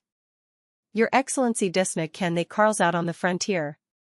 Tam Wilson ha enow to do to spear his wool in English, puir fallow." This seemed definitive. Jock Leslie therefore was presently dismissed, and the gratuity which the Couessot received was of limited value and quality, which he had not expected nor had the governor intended, because he had told the truth, which chanced to be unwelcome and discredited. He went away, his heart hot within him, sending forth fumes of rum, which the present sufficed to procure, and sedition, which the present was not adequate to annul. Meanwhile life on the banks of the Tennessee at Tellico Great flowed on as gently as the river. Laroche had received orders to seek adoption into the Cherokee tribe, according to the wont of the intriguing French, that he might thereby recruit his influence and improve his control. Thus he could better restrain their bellicose demonstrations till the time was ripe for revolt, lest precipitancy annul its values. Hence he became officially a Cherokee. That singular atmosphere of fraternity peculiar to the Indian method of adoption encompassed Laroche like a native element. It seemed no longer inspired by self-interest. He was as one of the nation, theirs in success or defeat, theirs in weal or woe. He had pulled his head and painted his face and donned their garb. He had been initiated into their mysteries and had accepted their religion, for the Cherokees were no idolaters, and without mockery he could bow in worship to a great spirit, albeit with many a mental reservation and evasion in the ceremonies in which he participated. His suspicions were never allayed, but they were in his mind, not in theirs, and he was not the more content. Now and again as he danced with the braves in 3 circles on the sandy spaces of the beloved square to the shrilling of a flute, fashioned of the tibia of a deer, and to the thunderous drone of the earthen drums, while strange figures such as might grace pandemonium whirled about him, hardly human figures, some with grotesquely frightful masks of gourds hiding faces scarcely less hideous, some almost nude, some smeared over with unguents as a ground coat to make it here a medley of feathers, and foster the semblance of gigantic birds, a great repulsion would seize him. Every civilized pulse would clamor against these uncouth follies, against the sacrifice of time and identity and wonted usage in this cause, and he would feel that the destruction of all the British colonies, could it be compassed, was not worth the price which he paid. The recollection of the sane, orderly customs of the life to which he was native rose up before him with a sentiment of reproach, as one might feel in ascertaining the realities in the lucid interval of some tormenting mania. He was abashed by the mere contemplation of the mountains rising on every side, silent, austere, as majestically aloof from the farce which he enacted as the sky above or the world, the civilized world that he had known and loved, far, far away. To add to his discomforts, the interval which he was to spend thus was destined to be longer than had been anticipated. Aggressive measures were again postponed, and his activities suspended by orders which he received from New Orleans. For it had latterly been developed that the British government contemplated securing a considerable cession of land from the Cherokees, thinking that in thus increasing its holding in the Indian country to keep the tribe more definitely under its domination and influence, and to quiet the title to certain territory, on which they claimed the government had encroached. The French, with their resources much exhausted by the 7 Years' War, now slowly dragging its length along, were almost crippled in America for the lack of ready cash, and their plans for the Cherokees would be considerably recruited by the purchase money of the land thus poured into the tribal coffers. The wily Indians were enchanted with so hopeful a prospect of securing the means to purchase sufficient arms and ammunition to repel the British and attain their old independence anew. Though they had never doubted the will of the French government in Louisiana to forward these measures, its capacity to furnish adequate ammunition had failed signally more than once. At this period, while La Roche was awaiting decisive advices from New Orleans, the progress of events seemed suspended. Hope, anxiety, fear were in abeyance. He spent much time in the perfecting of the details of his plan and in the correspondence incident to the enterprise. As he grew more wearied with the monotonous association with the Indians, he took advantage of his leisure to send long discursive letters to his comrades in the southern forts whenever he chanced to have a messenger going that way, to Captain Pierre Chabert at Fort Tumbec or the Chevalier Lavenu at Fort Toulouse. Cold, wet weather set in late in the summer, a long, dreary, unseasonable interval. When the rains came down in thin, persistent, fibrous lines, and the surface of the river palpitated and throbbed beneath its multitudinous touches, and the gathering grey mists half shrouded then half revealed those endless lengths of dark-hued solemn mountains, and the trees dripped drearily, and the wind surged and sobbed amidst their boughs, the susceptible Frenchman reached the lowest ebb of his isolation, his dissatisfaction, and his yearning wish to feel again the throbbing pulse of civilization. Thus it was that for many hours of those chill nights in the quaint winter house, without window or chimney, while the rain would pour down the conical earthen roof, resounding like a drum, he would seek for solace in writing those long letters to his military friends describing his plight, and commenting on the news of the day received chiefly through their responses. All unmindful of him and his occupations, the other inmates of the house lay sleeping, stretched in a line, on the couch of cane that ran along the red clay walls of the circular room, behind the row of pillars which upheld the conical roof. Even the heads were covered with the wolfskins and bearskins that formed the drapery of their elastic cane mattresses. All unmindful of him they were, all except Moi Toi.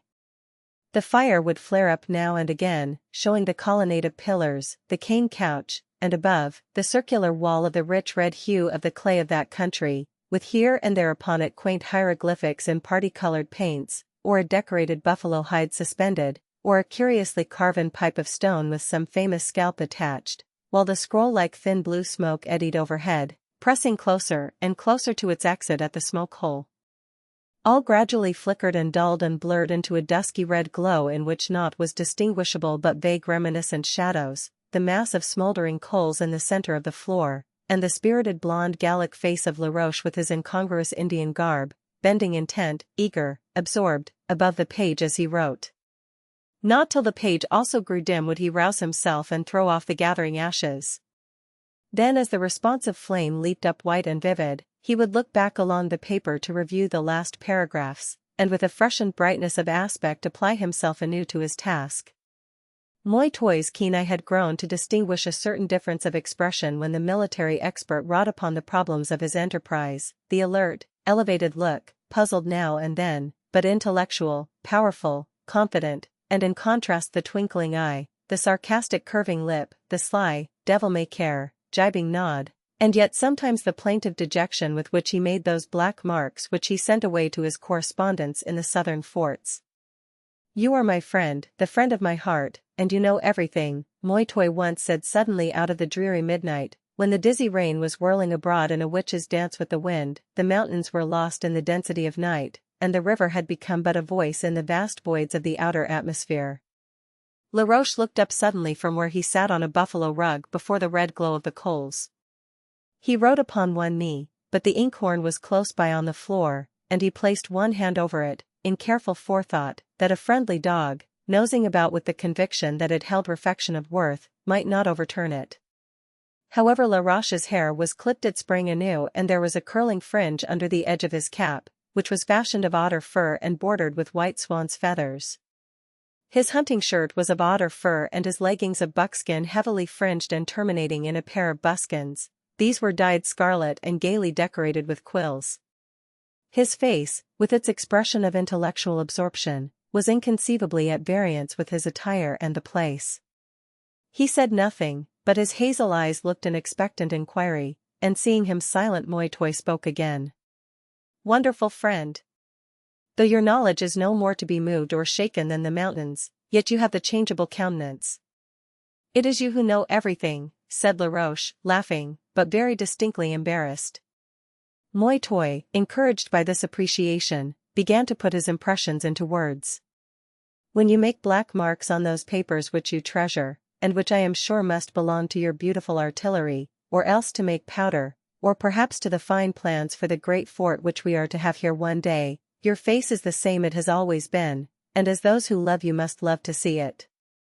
But when you write the black marks which you send to the commandants of the forts in the south, your eyes grow little, and they twinkle, and your mouth is pursed for lies, and you nod your head with a risky air, and you look more wicked than clever." LaRoche listened in silence. Then suddenly he burst out laughing. He hastily suppressed the tone of loud hilarity, for one of the sleepers stirred and turned, but fell snoring again. "It is the commandants who are wicked," he said, smiling retrospectively. "I answer them only in their own vein, sardonic, witty, half-malicious fellows. And what makes them so wicked? They are so close to the English, perhaps, they learn all they know from the English." Moitoy gazed at the smiling face with a doubtful anxiety, some withheld thought, a half-formed purpose in abeyance. LaRoche had had occasion to note that jealousy of the black marks of civilization which seemed to animate all the Indians of that day, powerless to restrain this mysterious opportunity of communicating the most secret thought 1,000 miles by the stroke of a pen.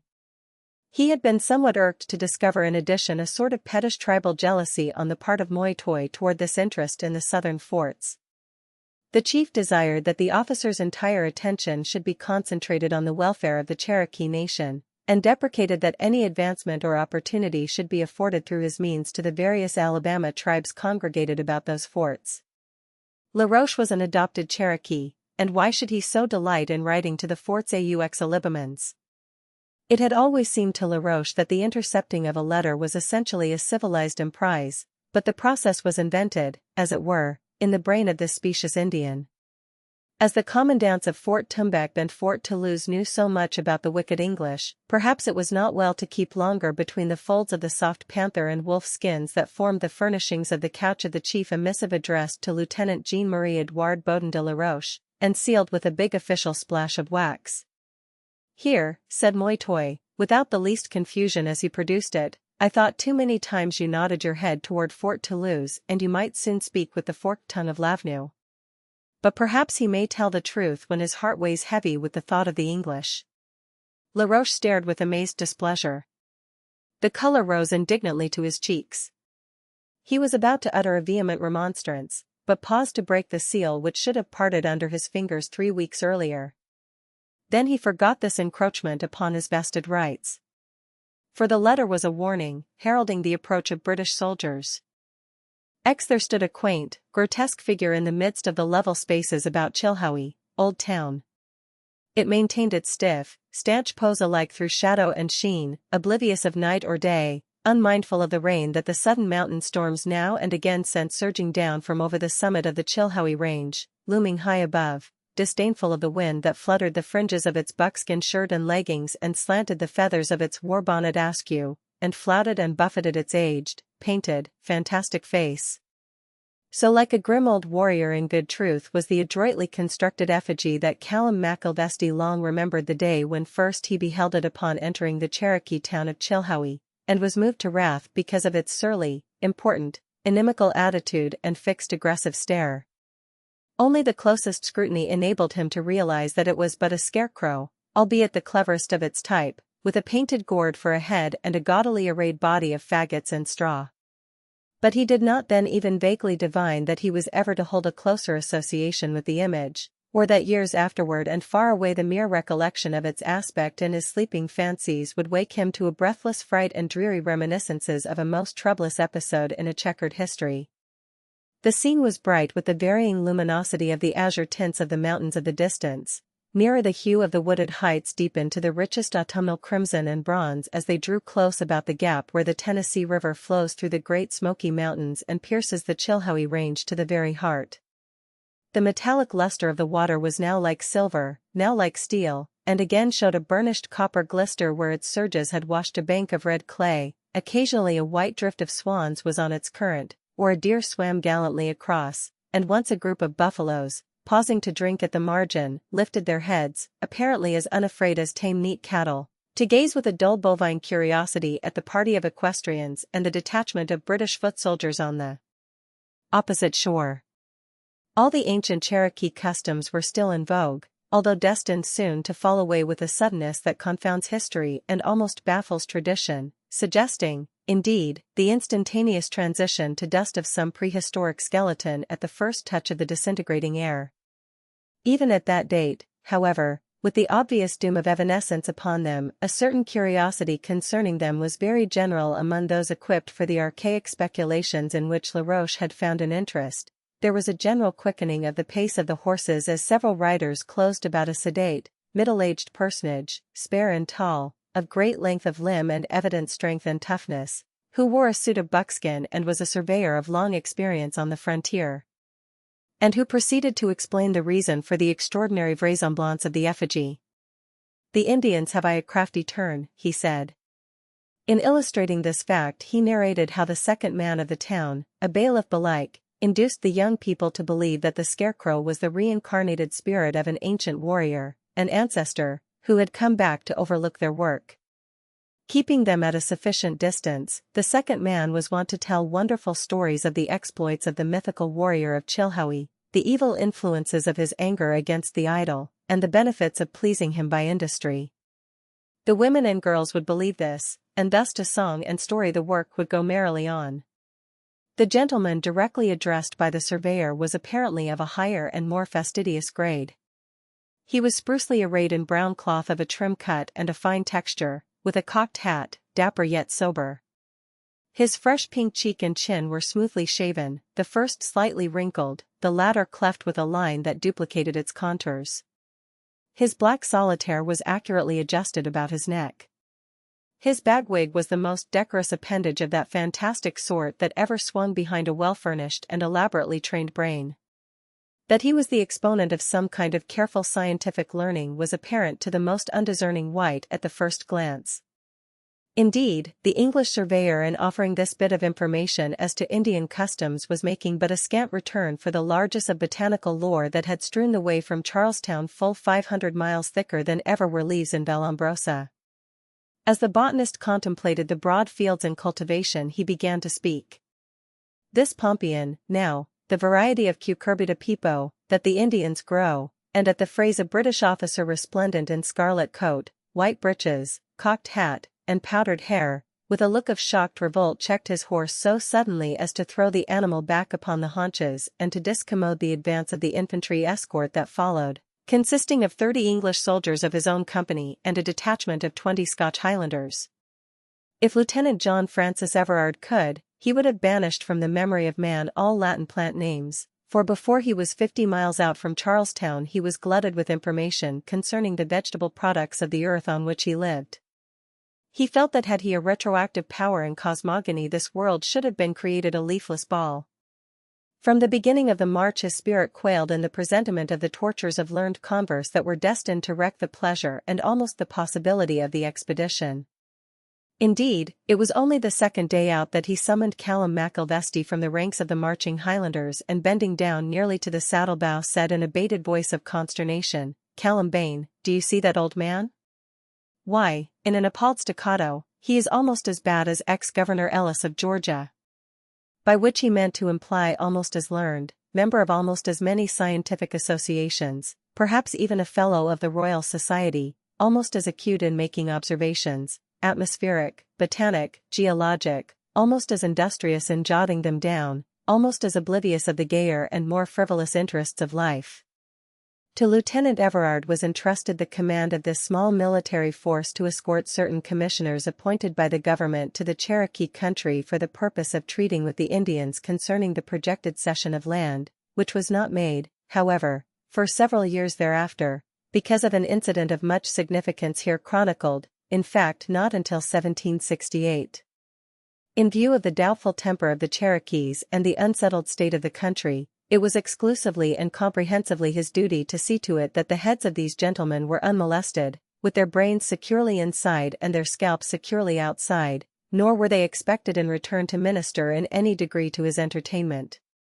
But it is not too much to say that Lieutenant Everard would have regarded a brisk brush with Indian enemies with less awe, despite his slight numerical strength, than the ponderous themes, the weighty presence, the worshipful gravity of the commissioners of the crown. There was not a conversable person among them, in the estimation of the gay and dapper lieutenant, and the march thither and back, with the negotiations at Choate, was calculated to occupy a matter of many weeks. The surveyor was of the same ultra-sober type, and the subordinate attendants he considered as unbefitting his society.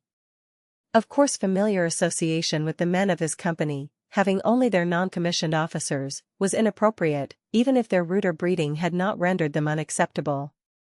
Thus it was that after a day or two of floundering out of his element, he was thrown upon Callum McIlvesty for solace. For he knew that McIlvesty, although serving in the ranks, was a man better born and better bred than himself. Of course he was aware that the train of woes, the attainder for treason and forfeiture of estates, following the rebellions of 1715 and 1745, wrecking a number of noble families, brought to the ground the branches as well as the parent stem, and in this instance Callum's commanding officer had acquainted Lieutenant Everard with the gentleman ranker's name and condition just before their departure from Charlestown, when this small detachment of Highlanders was ordered to reinforce the escort.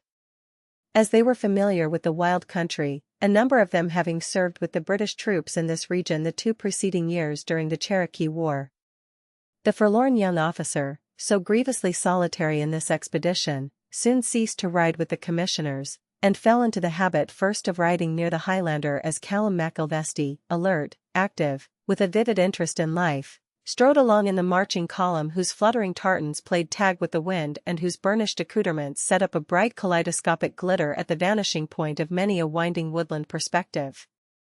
When the talk grew more animated and the interest keener, Lieutenant Everard would throw the reins to an orderly and march on foot beside his newfound friend in his lowly place, whereat the first sergeant of the English detachment would glance at the nearest corporal with meaning eyes, and all adown the column the scarlet elbows of the fours called battle comrades would give each other the touch with more emphasis than the effort to march in due alignment necessitated.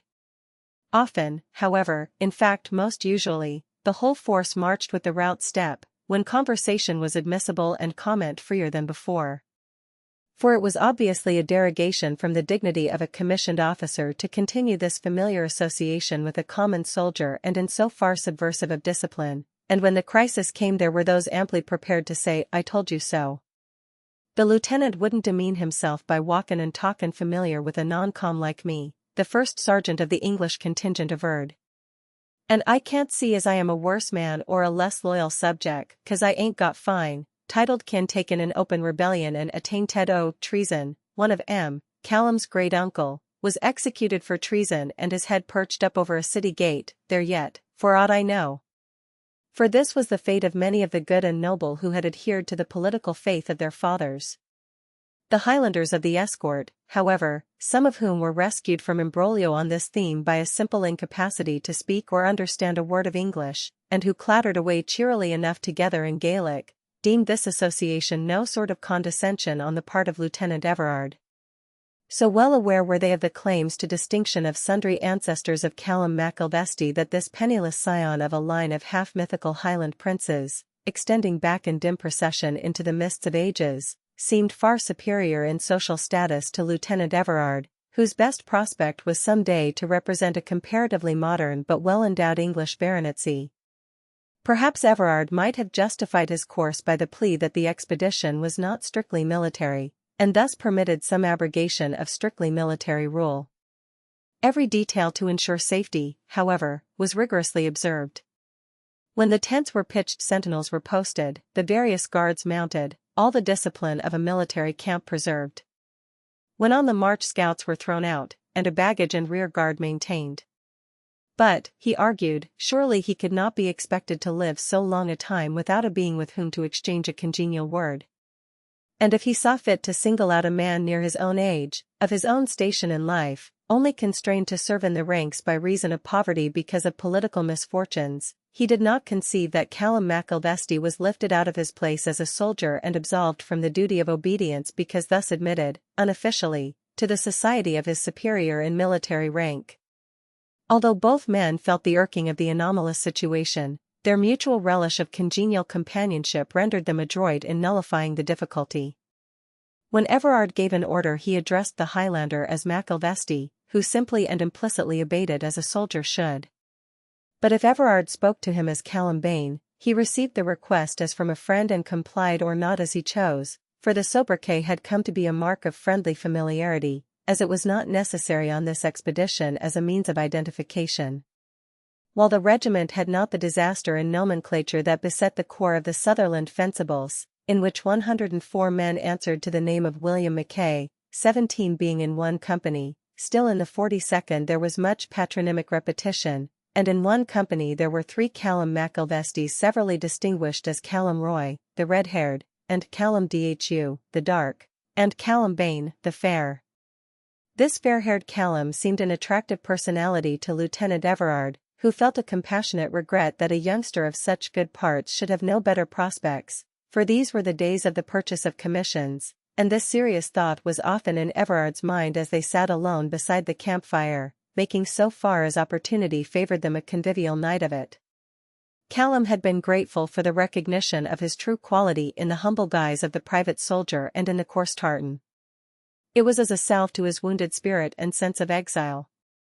It had been with a great effort at self-assertion, as a rallying of forces after a defeat, that he had been able to regain in a measure his normal poise, a semblance of his wonted brave cheerfulness, subsequent to his obvious supplantation in the favor of Lilia's.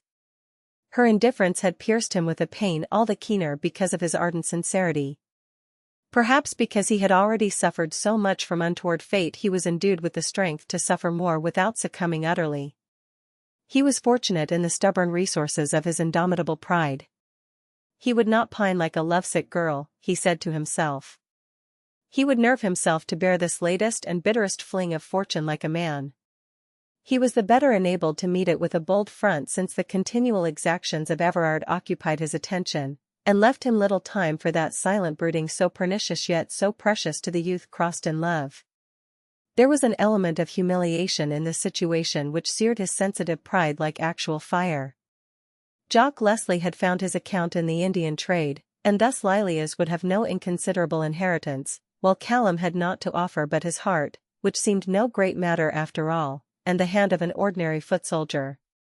He had roused himself with a loyal feeling that he owed it to his ancestry, his name, his sense of honor, and of honorable achievements in those who had gone before, his own unimpeachable record, not to think so meanly of himself, and thus the warm appreciation of his personal qualities and high descent, irrespective of his incongruously humble station which Everard had manifested, the admitted equality of their association, had aided to restore his mental calm and self-respect, and seemed at this crisis more valuable than it could be at any other time. The responsibility and anxiety consequent upon escorting the party of the commissioners through the country of savages, so inimical and treacherous as Everard had discovered that the Cherokees still were, weighed very sensibly upon the officer's consciousness. Therefore the relaxation at intervals afforded by congenial companionship was all the more acceptable. The tension of the situation augmented the nervous stress of his intolerance of the learned and inopportune disquisitions which the botanist forced continually upon him. He sought to dissemble his displeasure and irritation, however, for he was essentially a gentleman, according to his lights, notwithstanding his repudiation of bigwigs and botany. For all their dullness and slow decorum he had shown every respectful observance to the elderly civilians whom it was his duty to escort, and they, being civilians, thought his choice of a companion very appropriate. They all looked upon Lieutenant Everard with much favor. They could not know, of course, how often he would pause in his talk with Callum, when the two were alone beside the campfire, and shake his head with an unutterable thought, even to hear the voice of the botanist, the well-known Herbert Taveston, as it was raised in his guarded tent to call out a string of Latin plant names of the growths of the Great Smoky region to another of the commissioners already abed under his own canopy, while the Highlander, whose ills in life were so much grimmer than boredom, laughed in glee at the officer's dismay and disaffection. So often Everard shook his head for this cause that its decorous powder suffered, and that is saying much. For so perfect of accoutrement was he, so point device, so solicitous in every detail of dress, that one can hardly think of the fops dying save in full uniform, as befitting the importance of the occasion. The fact that extremes meet is suggested in the thought that the savages, when going out to battle with another tribe, often importuned the white traders for such attire as would enable them to make a genteel appearance in English cloth when they died. That the highly civilized Everard would die in his boots was a foregone conclusion, but one is sure that they were elaborately polished whatever the emergency, his burnished sword in his hand, his neckcloth richly laced about his throat, his hair curled according to its graceful wont. It was a very fine head of hair, and for that reason he did not wear the fashionable wig. Of a rich brownish auburn hue, his hair rose up from his forehead in a natural undulation that gave all the fashionable effect. It curled crisply at the sides, it was thick, long, and lent itself with every address to be plaited in a queue at the back. He had brown eyes, darkly lashed, a large aquiline nose, a curling, disdainful, discontented mouth, and a complexion sunburned a permanent scarlet, for despite his fripperies he had seen much service and was by no means a tin soldier. The dashing young officer was a somewhat dazzling exponent of a position and a status which Callum felt to be his own by right, and the simply educated and much denied Highland youth listened greedily to the stories with which Everard sought to beguile the tedium, stories of cosmopolitan life, society, the gay world, the gossip of the times in high circles, London, Paris, Vienna, for Everard had seen life, he had seen the world. Sometimes these choice narratives were military, and Callum's pulse would quicken, for he was ambitious of deeds of valor and the opportunity of command. Sometimes the chronicle of Everard's experiences became boastful and coxcombical, and adroitly suggested other conquests than those of the battlefield. Nevertheless, to Everard the tedium was intolerable. They could not gamble at cards, the reigning vice and pleasure of the day, for the extremity of the poverty of Callum Bane precluded this, and Everard would have been both ashamed and sorry to win his meagre pay. Now and again they played a dreary game without hazard, merely for the fun of the thing, but Everard found more genuine amusement in object lessons with the cards, in which he elucidated the methods and mysteries of sundry new games, the latest rage, which he had picked up when he was last in London or Paris.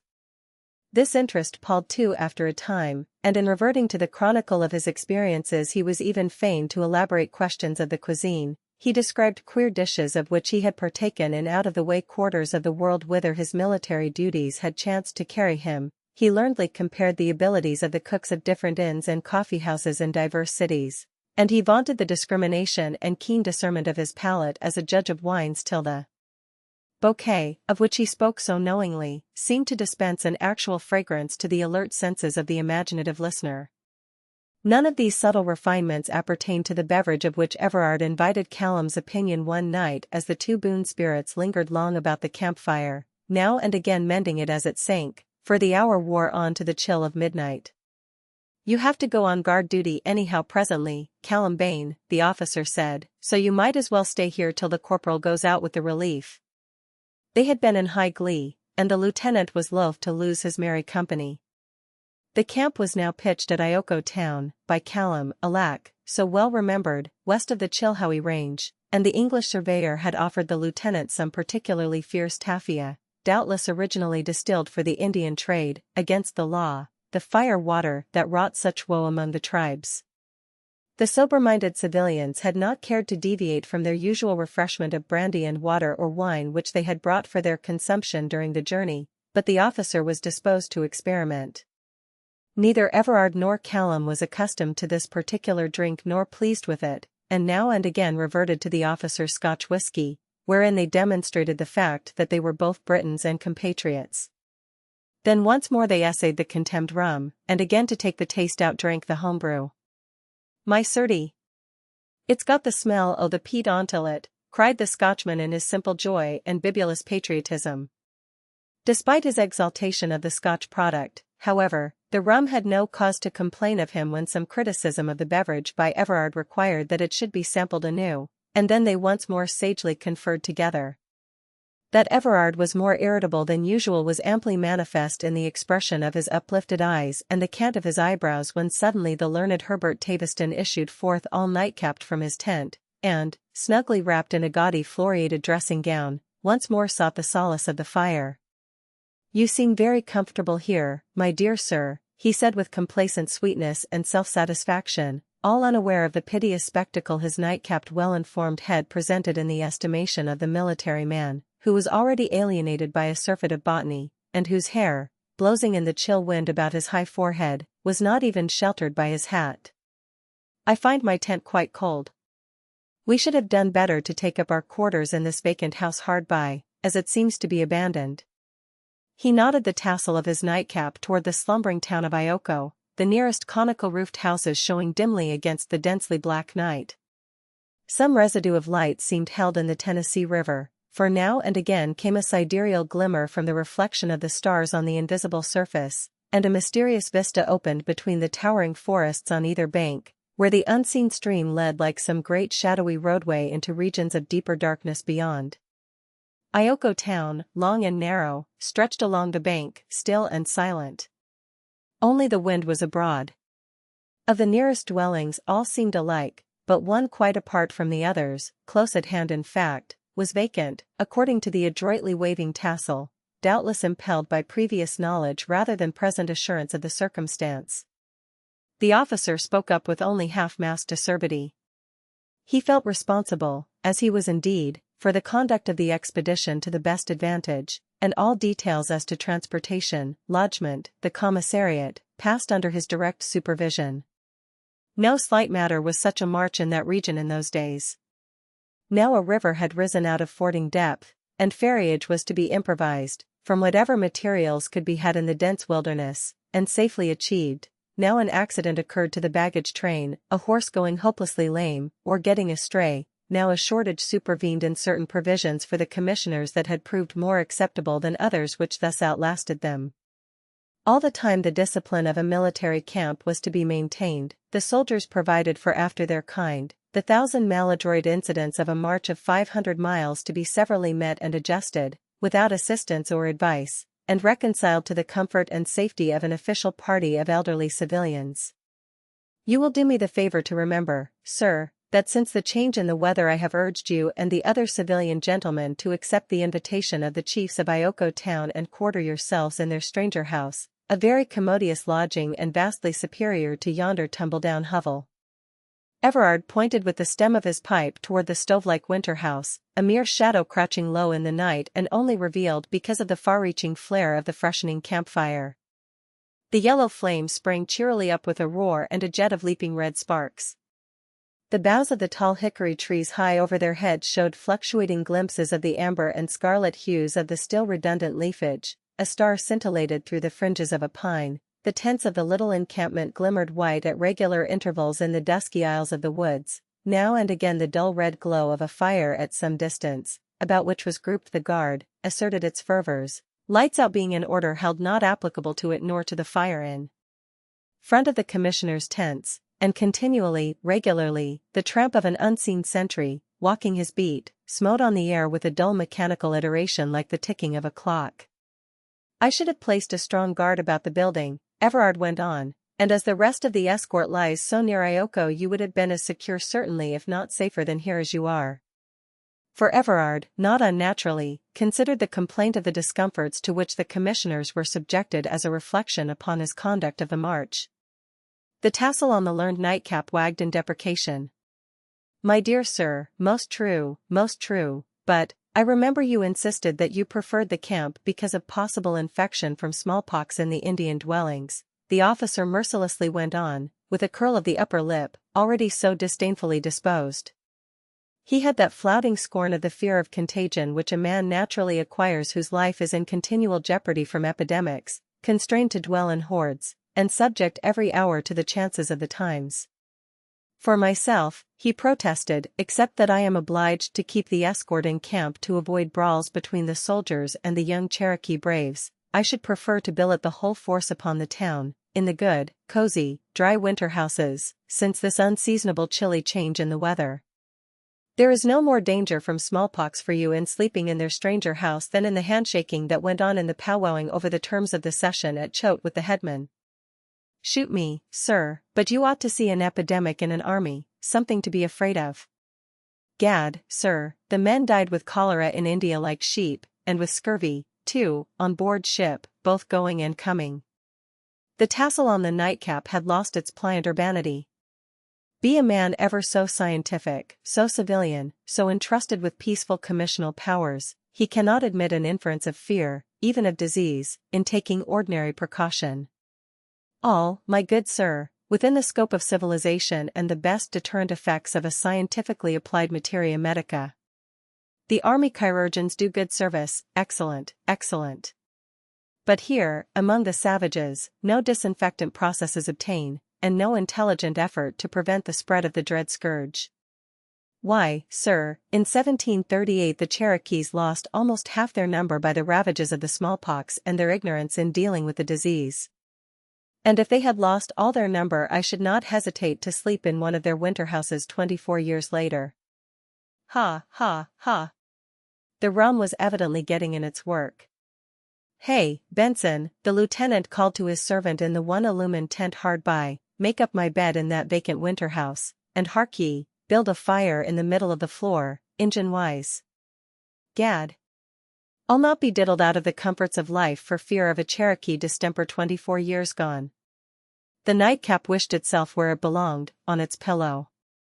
To retire with dignity became the most definite motive in the brain that it surmounted, and in this emprise it conceived that some aid might be secured by a few words of casual conversation with the officer's companion, who was therefore civilly addressed. Now the worshipful Herbert Taviston would have been excited to a frenzy by a false classification of the meanest herb of the earth, and would have repudiated it as an unrighteous pretension and a mischievous effort to subvert the accepted grades and relations of a careful and accurate system. But if aware that such elements and considerations existed in matters military, they were in his estimation of no practical moment, and he turned toward the Highland soldier with as pliant a grace of his tasseled crest as erstwhile it had borne in bending before the commander of the force. And in fact he might well be oblivious of distinctions of rank. The young Highlander had a handsome, kindly, intelligent face and a manner of refinement and dignity, and bating his coarse garb and rustic dialect he might have easily seemed a man of degree. Moreover, he was here hobnobbing familiarly with his officer. Do you find your pipe a solace, my dear sir? Mr. Taviston blandly demanded, for smoking was not then the universal habit that it was some time earlier and has been since. Aye, sir, the Highlander replied politely, a trifle embarrassed by the obvious mistake as to his rank rather than his quality. But it isna sae can't I a crony as a ko good broust, neither, he added blithely, with an effort to re-establish the entente cordiale. The young officer, with sullen, attentive eyes, that held a spark of red fire in their brown depths, glowered at them. Ah, so indeed, suavely commented the elderly nightcap. But have you observed, sir, that the Indians have another kind of tobacco than that which is commonly smoked, which is of course the Nicotiana tabacum? Now this other tobacco plant is a small-leaved, green, bitter species which they use exclusively in their religious ceremonies, their incantations, their necromancy, known as Nicotiana diabolica, suggested the officer. Now had the nightcap housed but a modicum of tact and permitted a laugh at this fling, all might yet have gone well. But trust a man of scientific hobbies for serious denseness. Not at all, sir, he said with asperity. That name is unknown to the herbalist. The plant is Nicotiana rustica with us. With the Cherokees it is Salagayali, and the Muskogees call it Achachilupupuggy, the tobacco of the ancients, and the Delawares, Lankshady, original tobacco, showing an interest parody of signification, with the coast Indians it is Upawak, the Tuscaroras call it Charho, the Pamlico Indians, Hupa, and the Wakan Indians, Bukun. Now, turning back to the Highlander with an air of excluding the ill-starred jester on subjects of such grave moment, there is a so-called tobacco, not even related to the genus Nicotiana, it is the Lobelia inflata, which furnishes the Indians with a powerful medicinal infusion. Have you noticed in your march hither, and perhaps in your previous campaigns in the Cherokee country, the amazing expertness of the Cherokees in the matter of simples? He is too simple himself, put in the officer, with an airy laugh. The Highlander's face was flushing painfully.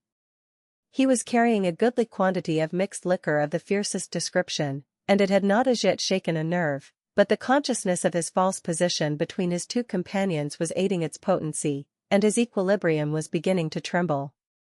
The botanist, touched in his sensitive pride, calmly ignored Lieutenant Everard at his own campfire, and the officer, who had borne much from his idiosyncrasies and had assiduously sought to promote his comfort and security on the weary march hither, gazed at him with a deepening glow of that fiery spark in his eyes.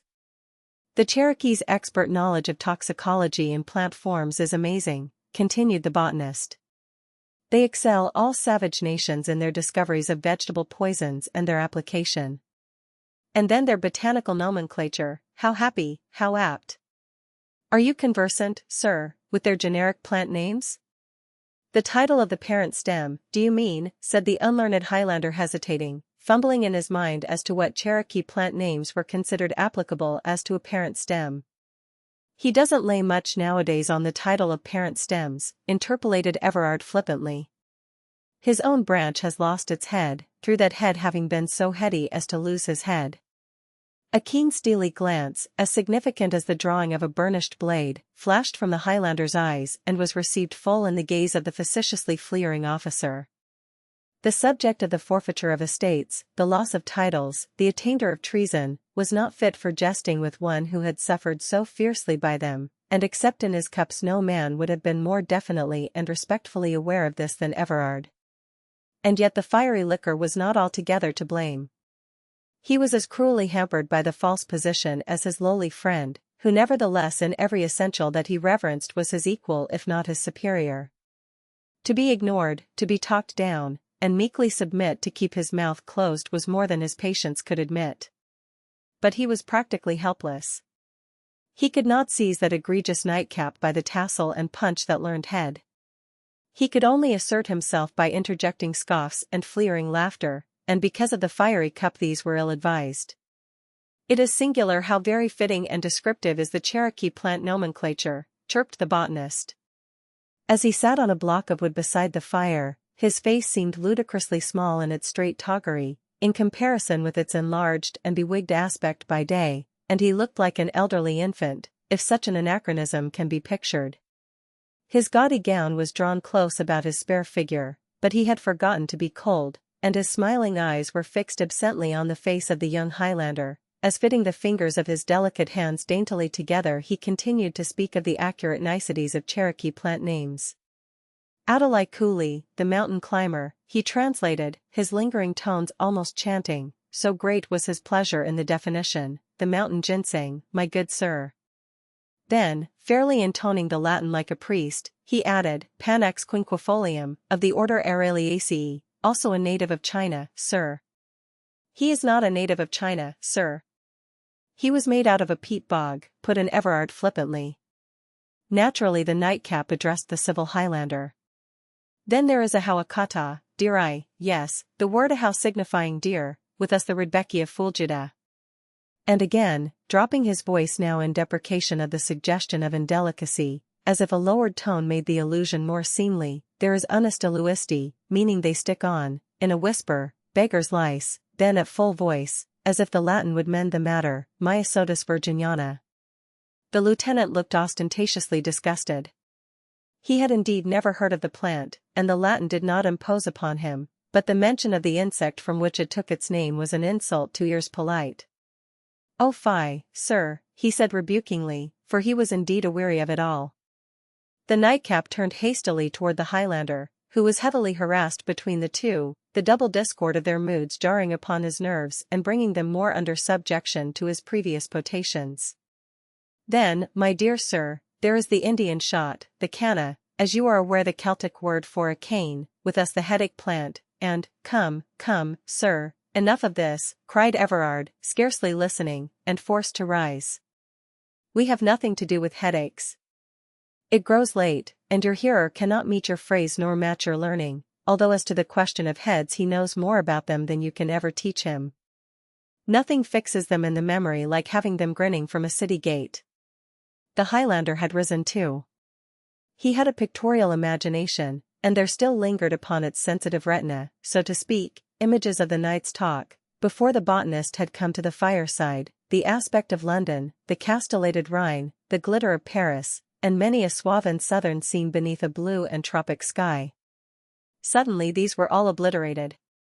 That woeful land upon which the cruel hand of doom had rested so heavily, the sequestered estates, the beggared gentry, the starving peasants, the scattered clans, the hunted fugitives, the proscribed national garb, the hopeless exiles, the prison, the scaffold, the gibbet, all rose up before him as elements in a stricken grey landscape, in ghastly wintry guise. For one moment he hesitated. Then stepping aside from the fire, he reached out and struck the flippant mocker full in the face. The officer, taken all unaware, reeled as if he would lose his balance. Then, for he was of a fine, alert physique, he recovered the perpendicular, and it seemed as if he would spring like a panther upon the Highlander, who had thrown himself into a posture of defense. The next moment Everard's military identity was fully reasserted, and the proud Highlander writhed under the realization that the officer would not return the blow. He would not demean himself by striking so low a thing, a man of the ranks. His voice rang out crisp and steady as he called the corporal of the guard, placed Callum under arrest, and named the manner and locality of his detention and the details when he should be brought up at orders the following morning. Then wholly sobered, Everard turned with dignified courtesy upon the botanist, who was now protesting and squawking like some fluttered fowl instead of a refined and elegant gentleman in the discharge of a public trust. I must beg your favor, sir, the lieutenant said, by way of denial of a wild plea for clemency for the culprit. I understand my duty and I shall do it. And may I beg that you will now retire to your tent, as all this stir may rouse the camp to the prejudice of discipline and good order? I wish you a very good night, sir. And the nightcap with a depressed and lankly pendant tassel and the floriated gown disappeared under the flap of the tent and enlivened the spaces around the fire no more. 11 Poor Callum Bane. Sober in good truth and sad as well.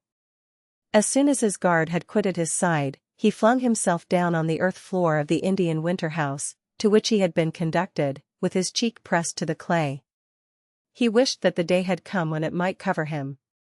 Then he recoiled with the thought that this might not be far distant.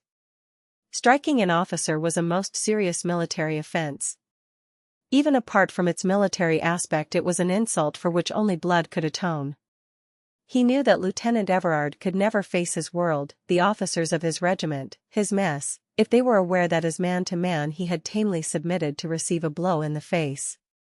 And since he could not challenge one of so low a station as a common soldier, he had let the matter revert to its normal aspect of insubordination, and the military law would take its course.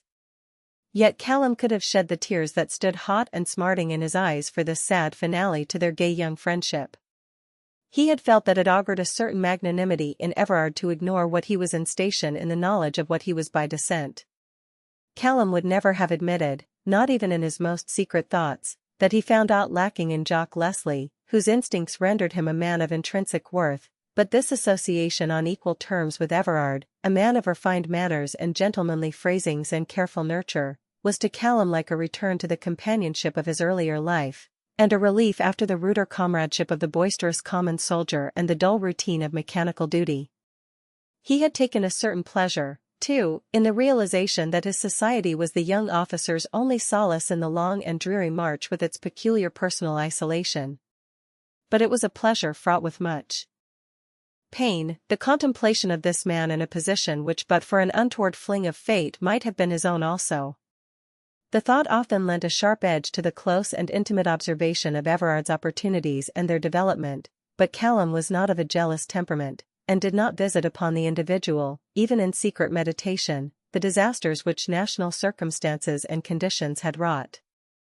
Despite the difference in station and habits, wealth and education, the two had grown fraternally fond of each other, and now there was that between them which could be washed out only with blood, and the officer in the direct discharge of his duty had chosen that it should be with the blood of the soldier. The sentinel still stood at the doorway, for there was no door, but gradually his glances within, prompted by curiosity, had grown infrequent. There was no guard tent. The men were of the best class, picked for the expedition, and so far not even a trifling misdemeanor had sullied the record of their good conduct. Punctual, alert, efficient, cheerful, invaluable each had seemed in every emergency, and thus the only unoccupied shelter that might conveniently hold a culprit was the clay-constructed winter house, which stood aloof and vacant on the edge of Ioko town.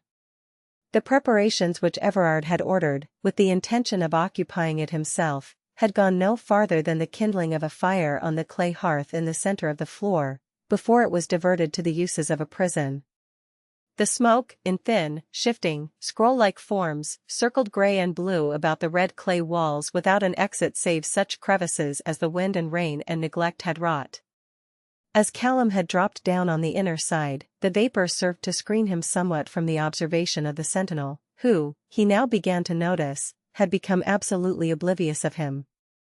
This matter riveted his attention presently. There was evidently some strange stir in the encampment, an odd circumstance, and Callum reflected in sudden affright that he had been bound, needlessly and cruelly he considered. The handcuffs, always carried pro forma, were among the baggage, and, it being deemed unmeet to rouse its custodians to overhaul it at that hour, a stout rope had been substituted. A vague clamor of voices came to his ears. He observed that the sentinel at the doorway had become rigid with suppressed excitement. Could it be that an attack by the Indians was threatened? Remembering his bonds, Callum's blood ran cold. The force, while strong enough for protection against unauthorized vagabonds or possible bands of robbers, could not resist successfully an organized assault by the braves of this great tribe. He might well be forgotten in such a crisis, left here bound and helpless, to be captured and tortured and burned. The next moment, listening with every pulse tense, he realized that the voices were those of the soldiers in altercation or extenuation. One shrilly clamoring in Gaelic, as if the strength of his lungs and the pitch of the tone could render his gibberish intelligible to Lieutenant Everard, revealed to Callum's practiced ear the cause of the disturbance. An Indian horse race had been held in a neighboring town, and albeit this amusement was one which appealed especially to the tastes of the pleasure-loving lieutenant, so grievously debarred and deplorably dull on this uncongenial expedition, he would not attend it himself and issued positive orders that no man of the force should be present. Nay, he went so far as to see to it that none had leave of absence from the camp on any pretext on the day when this diversion took place. He very definitely appreciated the perils which menaced his little command in case of any antagonism or open quarrel with the tribesmen of the towns. Had his mission been strictly military, to make a stanch defense or a brisk onslaught, it would have been far simpler, in his estimation, whatever dangers or disasters hostility might involve. But the success of his mission depended upon the preservation of a strict peace.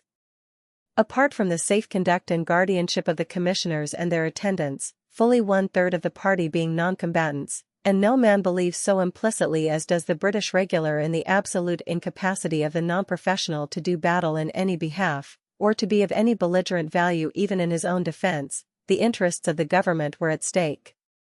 Nothing could so quickly sow the seeds of dissension, the acute officer argued within himself, as the winning of the Indians' money and valuable furs and other choice gear at the projected horse race. He did not doubt that charges of fraud would arise, a fracas ensue, the security of the commissioners' camp be placed in jeopardy, and the session itself imperiled. Hence his self-denial, for he was a good judge of horseflesh himself, and dearly loved a show of speed, and the Cherokees of that day owned some extraordinary animals. Everard had felt himself extremely ill-used by fate, as he was turning away from the campfire, after his dismissal of the astonished corporal with the prisoner, and his low bow to salute the disappearance of Mr. Herbert Taveston. His face was smarting with pain from the blow, his heart burned hot within him, his pride upbraided his condescension to this man of low estate, who had so ungratefully requited recognition of his real quality as a born gentleman. While Everard was beginning to revolve troublous doubts as to how the course of action upon which he had resolved in these unprecedented circumstances would be regarded by his mess and superior officers, a new and unprovoked disaster was presented. One of the corporals in the functions of officer of the day appeared, and with a mechanical salute and a look of abject despair reported that several of the men, 3 English soldiers and 1 Highlander, had run the guard that afternoon and had attended the horse race, in which they had found their account. They had smuggled into camp after dark a quantity of valuable furs, some strings of the freshwater pearls of the region, and the Highlander had jingling in his sporran some French money, several Louis d'Ors. So successfully indeed had they managed their enterprise that its discovery was made only through the anxiety of the Cherokees to repossess themselves of these pieces of French gold.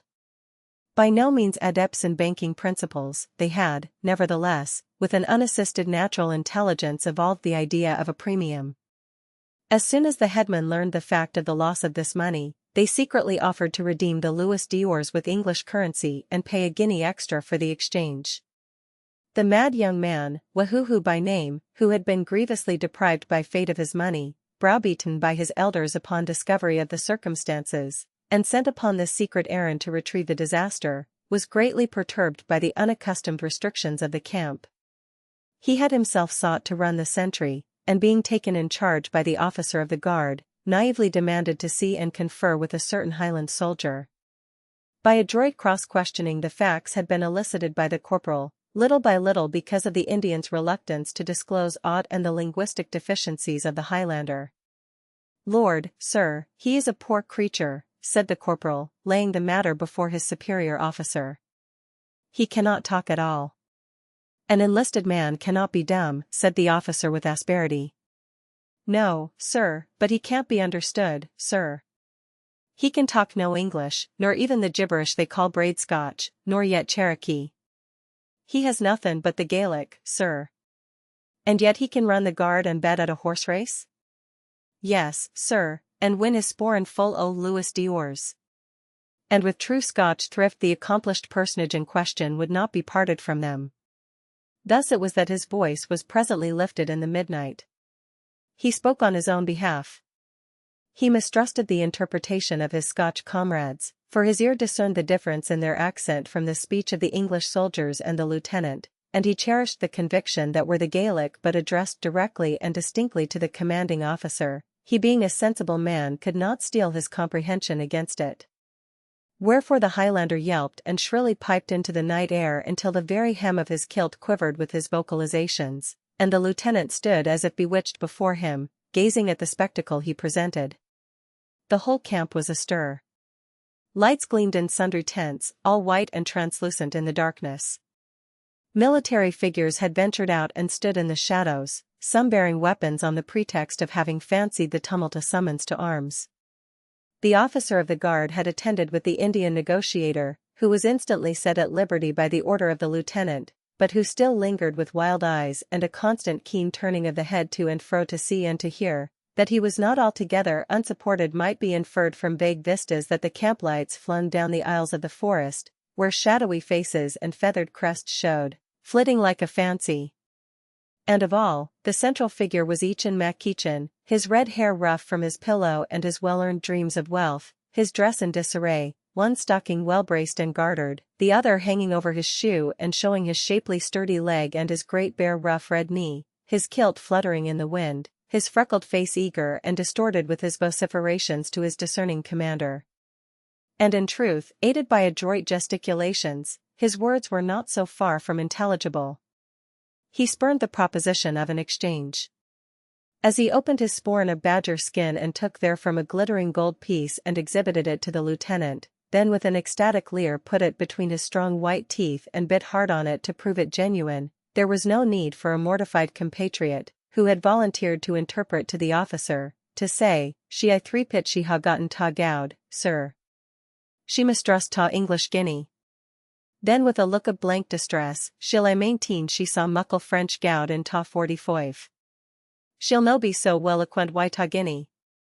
The object of his aid, desirous of speaking for himself, now and again turned upon his interpreter with a furious Gaelic phrase of repudiation, to which the better soldier, who had run no guard and consequently had won no money, vouchsafed no retort, only commenting indirectly by shaking his head and exclaiming, "Heg, sir, she's but a poor creature." "I am not so sure of that," said the lieutenant dryly, "unless I can count what he has got in that sporran." Suddenly something in the aspect of the glittering coin which the Highlander still held in his fingers struck Lieutenant Everard's attention. His face changed sharply. He asked for the coin, and calling for a candle keenly scrutinized the piece by the flickering taper, as the corporal held it, screening with his hand the feeble flame from the wind. In another moment the lieutenant demanded the transference of the remaining 5 Louis d'Ors to his custody, sternly insisting, despite the wild plaintive protests of each and Mackichan. All this, the Gaelic being as intelligible to Callum as the English, came to him on the chill night air, and he marvelled at Everard's persistence in taking custody of the coins, for although it was the habit of the Highland soldiery to make their officers their bankers, this trust was altogether voluntary, and not by duress, as in the case of poor Eachin Mackichan and his ill-gotten gowd. As it was the favour of chance, like fairy gold, its possession may have seemed equally precarious, or as it was won in direct disobedience of orders, he may have even entertained doubts of the lieutenant's intentions in the matter of its ultimate return to him, for the Highlanders were as a rule peculiarly averse to the control of any officers save those of their own regiments, and more than once mutinied rather than serve under strangers.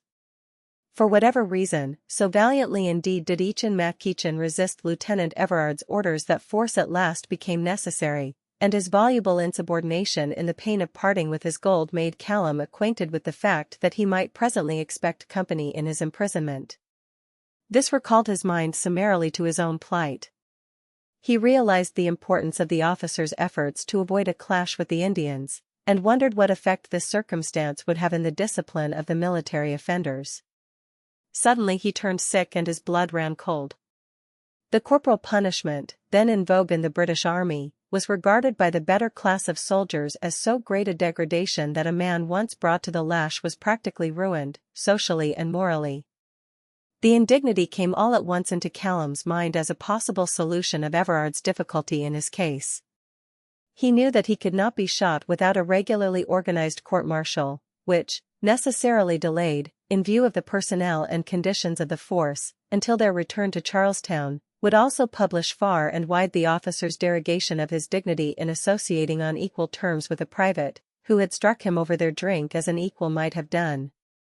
Everard would flinch from this disclosure, for it would impugn his fitness for his position. And yet he could not challenge a private nor submit as man to the ignominy of a blow in the face. The summary punishment of a flogging at the head of the line would dispose of the matter with the utmost contempt and amply avenge the indignity. Callum was terrified lest Everard's authority in this independent command of a detachment, so remote from superior military jurisdiction, gave him such latitude, or could be so stretched in view of his dilemma. With the mere thought Callum sprang from the floor with a suddenness that loosened every taut strand of the ropes that bound him. His breath was short, he gasped, the blood almost burst from his veins as his heart plunged and the arteries throbbed. He must be quick, the little makeshift prison would soon be recruited, and of captives, one was a spy on another. He could scarcely see, through the blue swirls of smoke, the sentry at the door, whose attention was still riveted on the excited scene without. Callum had caught at the first wild scheme of release, hardly canvassing its practicability. He did not reckon with the pain or the danger when he thrust his bound hands into the flames to burn off the cords. The thought in his brain, the ignominy that threatened him, seared far tenderer perceptions than appertain to the flesh. The fire caught at the hemp, and he set his teeth hard. The ligaments had at last fallen away when discovery suddenly menaced him. "Look out for your plaid in there, Callum," said the sentry abruptly. "I smell something burning."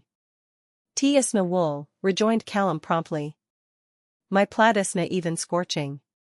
And the sentinel, thus satisfied, once more turned his attention without. Callum looked about him wildly. His first impulse was to throw himself upon the sentinel's back, overturn him, and fly down the dark aisles of the woods, to what? Certain recapture, and an ignominy that overawed his proud spirit more than death. Gie cannily," he said to himself, as he crouched uncertainly behind the flare of the fire and the veiling tissues of the smoke. The house, like all of its kind, had neither window nor chimney. It seemed to him of far ampler proportions than such as were used for a single family, and yet it did not approach in dimensions the great assembly rotunda, which could contain an audience of several hundred persons. It occurred to him that it might have been used as a fort at some date long previous, when perhaps Ioko had served as a barrier town, and this was its outlying defense. He remembered having noted the vestiges of an ancient stockade outside, and with the idea that it might have once held an Indian garrison, his keen eyes searched the interior. The old cane-wrought divan, that once perchance encircled the clay-plastered walls, had long ago vanished, leaving only a mark to suggest it. But above this, on a level with the ground outside, for the floor was fully 2 feet lower than the surface of the earth, he detected a series of vague circles of white chalk. These white circles indicated where loopholes were concealed beneath the clay of the wall, to be utilized by the fortied party in firing on an approaching enemy. He rushed to the nearest in a sudden frenzy. The clay gave way in his blistered baked hands, and suddenly, with an inrush of the sweet woodland air without and a glimpse of the black night beyond, was revealed the loophole, adroitly fashioned by savage skill how many years agone. A limited opening it proved, however, barely sufficient to admit of the flight of an arrow thence, and just above the surface of the ground, but it gave a purchase to the frantic clutching of his strong hands and for the use of a clasp knife of an ordinary sort that had been stowed in his sporran, for although he had been searched for concealed weapons, it had been but a cursory investigation, as his wrists were bound. The blade broke when the work was nearly completed, but his fingers, although almost nailless and lacerated to bleeding, finished the enlargement of the aperture, and he dragged himself through the narrow horizontal space and stood, breathless, exhausted, in the dark woods without. Only for one moment did he pause. The clamors at the scene of action warned him that a crisis had supervened. Wild cries of "Ohan! Ohan!" betokened the despair of the erstwhile lucky gambler, the fact that the 5 Louis d'Ors were temporarily transferred to the custody of the officer, and that the Highlander and his fellow culprits who had so gallantly run the guard and played the races were being hustled along to the half-demolished prison, which they would find empty. The thought lent wings to Callum's feet, for in another moment discovery would ensue and the pursuit come hot upon his track. Yet his spirits revived as he felt the fresh wind, cool and pure upon his face. His muscles, supple and strong, responded to the demand upon their activities. Like a deer he sped straight through the town and along the sloping bank of the watercourse. At that hour he encountered not a living creature. Only the currents of the Tennessee came to meet him.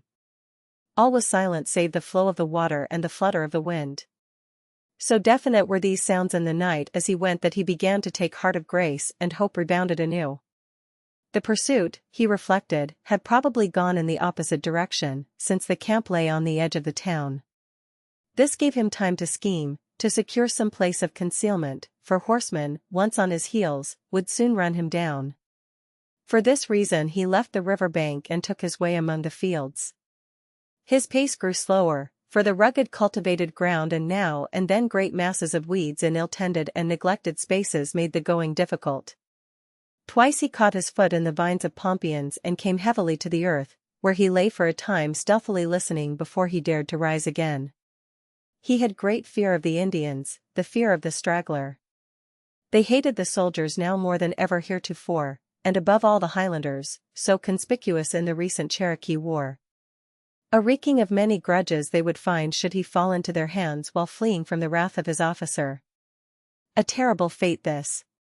A sly, treacherous capture, torture, the stake, a mysterious and unavenged disappearance from the knowledge of all the world.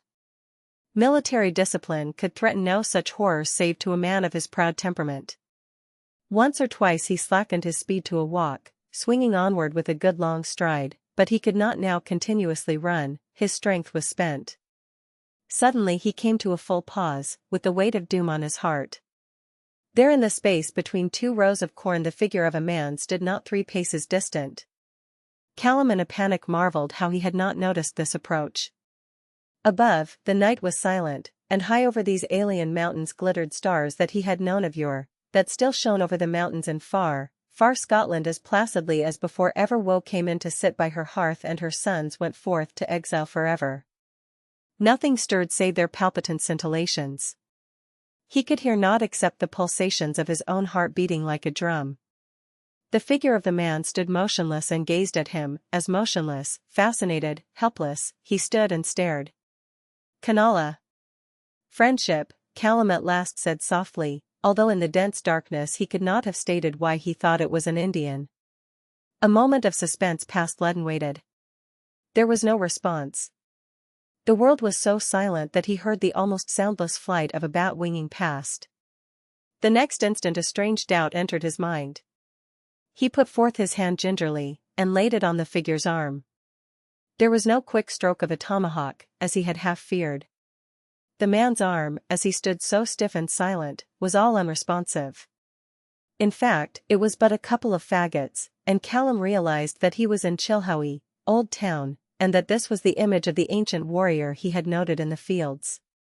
"Take that for the leon, fuzz face o' ye," he said, striking the gourd in sudden wrath, his cold fear growing hot anger, as he thought of the waste of time that the fright had cost him, and the imminence of the danger in which he stood. The gourd wavered and dropped suddenly to the earth, and as he mechanically stooped and picked it up, a strange idea struck him.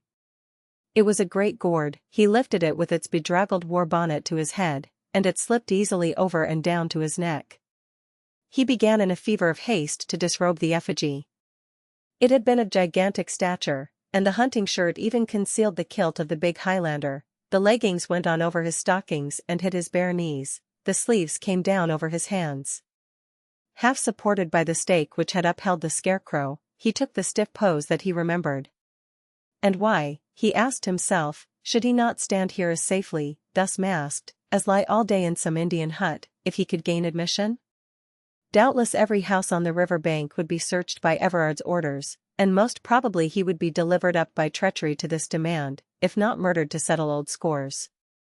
At nightfall he would array the figure anew and slip off, traveling by dark and hiding by day, and returning thus to Charlestown, surrender to his own captain. He fancied the officers of the Highland regiment could understand the situation, and would relish the allusion to scaffolds and grinning skulls scarcely more than he. If he had been left in his station as a private soldier, he argued, all would have been well. But he had been admitted to familiarity and friendship with the officer as a gentleman, and when over their liquor he had repelled an insult with a blow, as an equal might, he was suddenly relegated to the status and penalties of a private soldier. If the members of the court-martial were minded to account his escape under these circumstances desertion, they could make the most of it. He would rather choose to be shot on this charge than flogged for the blow. Punctures in the egregious painted physiognomy of the gourd served for sight and breath. The nostrils, the eyes, the mouth, the ears, had all been curiously and faithfully delineated by the Indian artist, according to his lights. Callum tasted the dawn even before he saw that the night was turning vaguely blue. When in this dim medium figures of Indians began to appear, he experienced a sudden elation to perceive that none cast a second glance at the effigy of the ancient warrior in the cornfield. 12 A fine outlook at life the ancient warrior enjoyed.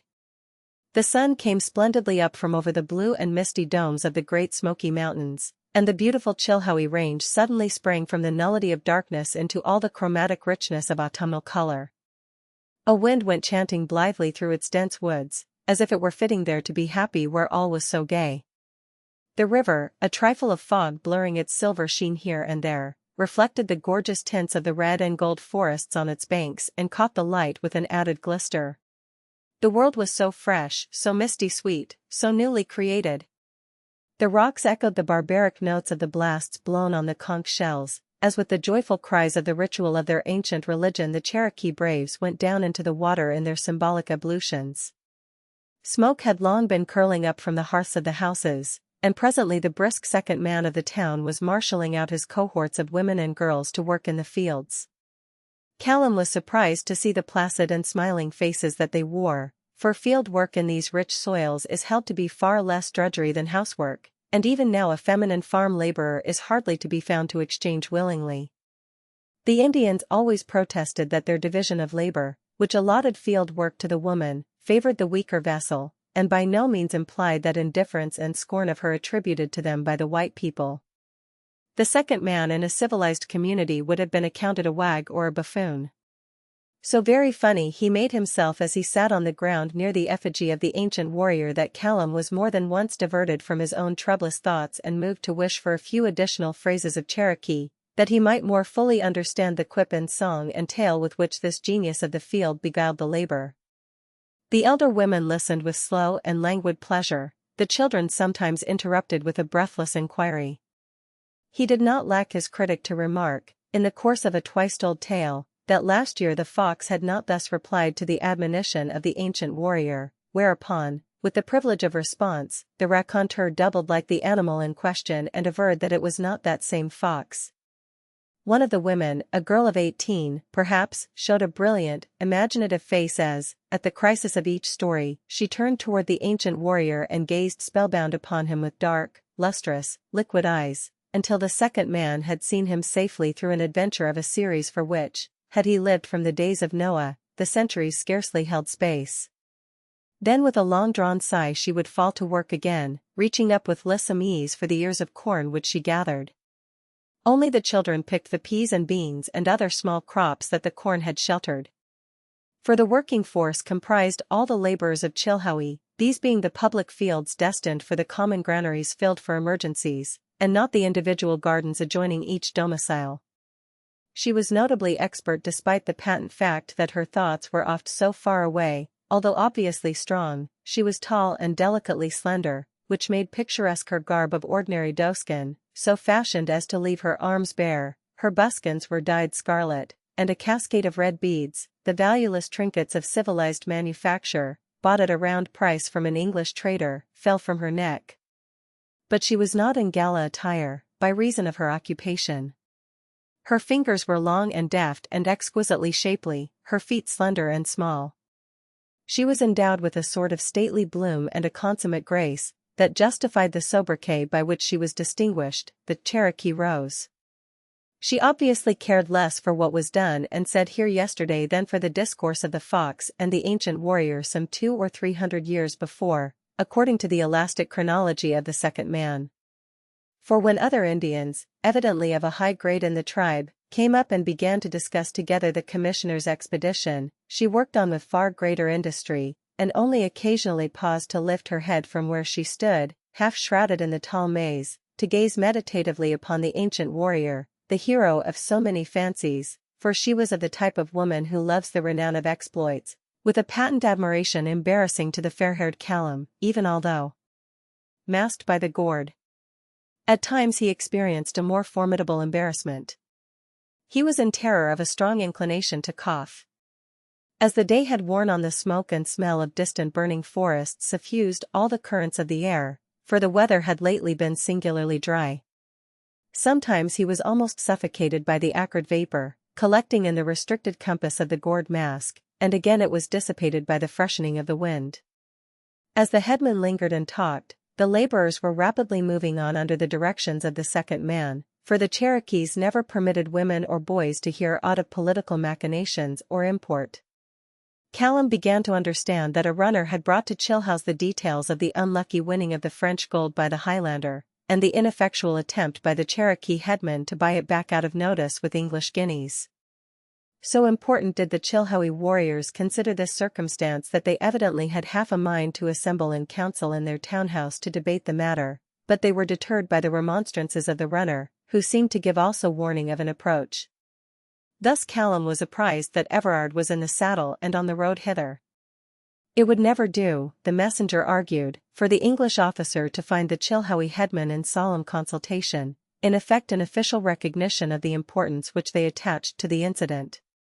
While admitting the justice of this reasoning, they were nevertheless fain to secure at least a hasty word together as to how they should meet the officer. Therefore it was that the second man urged forward the laborers, and the councillors gathered about in the field as if they had been participating, as they often did, in relating the traditions and legends of the tribe, that were thus handed down from one generation to another. They grouped themselves near the ancient warrior, whose pedestal stood in a heap of fodder that usually concealed certain ungainly posturings to which his straw-filled moccasins were prone, but that now served to hide the strong, stanchly planted feet of the hardy infantryman. Had Callum's knowledge of the Cherokee tongue been more complete and accurate, in fact it consisted but of sundry fragments caught up at haphazard in his campaigns in this region the 2 previous years, and from the Indian guides of the present expedition, and a short stay at Jock Leslie's trading house, he might have comprehended all the subtleties of which this secret discussion was rife. Even as it was, however, he understood that the Indians feared much from the discovery of the French money here. The French coins must be taken from the officer, if they were his eyes, if they were his heart, they must be taken from him. A fierce, straight, stiff warrior, Yaktino, the chief of Chilhowie, was continually saying as he stood pacifically in the midst of the corn, his feathered crest, his quiver and bow, his garments decorated with fringes seeming not unlike the growth itself, as if he had been thence incarnated. Another Indian, with a swift, furtive step aside, ever and anon bent to gaze down the trading path, interjecting from time to time the phrase, "Usignuli! Usignuli! Quick! Quick!" which agitated the course of the deliberations, usually so slow and decorous, like the sudden striking of a flaw of wind on the surface of placid water. They all stood in silence and looked stolidly at the ground. "But how," said Tlamhu, the bat, at last. And then another, "How can the coins be taken from him?" Callum, noting the dismay in their countenances, fumbled mentally for the significance of the French money. That this currency should be common among them seemed natural enough, as their intercourse with the French had been great, even before the Cherokee War against the British government. During its progress, indeed, it was believed that in several engagements the Cherokee forces were commanded by French officers. The next words let in the light. "And so the coins that had the king's head, pictured in the fine gold, spoke with a deceitful forked tongue, and tells the English that it was made in 62? The date is stamped on the metal, all, impatiently responded the informant. The words were echoed with an intonation of perplexed despair. Then a despondent silence ensued until Yaktino, the warrior who had first spoken, reiterated, "The coins must be taken from the officer, if they were the breath of his life." "But how?" the question came again. Callum wondered no longer at their agitation.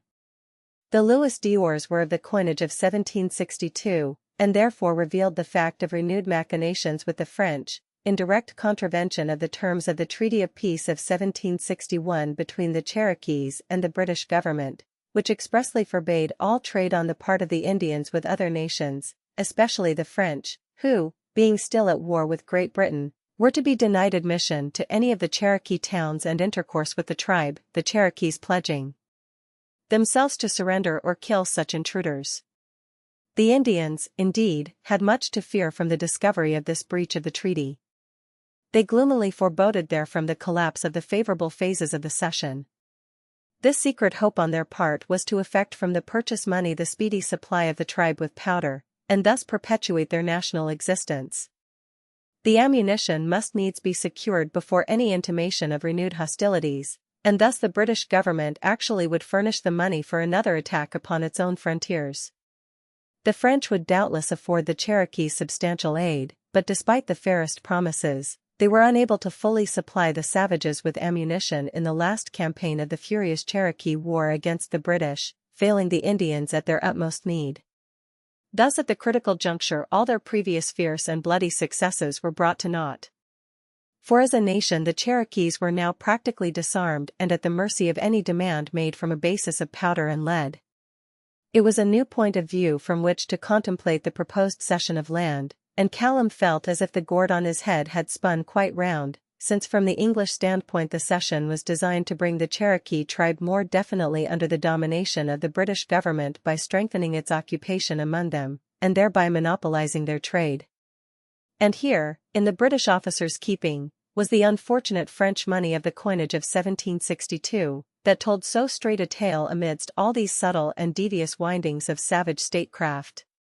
Callum recognized an imprudence on Everard's part, against which, however, only superhuman wisdom could have guarded, in having overlooked, in the agitation of the moment, the presence of Wahuhu, who had lost the coins at the races, the sad screech owl, who yet perceived with great keenness, and argued with an impeccable ratiocination, and witnessed the transference of the money to official keeping after the lieutenant had scrutinized the date of the coinage. The mere transference of the Louis d'Ors Callum regarded lightly. Their equivalent in Taugini would undoubtedly be returned, when the force should reach Charlestown, to the man who had at so many risks won the money, and who would easily be reconciled to the English currency in the bliss of the exercise of its purchasing power. Everard intended to reserve the coins themselves to be shown to the royal governor, with the significance of date and freshness of mintage, and these facts would be made a part of the lieutenant's report to his superior officer, offering in support of his account of the matter ocular demonstration of the Louis d'Ors.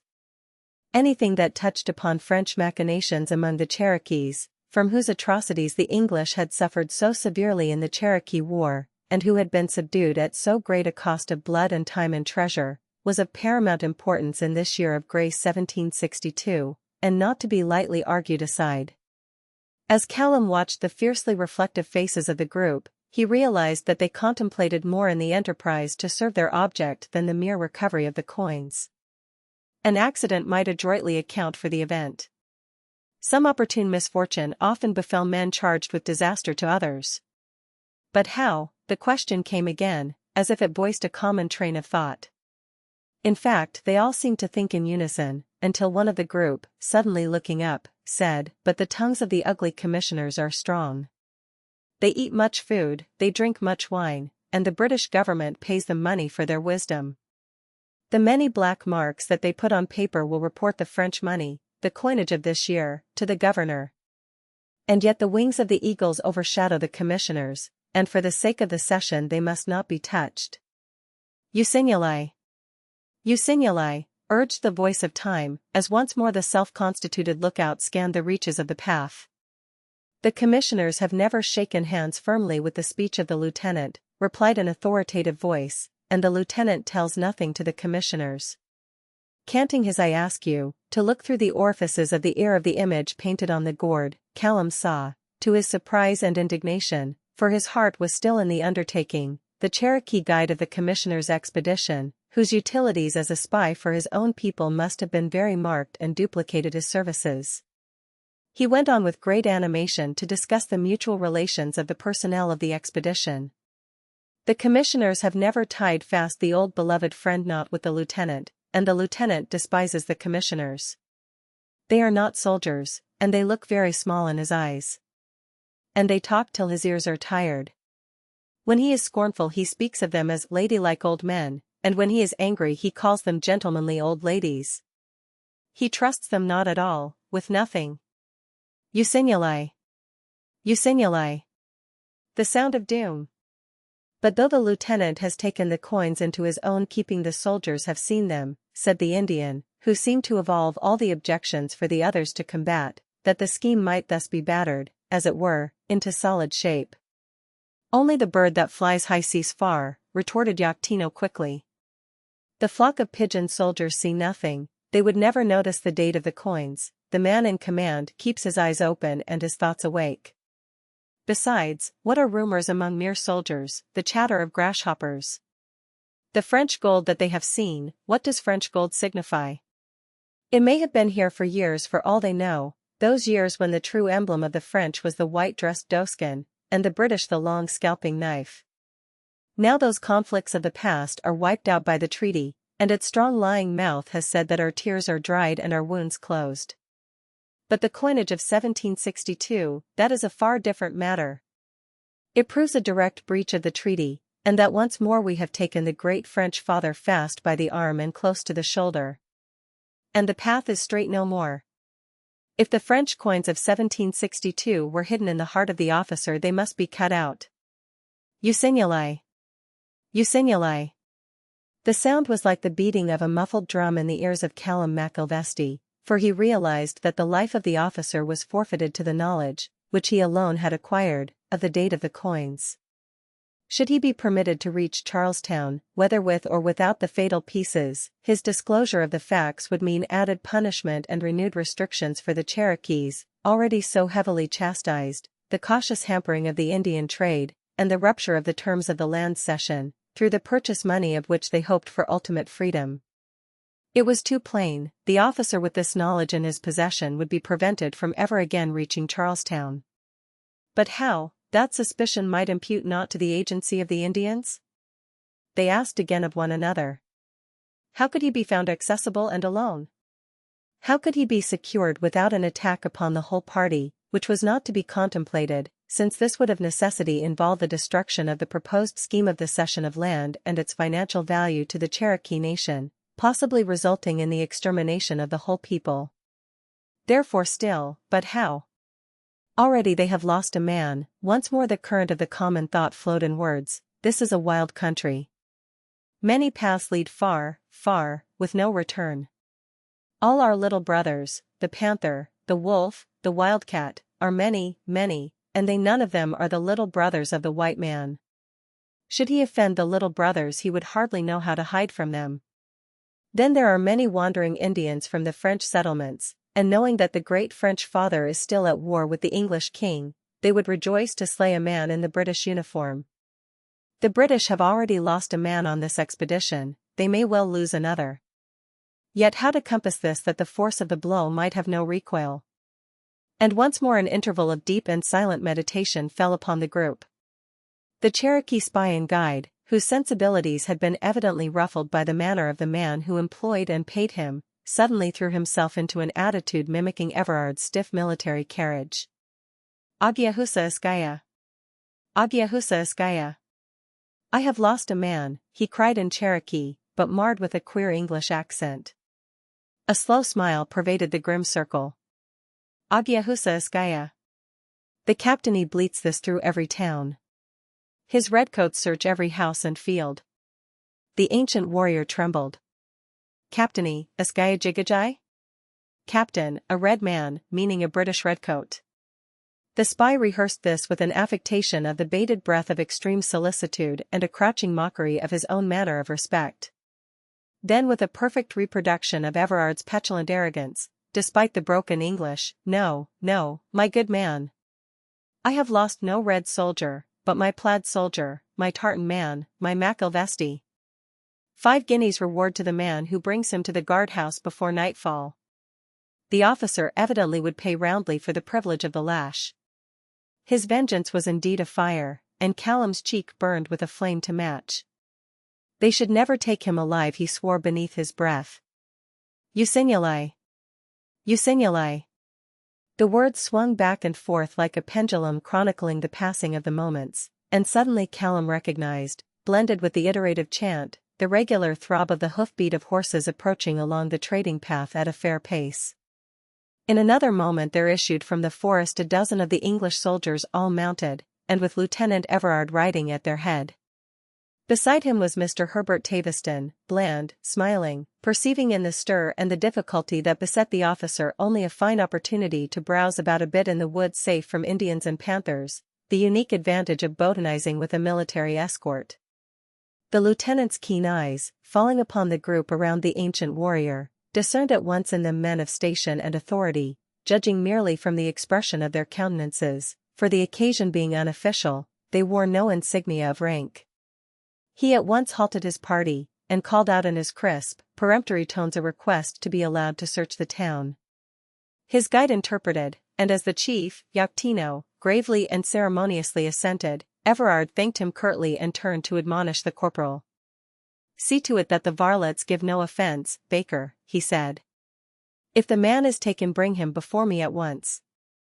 Oh, the poor young man, to be sure, exclaimed the botanist, his eyes gloating the while upon Chilhowie Mountain, every leaf of the myriads it flaunted, red and amber and purple and brown, he could call out of its name with Latin equivalents as flamboyant as the foliage. Not found yet. He had utterly forgotten the provocation that occasioned the arrest and the object of the search, that it held aught more serious than the acquisition which he had made of a certain parasitic plant, the Indian pipe, or let us imitate Mr. Taviston and say Monotropa uniflora, delicate, wax-like stems of which he now held tenderly in his spare white fingers, not altogether devoid of similarity to that unique growth. I wish to God I could lay my hands on him. I can give my mind to nothing else till I take him, declared the officer fervently, all unaware that as he looked casually at the effigy he was gazing straight into the eyes of the man whom he sought, and who returned a look of fire.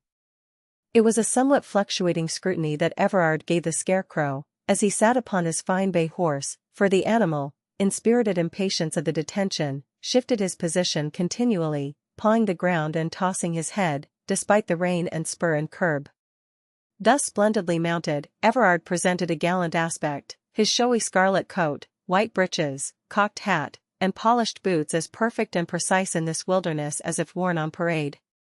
His fine dark eyes and expressive features only needed in general a cast of gravity and dignity to render them imposing, and this his anger and sense of responsibility had compassed. The Indians of the group gazed fixedly at him. They had their own reasons, intimately associated with the Louis d'Ors in his pocket, to regard him with a deep morbid curiosity, very shocking to a civilized mind, as a living man who must soon in their interest be dead. And once more the question stirred every brain, but how? The Highlander saw his enemy resplendent in all the regalia and rank equally appropriate to his own condition by right of descent, and remembered and repeated in his sore consciousness every word of the foolish, half-drunken, brutal fleer of the night before. And the Indian girl, the Cherokee Rose, still at her work hard by, unobserved in the midst of the standing maze, hearing yet unheeding all that had been said, gazed upon the officer with a dazzled reverence, as one might behold the glittering martial vision of the Archangel Michael. Nothing so glorious had ever blazed in her wildest dreams. All her imaginings of the graces and glamours of the ancient warrior in the charm of his youth and the heyday of his achievement paled and grew dim and faded out of comparison with this magnificent palpitant reality. Her hands rested petrified upon the ear of corn which she was about to wrest from its stalk. Her eyes, dilated, fascinated, glowed upon him. She scarcely dared to breathe, and for one moment silence encompassed the group. The breeze only vaguely rustled through the crisp, sere blades and stalks. The usual sounds of the town were annulled now, with its beloved square vacant, its council house still, and its women and girls all away at their labors in the further fields. It sent up a mere murmur that came drowsily to the ear on the perfumed suave air of this sunlit autumnal day, for the search, orderly in its conduct, was not resisted, and made scant stir. The officer's horse broke an interval of almost absolute stillness when it once more lowered its head and fretfully beat the earth with its high-stepping, impatient forefoot. Suddenly the elderly commissioner started from his saddle with an exclamation of bland delight. "Found, sir, found at last." The officer's horse executed an abrupt demi-volte as its bewildered rider looked hastily around, expectant of seeing the fugitive.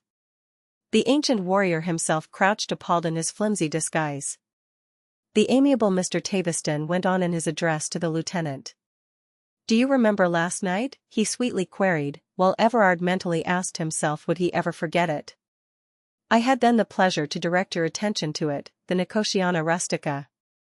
The learned man was afoot now and in the path, and it may be doubted if a person of his quality, so dapper, so sprucely clad in his fine brown cloth and silver buckles, ever sustained a glance so surcharged with contempt as the look which the officer bent upon him, albeit Everard had just had a sharp lesson touching undue intolerance, and Mr. Herbert Taveston was of far more worshipful presence in his worldly-minded wig and cocked hat than in his intimate, reclusive, betasseled nightcap. His trim legs were carrying him briskly into the field, and a beatific smile of scientific satisfaction was upon his serene, smoothly shaven cheeks and his slightly doubled chin. He paused where a row of plants of the old religious tobacco had once flourished and one or two had chanced to escape the garnering knife. Before plucking a leaf he said with punctilious courtesy to the nearest astounded Cherokee, "May I?" The stolid Indians were obviously thrown into confusion by this unexpected demonstration. It seemed to them that the white people, even those of the same nationality, were infinitely various, and that there was no reasoning on the basis of the common customs and traits of a gens. Here were two Englishmen as unlike, as far apart in every pulse and every phase of character, as if no national tie bound them together.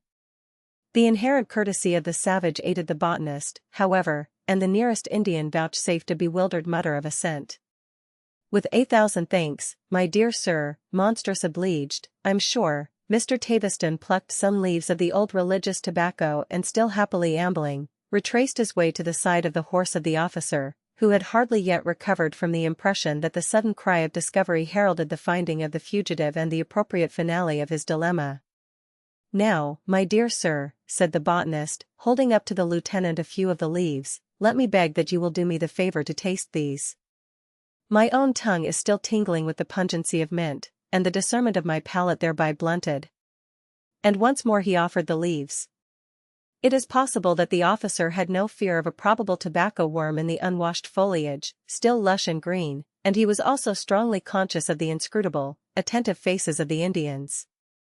He had always given orders that his men should observe caution in the presence of the savages, to show no divisions, no discourtesies, no quarrels among themselves, thereby bringing each other into contempt or ridicule which might be shared among the Indians, and the opportunity improved by their machinations. Therefore, mindful of the observation of sundry of the soldiers, he practiced his own admonition. Albeit infinitely against his will, he thrust the leaves, possible tobacco bug and all, between his strong white teeth, which he brought crunching down upon them. "And how does it compare? How does it taste?" demanded the botanist, smiling his soft, white-shaven benevolence. "Nasty, sir, very extremely nasty," said the disgusted lieutenant. "And as I am not a browsing animal generally, sir, I have no other experience of green forage with which to compare it." As, despite his intention, some of the juice went down his throat, he was suddenly reminded of the botanist's laudation of the skill and extraordinary knowledge of the Cherokees in the matter of vegetable poisons, and felt that he was relying too implicitly upon the scientific learning and plant identification of this gentleman, of the justice of whose pretensions he had no means of judging. For aught he knew, the stuff might be poison. It was certainly unlike any tobacco that he had ever seen. He at once thrust the leaves from his mouth, and then several times spat copiously upon the ground, the action of the saliva being stimulated by the tobacco. At that moment the corporal came up with the report that the search had resulted fruitlessly. Everard took leave of the Indians merely with a ceremonious bow, and the party rode hastily off, straight down the river and once more toward Choate. For one instant the Cherokees stood silent and motionless, watching the flying horsemen, the sun glittering on their red coats and burnished arms. Then, to Callum's amazement, an elderly Indian, with a sudden sharp cry such as an animal might utter in seizing upon its prey, sprang forward, dropped upon his knees in the path, and caught up the dampened tobacco leaves and the clod of clay upon which the saliva had fallen.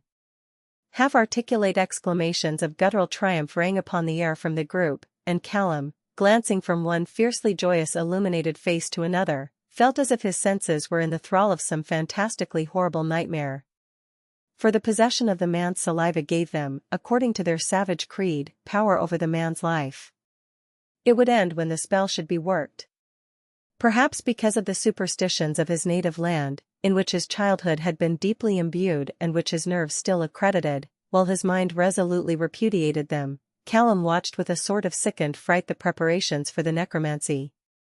Far away the laborers in the fields were working now, even the girl who had lingered so long, and the sere stalks of the tall corn concealed the secret ceremony of the schemers from the other denizens of the town. Only the ancient warrior, who had seen so much of yore, was to behold the calling down of the curse. Suddenly, Callum could not believe his eyes. There issued from among the tall cornstalks the figure of a man, a familiar figure, a face that he knew well, or was he bereft of his senses? For here was Tam Wilson, arrayed in buckskin, fantastically beaded and fringed after the Indian fashion, his head bare and polled like a Cherokee's and decorated with feathers. Yoctino, stepping hastily toward him, greeted him in the Cherokee language, and pointed out the preparations for the necromancy. Tam Wilson, also speaking in Cherokee, questioned minutely, and stood for a moment gazing after the Chiritag. Then, as he turned away, miracle of miracles, he spoke to himself in French. "Tant pis pour Louis," he commented upon the working of the spell. "A bon chat, bon rat." He was gone in another moment among the corn, and Callum understood at last the mystery of his continued presence here, that this was the arch-plotter whose machinations threatened the peace of the Cherokee country. Callum was dizzy with the significance of the discovery, the thoughts of import, that crowded upon him. Only as in a dream he beheld the group of the scheming headmen of Chilhowie, eager, breathless, expectant, standing close at hand, while one of the Chiritag, a man with the frenzy of a fanatic in his eyes and the fury of a savage, came slowly down the space between two rows of the corn. He was clad in the usual buckskin garb, but draped above it was a large dressed hide decorated with painted symbols and strange hieroglyphics. Upon his head he wore the horns and head of a buffalo, and as Callum listened to the incantation, delivered in a weird, chanting undertone, with frequent interpolations of a sonorous, exclamatory ha, and anon pauses of impressive silence, he felt his blood go cold. Usuhi nunahi white satana usi ganisa gunajasahology. Psutuneliga. Toward the black grave of the upland in the darkening land your paths shall tend. So shall it be for you. The increasing excitement of the moment showed in the attitude of the other Indians, motionless, yet with an electrical energy of pose, as if on the point of springing forward. They looked on, fiery-eyed but silent, from among the cornstalks, save that now and again an inadvertent coo, breathed out from surcharged lungs, and once Shaktino muttered Nagagi. This ends it. As the magician paced along he carried in his hand, like a scepter, a hollow reed of the poisonous wild parsnip, filled with a paste compounded of earthworms and the spittle-moistened clay, to be buried at the foot of a lightning-scathed tree in the forest. Sudantiji Uskalutsaga. Sakani Aduniga. Usuhida at Naseti, Ialatsasesti Sudantiji, Sunagaisti Nijasuna. Sti. 9. Now your soul has faded away. It has become blue. When darkness comes your spirit shall grow less and dwindle away, never to reappear. Listen. The wizard had reached the gloomy shades of the dense woods, and the terrible words of the spell came floating back on the air, dwindling with the distance like the diminishing thread of the life which it affected to attenuate and reduce and finally cut short. Listen. Not even an echo now of that weird voice. Only the river's song, the sound of the wind blaring about Chilhowie Mountain, the vague, far-off tones of the second man still at his quips and quirks in the field, and suddenly the shrill, callow laughter of happy children. But for the icy drop starting on his brow Callum might have thought he had been dreaming. Yet he stood in the burning sun, and so shivered that had now the Cherokee Rose gazed upon the hero of her fancies, she must have deemed the ancient warrior stricken with the palsy. He was alone, however, none near to mark his lapse from the verisimilitude of deportment. A bee came buzzing by, and crawled up and down the quaint lines of the gourd vizard for a time, making the Highlander tremble for a possible entrance through ear or eye spaces, but at last it took droningly to wing. A lizard basked in the sun, as doubtless it had done for many a day, on a stone at the feet of the scarecrow. A blue jay, the sauciest of feathered rufflers, even alighted on the crown of the dingy old bedraggled warbonnet, and there preened his brilliant blue and white plumage, and clanged his wild woodsy cry, and so off again to the splendors of Chilhowie Mountain, gold and red above the silver river and against the azure sky. And these wights were all the passers-by, while Callum shivered and trembled from head to foot and scarce could stand. He had no need of knowledge of the Indian character to be aware that the savages would not fail to assist the workings of the charm by non-magical powers. Everard, undoubtedly, by some crafty device would be lured to his destruction. The tempter, ever present, did not fail to suggest thereby the solution of Callum's own problem. With Everard gone, his accuser had vanished. Even the corporal supposed his incarceration was but the result of some slight insubordination, or perhaps Everard's own hasty and arbitrary whim while in liquor. As to the bewildered Mr. Taviston, his incoherent impressions were hardly to be considered, so confused was he by the sudden altercation. Thus Callum might escape the shame of the lash that he dreaded more than death itself, and also save his own life. He put the thought from him. He would return now willingly, he would in this cause face aught that might menace him, and not for sheer conscience' sake, for at heart he loved the fop like a brother. Yet should he issue forth and return to camp, he well knew that Everard would laugh the threat to scorn, and fancy the whole adventure fain to win his gratitude and save the culprit from the lash. Callum's invention would respond to no goading. How could he forecast and thwart the strange, savage lure which the Indians would devise? That it would be apt, efficient, and bold withal, on the strength of their faith in their own necromancy, thus crediting the spell with the result of their own efforts, he was sure. And yet strive as he might, he could not rouse his jaded faculties to divine, to baffle, to counterplot. Some time had passed thus, when a sudden movement close at hand caused him unthinkingly to turn his head. Fortunately the gourd vizard was so ample as to permit the motion without stirring the mask.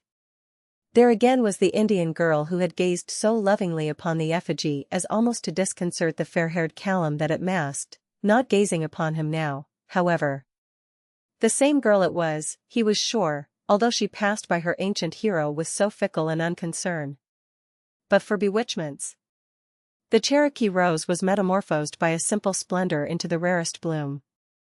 White beads were twined in her long black hair, where they glistered like pearls. A strand of the large, beautiful, genuine pearls, still found in the rivers of the region, only slightly discolored by the heated copper spindle which the Indians used to pierce them, encircled her round, roseate-tinted throat. Her dress of fawnskin dappled with white had a belt of many rows of white beads and a low collar or cape of swan's feathers. Above her high white buskins 2 small skins of otter fur, worn like garters, were each trimmed with straight stiff swan's quills that stood out horizontally, and gave the suggestion of wings to her feet, if one were open to poetical imagery, or a bantam-like decoration, if prosaically inclined. Her face was turned toward the road with a wistful, fascinated expression in her soft, liquid eyes that would have been charming to view if any but the supplanted ancient warrior had beheld her. Now and again, with an incomparably graceful, lissom gesture, she lifted one bare arm and silently beckoned the unseen. The expectation of an approach along the path reminded Callum of the sinister consultation of the headman here today, and suddenly the ancient warrior spoke. Higyat sustiga. Higyat sustiga. O little woman. O little woman. Instantly she was palsied, stricken dumb.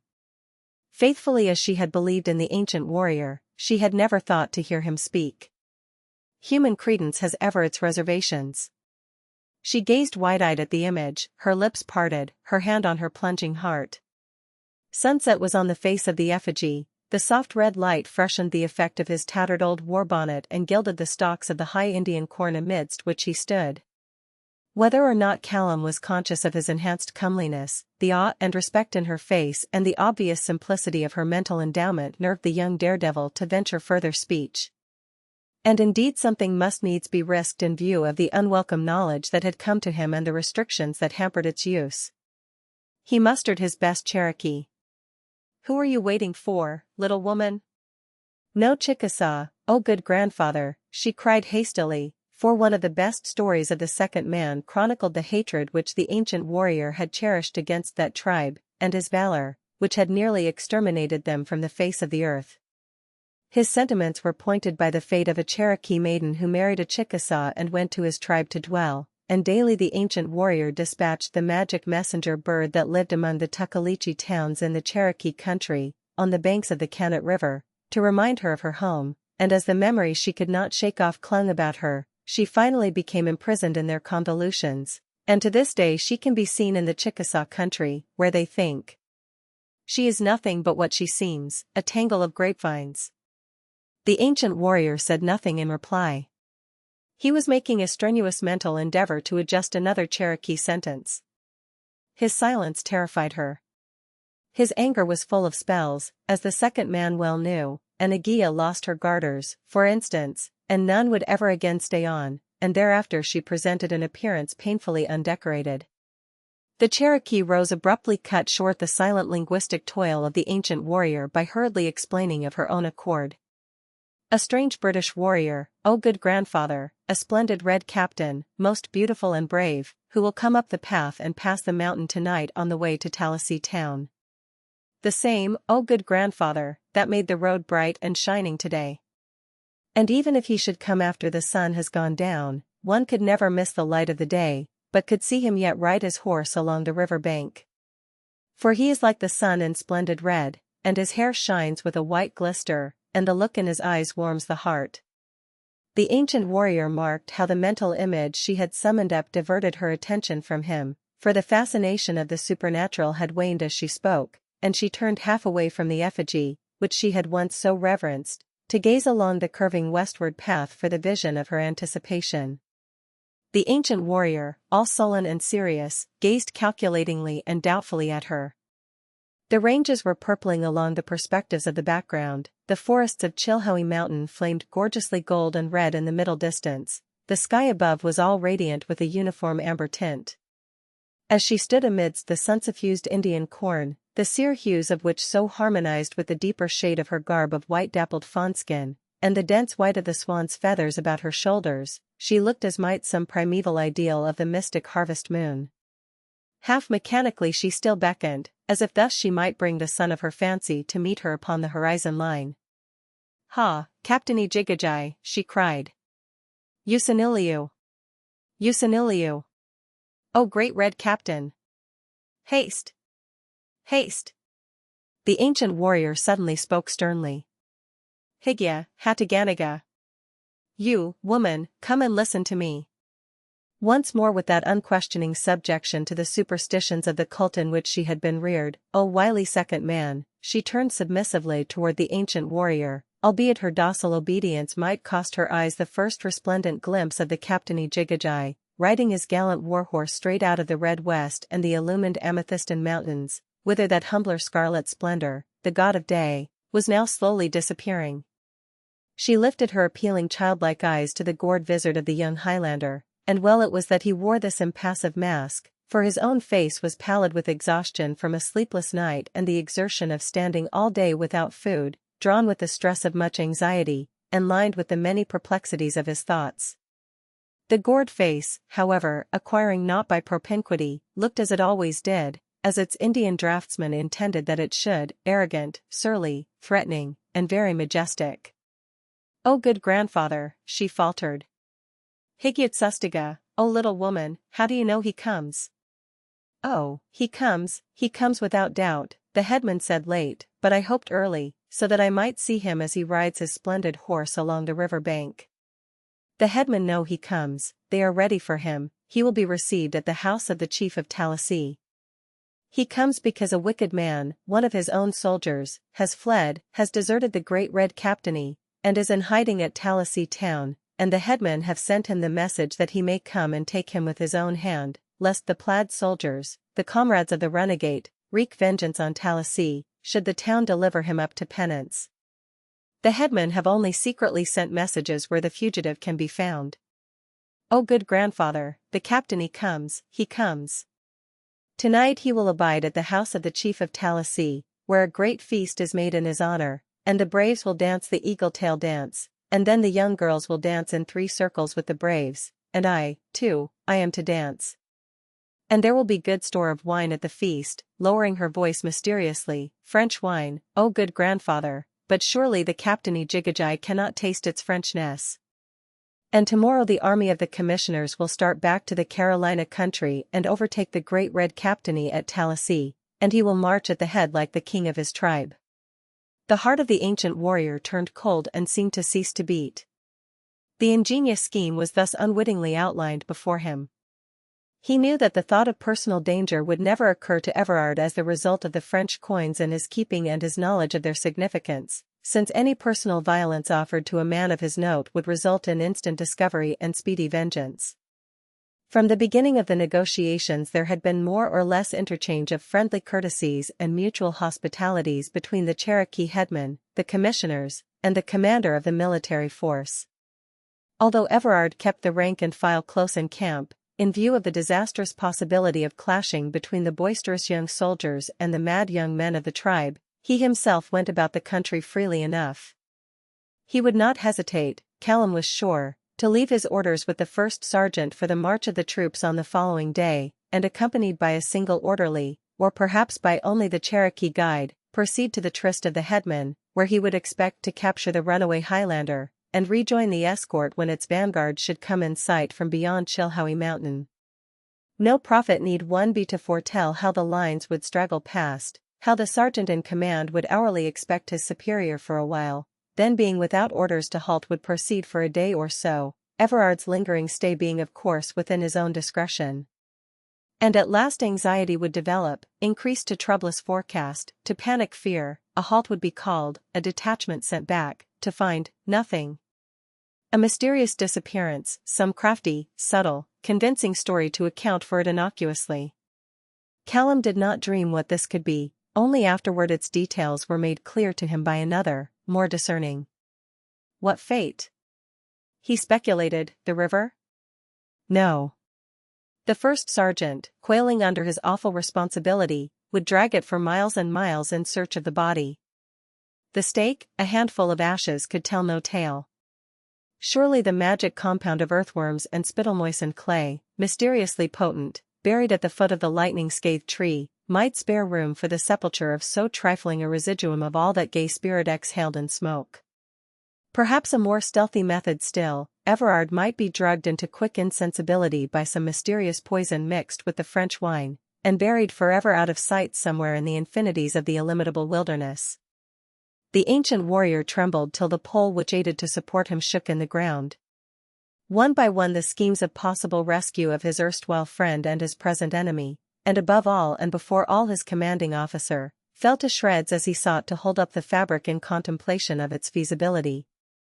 He said again that he would surrender himself now most willingly, he would resign himself to any punishment rather than this disaster, this treachery, this cowardly massacre, should ensue. But how would surrender now avail? He could not regain the camp without the danger of passing Everard, coming hither on another path. He resolved that as soon as the first beat of the horse's hoofs should herald an approach he would rush out from his hiding-place, seize the officer's bridle, and compel him to listen. Alack, the sun was already down, the dun shadows were on the land, far away the dim stretch of the sere cornfields held all the fading light between the slate-hued clouds, coming up from the south over the great smoky mountains, and the deep purple ranges that loomed close about and limited the horizon. A dark night was at hand, without a star. How should he distinguish the hoofbeat of one horse from another? Everard might well pass without a word. As thus the difficulties of the situation baffled his flagging invention, the ancient warrior unwittingly lifted his hands and wrung them together in the hard stress of his contending emotions. His grotesque visage was upturned appealingly to the darkening sky, and he uttered a deep sigh. The Cherokee girl, with a sudden look of appalled discernment on her face, stepped back abruptly in affright, then stood in the shadows of the denser stalks of corn, all red hen and twisted about her, and gazed through the deepening dusk at the effigy. In this crisis, this emotional revulsion of loyalty to his officer and affection to his friend, Callum would not have grudged the sacrifice had he rushed out blindly in the night and by mischance revealed himself to Indian horsemen and certain capture, if it would not also entail the success of their treachery in decoying Everard to his death. Good God, he mauna come, he mauna ride out of the nicht, he said aloud in a strained, poignant voice, all oblivious of the Indian girl, who still stood hidden in the dusk and the tall stalks of the maize, and silently, breathlessly, stared. Much accomplished as she had known the ancient warrior to be, not even his vaunting biographer, the second man, had ever claimed that he spoke English. The poor ancient warrior. His head drooped quite low, despite the arrogance of the expression of his visage. There was something in his eyes that scalded them, for the Highlander was still very young, and had been gently reared in a household of sisters, and his great proficiency in the use of the broadsword, which made him so valued a soldier, was superimposed upon simple, tender-hearted, Ingleside habitudes. In fact, he must needs slip a hand up under his roomy visage to wipe off the very genuine tears which were burning his cheek, not that he acknowledged these tears, no, not even to himself. "Heg, sirs," he exclaimed, "this singeing reek is fair blindin' me." As he spoke a new thought struck him. He lifted his head once more and snuffed the odor of the distant burning woods. It was dark now, quite dark. The color of the cloud and the mountain had blended indissolubly in densest invisibility. Not a star was alight in the sky.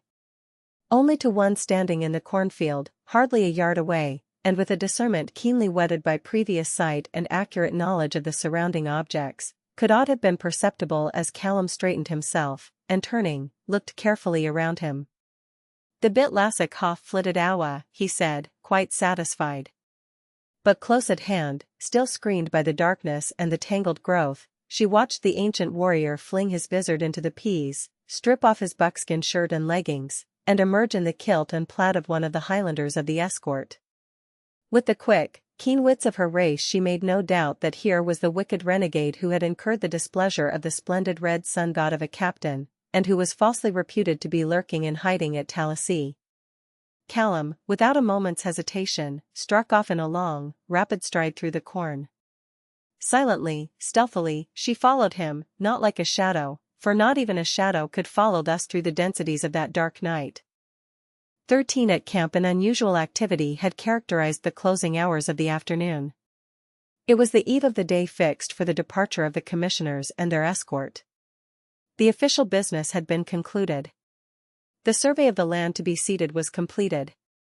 The last feigning objections on the part of the Cherokee headmen and the final devious doubtings of the commissioners had been merged in mutual concession and compliant acquiescence.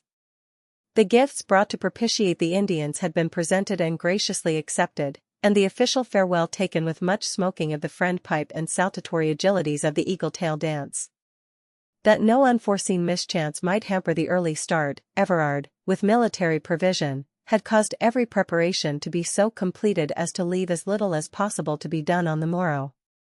The pack horses had been ranged in due order and tethered, and had but to be loaded, the fardels of the pack saddles being already made up and strapped on. The travel rations for several days had been issued to the men. The personal luggage of the commissioners was also ready, owing to the repeated insistence of Everard. The final orders had been given the first sergeant, left in command in his stead till he should join the line of march at Tallahassee.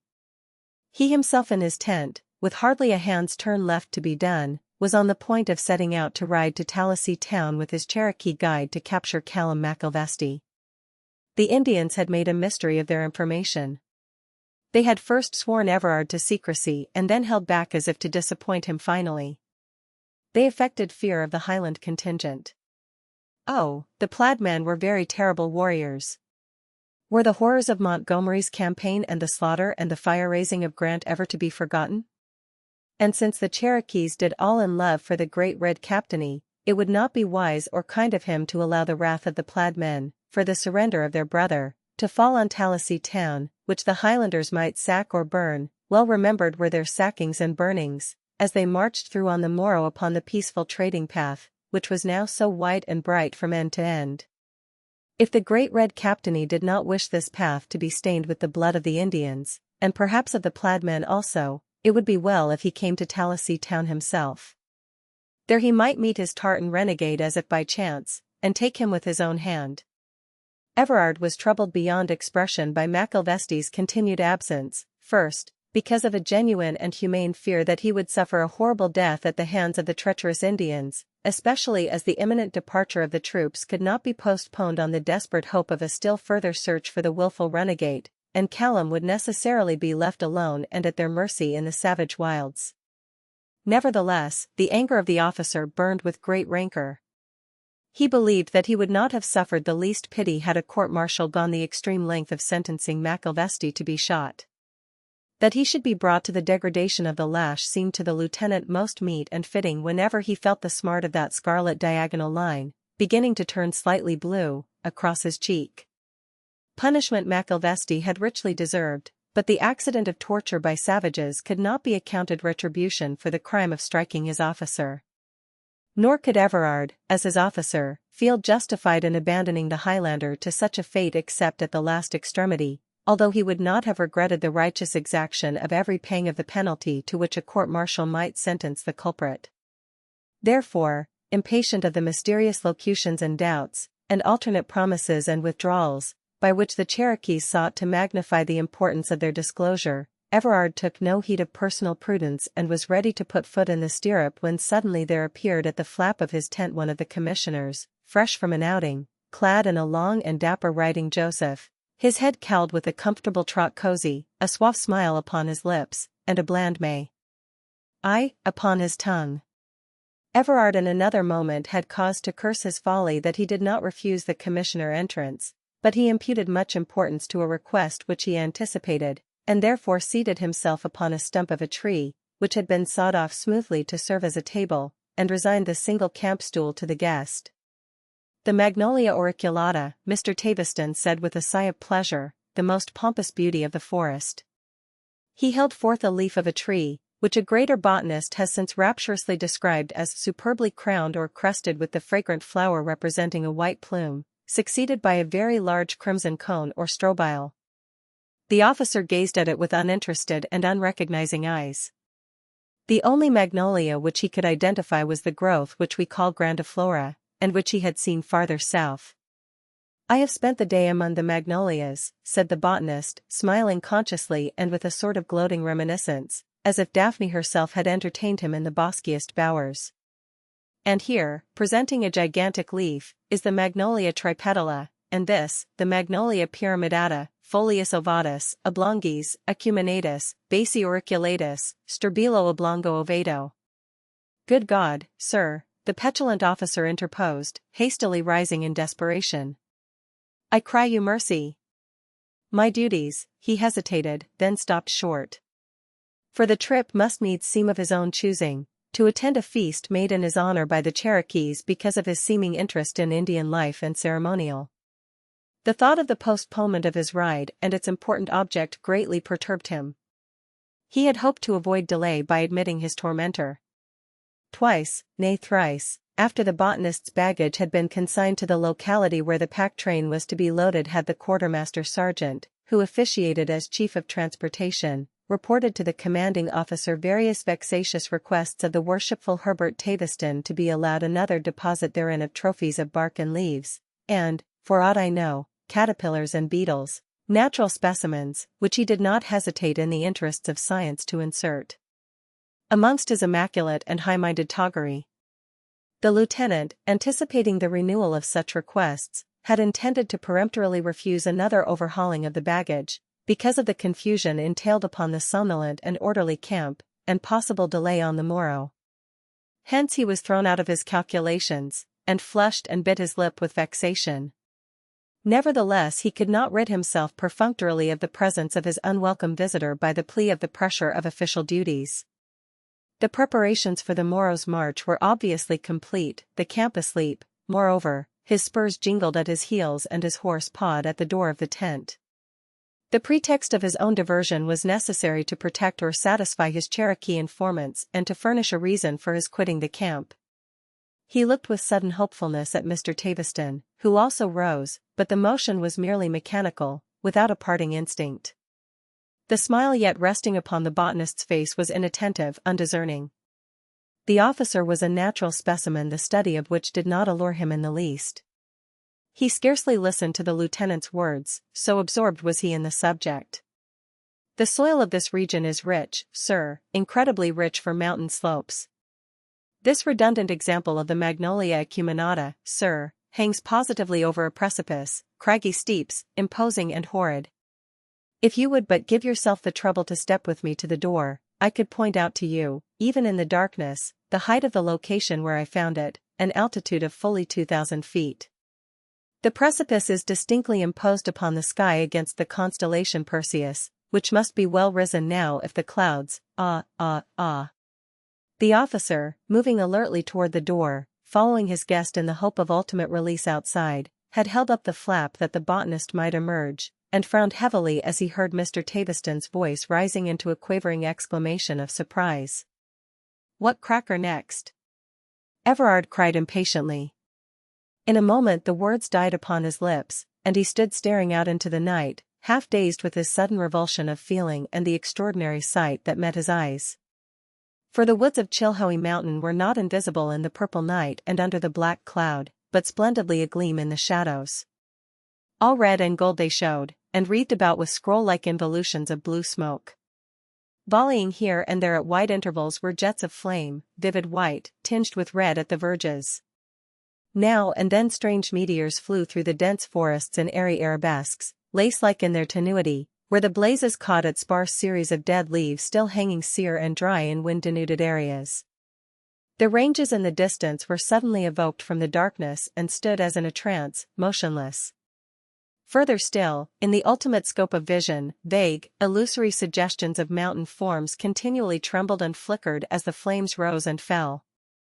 The fire was fierce and furious along the lower reaches of Chilhowie where the trading path crossed, for much lightwood of undergrowth was among the great trees, and the elastic blazes that could only leap hound-like about the huge boles, as if seeking to seize their prey in the branches, easily enveloped the slender saplings, which now and again sent forth cracklings as of a sudden volley of musketry. All the black cloud above looked down in sullen dismay at the aghast earth, thus roused out of the abyss of darkness and night, with a strange, unnatural aspect upon the familiar contours of the landscape. The Cherokee towns along the river were all astir. Here and there upon the banks flitted scantily clad Indian figures, gazing at the mountain and speculating upon the mystery of the ignition of the woods, for the Chilhowie Mountain is many miles in length, and it would seem that some region nearer to the distant burning forests, unseen and far to the north, must have been first fired. Although because of the recent drought the woods were dry, they would never have burned without extraneous kindling. Everard had turned instinctively to his horse, with the intention of riding forth to investigate. His Cherokee guide checked him. "No can ride to Tallahassee, no can cross mountain. Fire, fire, all fire." The amazement, the dismay, and something more, the deep, cogitating speculation on the man's face, fixed Everard's attention. The light of the burning scene was full upon it, glimmering upon the feathers on the top of the Indian's head as he bent forward to gaze, but the shadow annulled the rest of his body, and his aspect in the weird effects of the flicker was as if he had been decapitated. When Everard next turned to speak to him the man had disappeared. Inquiry revealed the fact that he had quitted the camp.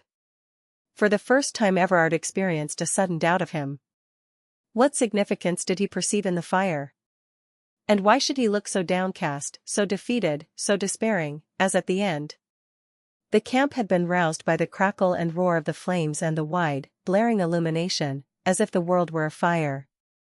The officer doubled the camp guard by way of precaution against any disturbance, lest the kindling of this conflagration be attributed to the agency of the soldiers as a bit of bravado on their part, and rouse the wrath of the Indians to reprisal. Then he went back into his tent and sat down on the camp stool beside the table, rudely fashioned of the stump of a great tree, and tried to think out some new solution of the problem of the capture of Macilvesti. The candle was still burning with a timid, white, pearly luster, all pallid and dim against the great yellow flare outside, which showed through the translucent canvas walls. The gigantic leaves of the magnolia tripetala still lay on the improvised table, and he had his elbows among them and his head in his hands, when suddenly he was aware of the corporal of the guard standing and saluting in the doorway. "Ready with some new foolery?" Everard demanded tartly. "Yes, sir," the corporal replied with anxious deprecation. "Here's a messenger, sir. I can't make out who she comes from. But she seemed possessed to get a word with you, sir. She was so excited and hasty that, though I had no orders, I was afraid of letting important news slip if I sent her away." "What's her name?" demanded Everard, in frowning haste. The moments at this crisis were important. "I don't know the Injun lingo, sir, but they call her the Cherokee Rose." "Then hail her off," cried Everard, bringing his hand down on the table with a force that made the candle jump in its socket. "I want no rosacea specimens here, native or foreign. No, the Cherokee Rose. I have done with botany forever, I swear." He spoke as if he had given many years of unrequited and fruitless study to that ungrateful science. "Send the baggage about her business."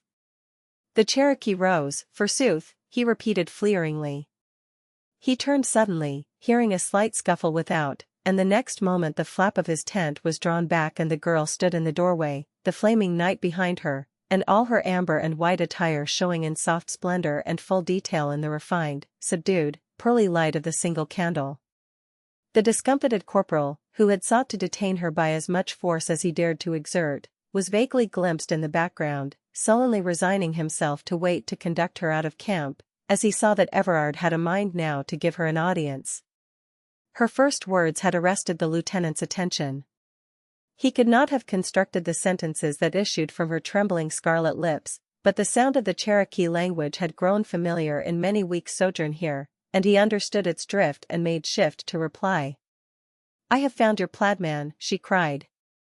"Oh, the wicked one," casting up her liquid eyes in aspiration. "Cut off his head. Cut it off clean." "But where? When was he found?" Everard exclaimed eagerly. "Oh, now you have lent your ear to listen," she cried triumphantly. She glanced warily over her shoulder to make sure that the corporal had not also lent his ear for the same purpose. Then leaning forward, the flap of the tent still in one hand, her finger now and again cautiously laid on her lips, she detailed the strange metamorphosis of the ancient warrior into a Highland soldier which she had witnessed, and every word that he had said she repeated in English as she had heard it, with a faithful duplication of accent and gesture. "You were to come to Tallahassee, and he would not let you, you the great red captainy, and he the dust of the earth, where a feast was made for you, and the headman waited, and many young and beautiful were to dance, and I was to dance. See, was I not to dance? Her anklets of white beads jingled in unison as she moved her slender restless feet in their buskins of fine white dressed doeskin. And he wept, the plaid man, and cried for the French gold, and said, he mauna ride out of the nicht. He mauna ride, he mauna gang to Tallassee wy the French gout o' 60 twa. O Honari. O Honari. He mauna ride out of the nicht. And then this plaid man he sobbed much, and straightway said to himself that the smoke of faraway burning woods hurt his eyes, when it is because he is a squaw-man that he sheds tears, and is no great red captainy and soldier. And does he not wear a petticoat every day of his life, like the woman that he is? He sheds tears. And then he crept out, saying all the time, oh, good God, he mauna ride to Tallassee, he mauna ride out of the nicht. And I, all unseen, followed him like his shadow, like his soul, through the night to the foot of the mountain where the trading path skirts Chilhowie, and there he struck a flint and set the dry leaves afire, and then with a lighted torch he ran like a deer, firing the woods here, there, everywhere. 2 Indians, coming from a hunt, saw him, but he gave them the slip. And the headmen are having the woods scoured for him. And I lost him in the night, for he ran very fast. As he stood listening, Everard more than once changed color, and finally sat down, looking very grave. The girl with only a momentary pause recommenced, and then I knew that you could not go to Tallassee through the fiery woods, although the feast was made, and the headman waited, and many were to dance, and I, too, was to dance, because that creature, in his plaid petticoat, said you had his French gold. Was it his, forsooth? I do not understand. And I lost him, but I went back from the mountain to Chilhowie town, and there, oh, joy, there he stood once more in the likeness of the ancient warrior, who must be very wroth, if there ever was any ancient warrior, in his hunting shirt and war crown.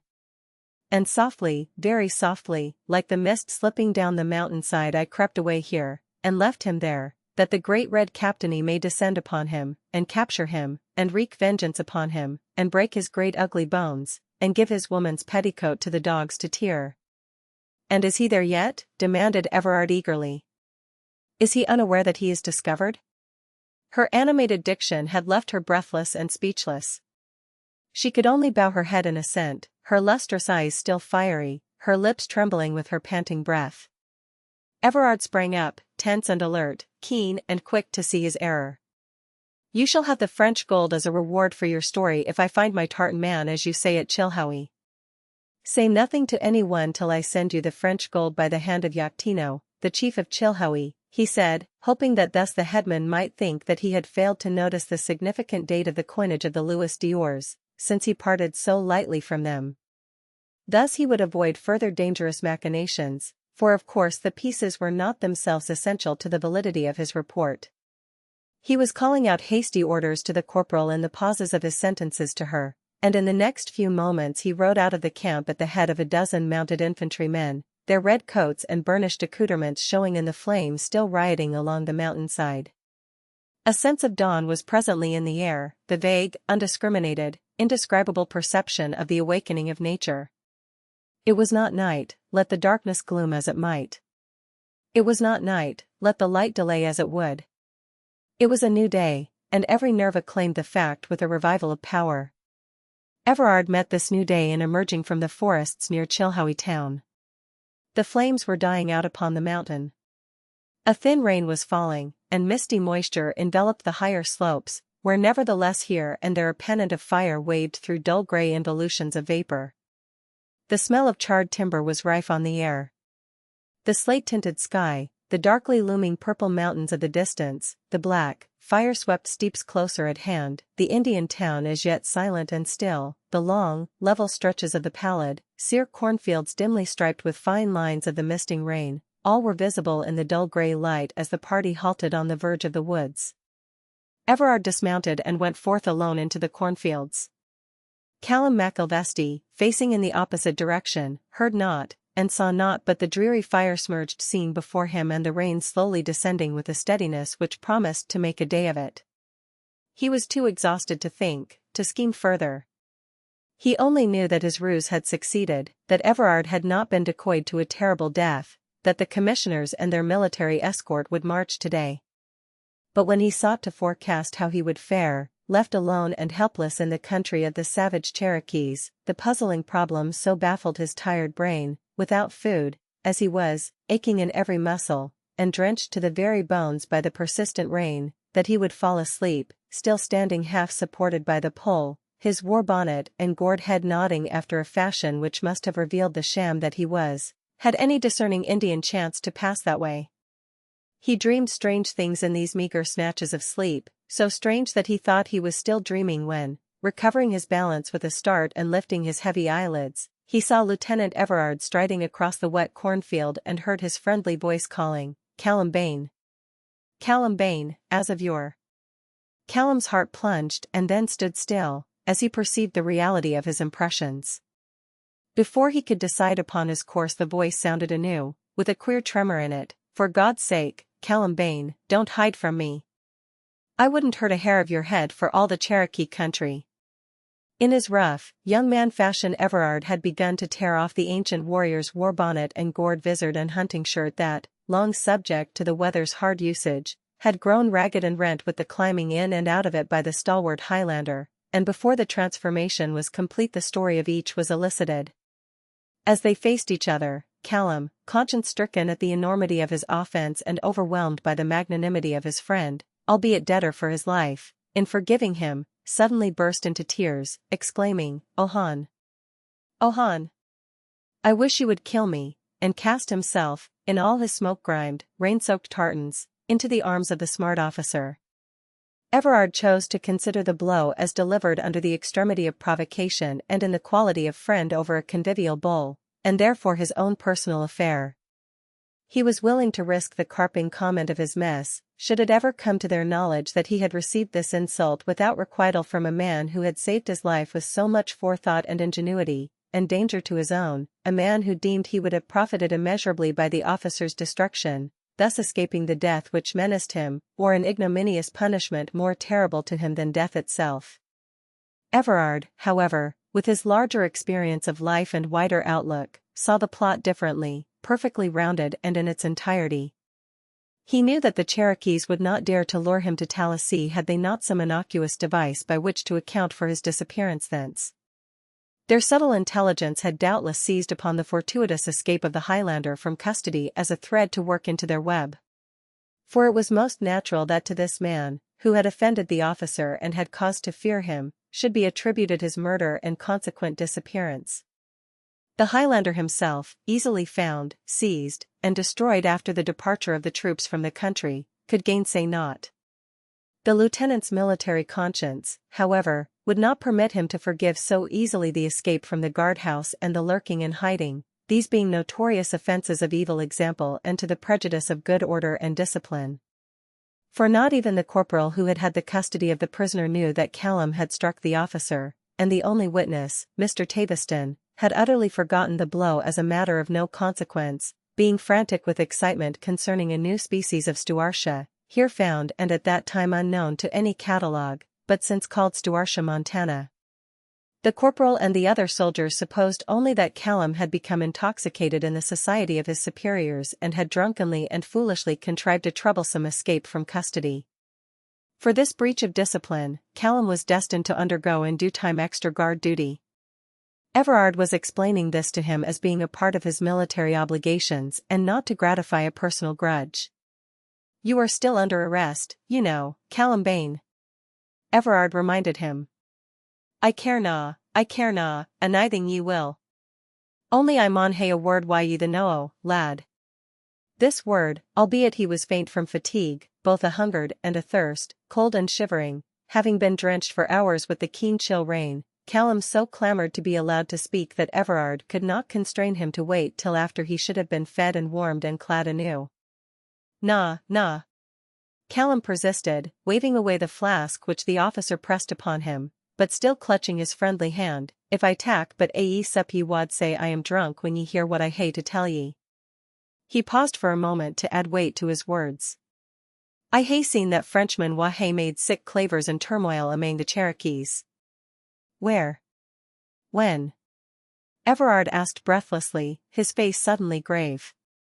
Callum pointed down at the ancient warrior lying at his feet in all the dreary dislocations of disillusionment, the tattered, befringed garments, the quaintly painted gored head, with its ghastly effect of decapitation, its glorious war bonnet bedraggled and forlorn. When I was that daft gomeril, that big Injun, he replied. A white man? Callum nodded and leaned against the officer. He could hardly stand. He felt too weak almost to speak, unless indeed he must. A Frenchman, Callum Bain? Everard asked again, vaguely incredulous. How did you know he was French?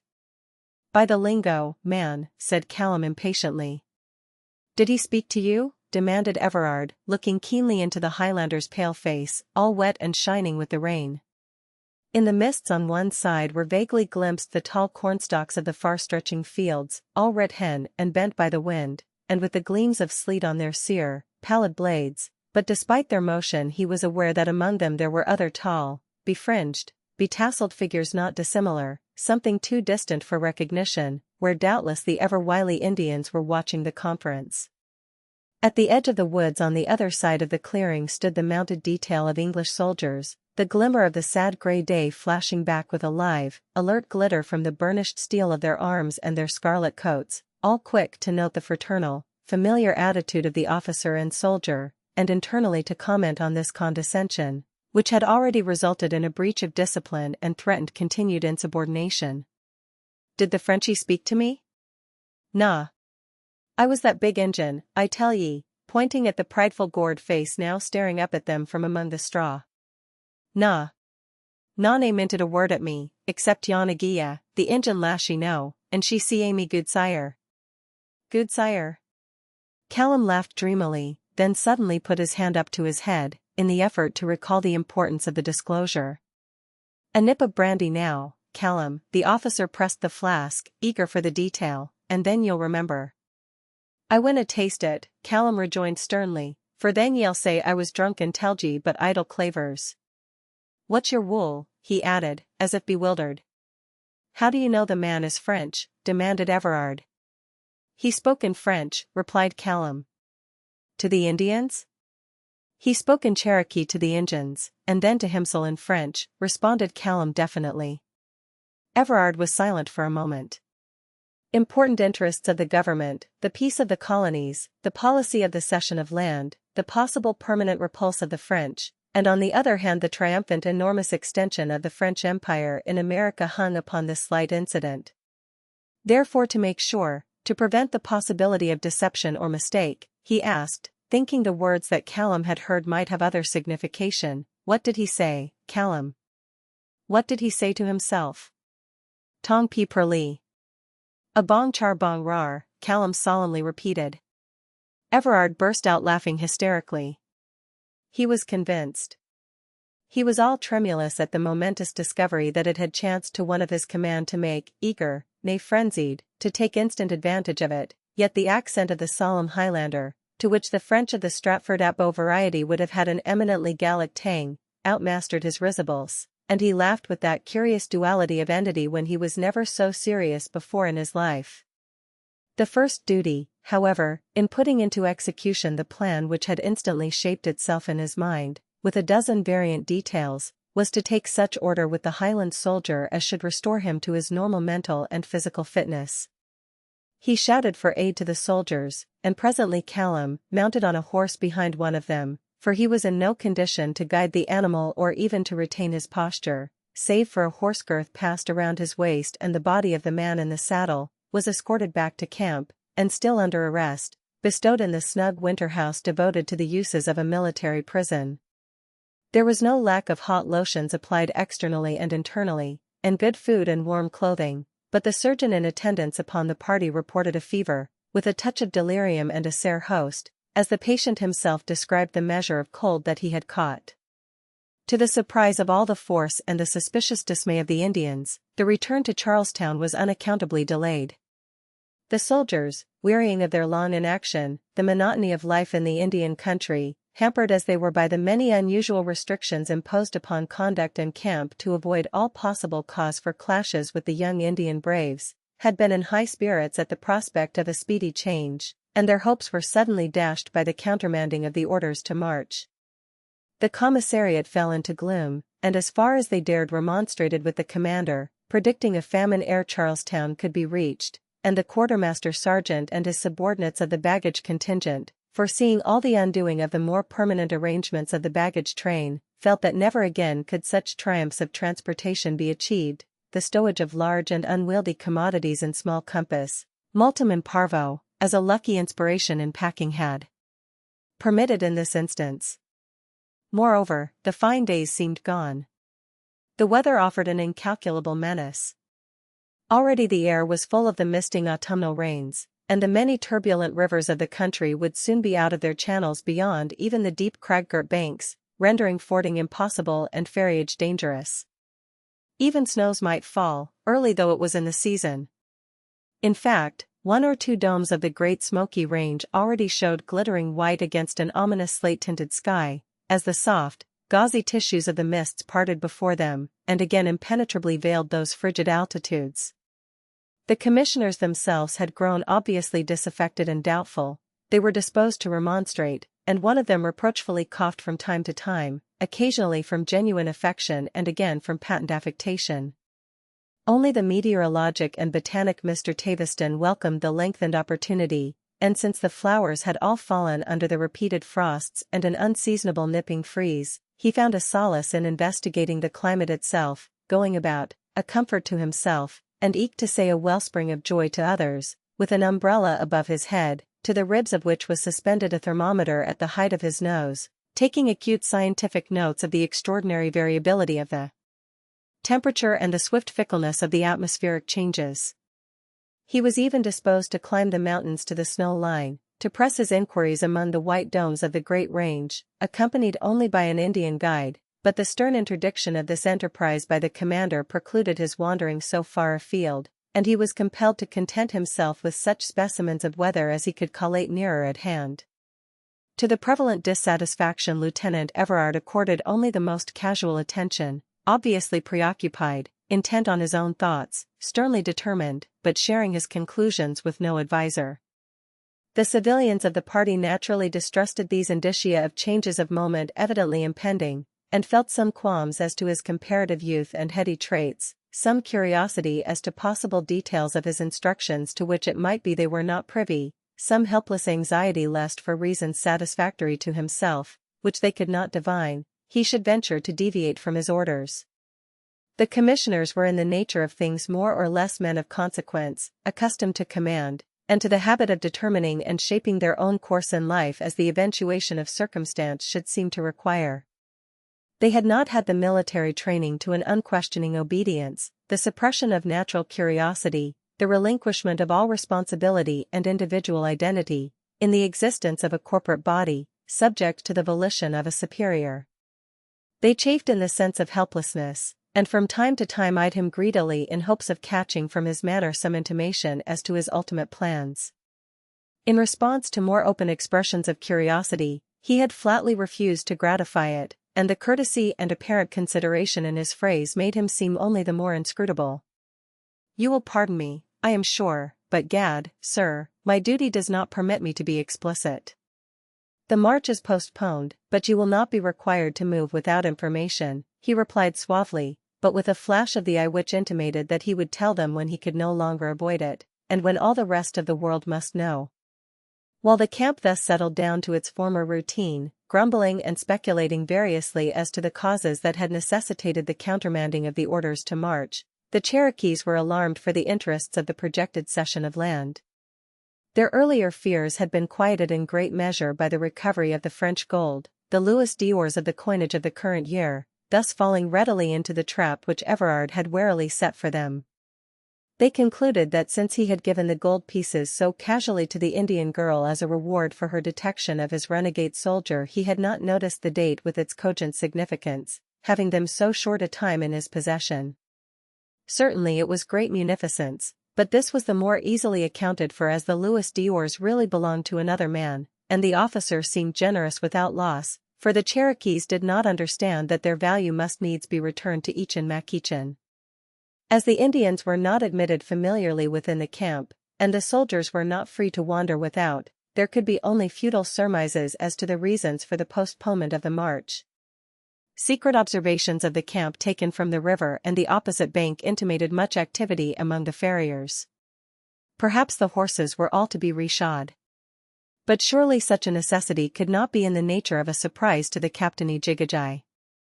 Another day ensued a great overhauling of the baggage for clothing of heavier weight, in anticipation of severe weather.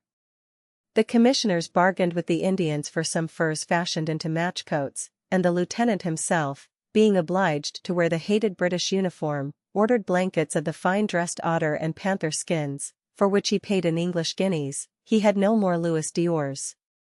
The postponement gradually came to be accepted as the result of the sudden unseasonable spell of cold weather.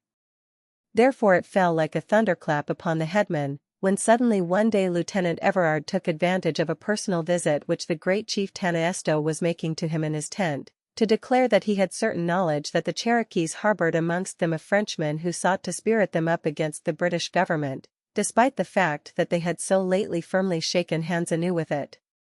He protested that unless they instantly surrendered to him this miscreant, chargeable with he knew not how many of the crimes laid at their door, he would report to the royal governor the fact that he had ascertained his presence here in the heart of the Cherokee country, and this would annul the privileges they expected to enjoy under the treaty thus rendered void, and destroy the possibility of the cession itself.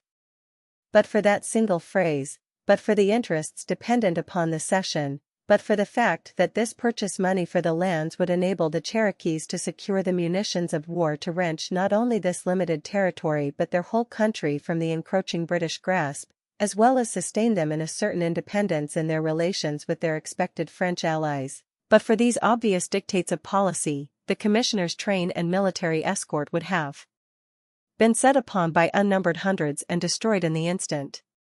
Even as it was, however, their safety was in a great part assured by the fact that this episode took place only within the knowledge of the wily chiefs. The populace, those mad young men, so difficult to restrain, whose impetuosity so often cost the nation dear, could not have been held back had this demand been suddenly publicly urged. And indeed the chiefs themselves were between two fires, for if aught should befall the French officer through their pusillanimity or treachery, it was obvious they could hope for no further aid from the great French king, without which they could not save their national existence. Admire the collected Tanaesto's aplomb. Without one moment's hesitation he denied the accusation, utterly oblivious of the future, so definitely, so instantly, that Everard himself, closeted in his tent with 3 or 4 Indians who had accompanied Tanaesto, felt a momentary doubt. Could Callum have been dreaming, the vision of the Frenchman only a figment of the fever then laying hold upon him, the words an echo, some reminiscence sounding anew in his delirium? But you have a white man, a Frenchman, here in the nation, Everard sternly persisted. A white man in the nation? Several here and there in the lower towns. Oh, yes, the captainy says the gracious truth. But these are English or Scotch, never French. Some there are who like the Cherokee methods and settle in the tribe. But here in the Overhill towns only one white man, an Englishman, that is to say, a Virginian. Everard, staring fixedly at Tanaesto, shook his head, and the Indian interpreter mechanically repeated the gesture, as if the parties for whom he served as a means of communication were blind as well as deaf to all but him. Most unlikely did Everard consider it that an Englishman would dare to linger here alone in the present disorganized state of the Cherokee country and the inflamed public sentiment against the British. This man, who I fear is no Englishman, sojourned in Moytoy's town of Great Tellico, Everard persisted. This I know. The great chief will perceive there are no limits to my knowledge. With this corollary, confirmatory of his proposition, the Indians hardly dared to further deny. A sudden stillness ensued, and this desperate silence, long unbroken, was an invisible appeal one to the others, each waiting for some intrepid invention of someone else that might serve to rescue the situation. Everard smiled grimly as his sarcastic eyes traveled the rounds from one confused, downcast face to the other. Since he is a Virginian, as you say, an Englishman so far, I should be glad to see him, persisted Everard, relishing their discomfort.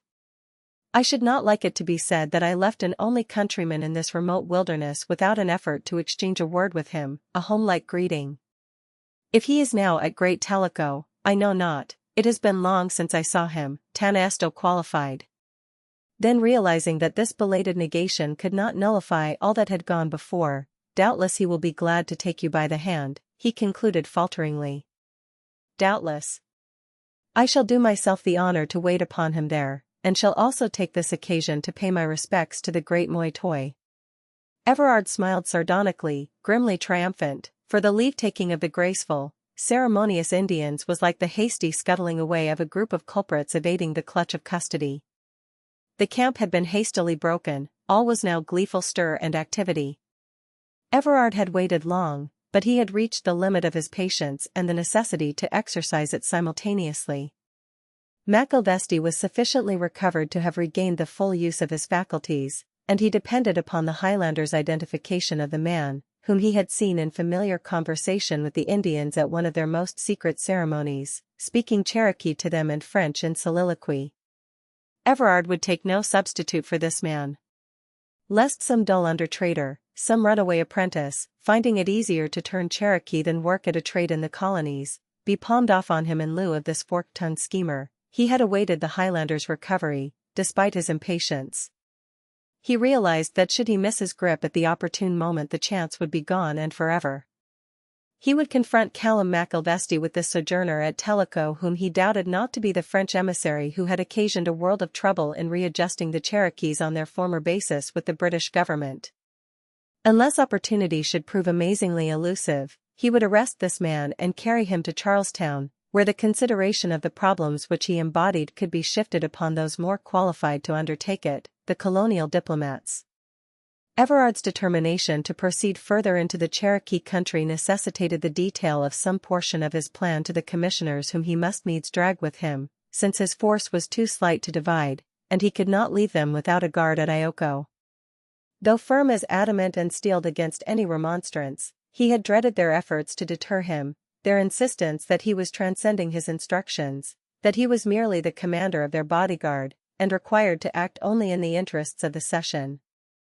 The fluttered squawking of the botanist, the deep basso profundo rumble of the commissioner whose fad was geology, the appeal to his official conscience and his oath by the diplomat proper, the politician, the piercing fife-like note of the surveyor's voice in protest, all sounded coherently in his imagination long before he made the disclosure, and sooth to say, sounded nowhere else. For the gentlemanly old ladies showed unexpected mettle, they applauded his determination, belittled the possible danger they might incur, commended his discretion, and urged the instant setting forward of the force before the man could be spirited away and the Indians make head in their schemes to conceal all evidences of his identity and machinations. 14 Laroche, however, as far as his safety was concerned, was more secure at Tellico Great than he could have been elsewhere, and he appreciated this, for both Moi Toi and he had been speedily advised of the untoward discovery of the secret of his presence here and the lame and futile effort of Tanesto to account for it innocuously. Where the Cherokees were in force, as in one of the greater mother towns, he could more effectually claim the national protection than if, seeking refuge in flight, he should be apprehended in some secluded outlying region where only a few scattered tribesmen would be receptive to his appeal. Therefore at Tellico he determined to stand his ground, albeit he doubted both the will and the capacity of the Indians to hold out against the demand of the English officer. He argued that with so small a force as the escort of the commissioners, coercion was manifestly not contemplated, and the British commander was risking the dangers of the Indian country, disaffected though it was, with no protection save the ostensible comity of the already jeopardized treaty. Unassisted reason and logic were hardly to be relied upon in Indian negotiation. Reproaches for a broken faith needs an unimpeachable counter-record to render them practicable. Laroche feared, as the last resource, bribes, large, tempting, irresistible. At that moment his stanch scheme of empire, rebuilt on the ruins of a score of fantastic projections of old, braced and held to interdependent cohesion in 1,000 details, seemed to him also a mere phantasm, the immaterial outline of the functions of a state, a spectre of power, to dissolve into nullity at the first cockcrow of the lordly realities of established rule. He had but expended himself, his time, his efforts, his liberty, it might even be his life itself, that the crafty Moytoy should have the opportunity of driving a more thrifty bargain with the British interest because of the formidable character of the threatened defection, or mayhap, indeed, only for the sake of a personal gift, a finer rifle, or a trifle of embroidered and gold-laced suits of apparel, he would consent to bring anew the nation under British domination until such time as the yoke grew cumbersome to his fitful ambition and he was minded to throw it off again. Naturally Moytoy could not read these thoughts in the face of his friend, but he marked his changing color and partly interpreted his agitation. Because of the stress of his religion, a very queer and inconvenient restriction the savage deemed it, never would Laroche lift a weapon against his fellow man, except in legitimate warfare. And yet he was eminently a proper man, to use the language of the day, light, active, with muscles like steel wire and strong with a latent staying power. When personally threatened he would offer no aggression, save in self-defense, and even now, in this stress of realized jeopardy, he insisted with all his arts of persuasion that Moytoy should give over the idea of a massacre of the advancing party, with several delectable items of the horrors of a surprise and friendly lure to merge at last into fierce and wholesale murder, which the chief planned with many a sly and furtive smile, and which met with open and applausive assent from his councillors assembled. "They come in peace, relying on your honor, let them go in peace," urged Laroche, as in duty bound, from the standpoint of soldier, Christian, and patriot. "They have not my honor in their keeping," Moytoy lowered. "I do not love your ugly religion." Nevertheless, he suffered himself to be gainsaid in the paramount interests of the land cession, and Laroche felt at the end of all things. If Moytoy were to have no fun out of the rash adventure of the embassy would certainly profit at the expense of the interloper. He it was who must suffer between the two. He knew that this sudden unforeseen demonstration against him personally was obviously fraught with too great danger to the government's commissioners for the military commander of the escort to lightly undertake it or to relinquish it without advantage. Nothing less could it portend than the arrest of the French emissary and his removal in the British interest from the Cherokee country. Laroche's experimental resourceful mind became suddenly blank in the contemplation of the vista of long days, nay years, in prison, at the will of a British colonial magnate or on a quibble of British law. And then this suggestion opened a new speculation. What if, being without his uniform, without command, in the discharge of no specific military duty, he should be held as a spy or as a civil prisoner, and responsible for certain murders which the Cherokees had committed on British subjects either with the sanction of Moytoy or on that system of personal individual warfare which in modern civilized times is called feud, and which the Cherokee autonomy countenanced. Brave though his spirit was, Laroche quailed at the imputed instigation of these horrors which he had sought to avert and had openly condemned at much personal risk. He was keenly reminiscent of the day when a previous expedition had arrived at the town of Tellico Great and he had then been of the embassy. With that strange dual capacity of the mind, albeit his every faculty might seem otherwise absorbed, he was conscious of all the details of the event which he now watched as it were from the inside, the placing of the appurtenances of the town to the best advantage, the gathering of the warriors and braves, as well as women and children, arrayed each in the finest toggery. The beloved square had been swept and resanded, the public buildings were painted anew. There in each of the 4 open, piazza-like cabins the incumbents of the high municipal offices were ranged on the tiers of seats in the wonted order of their relative rank, the medicine and religious men, the war captains, the aged councillors, and Moytoy in the place of chief. Always an impressive figure, he had assumed an added dignity in the doubly conferred imperial title, from both British and French powers, 10, superimposed upon his hereditary municipal chieftaincy, though the latter distinction was the only point of supremacy in which the Cherokee nation itself now acquiesced. He sat in his place upon the white divan, his iridescent feather-woven mantle glittering in the sun, his polled head plumed with eagle quills, about his neck a single strand of those glossy freshwater Tennessee pearls, almost as large as filberts, a size then rare, but even yet taken occasionally from the Unio margaritiferous of our sandy river banks. A great bead, which he valued far more, wrought painfully with years of labor from the conch shell, ivory-like in its polish and tint, was suspended in the middle of his forehead. His guard of immediately attendant warriors was about him, and Laroche sat at his side. Arrayed too in aboriginal splendor was the French officer. This was hardly bravado on his part, for he had long ago lost sight of that uniform which he had worn to Great Tellico, for Moytoy had sequestered it, lest it remind him in some inscrutable way of those events when he had so nearly lost his life at the stake, and thus by exciting resentment diminish his utility to the nation. This garb would scarcely have much commended him to the Englishman whose advent he momently expected, but with that acute Gallic self-consciousness he winced from the anticipated wonder at his attire, averse yet scornful. But Moytoy was not to be withstood, and the adopted tribesman was nearly as fine as the prince. He too wore a necklace of pearls, that set off the fairer tints of his throat with less barbaric effect than the Indian's own bauble. His face was fantastically streaked with paint, yet its keen lines and the fine expressiveness of his eyes were definitely asserted. His trim figure was encased in a shirt and leggings of white dressed doeskin with long fringes wrought with scarlet feathers. His buskins were dyed scarlet, and he wore scarlet feathers mounted high on his blonde hair.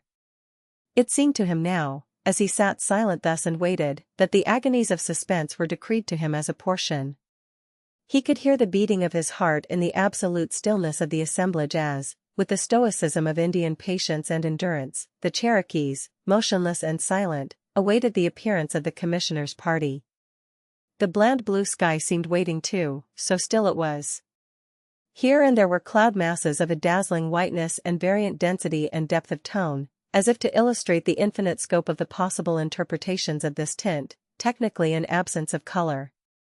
Bright as they swung motionless in the sunlit air, wherever their shadows fell on the velvet azure of the distant mountains the hue deepened and dulled to a violet, subdued as with the expunging of light. The snow on the mountain domes near at hand showed a sharp contrast to the red and yellow and brown of the brilliant leafage still on the steep slope below. The haze in the intermediate valleys was like a silver gauze, of a consistency that suggested a fabric. Even as close as the willows along the river bank it preserved this illusion, and now veiled them from sight and now withdrew, revealing their slim idyllic wands, all leafless and whitely frosted and trembling in some imperceptible pulsation of the currents of the air. Many a bare bough with the distinctness of some fine etching was reflected in the shimmering water, here a smooth and silver expanse, and here a rippling steely sheen. Upon its surface a flock of swans, glittering white in the sunshine, floated into view, and then like a fantasy drifted suddenly into the invisibilities of the mist and the shadow.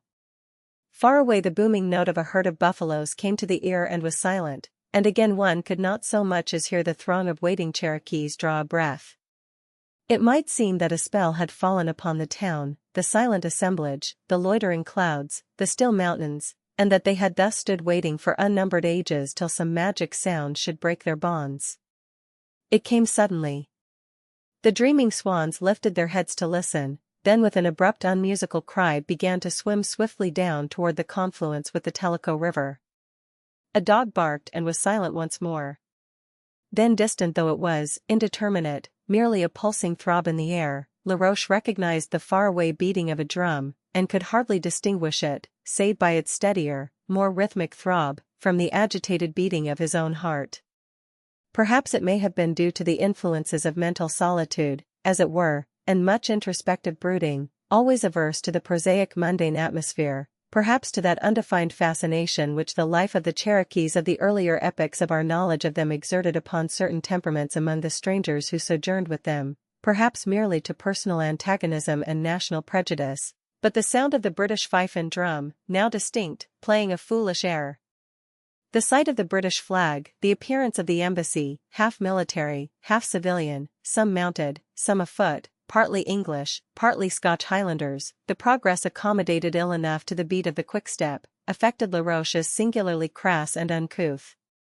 The undisguisable contempt of the commander for the Indians and all that appertained to them, the absolute lack of comprehension of the subtler elements of their character, the determination to secure the object he sought without any recognition of the complicated details of the environment, gave a certain effect of ignorance to the address and standpoint of the highly civilized man that by contrast made the aboriginal, with his mystery of antiquity, his symbolism, his ceremonial, his inscrutability, the gravity of his courtesy, seemed to have profited by the lack of modern education and to be endowed with learning by inheritance and intuition.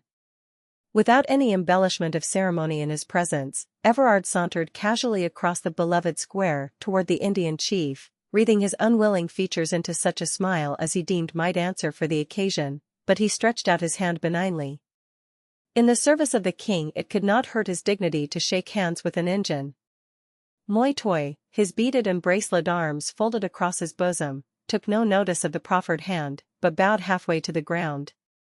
Everard, in no wise disconcerted, cared no more for the declination of this courtesy, nay, not half so much, than if his favourite hound, Brutus, whom he was training to the observance of this gentility of greeting, had withheld his paw, for sometimes Brutus would shake, and sometimes in the exercise of canine freedom the paw of Brutus was his own, since Everard's cuff of disappointment was but a half-hearted demonstration, and no dog or horse stood in much fear of cruelty from him. That Everard was a fine, handsome man, and by his profession accustomed to etiquette and parade, gave additional point to his lack of ostentation and formality in the present instance. He evidently did not think it worth his while. But he wagged his well-shaped head eagerly in serious argument when he forthwith entered upon the subject of his mission without preamble, dispensing with the usual ceremonials of eating, drinking, and smoking among the Indians. Perhaps he truly thought that in view of the slightness of his force the hospitality of the savages was not to be trusted at so inimical a juncture. The commissioners, all mounted, looked on at a little distance, and the soldiers were hard by, drawn up in close order just without the beloved square. Some were in the scarlet gear of the British foot soldier and others in the dark blue and green tartan of the 42nd Regiment, and this variation of costume, albeit they were ranged separately in their respective ranks, gave a sort of motley guise to the command and impaired the effect of their number. But in truth, all told, the military escort mustered scarcely 60, for the demonstration was essentially a pacific one, and Everard but expected to wield the weapons of right reason rather than brute force. He might, however, have done better execution with the latter, for he was no diplomatist. It was Everard's faithful conviction that the government's emissaries habitually treated the Indians too seriously in seeking to adopt their social methods in conference, and that thus the civilized ambassador was a fool from his own point of view and a butt of ridicule to the Indians, who could but mark his failure in aboriginal etiquette in 1,000 undreamed-of details. Simplicity, candor, directness, he held, became a bold Briton, and he would make no concessions to please the Indians and foster their sense of their own consequence by letting them see him play the condemned monkey, aping their fantastic savage ceremony. Wherefore he stood, for he was not invited to sit, but he cared no more for the implied derogation than for the courtesies of such as they. He leaned negligently one hand on his sheathed sword, its point on the ground, and did not even maintain an erect attitude, as one obviously should in addressing a prince, nay, an emperor twice crowned by British and French authority. But this dereliction was not intentional. In truth there was a good deal of Lieutenant Everard in one piece, and in common with many other tall people he was disposed at times to loll and make his superfluous length comfortable. Not thus, however, did he conduct himself on parade or in the presence of a military superior or His Excellency the Royal Governor, and well aware was Moitoy of this. Moreover, his beautiful hair was not so well powdered as it was wont to be, and even his hat, which he still wore, was cocked casually askew. Perhaps the consciousness of these facts, trivial yet significant, rendered Moitoy the less capable of being pricked in conscience by the long list of fractures which the old treaty had suffered at his hands. And now, said Everard, stooping to metaphor, the path, so red with the blood of the English colonists and British soldiers and the slain Cherokee braves and made so crooked by the wiles of the pestiferous Louisiana French, has been whitened and straightened out by the magnanimity of the great British sovereign, His Majesty King George. He has forgiven the treachery of the Cherokees because like children they could not reason aright, and like the blind they could not walk straight. He has intended to purchase large quantities of land from the tribe, that they might have the means to build up all the former prosperity of the nation which their wickedness caused to be pulled down. He expects to send traders once more to the Cherokee country, that the Indians may be furnished with goods for their necessities at a low and uniform price. He will maintain a system of weights and measures amongst them to which the traders will be required to conform. Armorers will he send to mend their guns free of charge, one gunsmith to every town, and artisans to instruct them in the methods and manufactures of civilization. And in return for so much clemency, what did the Cherokees promise in the articles of the new treaty? A fair and firm friendship, a forbearance of murder and fire-raising on the frontier, the surrender of any white men of whatever nationality who aided them in the war against Great Britain, and the solemn promise that they would not suffer any Frenchmen to come into their country to trade, to plant, or to build, lest they be again spirited up against the English to subvert this new treaty so faithfully signed and sealed and witnessed. He paused and silence fell suddenly, save for the far-away booming of the buffaloes, the murmurous monotone of the river, the vague stir of a breeze from the mountains beginning to clash the bare boughs together and lift the folds of the British flag. "Moi toi," Everard resumed with a weighty manner, "the ink of that signature is hardly dry, and yet so early I find a Frenchman installed amongst you. And there," he threw out his hand at arm's length, "there is the man." His eyes roaming around had singled out Laroche and now dwelt upon him with an expression at once scornful and upbraiding. Then his attention traveled fleeringly up and down the barbaric details of the garb of the splendidly decorated white man, who winced under the voiceless jeer of the perfide Albion, and whose gorge rose within him while yet he quaked to encounter this enmity. Moi toi, visibly hesitant, replied at length. It was his desire, he stated, to be at peace with the British king, although he would not or could not protect from the encroachments of the colonists the Cherokees whom he had once called his children. Moi toi held himself, in fact, as the friend and brother of that king, which statement reached such a point of sensitiveness in Everard's organization as to cause him to snort suddenly in surprise and indignation. But Moi toi, although maintaining his dignity of port, was hardly equal to himself. He could play a double part easily enough, but to adjust the multiplicity of deceits requisite for this emergency in good relation to the interest of the tribe, to forfeit nothing of the expected French support and yet avoid the jeopardy of the price of the lands to be ceded to the British, passed even his measures of duplicity. He sought to adopt the wile that Tanasto had earlier essayed. The stranger was English, so he said, for himself he did not know, he could not pretend to decide, he was no linguister, he was all for peace, but the Great Spirit in his unfathomable wisdom had given men many tongues, with which indeed they talked too much. "Ha!" Everard exclaimed sardonically, "they have been at that since the days of Babel." He paused that the interpreter might repeat his words, the while Everard transferred his flouting gaze from Laroche to the noble figure of Moi toi, with no sort of appreciation of the dignity of its aspect, the subtle force of its facial expression, the picturesque barbarity of its ornament and garb. To him, in common with many of the British soldiers and colonists of the day, Moi toi represented merely old Injun or greasy red stick. Everard had, however, an especial relish for the perplexity that looked out from among the wrinkles of his eyes, wrought by many a problem of statecraft, and his pondering, anxious, outwitted despair.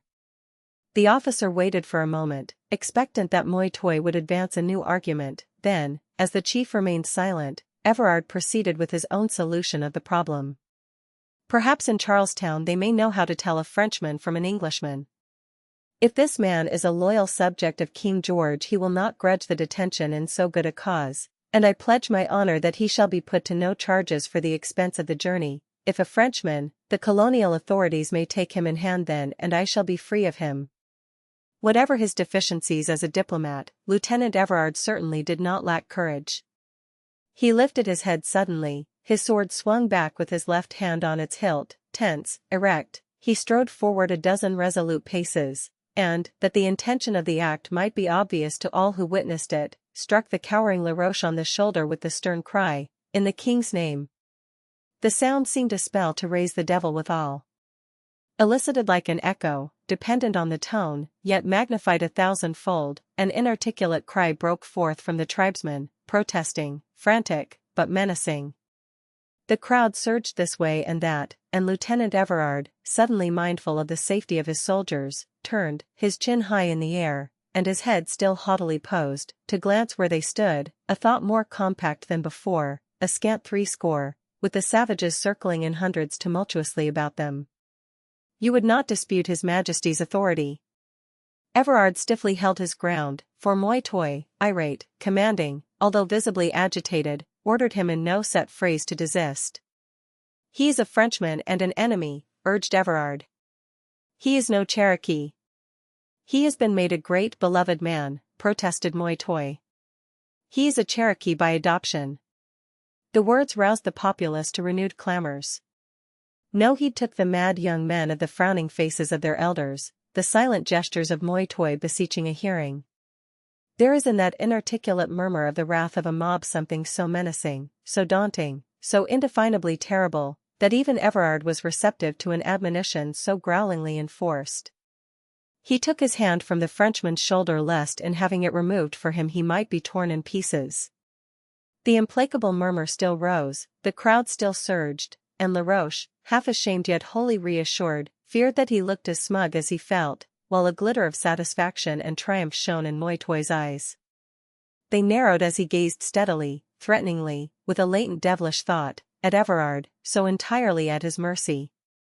A corner was a very tight fit for Lieutenant John Francis Everard, but he was fairly in it.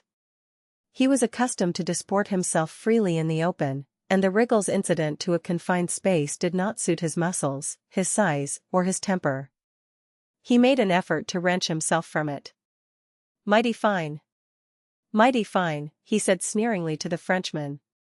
"You are sane enough, sir, and sober enough, to know what poor stuff this is, what pitiful dupes you are befooling and befuddling.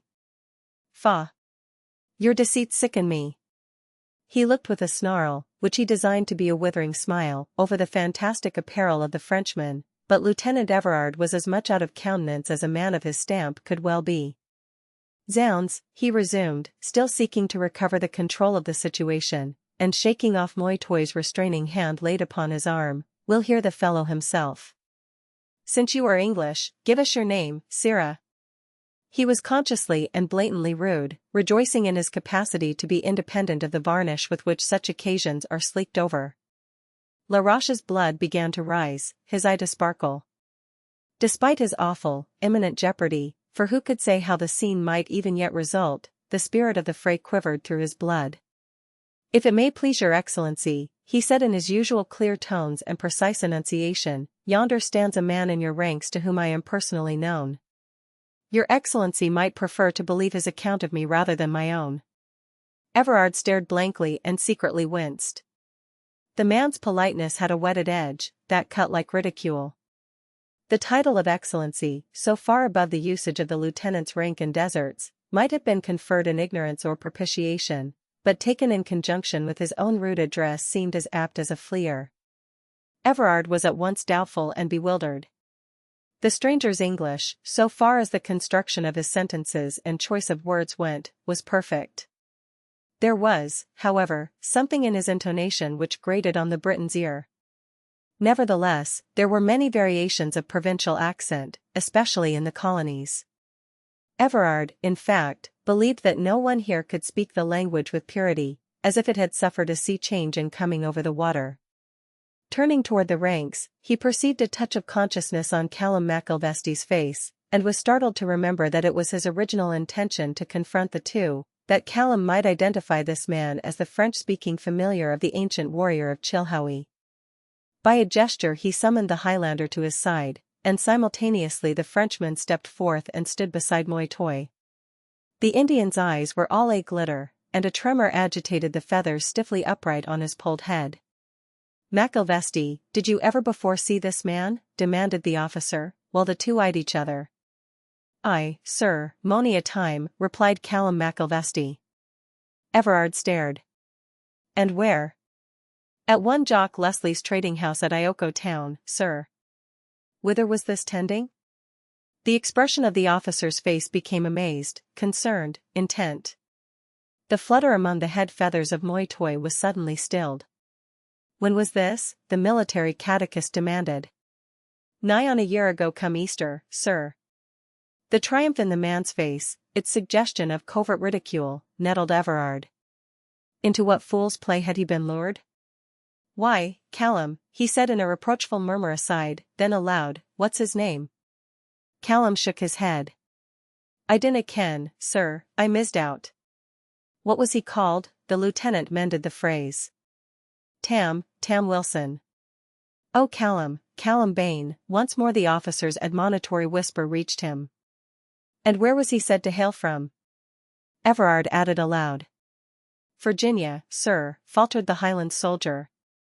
It was becoming definite in Everard's mind that Callum, all agog about the French, as the Highland soldiery, who had often triumphantly encountered them, forever were, and hearing much of suspected machinations among the Indians, had but dreamed of the French enemy beside the effigy of the Indian warrior and had heard only in fancy, perhaps in the inception of the fever, the words that he repeated.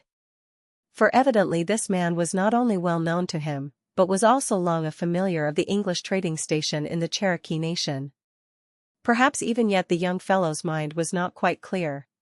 Nevertheless, since the ordeal had been in his defense and for his sake, Everard was minded to be gentle with him, although the false position into which Callum had involved him burned the officer's pride like fire. "Why did you think he was French, Macalvesti?" he asked openly. "Because," said Callum, with a keen resentment against himself, the officer, the arch-deceiver, the untoward facts themselves, that he could not make the truth as he knew it now, as he was sure of it, appear as aught but a falsehood or a folly. "He spoke French, he spoke it to himself, when I saw him last, a fortnight ago, amang the Injuns." "And, Callum," said Laroche familiarly, "did you never hear an Englishman speak French?" "Why, lad, I myself have e'en heard a Scotchman's tongue waggling into it." His eyes twinkled as if in reminiscence, and Everard, remembering the peculiarities of the Highlander's accent, was minded to mark anew the familiarity of this Tam Wilson with him. He himself had not spoken his Christian name aloud, but the stranger knew it, and with no prompting called him Callum.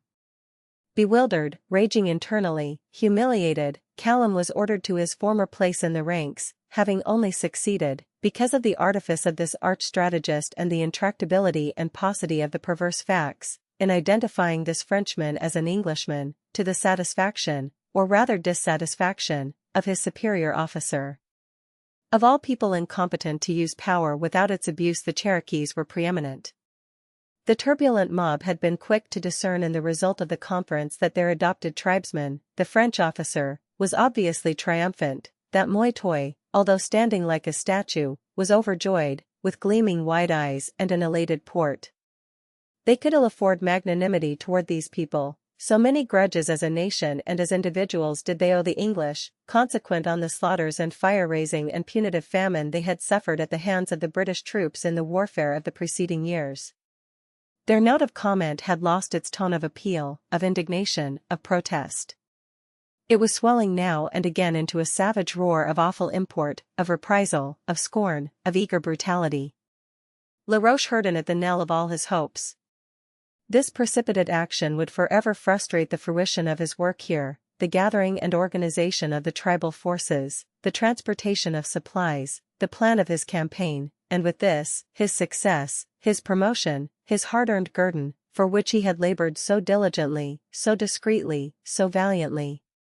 He was not ready to strike yet, not yet. A premature blow now would preclude all those sequences of aggression so carefully planned, for the forces of the campaign were as yet unprepared. The English would be first in the field, and the tribal remnants of the Indian nations taken in detail and succession would be overwhelmed, intimidated, scattered, before the carefully aggregated resources of the French expedition could be made effective and available. It was necessary that he should think very fast. And yet when he spoke his words seemed quite casual, almost irrelevant. As to Callum Macalvesti, he said to Everard, "Why, I hardly know what to make of Callum. He always seemed jealous of me on account of Jock Leslie's beautiful daughter, Miss Lilia's, who was much too good for either of us," he stipulated gallantly. "But I should never have suspected Callum of an invention like this." Everard looked at him keenly. This added another point in favor of his identity as a Virginian, his familiarity with the names of the members of the trader's household, another reason why his image should intrude into the troubled delirium of the Highland soldier, an old romance, with heart-burnings and rivalries. Little wonder that in the distorted mental images of fever the hated figure of perhaps the fortunate suitor should appear invested with the added opprobrium of the national enemy. The buoyant airy grace of this figure, even in the Indian garb, the volatile but baited aggressiveness of manner, the joyous, yet capable, intellectual expression of face, the handsome eyes and regular features suggested that he might appear to no contemptible advantage in the estimation of a girl as contrasted with the grave, reserved, proud, and exacting Highlander, with many an inherited sorrow to make him serious and many a personal privation to make him bitter.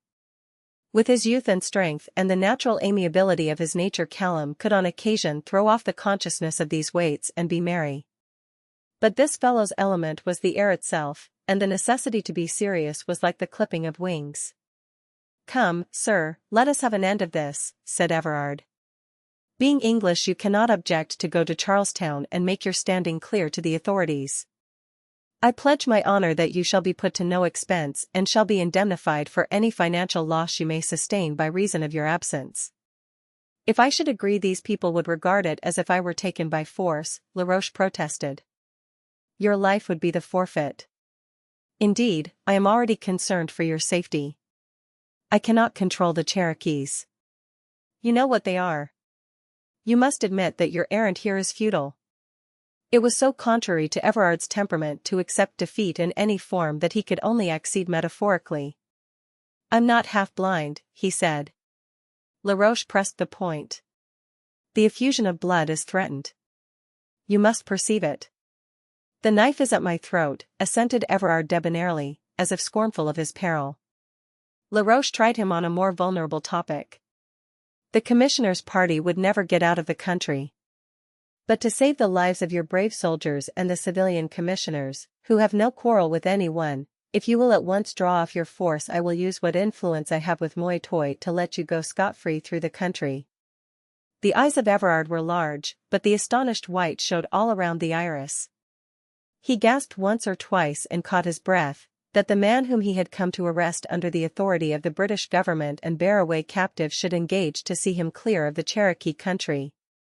Only after many stormy wrangles with Moytoy, however, and the other headmen, did Laroche, secretly urging upon them the jeopardized interests of the cession and the disastrous effects of precipitancy in the imminent emprise of the united tribal armies, secure acquiescence in this plan of permitting the expedition to depart in peace.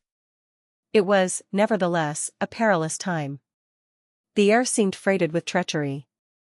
Along the route among the over-hill towns lying on the Tennessee River, always reputed the most warlike and implacable and powerful of the Cherokee nation, through which they must needs pass to retrace their way, hardly an hour elapsed in which some inimical demonstration did not seem impending.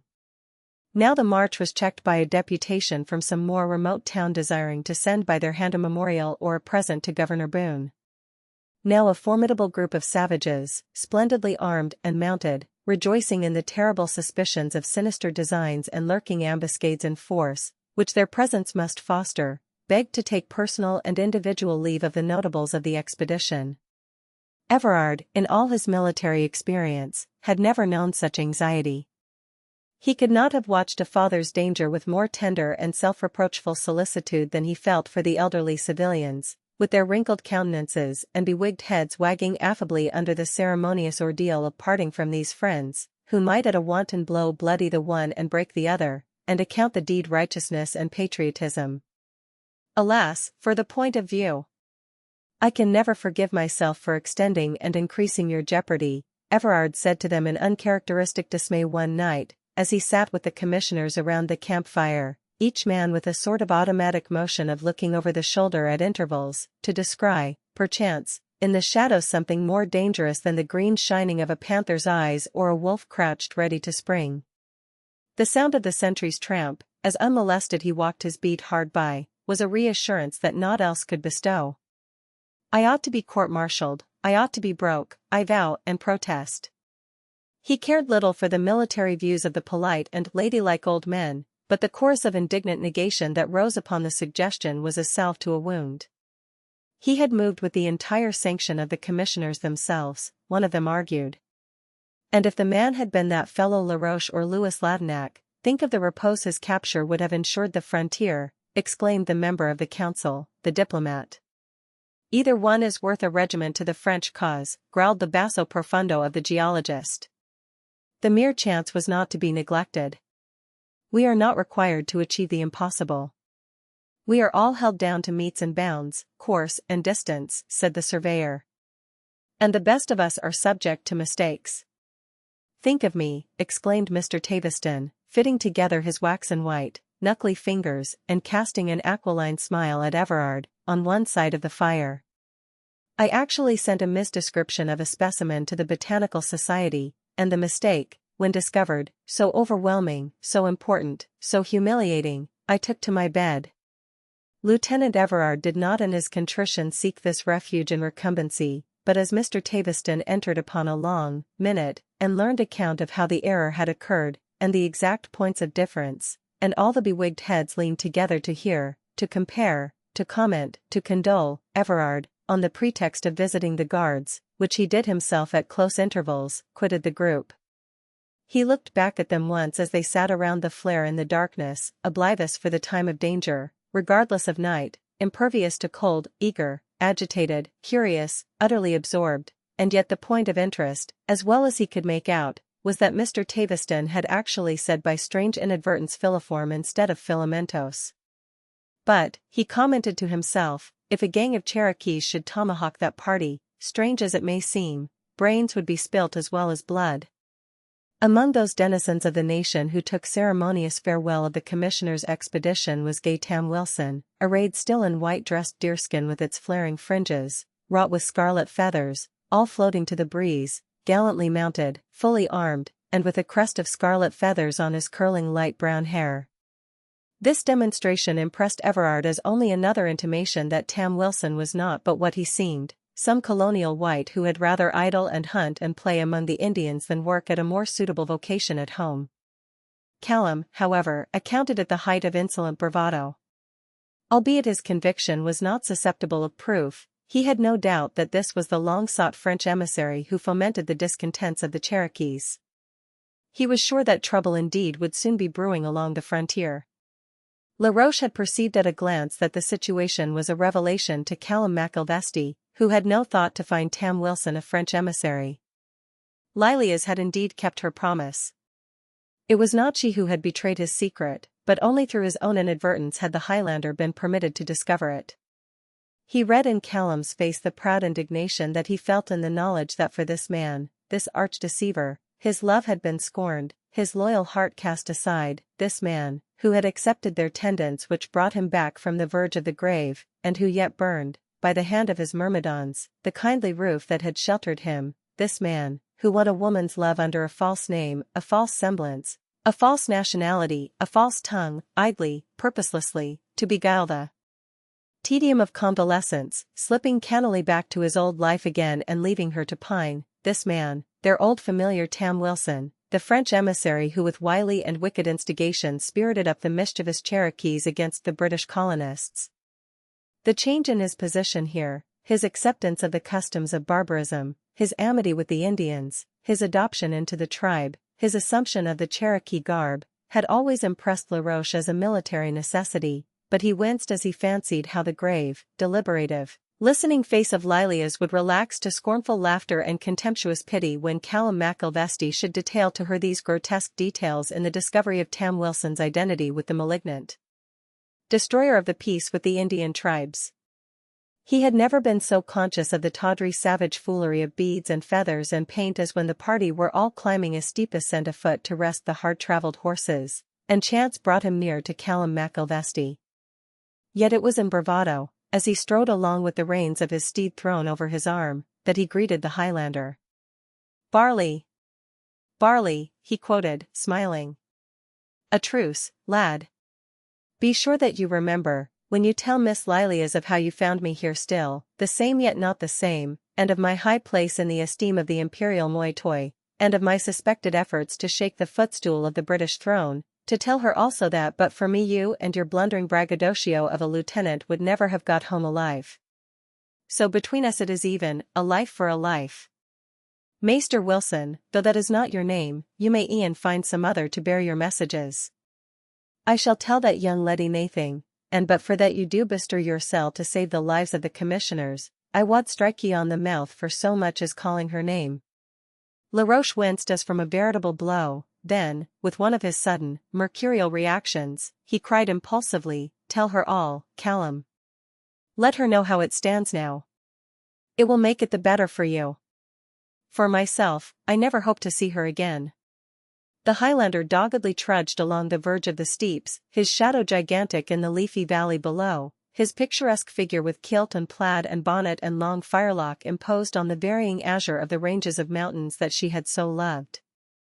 He had been gazing at them all day and for many a day past with that thought in his mind, that she had loved them. "I s'all tell her naething," he said implacably. "If it makes it better for me that another man is know what he seemed she is know for me." And then he closed his lips fast. In Laroche's heart blossomed forth suddenly a deep secret joy to know that in all this time the young lovers were not reconciled. His vanity plumed itself in the thought. No transient fancy it was that he had inspired. And this proud fool, he could have laughed aloud to see the Highlander, solemnly stalking among his bitter memories and her sweet mountains, resolved to hold his peace and eat out his heart because he would not deign to profit by the fact that the lady of his love had cared for a man who proved unworthy, thus liberating her preference, to be captured anew by himself, catching her heart in the rebound. "Choose, you proud Pete," Laroche said to himself, repeating a jibe that he had often heard at Jock Leslie's fireside. And when he mounted anew he rode away right merrily.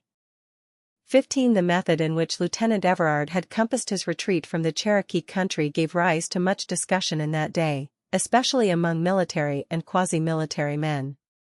Particularly was this of interest at those remote and feeble posts at which small detachments were stationed on the verge of the Indian country and among conditions likely at any time to duplicate his dilemma. It was variously contended that he should have stood his ground even had his heart been cut out still pulsating, and per contra that his course was amply justified, nay, that the obligation to save the civilian commissioners as well as the men of his command was imperative, and that it would have been criminal folly to fail to take advantage of the opportunity to make off thus with something less than the full honors of war, more especially as the expedition was not of a strictly military character. The licensed British traders, plying their vocation among the Catawbas, Creeks, and Chickasaws, entertained the high and sanguinary view of Lieutenant Everard's duty in the premises, seeming to think that blood spilled in their interest was well spent, and to resent any precautionary measures that tended to hoard it. Whereas the officers of the little flimsy forts believed the effort to protect the mercantile monopoly of the Indian trade by the British government was not worth the sacrifice of life and the effusion of blood when it came to the hopeless odds of 1,000 to some 60. The discomfiture of the British embassy to Great Tellico and the inglorious return of Lieutenant Everard, failing to compass the arrest he demanded, seemed to have imparted a certain assurance to Indian prestige. A new and subtle arrogance of mind, covert and yet perceptible, distinguished the attitude of the warriors toward the British traders who had the opportunity to observe them. This did not characterize individuals only, but appertained to a generally diffused spirit among the tribes. It was peculiarly marked among the few Cherokees seen in these days beyond their own boundaries, but extended to the Muskogees and their subtribes, also the Choctaws, the Choctaws, and went even so far as to touch their inimical kindred the Chickasaws, always hitherto friendly to the British and averse to the French. It suggested some treasured consciousness of latent strength. As a portent of the quiet biding of an ultimate time of reckoning, instances of patience and lenience on the part of Indians under provocation became more menacing than open protest or violent wrath. A subtle lurking triumph could be discerned, nevertheless, in their manner, the proud glance, the arrogant carriage, the crafty turn of a phrase, charged with a double meaning. Especially prominent and perceptible were these indicia when many of various nationalities, some of the tribes now extinct, chanced to be congregated together at a trading station such as the one beginning to be organized anew under the guns of Fort Prince George. As yet public confidence in the restoration of peace in the Cherokee country had not been re-established. An outbreak seemed imminent at any moment, albeit indeterminate, vaguely in the air. Constant rumors of the machinations of French emissaries, especially the two officers Latinac and Laroche, deterred capital, always conservative, and the hideous character of Indian vengeance daunted the hardiest British trader from essaying a premature effort. Up to this time, therefore, no trading licenses had been applied for or issued for the towns of the upper country since the burning of Jock Leslie's trading house on the Tennessee River. In the neighborhood of Fort Prince George, however, a degree of reassurance was felt since a military defense was possible and a refuge at hand. Moreover, in case the fort itself should be besieged, as it lay on the southeastern confines of the Cherokee country, relief could be sent out from Carolina before famine would compel a capitulation. It is true that in the war just concluded the blow fell here first of all, 14 white men being suddenly murdered within a mile of the fort. However, the advantages of trade were now peculiarly great by reason of this absence of marts in the upper region, and for a season or so the Cherokee village of Keowee, within gunshot of the fort, attracted a great concourse of Indian hunters bent on the barter of deerskins, furs, and pearls. Jock Leslie, one of the most experienced of the early traders, had foreseen and seized this advantage, and albeit he still ostentatiously sighed for his old home on the Tennessee River and fondled his sorrow as an exile, and was wont in financial pride and vainglory to recount the value of his stock and goodwill, on the last of which he laid particular stress, being so well acquainted with the country, to use his phrase, "Why baith man and beast, why ilka buck on twa legs or for that roam it?" The woods, he had ample opportunity in the lack of competition to recoup himself for the losses that he had sustained. Moreover, he had the trade of the officers and men at the fort, for those days in no wise differed from these in the necessities suddenly developed as soon as one is out of reach of the usual sources of supply. The trader was cheerful in these fair prospects, rosy and jocund, and in this connection said "oh fie" many times to call his daughter's attention to the fact how fat and well-liking he was, needing none of her care, and to urge her return to the colonies. "I'll e'en bide here," she averred firmly. "There's but the twa o' us. I maun hae my hame where ye be, for ye are gettin' auld, your pow is fu' grey.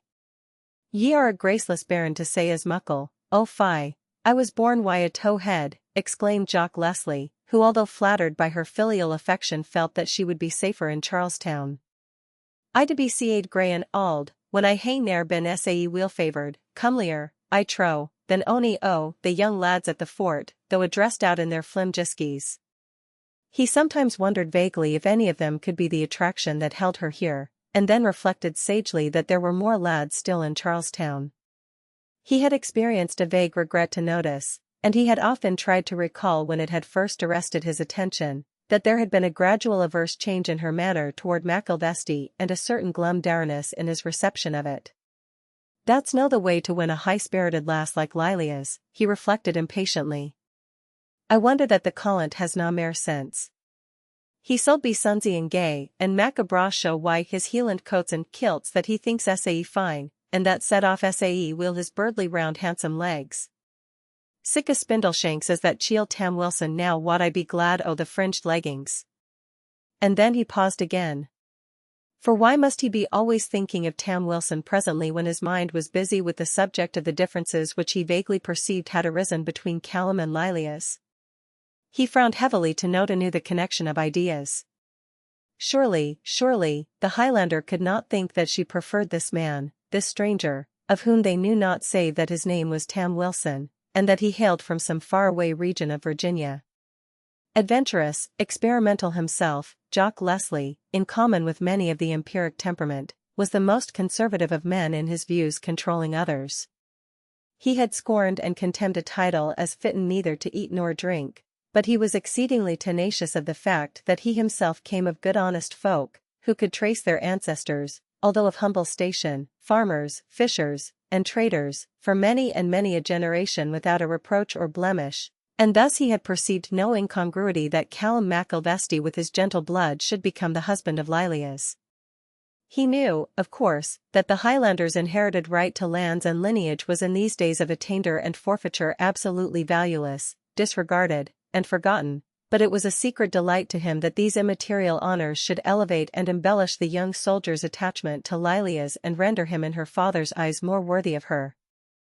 Being a widower with an only child, Jock Leslie could afford to care little for Callum's lack of fortune or prospects.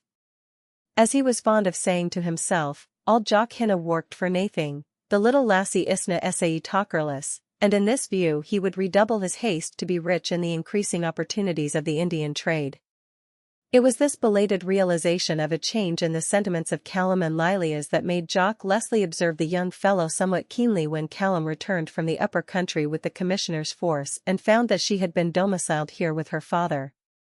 It was late on a grey and misty afternoon when the expeditionary force, pushing on with added speed in the fear of being belated in such close proximity to the intermediate station in their long march to Charlestown, came at last within sight and sound of Fort Prince George, a grateful sight, the blockhouses looking stanch and burly in the angles of the 4 bastions, the ramparts surmounted with tall palisades, all the works trig and stout, having been put in repair by Colonel Grant the previous year while he lay here with his army awaiting the overtures of the vanquished Cherokees for peace. The fife and drum resounded from the works, the light glanced on the steel bayonets and scarlet uniforms of the men drawn up to welcome the commissioners with fitting ceremony, for it was but seldom that the commandant had the opportunity to greet aught but wild Indians, and he made the most of the occasion. The little cannon, of which there were 4 on each bastion, thundered a salute, and the troops presented arms as the commissioners rode through the gate.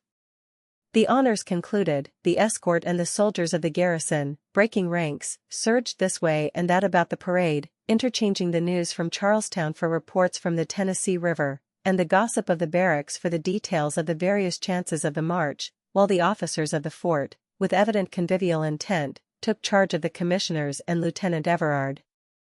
Although the barracks of Fort Prince George had accommodations for 100 men, the garrison often fell short of the complement.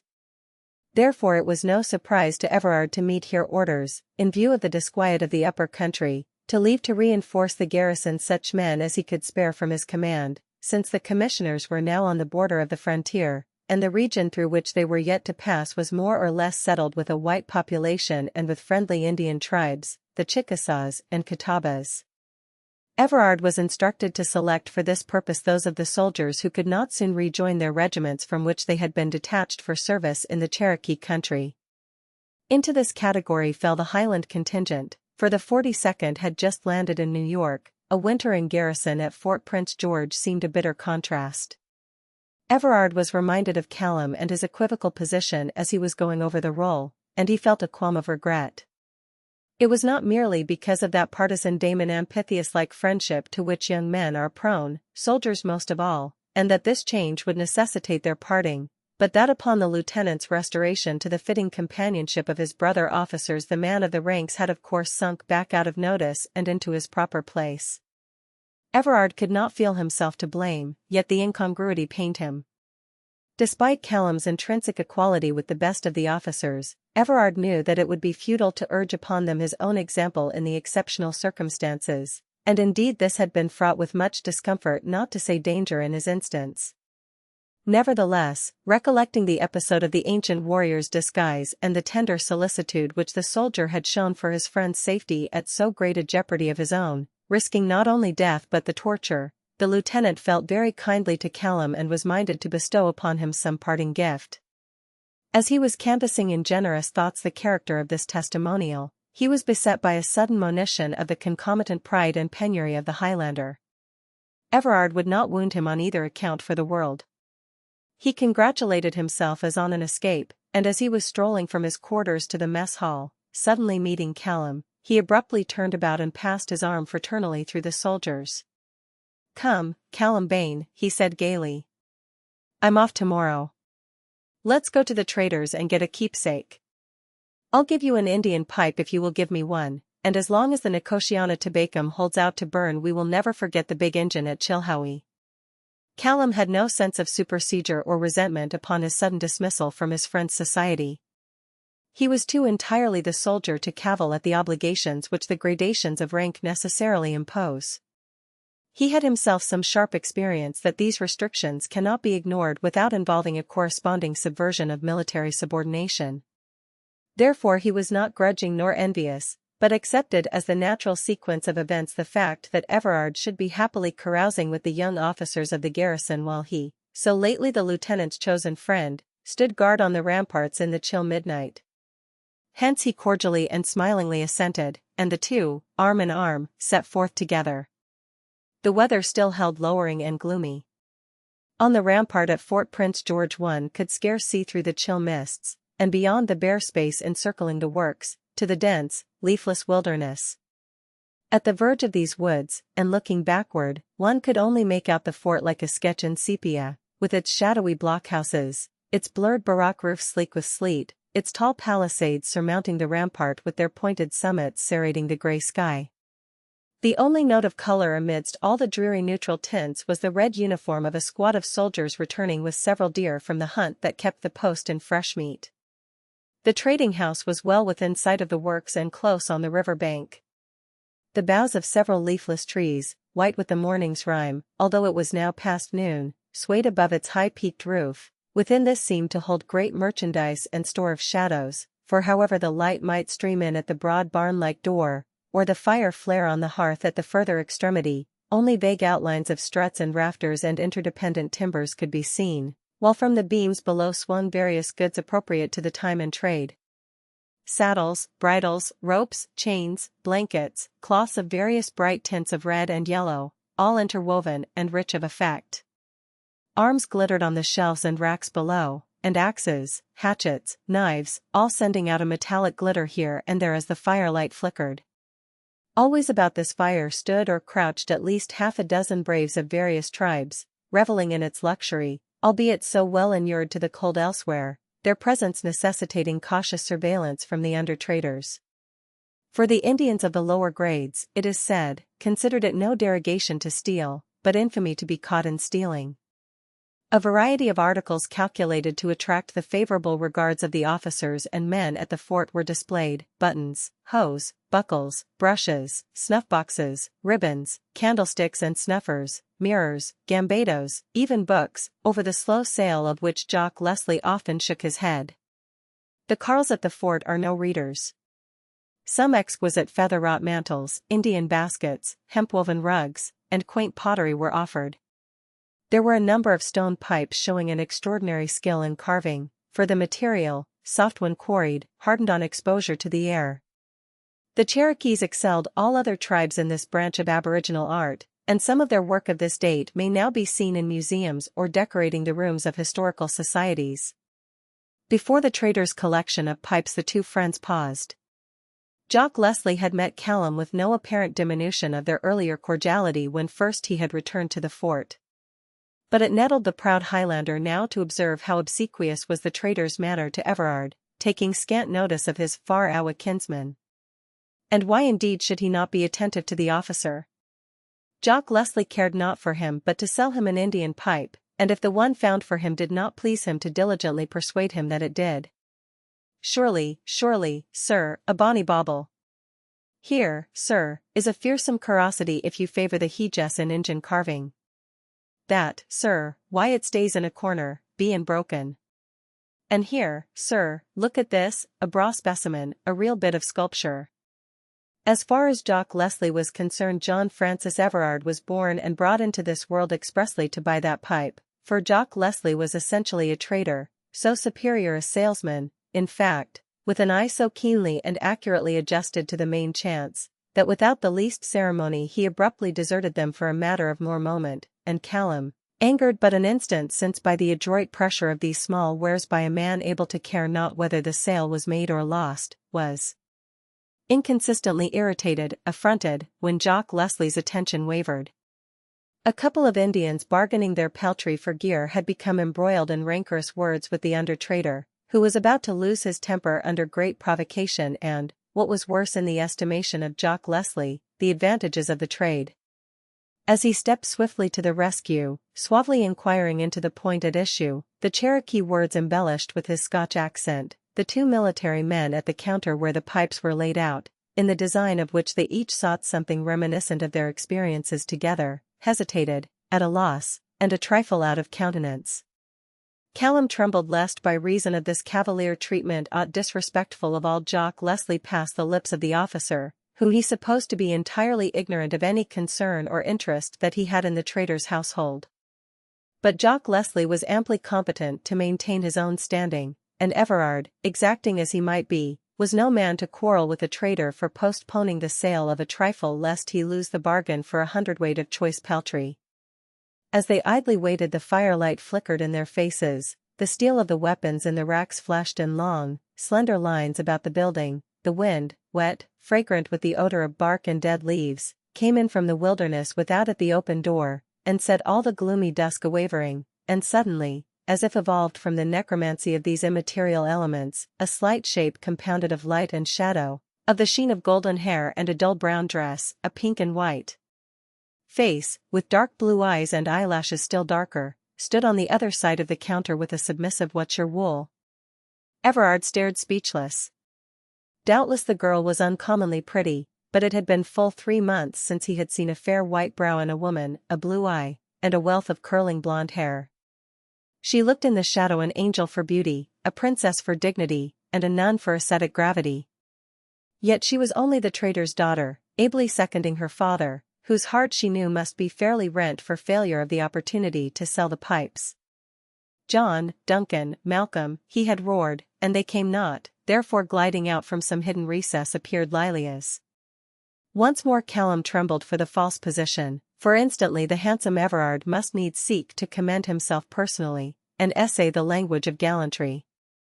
"This represents, you say, an Indian queen with black locks," he said, turning over in his hand one of the pipes curiously tinted that she had offered. "I should not care for that. It seems to me that the only hair for beauty is yellow, gilded as if with refined gold."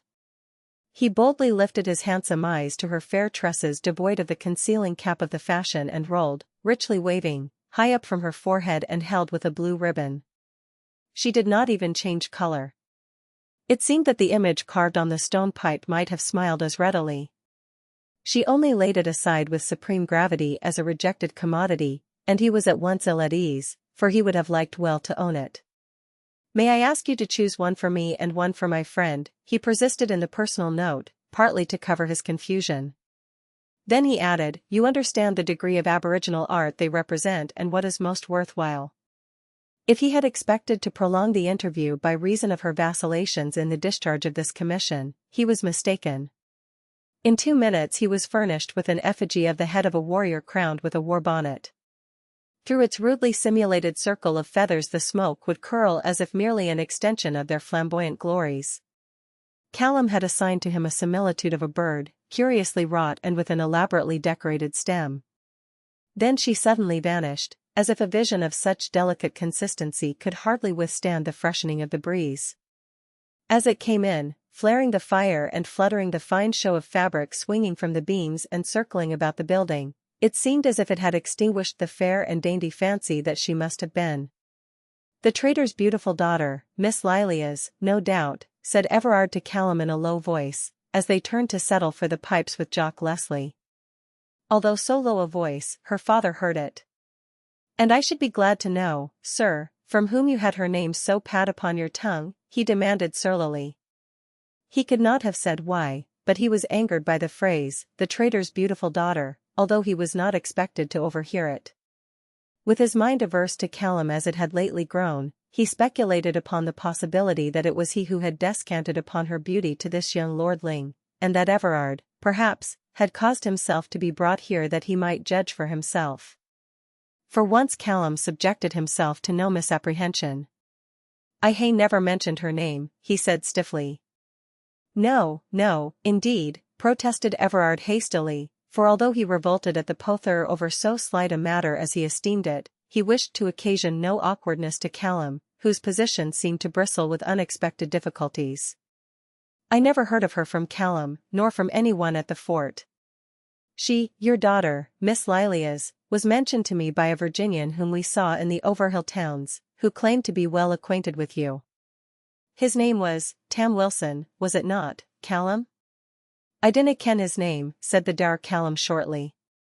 "Oh, aye, Tam Wilson, I mind Tam Wilson weel enow," said the trader curtly, his red face now blotched with white. He took his money for the pipes, and as the 2 young men trudged away in the closing mist he took himself to task. He did not know what he would be at, he said to himself. He could not expect the trader's beautiful daughter Lilias never to be mentioned among young men. Why, the girl was celebrated for her beauty wherever she went. But somehow he knew that if Callum had been seriously in love he was of that earnest, reserved nature that would have guarded her name from other lips as if it had been a sacred thing, that her beauty would have been to him only an incident of her personality, dear because it characterized her, and never to be vaunted abroad by him. Analyzing thus his anger, Jock Leslie discovered that he was not excited because her name was mentioned, but because he thought that it had come from Callum. This marked the measure of disappointment and discontent he experienced, to suspect that Callum's attachment to Lilia's was not of the serious nature hitherto supposed. But heg, sirs, he said to himself, it's no for the puir Collins' betterment that the lassie's father hae a kind heart till him when Lilia's hersel looks so glum and dour at him. I marked the glance o' her eye whilst I was dealin' with they Carl's o' Injuns. Lord, Lord, he exclaimed in dismay, man is but mortal and fitted for mortal work. I canna trade why the Injuns in yet hae the wisdom and leadin to guide the love affairs o' that freakish Lilia's, that I warrant dinna ken her own mind. I e'en committed it to Providence, that doubtless hae mair experience than this poor tradin' body, that disna even ken what will become o' the station if they still hand otters at the price they are a-skinned the know o'. Having thus discharged his mind of the responsibility, although now and again he sighed heavily because of the soreness that the stress of his anxiety had left in his consciousness, he busied himself in the multitude of his duties, ever and anon returning to the haranguing of Duncan and Malcolm and John, that they should have all been out of the way and left him with no one to wait on a wee no Collins frae the fort, it requiring both himself and Dougal to drive a bargain with the discerning chief of Nequessee. This line of thought bringing up again the recollection of Callum's offended face and wounded mien because of his ungracious and groundless suspicions, Jock Leslie grew pricked in conscience and desirous to be reconciled formally. Zounds, he muttered, I maun hae my friends, Lilia's or no Lilia's, and the man is my far awa cousin, sae far awa it canna be counted, but that's neither here nor there. Heg, Duncan, he called out, ye can gie ower to the fort and ask Callum McIlvesty if he'll no sup wi' me the night if he isna on duty. It had been Callum's impression during the few days that he had now been at the fort that the trader's domicile must be one of the unoccupied cabins within the works, for he knew that during the earlier alarms of the Cherokee War certain houses had been placed at the disposal of the settlers' families flocking there for safety. In his opinion this would have been much the safest method of sheltering the trader's family, but his invitation to the domestic board at the trading house itself was a definite negation to this supposition. Surely all Jock is clean wood, he said to himself as, furnished duly with leave, he went out from the fort and crossing the bridge of the fosse took his way over the glacis beyond the fields and those broad spaces filled with the stumps of the trees which Grant's troops had felled while the army lay in camp outside the works. He stumbled over one of these, so dim was the light of the chilly, misty dusk. As he regained his footing he turned to look back at the fort. It was but dimly outlined against the dreary evening sky, a steady gleam of light came from the window of the guardhouse near the gate, while hovering above the works was a vague suffusion of rays that doubtless issued from various undiscriminated sources, doors ajar, unseen windows, a lantern perchance swinging here and there, all combining in this faint, dimly discerned aureola beneath the dense, overpowering weight of the blackness of the night. He heard the sentinel challenge the officer of the day on his rounds and then the measured tramp as the guard turned out. The lonely wind was sighing among the sad, rifled woods, the river's dash over the rocks that fretted its currents came distinct to his ears, and just as he was thinking that without more guidance in the darkening gloom he might walk off its steep bluffs he perceived suddenly a light in front of him and heard the opening of a door. He was already at the trading house, and here was Jock Leslie coming out to speculate on his delay, but seeing him at hand, he pretermitted this to reprove his tardiness. Hout, man! Ye'll get no sick fevers at the fort as I sail set before ye. My certie, when I was your age the board ne'er waited for my teeth to be sharpened. There was, however, no convivial board spread in the trading house, where Callum now expected to see it. While he waited for Jock Leslie to rearrange a barricade at the door which could not be removed from without except with great clamor, he noted instead that the fire had died down almost to embers. Only now and again a feeble white flare, starting up from a mass of red coals, showed the proportions and usage of the trading house, and set up such a flicker among the glancing arms and swaying fabrics as gave an uncomfortable suggestion of half-seen figures lurking and ready to spring. Heg, callant, cried Jock Leslie's voice with a tremor of relish and triumph in the disclosure he meditated. Come along, and we see what we see. Lighting a lantern he pulled aside a secret door in the counter, and as he crept into the box-like place, Callum McIlvesty heard the sound of another door opening in the flooring.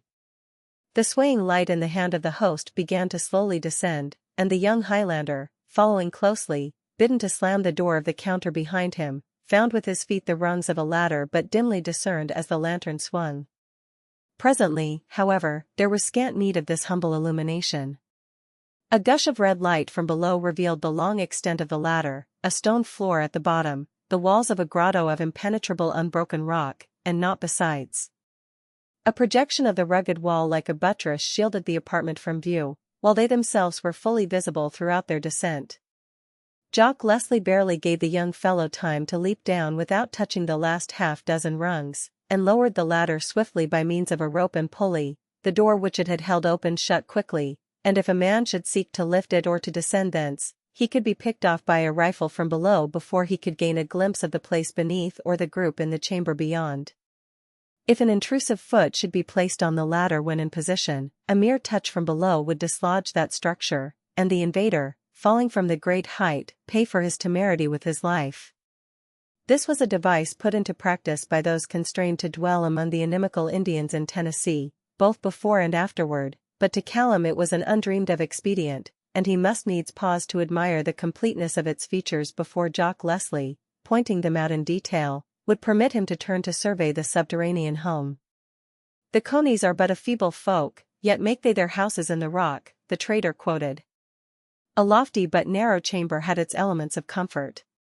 Hickory logs were flaring in a great fireplace, and remembering the plan of the building above, Callum realized that the fluke connected with the chimney of the trading house, and thus no smoke or light betrayed the cavern to the Indians or, if it were already known to them, this usage of it.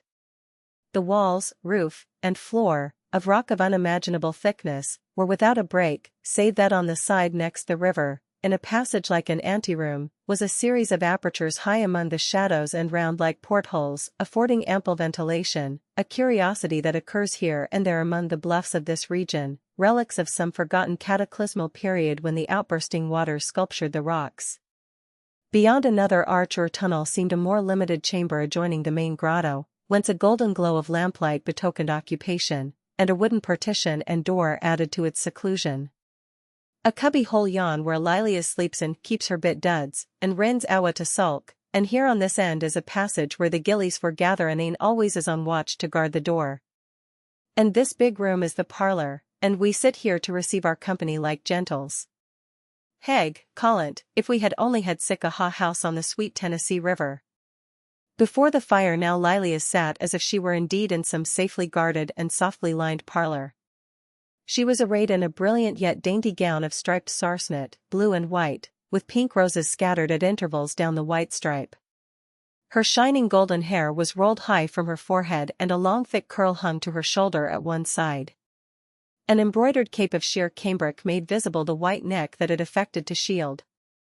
Her feet were cased in high-heeled red slippers, over one of which the old collie had put a restraining paw, that she might not move without his knowledge, as he lay on the rug beside her spinning wheel.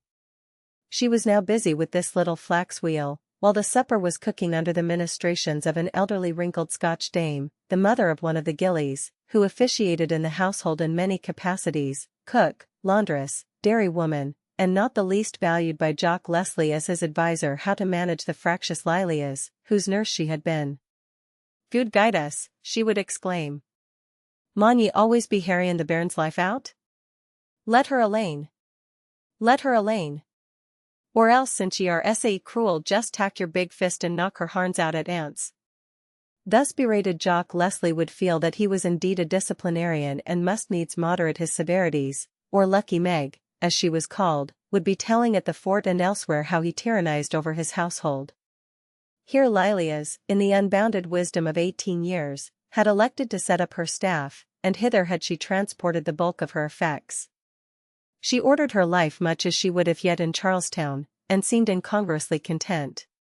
If the sight of her in her plain dark brown serge had been overwhelming to Everard, what would be the effect of this vision of dainty loveliness, Callum wondered. Very serious she was when she sat at the table, with a sort of absolute impervious dignity that was not even impaired when the collie stood up on his hind legs beside her chair with his forepaws on the cloth, looking about him with eager curiosity, and betraying like an ill-bred child that there were more elaborate vivers for this occasion than he was in the habit of seeing. Callum could hear the rushing of the river so close outside that he thought their cavern of refuge must be lower than the surface of the water. The flames flared and roared up the chimney, the young packmen or gillies laughed and talked with muttered jibes and boyish sniggers and chuckles in their anteroom, the shadows flickered over the lofty vault. Jock Leslie was once more his old genial self, and Callum felt that the fort was so far away that it was garrisoned in another existence, that the Indians were extinct, that sorrow and pain and loss were but the untoward incidents of an old dream called life, and that he had entered into paradise, a bit doubtful, a bit tremulous, a bit prayerful, and very humble, for Lilias, though quite casual, though only carelessly kind, had smiled at him. "Tam Wilson, now," said Jock Leslie. And all at once this grim old world of troubles and fears, of grief and gloom, had whisked back again. "Now that chiel, Tam Wilson," reiterated Jock Leslie. He was amazingly comfortable, the traitor, still sitting at the table thrown back in a seat, cleverly constructed to imitate a cushioned armchair, drinking Scotch whiskey till the smell of the peat of the still fires seemed to fill the room, and then a fine French brandy that but inflamed his patriotism and insular prejudice. "What's that callant doing all this long time in the Cherokee country?" Callum glanced down at the firelight flashing through his own glass, now like a ruby and now like a topaz. He dared not meet the eyes of Lilias. But when he looked up at last, as he needs must at a repetition of the question, she was busied with a comfit. "I hae my ain thoughts," he said. Jock Leslie was beginning to nod. It had been a long hard day, and now warmth and comfort and vivers and brandy were telling on his powers of discrimination. "Seems strange. Remember, Callum," he said suddenly, "how afeard o' Moytoy the callant was." He laughed sleepily. "He fairly pined to get us out o' reach o'," he paused, nodding. Once more Callum glanced furtively at Lilias. She sat idly toying with her spoon in the red glow, her blue and white apparel, her golden head, her glimmering neck and shoulders, half revealed by their sheer broideries, all indescribably dainty, fairy-like of effect amid these rude surroundings. Her soft and delicate countenance was calm, inexpressive, inscrutable. "Heg, Callum," said Jock Leslie, seizing the subject again in a waking interval, "that Captain Lieutenant, what's his name?" "Everard?" "Aye, Everard." "Aweel, Everard was saying that chiel was bein' passed off on him for a Frenchie." "Heg. My certie. Tam Wilson a Frenchie, Johnny Crapo." His head fell more definitely forward, he was gone at last, the low luxurious susurrus of his breath, almost a snore, filled the room at regular intervals. Afterward Callum could not appraise the impulse, the instinct, that animated him. The room had dulled to a deep crimson glow. In the waning light of the fire the grey walls of the cave showed without shadows, for the light was not so strong as to duplicate an image. Lucky Meg slept on her stool by the hearth, the collie snored under the table, the gillies were silent in the antechamber. The only suggestion of the world outside was the sound of the river rushing on like life to its ultimate destination, to be lost in the tides of the sea like eternity. In the red gloom Callum was hardly aware if her face were yet so distinct, or because in his memory never a shadow could rest upon it. He gazed directly into her eyes and beheld them dilate expectantly. "You knew that he was French, Lilias. You knew it all the time." She replied as to an accusation. "No, not all the time, no, Callum. And you knew how I loved you, so long, so true, never one else, never another thought. And to cast me aside for him. A spy, an emissary, sent to spirit up the Indians against the frontier, for the hideous massacres of women and children. He declared it was not for that. He said his government only sought to utilize the Indians in the same way that the English hae used them in our armies, as soldiers. He only obeyed his orders, as you do yours, being a soldier, for by an officer." "An officer? Oh Lilias, war is one thing and this is another." "I think like you, Callum, though after I heard him tell his plan it didna seem the same, that is, for by," Lilias hesitated, sore beset, "I could see how it all had a different face to him. And he was not cruel to us, he keepit the Injuns aff us. Because the French plans were not ripe enough for our murder then, and Lilias, you knew it. And let your father warm the serpent by his hearth, in his bosom. I didna ken it at first. No, Callum, exclaimed Lilias, eager in self-defence, her own fealty to the hamely Inglenook in question. No, and not till the last, she protested, her voice trembling as she remembered that he had offered to renounce king and country, duty and honor for her. This was not Tam Wilson, however. Tam Wilson would never have done this. And it was Tam Wilson who had been so dear. He told me at the last day but twa or 3, or else I couldna hae abided him. Callum, fingering his glass, looked off drearily into the glowing mass of red coals. He was recalling the details of that memorable journey, those days when she declared that she had had dreams. Dreams, dear indeed, since their tenuity warranted the bitter realities of those hot despairing tears. Dreams, alas, which could not come true. Callum doubted if his persistence had won for him much of value, the certainty that she had wept for Tam Wilson, because he was not Tam Wilson. Jock Leslie was beginning to stir. He snorted, yawned, stretched his arms, then sat up straight and opened his eyes. The walls of the cavern first caught his attention. Heg, Callum lad, this is like the auld days folk are sae fond o' talkin' about, the 15 and the 45, when the attainted Jacobites hid about in caves and hollows, and limekilns and cellars. Remind ye o' it? Callum slowly appraised the glowing dreamlight, the luxurious warmth, the comfortable vivers, the half-emptied decanters, and thought of the ditch in the moorland and the crevice in the mountain, the cold and the starvation, the loss of fortune and favour, the end in exile or on the scaffold. No, he could not just say that he was reminded of it. And as Jock Leslie was about to demonstrate the points of similarity in the situation, a sudden iterative throbbing shook the earth, and the Highlander sprang to his feet, recognizing the vibrations of the drum beating the tattoo, and saying that he would have a run for it to reach the fort, the barracks, and bed by taps. 16 The detachment of Highlanders that Lieutenant Everard left to reinforce Fort Prince George proved of no great interest to the troops already stationed there, pining in the weariness of long inaction. The natural expectation of the revival of zest in life incident to new companionship, fresh experiences, stories still untold, and songs as yet unsung all fell flat in the reality, for few of the newcomers could speak aught but the Gaelic, and they clung together with a pertinacity and a suspiciousness of the Sassenach Cityar, with whom they were thus unequally yoked, that threatened faction in the little garrison. Hence, to accustom them to their new comrades and break up the clique whenever it was possible, the Highlanders were separately detailed to duty among the English, although on parade, at roll call, and at drill they were segregated and kept within their own ranks. Callum McIlvesty was one of the few who could speak English, but although, being a gentleman ranker, his lowly station involved association with his military equals, he seemed hardly likely to contribute notably to the mirth of nations. He was preoccupied, gravely brooding much of the time, and even when roused showed a temperament averse to the familiar horseplay of the Jock and Britisher.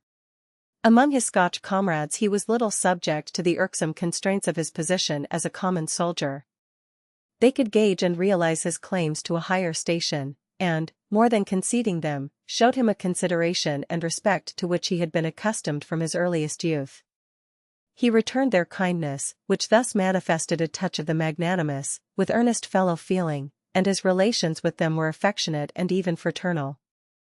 To the English contingent at the fort, however, he was merely a bare-kneed Sawney who held his head stiff and stepped high, with no justification that they could discriminate, for he, like them, shouldered a musket for pay. Even in this humble station it seemed to him that fortune was singularly adverse, and that his enforced absence from his regiment had cost him the signal opportunity of his life to achieve distinction or aught of value. Recovering from a wound, but yet unfit for duty, he had been granted a furlough early in the year, which he had spent at Jock Leslie's trading house, and afterward, at the moment of eager expectation of sailing to join the 42nd in the West Indies, he had been ordered with the small detachment of Highlanders in Charlestown to reinforce the commissioner's escort because of previous familiarity with the Cherokee country.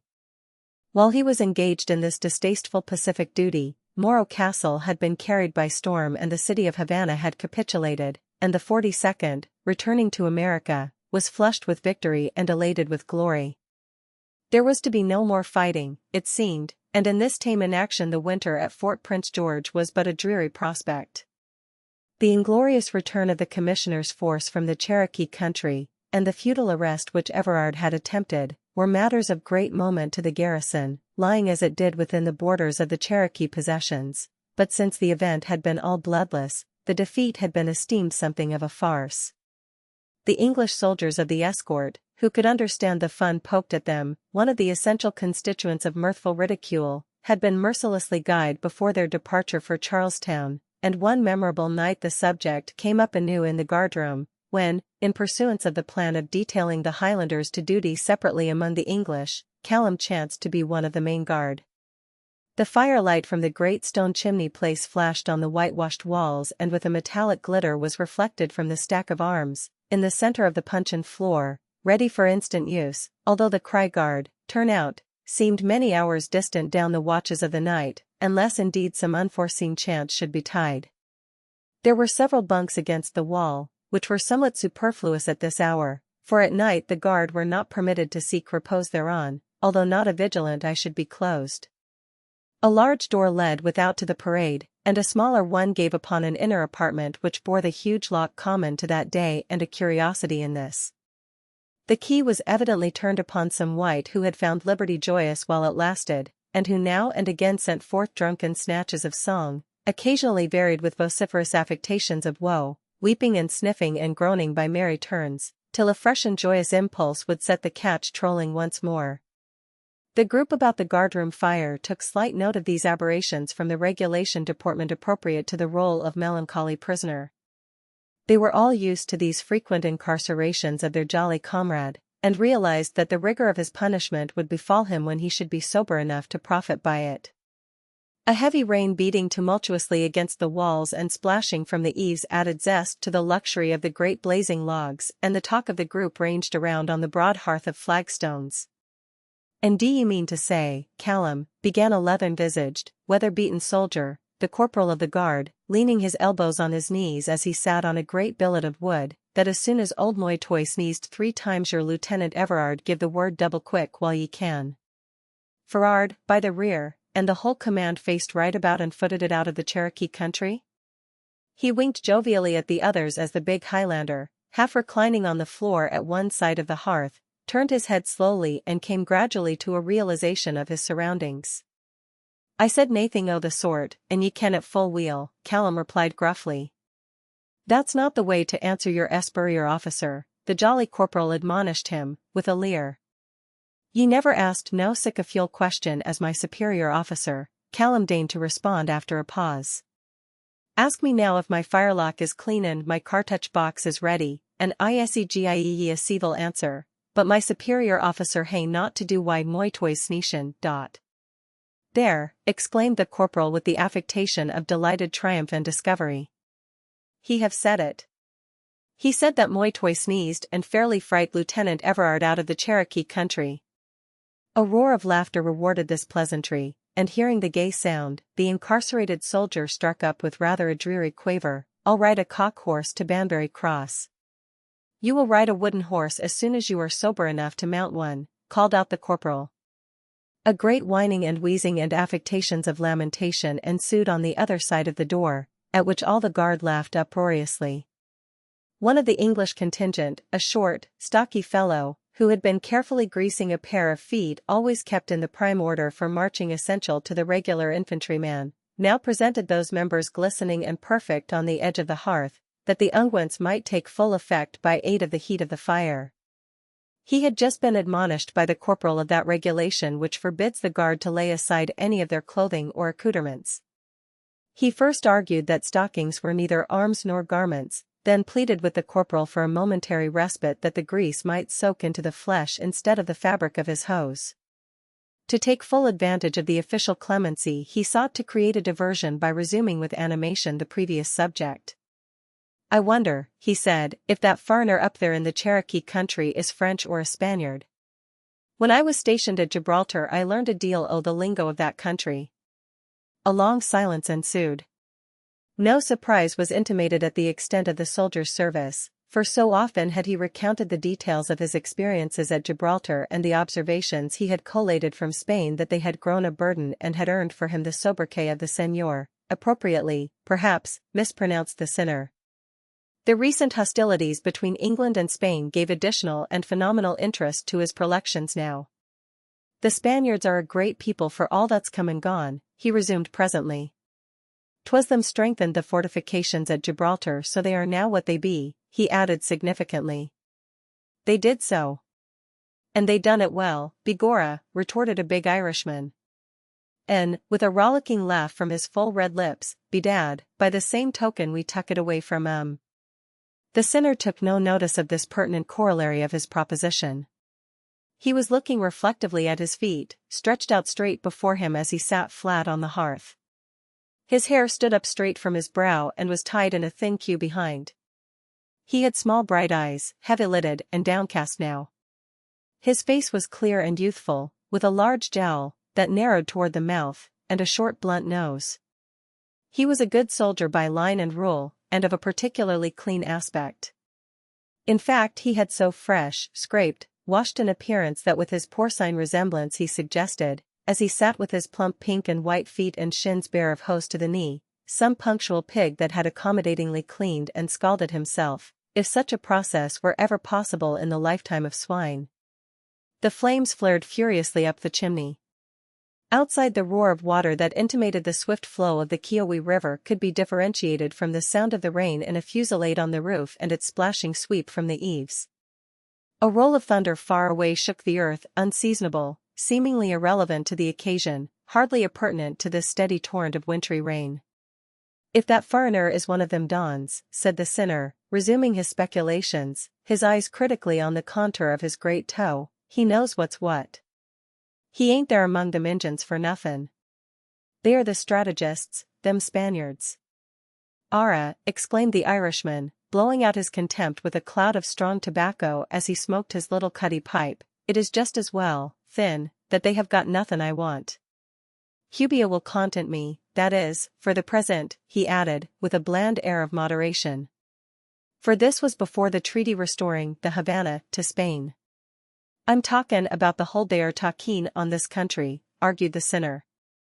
They are surrounding us, an apprehension at that time entertained by wiser men than he, amongst all these wildernesses and with no defenses but 2 or 3 flimsy mud forts. They will retaliate for the Havana and Manila on the frontier of the British colonies in America. Diablo!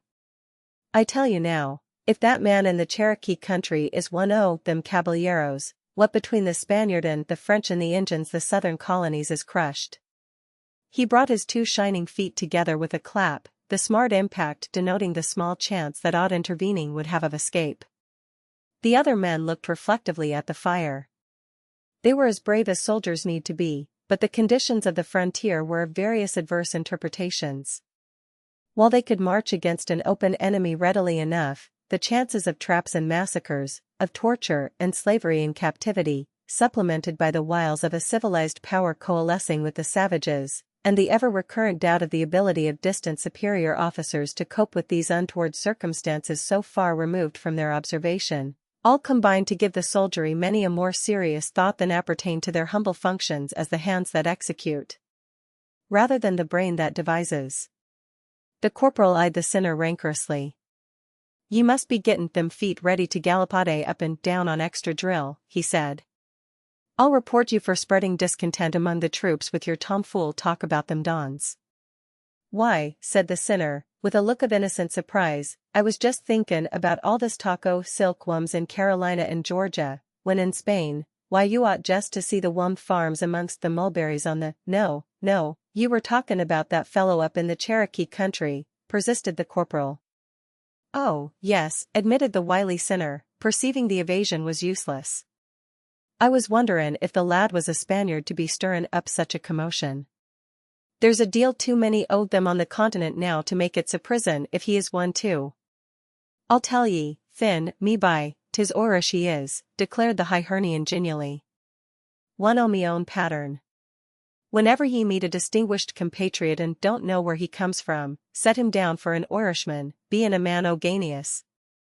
"He is a Scotchman, I'll wager," said a native South Carolinian, for already the leaven of disaffection against that nationality that had helped to make the province strong and thrifty was beginning to work. "A Scotchman, and not just one too many, either. A Scotch trader, I'll be bound, turned Cherokee.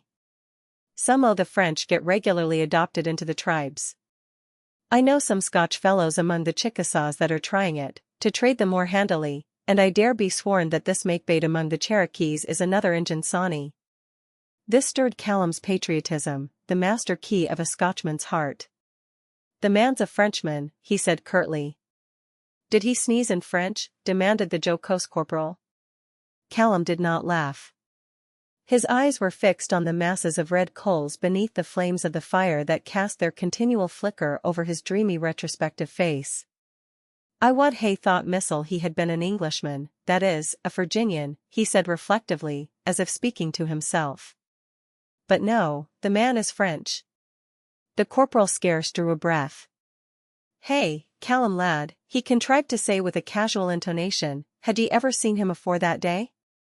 Oh, aye, many a time, replied Callum, intent on his memories. Where, lad? Where? Callum roused himself in returning consciousness. In the Cherokee country, man. At Ioko town, at Jock Leslie's trading house. We took him for a Virginian. And why do you think now he is French? Lieutenant Everard gave that peant up, they tell me. Callum hesitated. I hae my ain reasons, he said, but with such finality of tone that the corporal pressed the matter no further.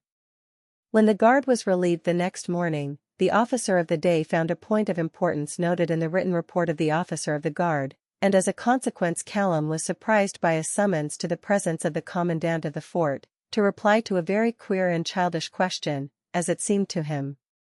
How do you know that man in the Cherokee country whom Lieutenant Everard was about to arrest? Captain Howard put it as euphemistically as possible, out of respect to a brother officer. How do you know that he is French? I heard him speak French, sir, to himself, when he thought he was alone. But you know that an Englishman, anyone who can learn the language, can speak French. Not like a Frenchman, sir, persisted Callum. Captain Howard hesitated. Of all things he would like to secure this makebate, this formidable influence among the Cherokees, nay among all the tribes, that had rendered the costly peace which had been so difficult to secure, so long sought, but a hollow semblance, a menacing sham. Moreover, he would be very glad to succeed where Everard had failed. A very close clutch on distinction had the dapper young lieutenant let slip. And here was the man who in the first instance had afforded information. Have you no other reason for your belief? Captain Howard asked anxiously. Aye, sir, I ken he is French frae himsel, Callum replied calmly. He told a woman, sir, and she told me, but you will no ask me to mention her name. Certainly not, said the officer, thinking that he wished to avoid implicating others in responsibility, a non-combatant in any event. But, eagerly, would you know the fellow if you should see him again? I would, sir. In any disguise, the officer persisted. I wot indeed, sir, fu weel. That is all for the present, said Captain Howard. Callum gave him an amazed stare, then saluted and withdrew, wondering at this puerile futility. Would he know the man indeed? 17 With all its advantages, civilization bears also its disadvantages to the postulant of culture. Perhaps no one has adequately appreciated the stress of that period to the mental and moral nature of the Indian when, detached from his ancien regime, its methods and manners, growing scornful of its sanctities and questioning its values, he was yet unaccustomed to the new order of things, unversed in its utilities, incompetent of its comprehension, alienated from the one and not acclimated to the other. Many an Indian roamed about the little mart, beginning to gather under the guns of Fort Prince George, alike surly with contempt for the old and aversion for the new, unsettled, dissatisfied, dull, and dangerous. Now and again, with a dark, restless eye, one would pause and look out unallured to the forest and river, not the same, never again to be the same. Then he would turn his gaze, with loathing disgust, to the busy mercantile Europeans, with their quick trading talk, their bearded faces, their knee breeches, and the long woolen stockings on their stout, thick calves. A queer and odious presentment of humanity they seemed. Even the military did not impress the Indians as the soldiers whirled and ranged about to the sound of fife and drum in that close order so favorable to being mowed down by the very musket and ball with which they themselves were armed. A strange mental atmosphere it was, charged with the fumes from the embers of the burned-out past and the miasma exhaled from the poisonous present. No wonder their outlook was beclouded and drear. All the conditions of life hitherto were reversed for many of them. Never had they met the representatives of certain tribes, immemorial enemies, save with weapons in their hands. Now, because of the intrusion of the white man and the diversion of interest that he had effected, a hollow peace or a simulated indifference had been patched up. Between many the semblance was fast growing into reality under the influence of that secret hope, nay, that earnest, triumphant, almost holy expectation of national independence that had been held in abeyance of late and which the colonists perceived without interpreting. It made for a universal friendship among them, and the traders chafed at its result, for intertribal war sold gunpowder, utilized the venomous activities of the savages against each other, and thus gave immunity to the white settlers. This almost visible bond and the unity of friendship of these hereditary enemies was a menace to all the English colonies from the mountains to the Atlantic, outnumbered by their Negro slaves, and with the threatening Spaniard on the south and the inimical French on the west. The frontier traders scanned the horizon that showed so strange a portent, and muttered much together and shook their heads. To Mingo Push-Kush this prospect of universal brotherhood among the tribes promised little. He wandered drearily about the world, a vagrant indeed, almost an outcast. There had been much ill blood between the Cherokees and Choctaws on his account, although no definite national war was inaugurated, since the French influence had been exerted to maintain intertribal peace and secure satisfaction.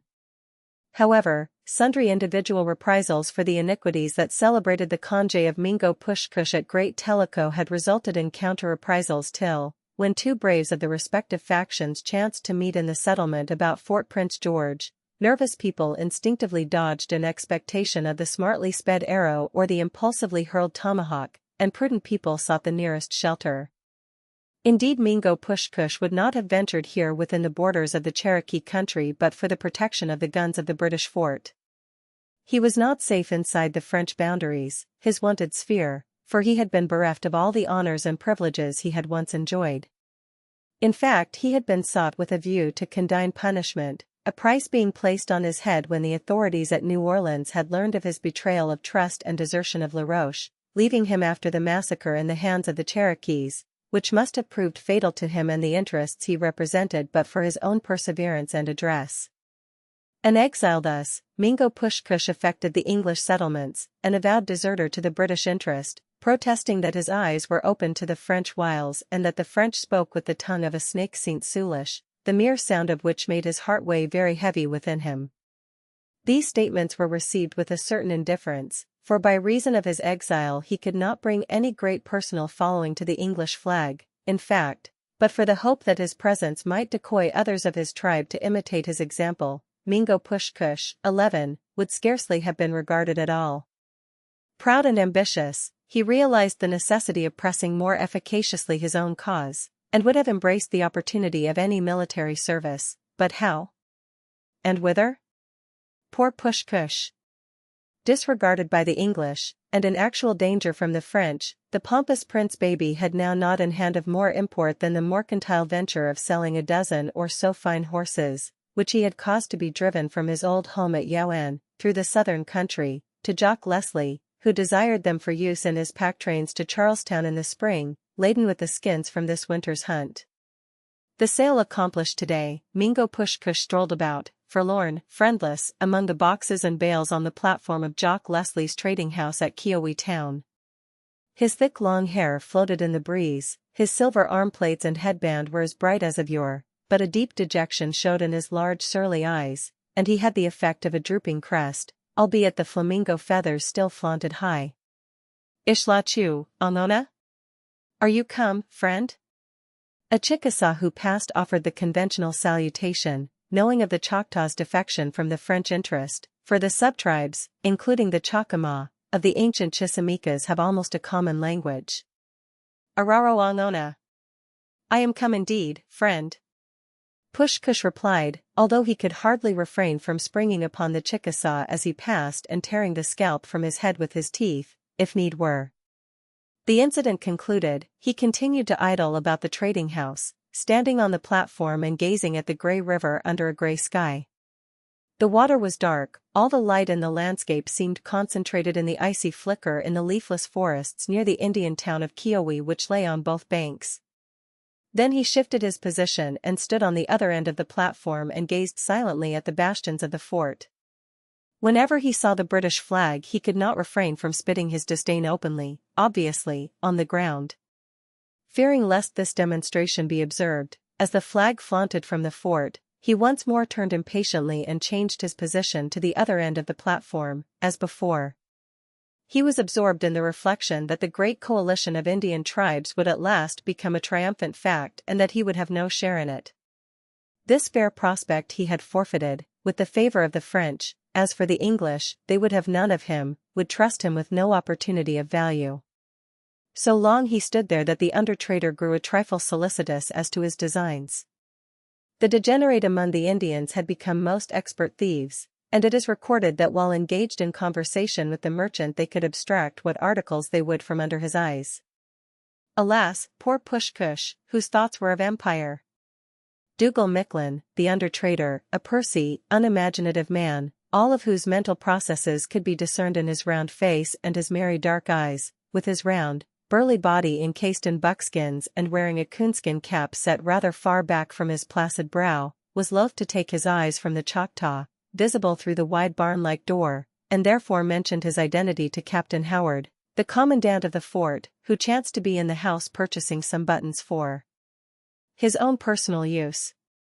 "Aye, sir, 3 in sacks the dozen, sir," Dougal Micklin said, as he glanced again out of the door. Then, as if to excuse his evidently wandering attention, he continued, "That Choctaw buck is an Unco Gret prince, Captain," his red lips curling with good-natured sarcasm at the idea. "He used to be in high favor with the French, but he fell out with the Mounseers at Tellico Gret, and now seems to have his finger in his mouth." Captain Howard turned suddenly and surveyed the figure of the Indian, as Push-Kush, unconscious of this keen scrutiny, stood sullen and dreary on the platform. The fringes of his saffron-hued buckskin shirt and leggings were all borne backward in the breeze, his stiff scarlet flamingo feathers and his long black hair were aslant also without other stir, as if he might have been pictured thus on a canvas. His heavily embroidered belt, shot pouch, and tobacco bag, his silver headband and bracelets, his necklace of pearls and many strings of roanoke, the fine silver-mounted pistols at his side, all seemed to confirm the truth of the trader's representations as to his high rank. "'Tis Mingo Push-Kush," the trader added. "Call him in," said Captain Howard. Then with an afterthought, "No, I'll speak to him myself." The officer striding out confronted the Choctaw just as again, catching a glimpse of the British flag, Mingo Push-Kush was about to spit his disaffection upon the ground. "How?" said Captain Howard, smiling agreeably. Push-Kush was visibly surprised, but looked inconceivably haughty. "How?" he returned with half-covert, scornful disapprobation, and waited in doubt. Now Captain Howard's education was lamentably defective as far as the Choctaw, practically the Chickasaw language was concerned, although the latter Indians were those with whom he had had most dealings, as they had repeatedly served in the campaigns in this region with the British troops. Nevertheless, in the delicate and tentative bit of business which he had in contemplation, he did not desire the offices of an interpreter lest a bird of the air carry the matter. Lending himself to the effort to compass speech as it were without words, he smiled again blandly with a distinctly mollifying effect. "Big Mingo," he said, waving his hand with a free gesture to impart added grace to his compliment. He was a tall, bony, angular man of 45, and the demonstration ill-suited the stiff military dignity of his habitual carriage and the impressive effect of his scarlet uniform. "Captain Ihuma Akito." "Great Red Captain," responded the Mingo, complimentary in turn. Then they both paused and stared hard at each other. "Mingo love British?" demanded the captain at length. Nothing could have been more sardonic than the languishing smile with which Push-Kush laid his hand upon his true heart. "Mingo hate French," the political catechism proceeded. The face of Push-Kush suddenly darkened. He spat his contempt on the ground. Haudicupris. The accursed people. Why hate French, the inquisitor proceeded. The heart of Pushkush swelled. His eyes burned hot in their sockets. The veins of his throat were distended and tense as cords. He could hardly speak even fragmentarily, and but for the straining of every sense to hear, to distinguish, to interpret, Captain Howard might have made but little of the jargon of broken English that the Choctaw hissed out in the intervals between his gasps of rage. The ugly French beloved man had betrayed him, had ruined his prospects. He had slandered him to the headman of Great Tellico. And because he had quitted the Cherokee country on account of their ill usage, and left the French ugly beloved man there, who had sustained no harm whatever, the indescribably ugly French governor in New Orleans was angry. Captain Howard had caught so eagerly at the words Great Tellico that although his ears were not of such a conformation and flexibility that they could be described as pricked up, his countenance had that vivid accession of intelligence that seems concomitant. Mingo go Tellico?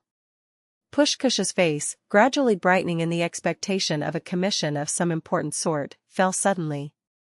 He remembered that fierce onset upon the unoffending Cherokee tribesmen, that bloody massacre. No, not to Tellico, as he valued his life. Never again to Tellico, never again. Captainy much wants Mingo go Tellico, urged Captain Howard persuasively. The passionate mobile countenance of Pushkush, with not firm in its lines save the determination to go no more to Tellico, was turned toward the river, the wind blowing backward his long loose hair, so odd of effect here among the Cherokees, whose heads were all pulled, his great eyes absent and anxious, his earnest hope of employment in the British interest slipping beyond his reach. But not to Tellico, never again. Captainy much wants French beloved man. Captain Howard murmured plaintively. Pushkush brought his small even teeth together with so sudden a snap and gasp that the officer instinctively drew back a step. Does the beast bite? He said to himself. Fort Prince George? Bring beloved man? Captainy wants? Pushkush asked, the words coming one after another, one upon another, in the joyous turbulence of sudden comprehension. Pushkush could do this for the Captainy Huma Aikido without the necessity to repair to Great Tellico. In that secret knowledge of the scheme of the now almost united tribes, many details, seeming of but scant significance, were obvious to those who had with them but little concern. For instance, the gossip brought by the tribesmen who had driven hither his horses had not till now seemed of moment to Pushkush. A conference was in contemplation, to be held at Hotel Huyano, Hurricane Town, in the country of the Lower Muskogees, and several noted chiefs were to be present, especially certain disaffected spirits who desired to lay their views before the French governor through the medium of his beloved man, Lieutenant de la Roche, who with an escort of Cherokees was to come down expressly from Great Tellico. The choice of Hurricane Town had been an honor and placation of Padgee, the pigeon, its Miko, for he was well known to have hesitated and to be grievously ill at ease at the renunciation of British favor and British trade. The journey of the beloved man La Roche would lie, it is true, through a country especially friendly to him and his plans, but Pushkush knew when the fleet of canoes and pettiaugers would be expected on Flint River, and it might be, lurking near, some opportunity. His deft fingers trembled upon the trigger of his fine pistol. Captain Howard touched his arm. No, the officer said with the ringing tones of authority. Alive? Alive, the French beloved man? Pushkush faltered. Captain Howard was thinking very fast. In those days when rewards were offered for the scalps of various nationalities of Indians and white men, one could hardly be more certain of the genuineness of a head of hair than if it were a wig. Captain Howard had some knowledge of a flaxen scalp riven from the head of an unoffending German colonist and of the effort to make it pass current for a Spaniard's jetty hair by an Indian more disingenuous than discerning. The astute Pushkush would never so far disregard the probabilities, but Captain Howard wanted no cheap English auburn locks from the nearest convenient British station. He must needs be sure of that subtle brain beneath the thatch. The man in person, naught else would satisfy him. Alive, well, the beloved man all in one piece, he declared slowly, definitely. He took his netted silk purse from his pocket and began to significantly count the golden guineas from one hand to the other. Pushkush seemed scarcely to notice. For a moment he was as if in a daze. The breath came quick from between his parted lips, his teeth showed slightly, giving him a strange savagery of aspect, his eyes glanced thither restlessly, as if he were seeking to gauge the various points of difficulty in the undertaking. He had not moved, but the wind still fluttered in the fringes of his saffron buckskin suit and in the crest of scarlet flamingo feathers, and the light of the dull day gleamed with a white metallic glister upon the silver headband above his dark flat forehead. His eyes seemed suddenly afire when Captain Howard, eager that there should be no mistaken identity, asked abruptly, "Are you sure that you would know this French beloved man of Tellico if you should see him again?" Pushkush stared for a moment motionless. Then he bent himself suddenly backward as if struck by a flaw of wind. He caught both hands to his lips as if to intercept the cry that escaped, a fierce, shrill, tremendous note expanding through all the heavy silence of the grey day, and seeming to strike with the clamors of its savage joy against the gates of heaven. 18 When very quietly in the somber depths of the midnight Callum McIlvesty, according to orders communicated abruptly to him by the commandant, groped down to the river bank, the vague current barely glimpsed by the scintillation of some star and the ripples soon obscured by the scudding clouds, he took his seat in a boat with only two dark figures, motionless, unknown, invisible, for traveling companions. The river under the shadow of the banks was as black as Styx, and as silent as Sharon was the boat's crew. On the opposite side, the Indian town of Kiowi lay hushed and absolutely still. Once a dog barked, apprised in some subtle manner of the enterprise going forward, for there was no noise of movement, no word spoken. At the fort only the window of the guardroom was alight, and one listening might hear or fancy the vague footfall of the sentry walking his limited beat. The gleam from the window was but a twinkle in the gloom, and only now and again a star shone out responsive from the clouds. The muffled oars did not rattle in the locks, there was hardly a perceptible impact as the blades were immersed in the water. The vague sense of gliding in the darkness away, swiftly away, from all the familiar world, from all that represented his experience hitherto and civilized life, whither he hardly knew, with whom he could not imagine, impressed Callum McIlvesty's mind with a very definite repugnance for his errand, and for all the secrecy and mystery with which it had been invested. He wondered, as the sense of distance increased, as the shadow that marked the site of the town merged indistinguishably into the darkness, as the twinkle that indicated the fort glimmered afar off, then was extinguished utterly, whether his invisible and silent companions knew more of him than he of their identity. Captain Howard needna hae feared I'd set Missile a talkin', he said to himself, realizing that the party had been thus unexpectedly and silently hustled off in order that naught might transpire of their mission, nay, that their absence might not even be noticed at the fort, till the scheme was well on its way to execution. I'm none the sort to be given to idle clavers. His companions might have this failing, however, he reflected, and thus he drew his plaid about him and wrapped himself in silent cogitation as in the garment. Each of the party was himself too surly, or perhaps too proud, or it may be too doubtful of the others to express curiosity. Without a whisper, hearing each other breathe, now and again touching one another, a knee, an elbow, in moving in the straight quarters, they slipped like a phantom craft, a crew of shadows, past the wharf and the trading house, past the group of canoes and pettiaugers anchored or beached there, past a great Indian camp of the peltry hunters, down and down the river, the current aiding the regular strokes of the oars and bearing them swiftly on. Naught was roused along the banks except an owl, that hooting after them sent a gibing echo full of quaint vocables far along the reaches of the darkling river, and once a great splash in the water close at hand startled the oarsmen, and the craft shot further out toward the center of the stream. It was a wolf marauding in the woods and springing into the water's edge, but although he held for a space naught seemed to hear save the solitary night and the stars now venturing forth and now lost in the tumult of the unquiet clouds. The dank wind grew chillier, the darkness more dense, then came a semblance of vision in which one realized rather than saw great gusty bursts of rain and erratic flaws of wind striking across the surface of the river. At length two vague pallid strata of dull clear sky revealed to Callum an old cornfield, a vast plain whose evidence of agriculture was but a memento of the past, a charred skeleton of a burnt Indian town, now without a tenant, a relic of the Cherokee War, the brown rain-soaked forests beyond with voluminous clouds bulging down among the treetops, The steely expanse of the river swirling under the fall of the torrents and the rush of the wind, and opposite to him, crouching in the bottom of the boat, Mingo Pushkush. The Choctaw, too, had been keenly watching for the earliest glimmer of dawn that should discover to him the faces of his silent comrades, and Callum, although knowing naught of the name or rank or nature of the man, recoiled from the look in the Indian's eye. Pushkush stared angrily yet maliciously at his changing expression, then daunted a trifle by the arsenal of arms which the Highlanders of that day bore, dirk, claymore, pistols, musket and bayonet, marking the stalwart strength evinced by the soldier's attitude as he lay at his ease in the bow. The Mingo smoothed his ruffled crest, as if he would treacherously bide his time. "Does Captain Howard count me no human that he suld send me campaigning why a panther?" Callum asked himself in amazement.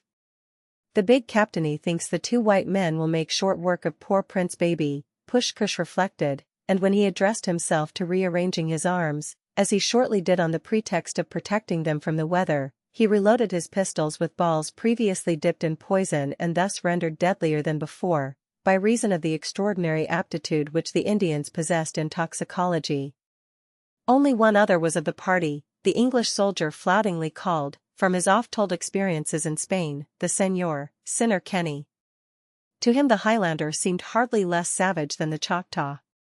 The vast wilderness, in this strange and solitary duty, impressed him as appalling. The character of the hardships and dangers to be encountered was not what he had expected. His spirits had sunk immeasurably low.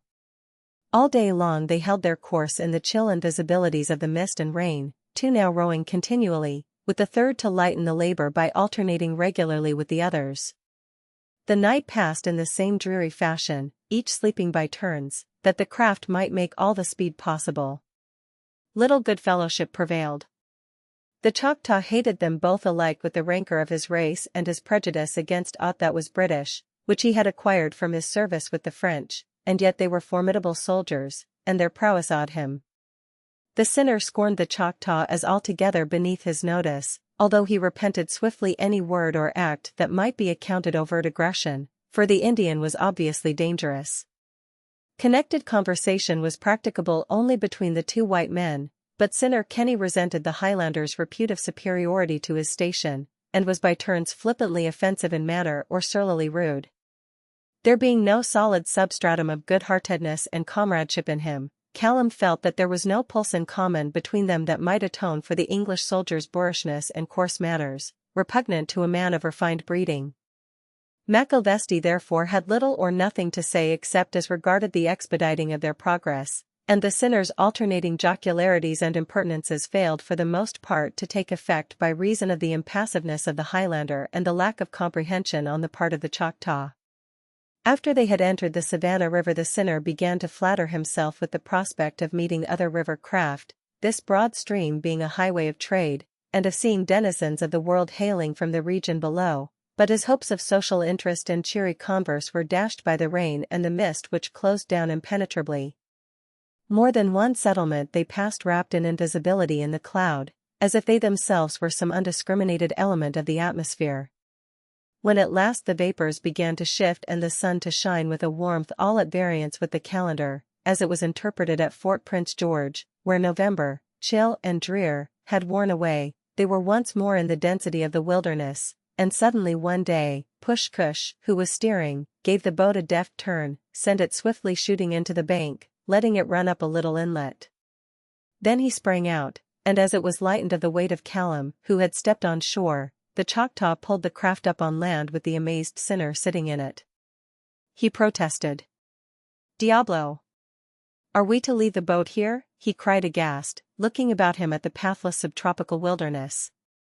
"This good man kens the way," said Callum with frigid staidness. "Here is the captain's chart, he gied me his mainsail dot." The round head of the experienced English foot soldier bent over the paper. There was no mistaking the place. The inflowing of a little tributary on the Carolina side, the proximity of a ridge hard by, a series of prehistoric tumuli at no great distance, all sufficiently identified the locality. And what was that indicated toward the southwest, across the breadth of what is now the state of Georgia, a path marked out in red ink? But there was no corresponding suggestion on the face of the tangled wooded country. voto a Dios. I wish his nainsoul was in perdition. And this is the good man who knows the way. He looks good enough to guide us to hell. Dios mío, suddenly catching himself, the Injun doesn't understand the lingo, does he? Cielos. He is a fearsome beast. Callum imperiously cut short his complaints by striking off through the swamp.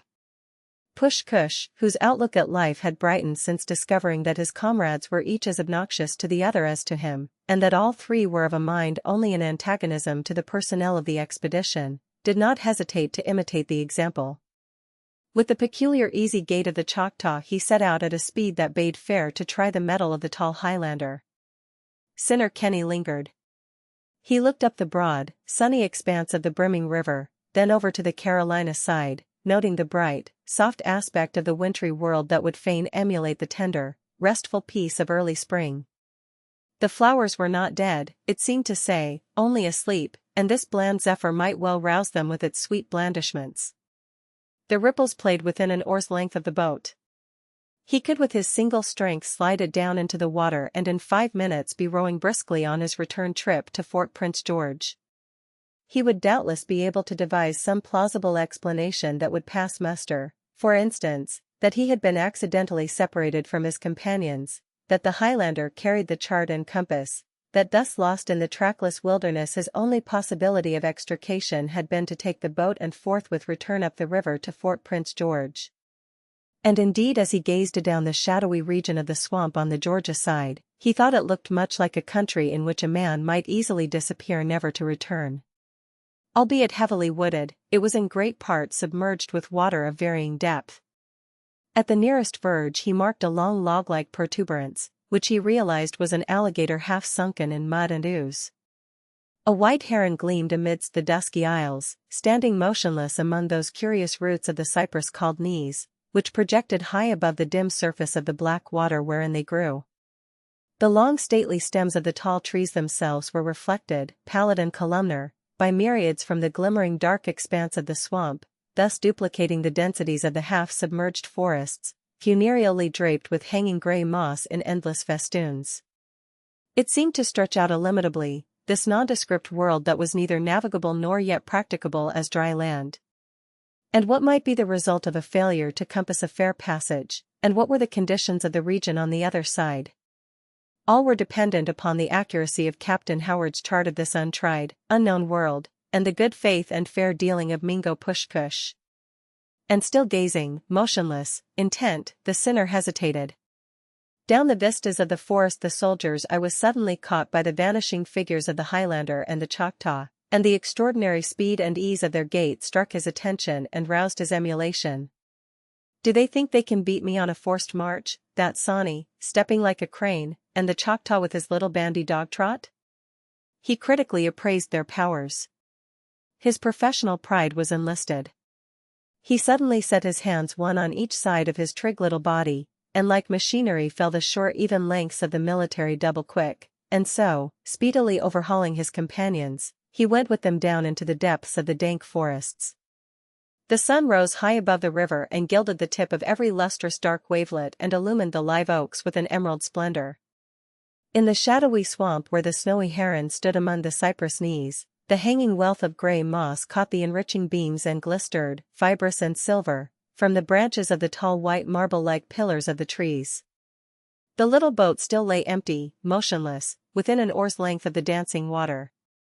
Sinner Kenny thought of the craft many times afterward, and sighed for its relinquishment as for a folly, for the dreary, mutinous, fatiguing experience set at naught all the numerous previous hardships of his checkered career. The physical stress in itself was great. The Choctaw, who set the pace, could keep the same gait all day and cover the same great distance day after day, a task under which the two white men languished and flagged and almost succumbed. It would have been impossible to support the contempt of Mingo Push-Cush in their failure, and his triumph in his own superiority, had it not been for the counter-opportunity to jeer in turn, which was afforded them by the oft recurrence of the watercourses in the creek country, for Push-Cush could not swim. Sometimes an opportune tree uprooted by a storm afforded a footbridge for crossing a stream. More frequently the rivers were of a breadth that rendered this impossible, especially since the autumn floods from the mountains had swollen them beyond all precedent. Push-Kush must have drowned or turned back but for the assistance of his comrades, unwillingly given, by no means a friendly service, and only in the interests of the expedition. With a hand on the shoulder of each stalwart swimmer, Push-Kush, limp with terror and horror, was propelled through the water. He was spared much, however, in that he could speculate only vaguely on the meaning of the sinner's fleer while in transit, half intended to frighten the Choctaw and half from natural and involuntary malice. Vamos poco a poco, amigo. Let's drop him now, Sonny. Here is a deep hole. Por qué no? They suffered much from the weight of their arms and provisions, for Captain Howard had wisely decreed that each should be his own commissariat and none the burden-bearer of the others, and when the Highlander lost his salt in the river neither of the other two would give him of their store, and the food of Callum McIlvesty was bitter for a more aesthetic reason, as he ate it unsalted beside the fire at night, each man cooking for himself. They wrangled much, despite their lack of verbal facilities. They quarreled over their chart, their compass, the possibilities of shortening the way by deviating from their instructions and essaying a more direct route, and sometimes their relations during the day would become so strained that as they lay down by the campfire at night, they were fairly afraid of one another, lest malice develop into menace. The Scotchman had his national quarrel with the Englishman, and called him pock pudding, and threatened to knock his harns out. The Englishman derided the poverty of the Scots, and told gleeful tales of the lack of sophistication of Highland recruities in his experience, in comparison with whom, he declared, Push-Kush, the Choctaw, was a man of the world. Push-Kush laughed alike at the Highlander's kilt and the English soldier's scarlet breeches. The sinner twit the Choctaw for his artificially flattened head, and they all would decline to mend the campfire to keep off the wolves until green eyes would be glistening close at hand in the underbrush, and the growl that heralds the pouncing spring would sound threateningly on the chill night air. But the preeminent triumph of Push-Kush came when they encountered more savage denizens of the woods than wolves. His was the craft to detect the approach of other Indians, to avoid rencontre, to erase all trace of their passage through the woods, to slip like a ghost, invisible as it were, between camps under cover of darkness, to skirt with infinite skill the verges of Indian towns. Once they were followed by a dog, baying discovery at every step, at last coming so close that only the discharge of an arrow stilled his telltale cry. Once, strangely enough, a little child tottered along the deer path after them, with some vague mistake of identity in its infantile brain, and Push-Kush, being minded to thus effectively stop its approach, "'Tis but a Muskogee," he said. Callum placed his pistol at the Mingo's temple, and even the sinner threatened reprisal. In the midst of the wrangle some aboriginal instinct of danger stirred in the adventurous 3-year-old, and after one long dismayed, open-eyed, and open-mouthed stare, it turned about on its fat legs and took its tottering flight homeward, too young to recount what it had seen or to understand what it feared. As they neared the southern confines of the Muskogee country the Indian towns became more frequent, and detection by bands of Creeks coming and going through was imminent. This was the extreme crisis of peril, for naught could save the lives of the 2 British soldiers and their Choctaw guide if captured in this expedition through the country of the inimical Muskogees, who now were impatiently awaiting the signal of their French liberator to rise with all the united Indian tribes against the English rule. Now it was that the individual traits of each of the party were asserted in such wise as to demonstrate the wisdom of the commandant's choice of the personnel of the expedition, the long-headed Callum's cool and adroit adaptation of even disasters to the common advantage, and his steady endurance in the face of dangers, the resources of the pluck and experience of the English soldier, the woodcraft, the knowledge of Indian wiles and Indian counterwiles of the Mingo.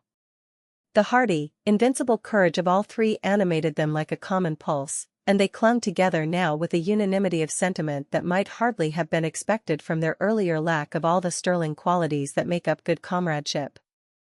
Howard had expected only one of the 2 white men to endure to the end, to survive the hardships of the march, the inimical chances of environment, or internecine strife amongst the 3, but the trio were still together one afternoon when they emerged from the woods on a bluff overhanging the Flint River on the east, and there lay prone upon the ground, silent, not so much as moving a muscle, invisible, save to the floating American vulture circling high in the air in the majestic course of its strong flight. The opposite banks were low and fringed with woods, and beyond and above, the red sunset of the lonely aboriginal days deployed through the sky like a pageant. Naught broke the infinite stretch of the wilderness, no shadow of cloud impinged on the glister of the river. That the foot of man had ever touched these deep reclusive solitudes only a great mound, artificially constructed, silent, imposing, surmounted with forest growths nurtured by the summers of 1,000 years, attested his presence, his hopes, his griefs, and the futility of all. Somehow its outline, imposed with such significance against the range of purple hills in the distance, stretching afar off under the red and amber sky, added a melancholy to the languorous burnished haze, the slow down-dropping of the royal sun, so splendidly vermilion, and bespoke a mysterious past and a future to come as unrevealed. The air was bland with all the suavity of a southern winter. The foliage had changed as the successive stages of their journey had led them on, as though they bore with them some benignant, embellishing secret that blessed the world as they advanced. No more the ice-girt bare bough, the sere leaf flying before the blast. The live oak, the magnolia, the laurel, lifted splendid redundant foliage to glitter glossy in the sun's last rays, and the flutter of the paraquets made the pecans merry. At a distance a palmetto tree stood out against the sky, all solitary, as if some invisible sandy beach stretched below. The subtle, alluring fragrance of the anise tree was filling the air, and the mockingbird sang in the eternal spring, elated, even though the night was coming on apace. The woods had grown a gray purple, the river chanted a sylvan rune, a star came out in the vermilion sky and shone aloft with a clear white glister, and suddenly in the red and gray and green crystal lines of the stream an alien sound was born. A sound it was as of paddles, rhythmically striking the water. As it grew nearer, louder, a deer that had led her fawn down to drink on the opposite shore lifted her head, snuffed the air, stamped with her feet all together, and with a bound was off, her fawn beside her, a mile away, while still the concentric circles that her muzzle had stirred in the water widened to larger circumference, while still the echo of the fawn's vague bleat of alarm and surprise floated softly to the bluff on the summit of which the three emissaries lay silent. And at last, rounding a point, came a fleet of canoes, gaudily decorated, an incident of vivid color beneath the flaring sunset, and as vividly reflected in the smooth water, tinged with all the secondary splendors of the evening glow. Beneath an umbrella-shaped fan of eagle feathers artificially modeled with crimson reclined the French officer Laroche, recognizable by his keen Gallic features, his arrogant military alertness of pose, albeit painted and arrayed with all the aboriginal splendor appertaining to his adoptive state as a great beloved man of the Cherokee Nation. His weapons were a silver-mounted dirk and ivory-handled pistols, while fully armed stalwart Cherokees officiated as bodyguard and paddled the boat. The fleet shot so swiftly along that three cautious heads, craftily lifted, with cautious eyes keenly peering, could with difficulty distinguish the fact that the other canoes were manned by Muskogees. The song that they half chanted, half recited, was a paean of greeting to the beloved officer of the great French king and compared him with favor to sundry celebrities of much note and value of their own tribe.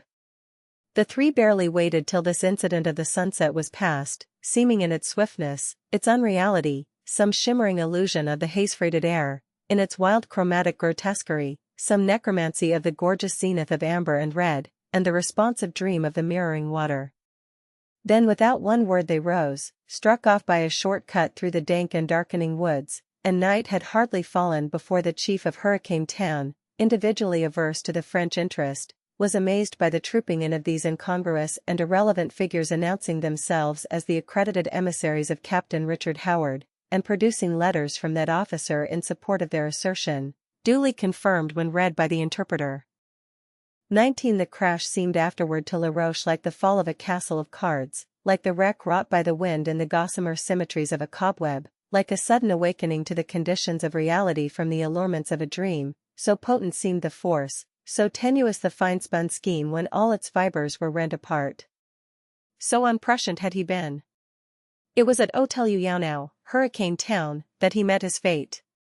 Following the many windings of the river, pausing at sundry villages by the way to receive the protestations and rivet the adherents of the gladly hearkening Muskogees, he came to his objective point late the next afternoon. A great black cloud seemed to have accompanied him, in its midst were vivid darting lightnings, frequent and menacing for a time, ever and anon showing convolutions of the vapor lighter in hue and texture, superimposed, as it were, upon the denser darker masses. Then all was dulled to a uniform consistency of tone and portent. The huts of the town, the public square, the Chukofauflukko, or rotunda, the fields, whence the late harvests had been gathered, all were overshadowed thus, and the forest surrounding them seemed to support this canopy amongst its branches. From out the town the Miko and headman had come to greet him when as their heralded guest he had approached. With white swan's wings they had gently stroked his face on either side 100 times or more as he entered the public square.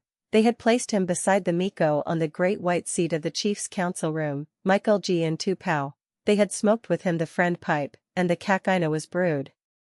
Now and again sudden peals of thunder shook the earth, and the yellow lightnings illumined the dreary grey stretches of the forest and cloud and river and the humble little town, all crouching, as it were, amidst these harbingers of the wrath of the great elements. So confident, so thoroughly at ease was Laroche that he could not afterward remember when those vague indicia of mental disquietude first became perceptible in the manner of the Miko Padji, the pigeon. The French officer had known that this chief entertained doubts as to the policy of an intertribal peace, as a constructive constraint upon the powers and independence of the Creek Confederacy. Laroche's mission to Hurricane Town was partly to set at rest these doubts and to present in contrast the great advantages which the Muskogees would secure in the aid of all the tribal forces against the English. Only united strength and united action could avail aught against British encroachment. The national heads of the Muskogee Confederacy had formally acceded to this view, but Padji was a man of influence, and his unreserved support was desired. A scrupulous heed the Miko seemed to give to Laroche's talk of the advantages of the great Indian coalition, which was to be the subject of official discussion on the morrow upon the arrival of 2 other chiefs of the vicinity, whose wavering allegiance he desired to confirm by personal influence. Padji seemed to ponder in dubitation upon every head of the discourse when, the ceremonies of welcome concluded, the 2 talked the matter over as they sat apart in the great assembly rotunda. Once the Indian said that the plan of Iberville many years ago was not then new. The Muskogee was a union of many adoptive tribes, the Great Creek Confederacy, long before Iberville's idea of the force of a united people was ever promulgated. It was the Creek policy, absorption and consolidation.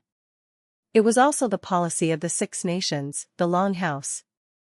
It is unique and new in its aims and power, Laroche argued, the union of all the tribes for common aggression and common defense, to maintain aboriginal independence against European intrusion, whereas the scheme of the Creek Confederacy was to protect Creek interests only.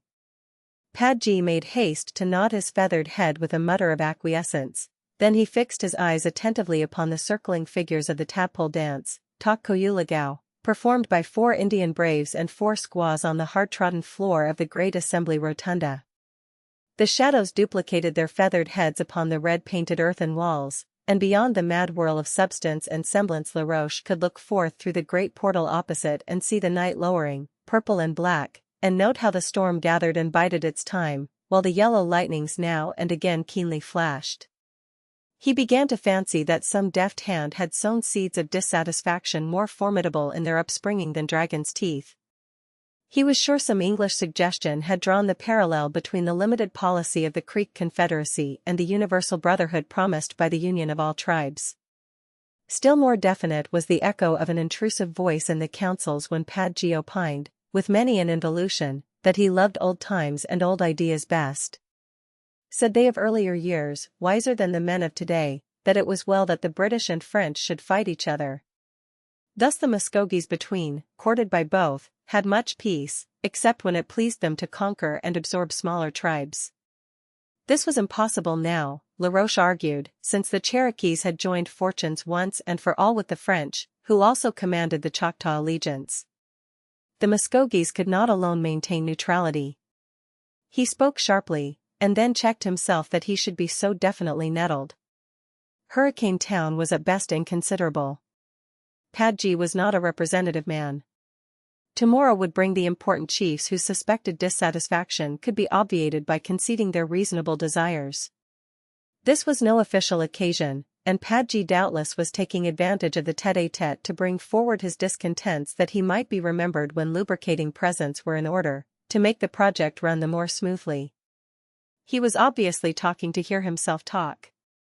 Nevertheless, Laroche was conscious of an increase of impatience when the voice of Padgy, more like a hawk than a dove, was once more rising on the air with a queer blending of plaint and discontent and apology.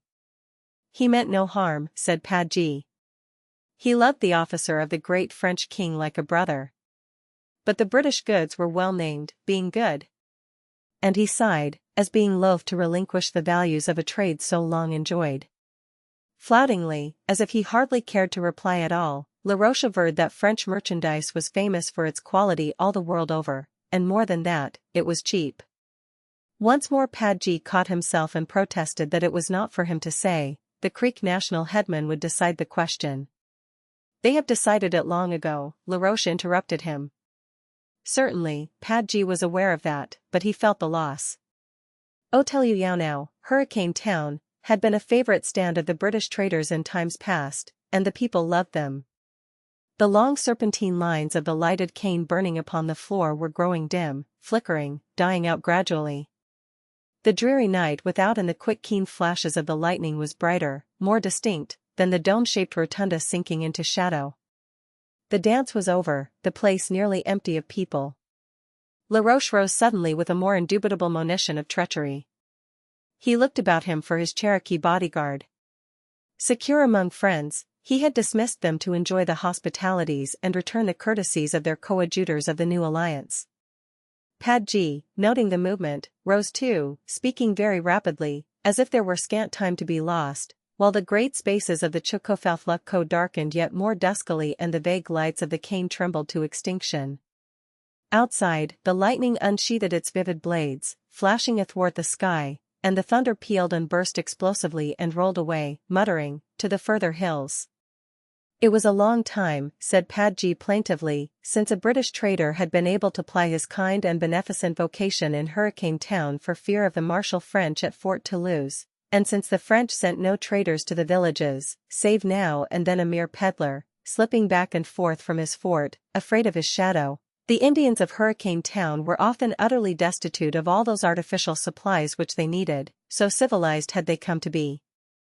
They were fit to die of shame should anyone observe how far behind the fashion of the day had they trailed.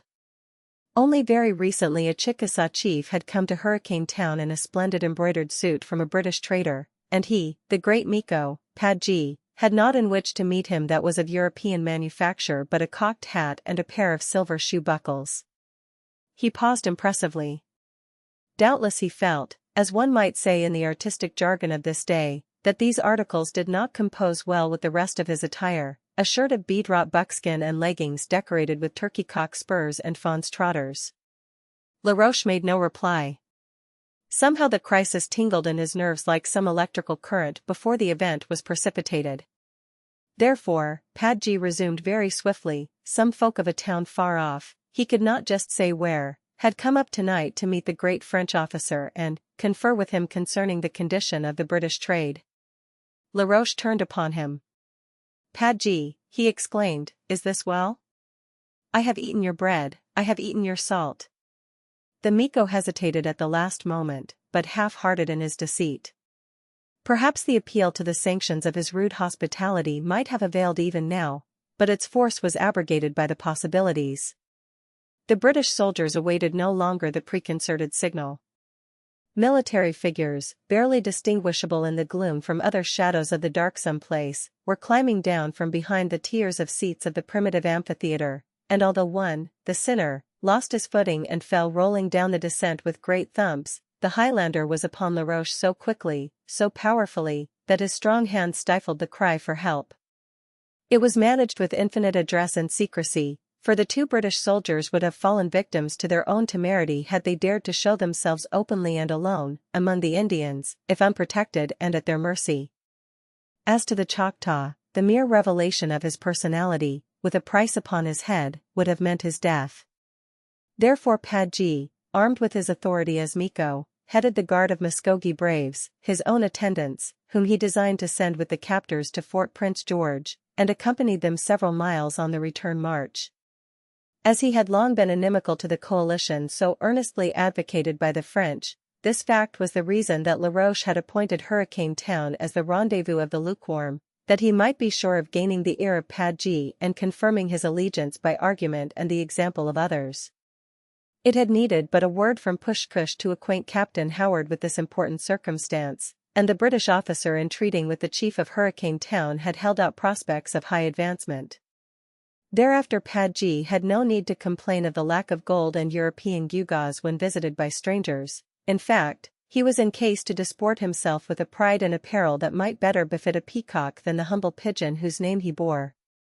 When the populace outside of the rotunda learned that the great French beloved man had been arrested mysteriously in the British interest, they received the news with a wild outcry of despair and muttered threats and even efforts at rescue. More than one, especially in the neighboring towns, suspected that the indifference of Padji to the success of the French schemes might have contributed to the catastrophe, but none dreamed that the hospitality of Hurricane Town had been violated, that Padji had renounced the guest within the gates and delivered him up to his enemies, to be dragged away by force to a cruel doom.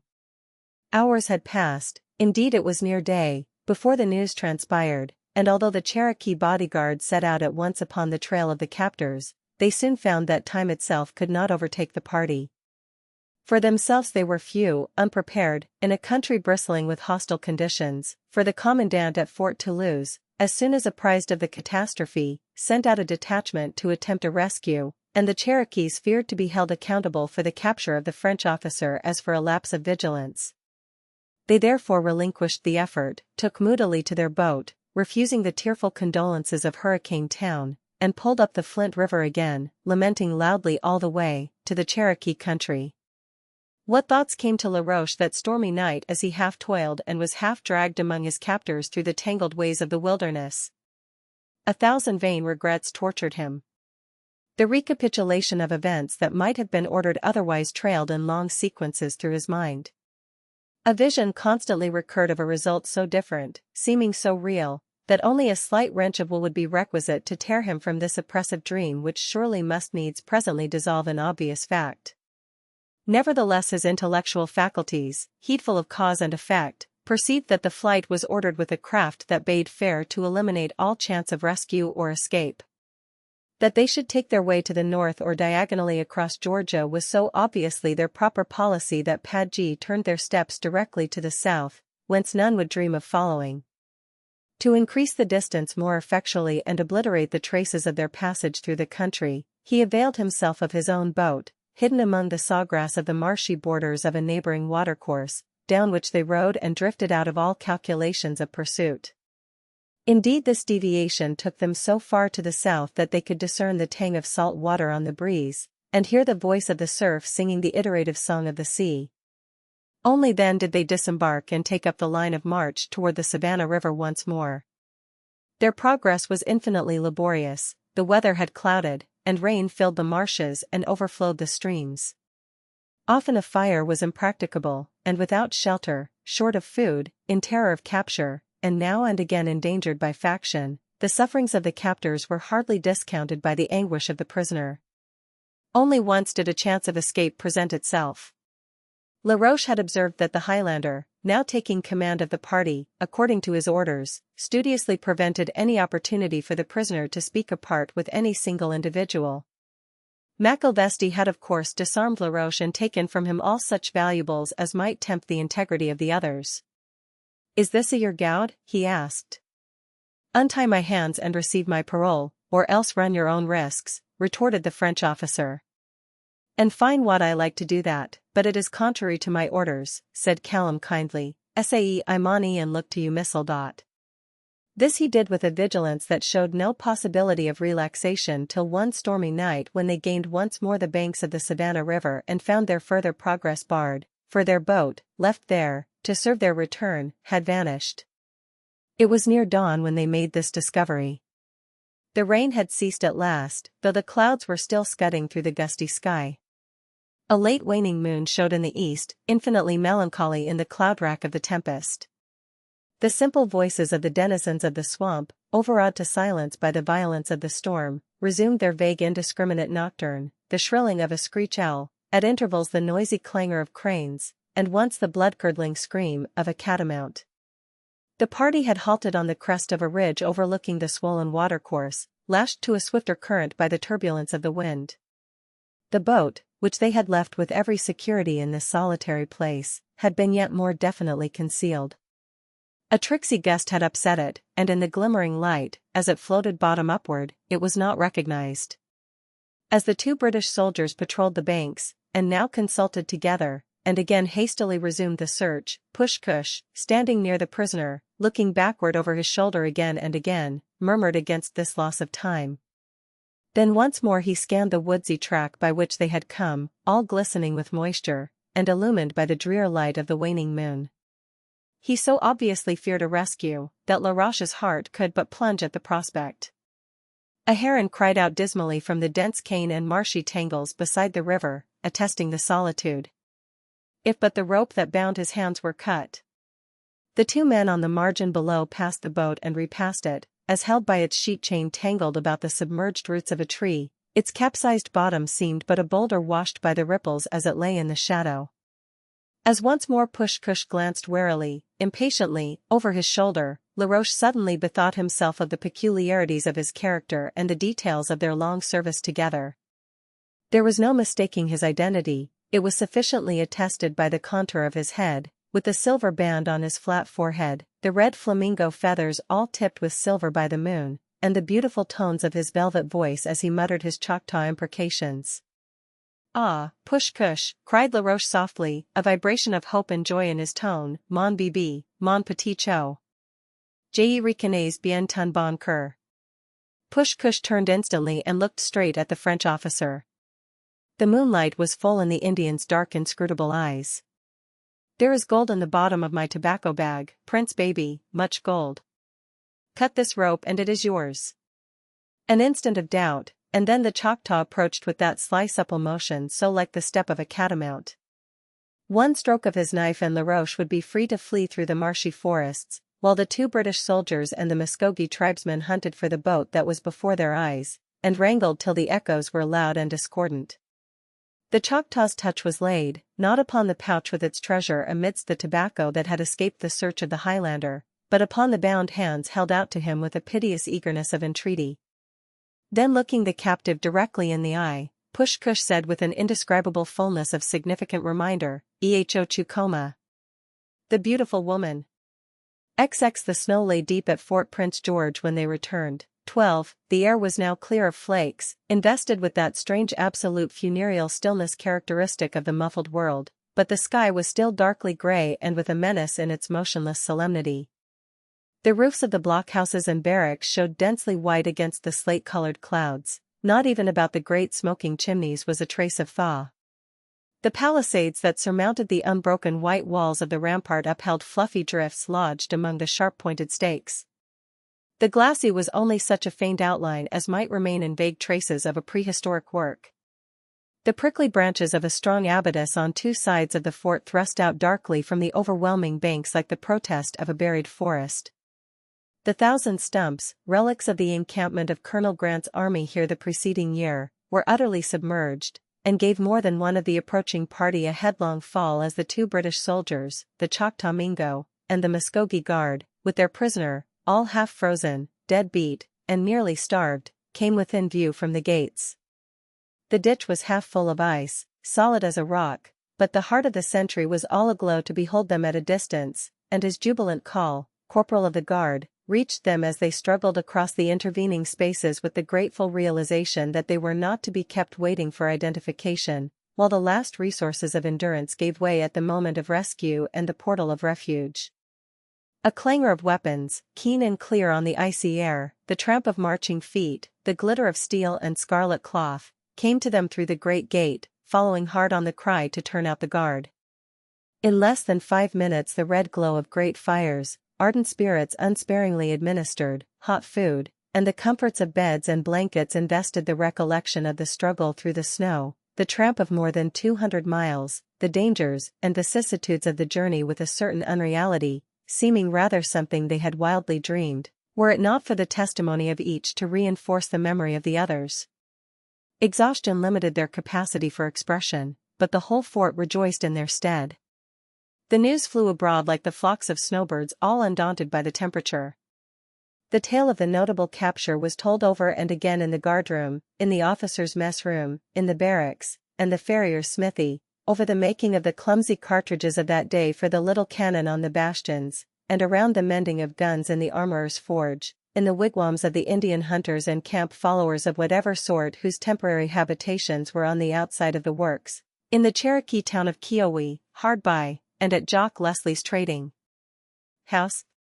Even down into the depths of the earth to the Scotchman's subterranean inglenook it penetrated, and there it found Lilia sitting on a buffalo rug before the red fire, her hands clasped tightly, her eyes wildly dilated, pale to the lips, and with her heart fluttering frantically, painfully, hopelessly, like one of the many birds perishing without, whose wings, swift though they were, had beat futilely against the infinite forces of destiny embodied in the storm, for she, and she only, saw aught beyond cause of gratulation in the capture of the turbulent French emissary, the destroyer of the peace of the frontier, the arch-plotter, the organizer of Indian armies, the reconciler of Indian feuds, the confederator of all Indian tribes into one great united, potent structure of government financed and armed through Spanish and French aid, before which British colonial occupation could hardly stand for a day. Callum took the man. It was Callum, and he maun hae the credit. Jock Leslie jubilantly declared as he sat rubbing his hands by the fire, his snowy match coat sending up a steam as the drifts melted from it, for he was just returned from the fort. Captain Howard is as gleg as a Greg.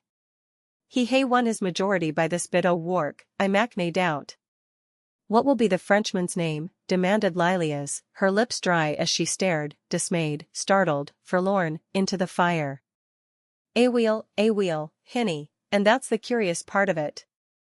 It's that Tam Wilson, the loon we nursed clear of the fever. And I misdoubts it's misprision o' treason, or some o' they unchancy crimes, only we can not aboot him. And Jock Leslie's rich rollicking laughter filled the room. He helped us out o' the kentry, and kep moi toi frae talking our scalps, she replied reproachfully. Jock Leslie paused to look down at her gravely, his big eyes round. Hout, fie, he ejaculated. Ony French chiel protect me. And frae auld moi toi, that I have foregathered why ever since the kentry was built. Mair likely he spirited up the chief to trouble us and to burn my trading house and my gear. It seems to me I just sooth in o' the sordid ain time. Nah, Lilias, if he helped us at it was lest our murder hurt the French interest and set the British at the engines afore the chiels were ready for their bluety work. She gazed, deeply serious, at the fire. She too thought this more than likely, in the light of what she had known earlier, and knew more certainly now. She gave a long sigh of pity for the captive, but these were the fortunes of war that every soldier must needs risk, and with which women had no concern. Na, bairn, na, her father boasted. All Jock Leslie can tak care o' his ain, and hae done it this mony a day. He needna hae Tam Wilson cluttered up why he'd owe him and his. But, lass, he broke into a roar of jovial laughter, to see up yon at the fort the major, heg, sirs, it's for luck that I sold sae miscall the captain, ter see him gloat our Everard.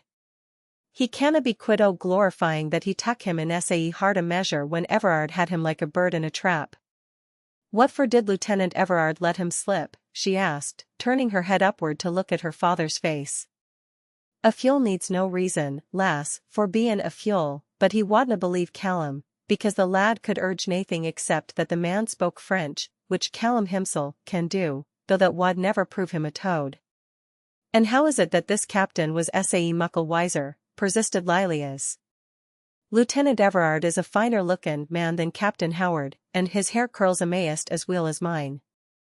Oh, ho, shouted Jock Leslie, smiting his thigh in the fervour of his relish, that only proves he has the better thatch, not the bigger house. Aweel, now, ilka man sold hae his due.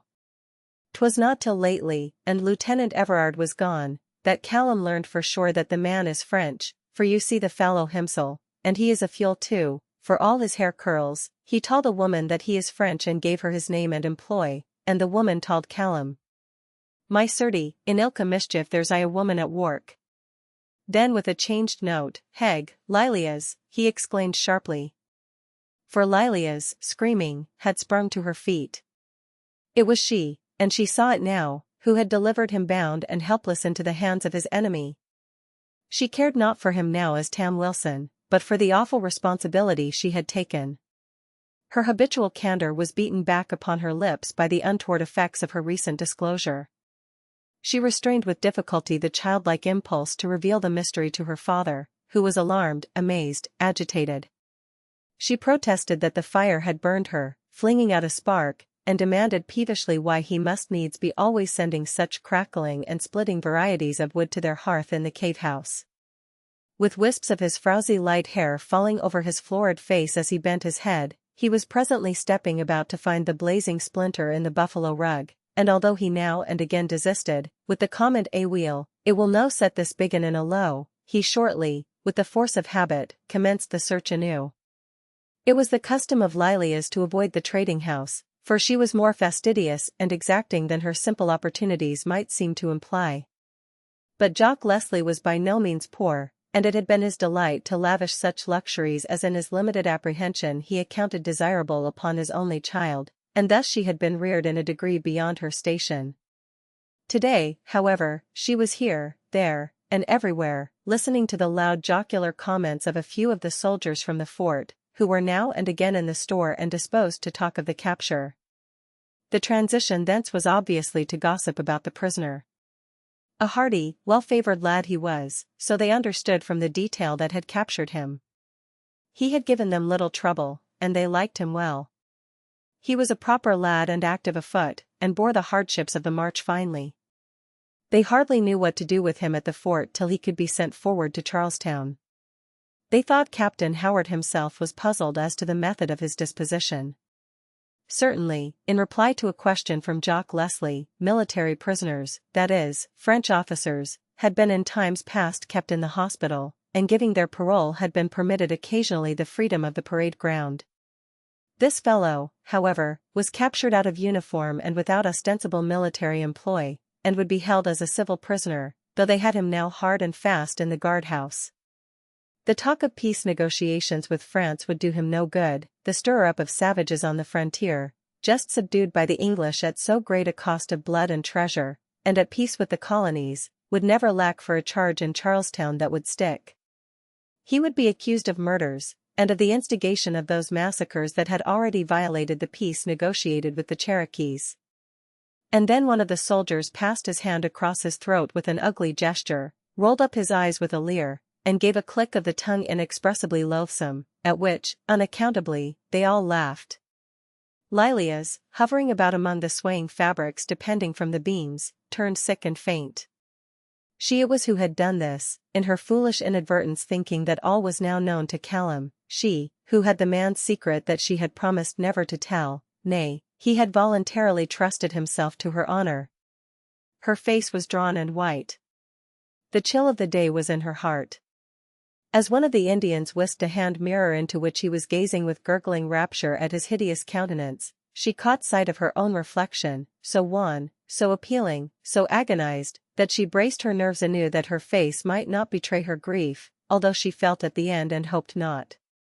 A number of the braves of the Muskogee escort who had participated in the march subsequent to the capture of the prisoner had repaired, although exhausted and half-drunk, to the trading house as inevitably as the needle to the pole, and were engaged in delightedly rummaging such of its trifles as were accessible. They were meeting with special welcome at Fort Prince George, at the officers' quarters, the barracks, the kitchen, the trading house being generously treated, their services having proved available in so serious an emergency. Naturally with such subjects, their instinct was to impose upon this disposition, and to magnify the obligations it betokened. "Haud a care, Dougal," Jock Leslie charged the under-trader.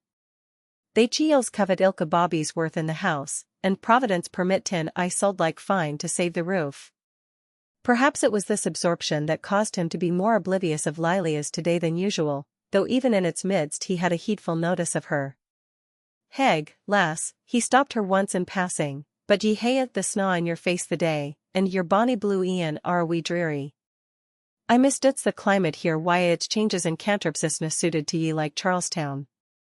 Gie down to the fire in the house, it's warmer there." When she quitted the trading house he did not know. She was all alone, attended only by the old collie, who would not be driven back, although she childishly pinched his ears and pulled his tail and put him to all the pain she could. Her visit to the fort was a very distinct surprise to Captain Howard and contravened his impressions of her hitherto. Being a man of about 45 years of age, and having daughters of his own far away, he entertained rather strict ideas of the becoming in maidenly conduct. It may have been her own natural dignity, or the arrogance of a girl reared beyond her station, or the indifference of one perceiving the raw material of suitors apparently inexhaustible in the garrisons of the frontier, but she had been hitherto somewhat unapproachable by the men at the post, averse to those of the ruder social level of her father's daughter, and suspicious and cold to those above. Therefore when she cast upon Captain Howard a smile, the radiance of which might have thawed out all Fort Prince George, he was mystified and expectant. Her first words, however, put him at ease as he sat at the table in the orderly room with an ensign opposite and 2 or 3 non-commissioned officers with their reports standing at attention. "I'm fou glad to catch at you at your work, Captain," she said with her most dulcet intonation, swaying the half-open door, and looking against the snowy expanse of the parade without like some clear fine painting on a pearly surface. "I wad like ill to harry ye out o' your hour o' ease, why are they bodies?" She glanced about at the orderlies and the sentry and a squad of men outside, "to weigh sae heavy on your mind." She hesitated as she stood in her puce-colored serge skirt, from which the snow dripped, a heavy red roke lay thrown around her, and one of those screens, half shawl, half veil, worn by women in the lowlands as well as the highlands of Scotland, brought over her head in the muffling manner usual in wintry weather. Beneath its loosened folds her golden hair, her pink and white dimpled face, her glittering teeth and red lips, showed captivatingly, and Captain Howard must have been something more than military and human had he not offered her a chair. "I canna sit, for I hinna a moment," she replied, but she came toward the fire, and an orderly, mindful of the blast, promptly shut the door as she relinquished her hold upon it. "I wad hae sent somebody, but they chiels of Injuns are fair crowding out the packmen at the trading house, and my daddy winna spare a man to leave there till the Muskogees are far awa, 12 mile or more." Her eyes twinkled alluringly, in ridicule of all Jock's thrifty bent, and Captain Howard smiled responsively. "Sae for the lack of a better messenger I maun e'en do my ain errand. You see, Captain," she leaned against the back of a chair, and he opposite, having taken a seat with the anticipation of her acceptance of his proffer, gazed at her expectantly. "The soldiers are making much o' Callum, and my daddy is looking after the Muskogees, and I was minded to consider that naebody is like to care much for the prisoner. So knowin' you hinna too much beddin' gear at the fort, and the weather bein' freakish cauld, I thought I wad roll up a blanket or twa and some furs for the creetur's bed." He was surprised for a moment, vaguely suspicious, doubtful. "Just for a loan, ye maun understand," she stipulated primly. "When the weather breaks I sall look to hae them again." This thrifty afterthought was so characteristic of Jock Leslie and his household that the officer's mind instantly cleared. He remembered previous instances of such thoughtfulness on her part, but manifested then toward the hospital. Indeed, in a passing illness he had himself been the pleased recipient of wine whey, arrowroot gruel, mulled port, chocolate, and calf's foot jelly. He hastened to express his appreciation of the timeliness of her offering. "The usual arrangements are somewhat scant for such weather, and I have no doubt it is needed. The guardhouse prison has no fire, and it must be pretty chilly there, though there is a great chimney in the next room. Will ye no look at the gear?" She produced from under her cloak a bundle compactly made up, from the edges of which otter fur showed. The officer politely waived the precaution. "Not at all necessary." Then, somewhat wearied with these details, which the fairest face could not commend for indefinite contemplation, at least to one having attained 45 years, "Will you be so good as to give them to the orderly? Nevins, take them to the guardhouse." But Lilias, turning upon the advancing soldier, clasped her bundle in a closer clutch. "I'm no sae clear that the prisoner body will e'er see them, and sall I get them again? They bit duds are unco good," she added, as if loath to part from them.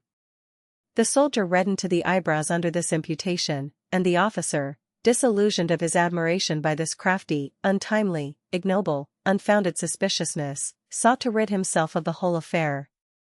"Take them yourself to the prisoner, then, and count them before leaving them, so that you may be sure of having them all returned. Baker, see to it that the sentry at the guardhouse passes her. As she went out, I be getting and I be having, he quoted, a chip of the old block.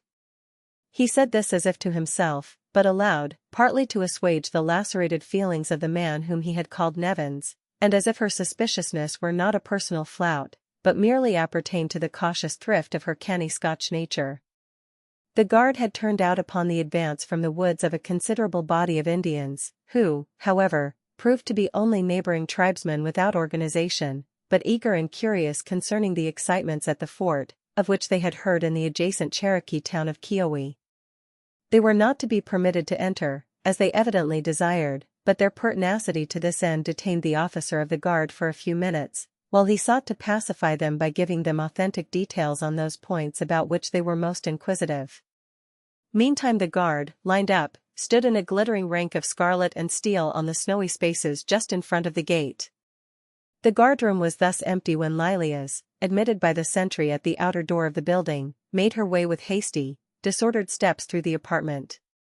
She hesitated at the inner door for an instant, not recognizing the beating of her own heart, which at first she mistook for some turbulent alarum outside, drumming the whole garrison to arms. The next moment she plunged into the room, and there was Tam Wilson. Oh, poor Tam Wilson! So pinched, so blue, so cold, sitting in this frost-bound cell, with his head upon the table, and his face in his hands, all his plans congealed in this hard freeze of fate and dead like other transient blooms of the year under the snow. As he looked up at the sound of her step, he recognized her upon the instant. A faint wan smile quivered in his face. He was about to speak, but she laid her finger warningly upon her lips. Then with one hasty glance at the closed door behind her, she tore her bundle open and rushed at him. She had another skirt such as she herself wore, of brown serge, but little to choose between the shades, and slipped it over his head in one moment. Then as she vainly sought to make her slender waistband meet about his middle, although he too was slim, she commented in a whisper, "My certie. To be built like a cask. I'll e'en pin it in the plates, but it will no hang straight in the hem." She doffed her red cloak to throw it about him, her screen was on his head, and realizing her intention, he could but kiss her hands as she adjusted it under his chin, muffling his face and shoulders as she had herself worn it, and taking the precaution to pin it here and there. "For ye'll get it aff afore ye are to the woods if I dinna haud a care, and once in the woods by the river ye'll find under that big crag a canoe, and below the seat a good store of food and wine. And to Charlestown, lad, straight down the Kiowa River and the Savannah and out to sea. Some French ship will tack ye up, I mak nae doubt. The pursuit will set the other way, to the Cherokee country. And you? Never fear. I'll bide here, safe, amang my friends. Walk like me if ye can, but be aff, callant, if ye live your life." She sank into his chair, and mercurial though he was, he could scarcely take up the role with the spirit with which she had laid it down. As he opened the door into the guardroom he saw that the soldiers had not yet returned. He barely glanced at the sentry whom he passed on the outer step, and although the notice of the soldier was but the casual attention of recognition and expectation, he felt the man's look as if it had been red-hot steel laid on a tender nerve. He walked down slowly into the snow, blessing its depth that should make any eccentricity of gait, except a long stride, seem the incident of its impeding medium. In meeting the guard halfway returning from the gate, he had but to mince modestly along, not lifting his eyes, the screen drawn quite over his face, and since Miss Lilias was an uncommonly tall woman and the Frenchman of but medium height, the difference was not immediately apparent.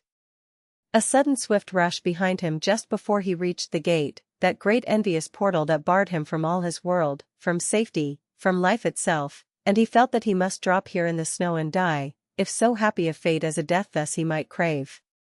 He had not had time to cry aloud in terror, in nervous stress, in absolute despair, when the pursuing presence whizzed past, then returning, leaped and fawned and wheezed about him with such evident blissful recognition that if Miss Lilias Leslie had no other point of identification to the eye of the sentry it would have been supplied in the jovial manner of her companion, the faithful old collie. The soldier presented arms as her semblance passed, to which extravagant compliment the figure returned a bow of marked courtesy, and then followed over the snow the frantically bounding collie, that was fairly frenzied with joy to see and recognize anew, despite his feminine frippery of attire, his friend of Auld Lang Syne, Tam Wilson. For the instinct of the collie was not so limited an endowment as the intelligence of the sentry and the main guard. XXIIN her after-life Lilias often reviewed her sentiments as she sat there in the blue cold, with that curious suggestion of grit in the air common to a low temperature, the repulsion to the dust of the place more pronounced and apparent to the sensitive fingertips than if it were summer. She had wrapped herself in the otter fur mantle that she had carried in view of the relinquishment of her red rokelay to the fugitive. Presently she put both feet on the rungs of the chair and crouched forward like some tiny animal, her golden hair barely glimpsed beneath the light brown tints of the fur. Sometimes she put her blue hands to her mouth to feel how chill they were, and blew her warm breath upon them. Then again she clenched the trembling fingers and drew her mantle closer. How cold it was! How had he endured it? It might be colder still on the river, but he was speeding toward freedom, and there was genial warmth in the mere suggestion. How cruel men were to each other! And he was but obeying the behests of his government, as Captain Howard regarded as sacred every scrawl that reached him from headquarters. Now and again the sounds from the guardroom caught her attention, a tramp of feet with a measured swinging gait, a snatch of song, and presently a droning deep voice going on, as one should say for an hour or more, with but little interruption, telling a long story. How cold it was! How cold! She wondered how long she could sustain it. The longer she sat here in her wrap of otter fur the farther he would be on his way down the Kiowa River. If only she could know that he had made good his escape. That she had atoned for the dreadful evil she had wrought in revealing his secret. Then indeed she would be happy. In liberating him, she argued, she had promoted no massacre of women and children. If aught that he had planned threatened them it was frustrated, for he was off and on his way out of the country, and she had aided his flight, nay, made it possible. If only she could know that he had won the river bank and found the canoe. Down and down the savannah he would paddle the canoe, and a man in buckskins, the usual garb of the country, for he would soon doff the woman's habiliments, would attract no attention from casual observers on the banks, and some dark night soon, he would float out of Charlestown harbor, and finally be picked up by some French man-of-war or merchantman, so many there were then in the southern waters. The pursuit would undoubtedly take head in the opposite direction. Few would imagine it safer to flee directly toward the enemy's stronghold rather than from it. They would follow him back into the Indian country, where he had friends, influence, the French prestige, 1,000 reasons to command succor and concealment. But to Charlestown, into the lion's mouth? In this instance the lion slept with his mouth open. Somehow she was sure no one would think of this resource but herself. She would give him all the time she could, a good start ahead of all possible pursuit. 6 hours it might be, if she could so long endure the cruel cold, before the noise of his escape should be bruited abroad. The noonday meal was just concluded. The British soldier was presumed to eat no supper, at least, only 2 meals were furnished him, except on the frontier, where to content him the better, perhaps, on the theory that the road to his heart lay through his stomach, a 3rd was served. This came a little before the hour of retreat. She wondered if the prisoners shared in this extra refection. She had an idea that then at all events she must needs call in the guard, she would be able to endure it no longer. As she sat crouching and still in the only chair of the bleak and bare apartment, her attention was attracted by a crystalline tinkle against the glass of the window. She thought it must be snowing afresh. Presently she rose, stood upon the chair, for the window was exceedingly high, to be out of the reach of any enterprising prisoner, and then she stepped noiselessly upon the table. Looking upward through the grimy glass she could see the whirl of dizzy flakes against the sky. A tumultuous storm it was. A man fleeing through it would be invisible. It would render pursuit impracticable, so long as it should continue. Her heart gave a great throb of triumph. The afternoon was wearing on. The light was dulling fast, and unless a barricade of ice should impede the flow of the river these few hours' start would mean freedom to a man fleeing for his life. Reassured, invigorated, she stepped slowly, softly down from the table to the chair, and then from the chair to the floor. She seated herself anew in silence, in loneliness, muffled to her eyebrows in her otter furs, and listening to the gay snatches of song about the great flaring hearth in the guardroom. And it was cold, it was very cold. During the afternoon Jock Leslie decided to tramp over to the fort. He had a desire to compare views with Captain Howard and expatiate on the incident of the capture, so full of import to them both, to the soldier as representing the military element, and the trader the mercantile interests of the post. He had scarcely stretched out his smoking boots to the fire, seated in the officers' comfortable quarters, then Captain Howard introduced the subject of the weather in reference to the prisoner, intending to thank the trader for the consideration he had manifested in sending blankets to the fort, in view of the Arctic temperature.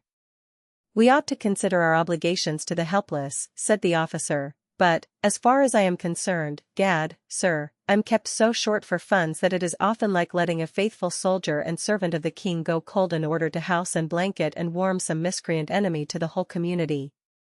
"Oh, aye, weel," said old Jock, a trifle out of countenance, "I'm obleeged for your sarmon, sir. D'ye mean ye think I ought to blanket and maintain the king's prisoners at bed and board?" "No, oh no," exclaimed the officer. "I only meant to thank you for the blankets and furs and so on that your daughter brought over today, kindly bethinking herself of the likelihood that the prisoner would be neglected.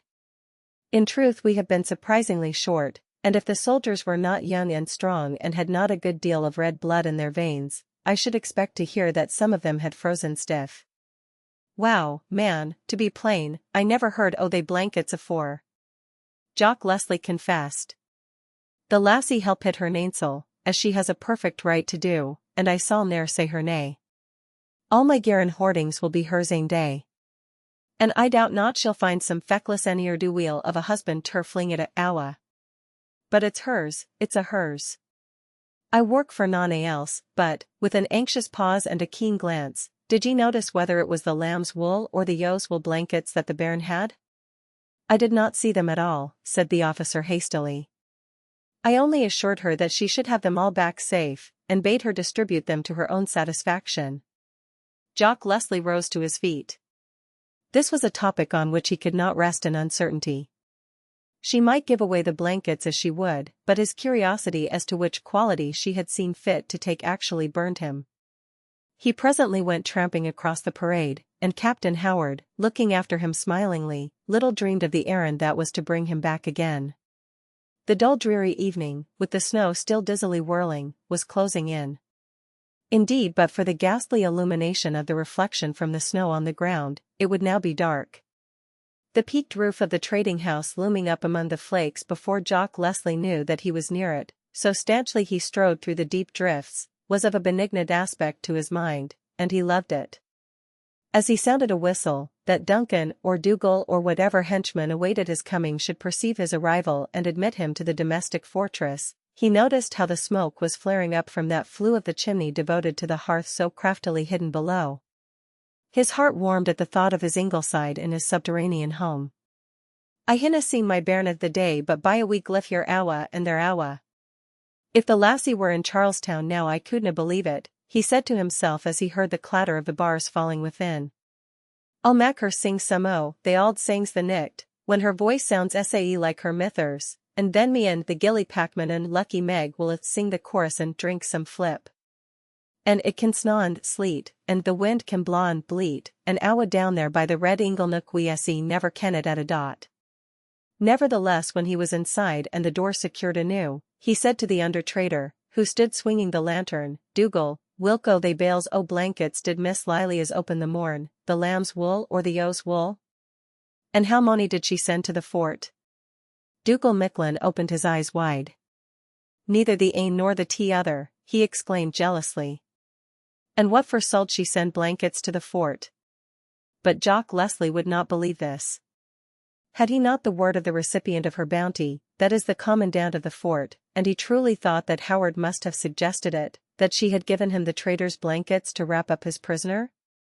For whether it's the lamb's wool or the ewe's wool, they are baith vera good, and our good to be given awa gratis, Jock Leslie argued. For sick-like emergencies we brought them out frae Carolina, not for the summer time. We forecast that cold weather might catch the carles at the fort without kiver, and Captain Howard might buy them, not beg them. He is the commandant of His Majesty's fort, not a gaberlunzie man. It's his bounden duty, even sold it cost him a wee penny they short funds he bleats about, to protect his captives frae suffering frae the inclement weather as a humane man, and as a commandant it's in the reg'lar way business. I never heard sic a request unless it was made Providence. We ask Providence for anything, even to forgie us our debts that we made oursels, and I'll be bound Captain Howard Wad say, forgie us our debts, and interest on same. He began to laugh satirically, then became suddenly silent, for as the lantern swung before a row of shelves, the light revealed the blankets in question, duly baled, with not a cord cut nor a fold shaken out. He did not wait for the under-trader to complete a laudatory account of them, upon which Dougal had launched out as if he sought to sell them to old Jock himself, but which was purely mechanical, declaring that they were of a fine quality and a heavy weight and could not be had cheaper in Charlestown, notwithstanding the great expense of carriage to the trader, that they were no designed for the Indian trade but for such gentles as might be at the fort and afeard freezin', interrupted Jock Leslie sardonically. But they gentles would rather warm their tays at a guinea than in a blanket that they have to pay for, man. Forgie us interest on same. And down Jock Leslie went upon the rungs of his ladder and into his ain house. Very cheerful it looked. The supper was already on the board, the hearth swept, and the fire flaring. The little flax wheel at which Lilias sat so often at night was at one side, silent and motionless, and great buffalo skins lay before the hearth. No lamp glowed from the little chamber beyond, and Jock Leslie stopped short at the sight of the black darkness within. "Where is Miss Lilias, Lucky?" he asked of old Meg, busied in brewing the tea. "I dinna ken," she replied casually, then looking up, she added, "in the trading house maist likely. She has been flittin' in and out of the day, except for the last twa hours or sae. There is not a soul in the trading house," cried Jock Leslie, with a sudden cold clutch at his heart. Snatching a candle from the table he quickly searched her little chamber, the passage, the anteroom, all in vain. It was but a small place after all, this house, and easily traversed. Then he called her, his great rich resonant voice sounding from ceiling to floor, from wall to wall, evoking a train of echoes, and alack with so grievous a tremor in it that in listening the tears could but start. The gillies, the under-trader had scoured every nook and cranny in the trading house and found naught. They looked at each other with white scared faces, each repeating in astonishment at intervals, as if they could not credit the marvel, "She isna here. She isna here." Jock Leslie, with an awful sense of responsibility, thought of his wife, dead so long ago, had he thus discharged the sacred trust of the care of their only child. There was not a moment to be lost, although perhaps hours had already been wasted. Jock Leslie's stanch courage rallied to meet the emergency. All his life hereafter he might expend in grief, but the present belonged to Lilias, and every force it could compass should be consecrated to her service. He plunged through the whirl of snow, still falling in the dense darkness, the tears that had poured unrestrained, unheeded, shed unconsciously down his white cheeks, froze upon them, and tiny icicles trembled upon his eyelashes. But he did not sob, his breath held steady, his teeth were set, his every nerve was tense, controlling his great physical strength that it might better seize any opportunity of her rescue. The under-trader distinctly remembered having seen her early in the afternoon returning from the fort and walking with her collie toward the river. The collie had since reached home, and with this testimony that she was no longer in the securities of Fort Prince George they gathered the little group of packmen about them in a close squad, and looking grimly to the priming of their pistols they forcibly searched the Muskogee camp just outside the works, thinking those troublous half-drunken whites might have intercepted her as she came from the fort with the intention of holding her for ransom when the terror at her disappearance should be at the maximum. Although taken by surprise and obviously astounded by the accusation, the Muskogees could furnish no information, and their camp betrayed not a trace of her presence. This hope dashed, the party followed successively every glimmering ignis fatuus of a possibility that each could suggest. One remembered that a settler's wife had a child named in compliment Lilias, and as it was suddenly ill and near to death, she might have visited it. Another recounted the fact that an old Indian woman near Kiowa fascinated her with antiquated fables, which she valued and loved to hear. Another, upheld by superstition, insisted on repairing to Kiowi to consult the Chiratag and have them work a spell to reveal her whereabouts. And while this was in progress, Jock Leslie required the headman to search the town and the adjacent series of Cherokee habitations, once almost consecutive, from Culsage, Sugar Town, about a mile above and even at that time extending far down the valley, toward the site of Seneca, burned by the British during the Cherokee War.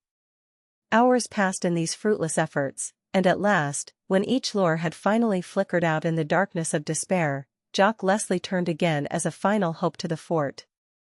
He would consult the last man who saw her there, the sentry at the gate, for perchance she might have expressed to him some inkling of her intention to go elsewhere than home. The gillies, all eager, zealous, plunging through the drifts, followed him. Now and again they fell over the submerged stumps of the clearing and wandered out of their course and far afield, but Jock Leslie, as if by instinct, avoided every impediment, and albeit the whirl of flakes obscured all intimation of that blended glimmer and hazy aureola that were wont to mark the site of the fort by night, he reached the gate as unerringly as if the bastions, the barracks, the flag on the tower of the blockhouse were flaunting in the bold light of day. None was so swift as he of all the light young fellows, but a moment after the sentry's challenge rang upon the chill night air he heard the ice of the broad moat crack with a great splash, as Duncan, mistaking the direction of the gate, fell into the frozen water of the ditch, and much splutter and torrid exclamations as he scrambled out. The noise attracted the attention of the sentinel in the tower of the blockhouse, and the sharp report of his musket, as he fired a warning into the air, brought out the main guard before the corporal could reach the sentry at the gate. In another moment there was a great commotion upon the parade, erstwhile so dark and silent. A shifting of lanterns here and there threw long cone-shaped shafts of light down the snowy expanse, illuminating in limited sections a log building near at hand, with its drift-laden eaves and window-sills, and all the atmosphere a silent, palpitating mysterious motion as the flakes still whirled. The glitter of the scarlet and steel of the armed guard, its expectant aggressive mien, its quick tramp and alert bearing might seem to offer a sort of reassurance with its note of ready confidence. And indeed Jock Leslie's hope revived, albeit the jaunty military manner of the young officer of the day was at variance with his anxious intent troubled face, revealed by the lantern held aloft that he might descry his visitor's careworn white lineaments. "Help you to find a trace? See the last man who saw her?" That must be the sentry at the gate, and the next, the prisoner himself. As to learn from the officer of the guard the name of the sentinel who had been posted at the gate at that hour and since relieved was a work of more or less time, the interval could obviously be employed in interrogating the prisoner himself as to the possible intimations of her immediate intentions that Lilias might have expressed when she quitted his cell. The permission of the commandant would be necessary, but here suddenly was the commandant himself, roused from sleep by the stir, and with his voice kind and reassuring. "Never fear, dear fellow," he said, passing his arm fraternally through the quaking Leslies, "we'll find her if we have to search the Indian country inch by inch. They'll never dare to harm her, for they will hold her for ransom. I can feel for you, for have I not 2 daughters of my own?" But as they strode together through the guardroom, with its flaring fire and its tramping, thronging, military inmates, and opened the inner door to the dark and chill military prison beyond, Captain Howard's sentiments fell far the other side of friendly, for there, her golden head pillowed on the hard table, her mantle of otter fur drawn close about her ears, her feet perched upon the rung of the chair, sat fast asleep the trader's daughter, while the great flakes of snow jingled crystalline and keen against the glass of the window, and the dark hours merged deep into the mid-glooms of the night. And Captain Howard's valuable prisoner was gone. His prisoner, whom valiant men had risked their lives to secure. His prisoner, whom hundreds of miles of cruel forced marches, privations incredible, and dangers unnumbered had brought at last to his door. His prisoner, whom other commanders had tried in vain to take, for whose capture many other plans of specious wiles had failed and fallen short. His prisoner, on whose triumphant delivery to the military and civil authorities in Charlestown his majority depended. This prisoner, gone, gone. And in his stead, in his secure cell with not a bar broken, not a sentry bribed, no vigilance relaxed, was a girl, just awakened, half frozen, all bewildered and beginning to cry. Jock Leslie caught the officer's first outburst of dismay and surprise and rage as a man might a blow, putting up his arm to guard his face. "Heg, Captain," he said, his hand clasping the girl's as she cowered and blinked before the light that coldly fell upon the bare walls, the high window, the dusty floor, all infinitely bleak and gloomy. "I see nae further into this gear. Let but the bairn get to the fire. I confess. I'm bound to confess. My heart can haud sic a care o' deceit nae langer. 'Twas me that planned to liberate the callant. I sent the lassie here to win ye by a trickin' to turn him loose drayest in sick gear as hersen to tak his place. 'Twas me, Captain, and I surrender." Great as were the variant urgencies of the situation, the cold coerced the group mechanically toward the fire in the guardroom, and they stood on the broad hearth, the soldiers withdrawing a few paces to give them space. The glittering muskets had been all stacked anew, the open door showed a broad lane of light gleaming down the snowy parade outside, the flakes still madly whirling. Captain Howard in his hastily assumed military uniform, with his ungartered hose wrinkled and loose, and evidently unconscious that he still wore a red flannel nightcap with a queer tassel, had a touch of the grotesque, in contrast with the dapper perfection of the ensign's regimentals with his up-all-night expectation as officer of the day. All looked in dismay, in growing anger, in gathering doubt at Jock Leslie. The traitor stanchly returned their gaze. The shoulders of his great match coat were covered with snow, which was beginning to drip as it thawed with the heat of the fire, and he held pressed close to his side his golden-haired daughter. She was fully awake now, and looking out with alert, wide-eyed expectation from her mantle of otter fur drawn partially over her head. "Jock Leslie," cried the captain, "you are lying. Why should you, always a loyal subject, with the interest of your trade dependent upon the preservation of the peace with the Cherokees, set free this turbulent Laroche, this stirrer-up of strife along the frontier?" "Oh, aye," said Jock Leslie, holding up his chin and gazing about him speculatively as if he looked for his inspiration in the air, "that is vera true, but this lad hae eat my salt up in the Tennessee country, and you are lying," cried the officer angrily, "and if you were not, it would be as much as my life is worth to tell you so, even with my guard around me. You know, and I know, that the child did it of her own accord, and for what, missy? Why did you liberate the man?" "Ye'll no ask the bairn questions, Captain Howard," interposed Jock Leslie angrily. "I stand here ready to tak the responsibility and answer for the deed. The lassie is no accountable for what she says. She's called, half-starved. I surrender. I surrender. It's no the lassie's will that brought her here. I sent her. 'Twas me, her cruel father. She is called. I surrender." I let the prisoner out," said Lilia suddenly, and her voice rang in that grim guardroom like some sweet string of a harp, keyed so high above any vibrations to which it was accustomed, yet rich and resonant with its fullness of tone. "I let him out because he was betrayed by my word. I told Callum McIlvesty that he was French, for he had avowed it to me, but I was thinkin' then 'twas known to the world, and sae Callum McIlvesty told you, Captain Howard, that he was no Tam Wilson, as Lieutenant Everard took him to be, but French, and ye sent to tak him. And now since I hae nae treachery to answer for I'm no keeper o' the guardhouse here, I'll gie to jail or where ye will wie a free heart. I care na for naught." She turned her face and golden head against her father's great snowy coat as he once more futilely ejaculated, "The bairn's called. It's gey called weather. And she disna ken what she is sayin'." But Captain Howard, after an eager consultation aside with several officers of the garrison, summoned by the unusual commotion, and a survey of the conditions of the raging storm, returned to the questioning of Lilia's. "And at what time did this happen, mistress? What hour was it when you saw fit to turn the king's prisoner loose upon the country?" "5 minutes scant after you gave me leave to speak wi' the callant, and after he was gone I stood the called as lang as I could, thinking to gie him a fair start, and then I drapped aff in a wee bit nap. It's our called comfort ye gie to your poor prisoners, Captain Howard." "And what direction did he take?" the officer asked eagerly. She cried, her red lips showing her white teeth, her nodding head setting her golden hair to glimmering beneath the brown otter fur, her eyes shining with triumph, "It's him that didna say. He is the sodgerman to keep his plans in the sole o' his boot." Her father pressed her head smotheringly against the folds of his great coat. Whist, hinny, whist, he explained vacuously, I surrender, Captain. I surrender. The bairn's but a bairn when a is said. She kens na what she is sayin', and I mak nae doubt, too, she is tellin' lies. I make no doubt that you are telling lies, said the captain in despair.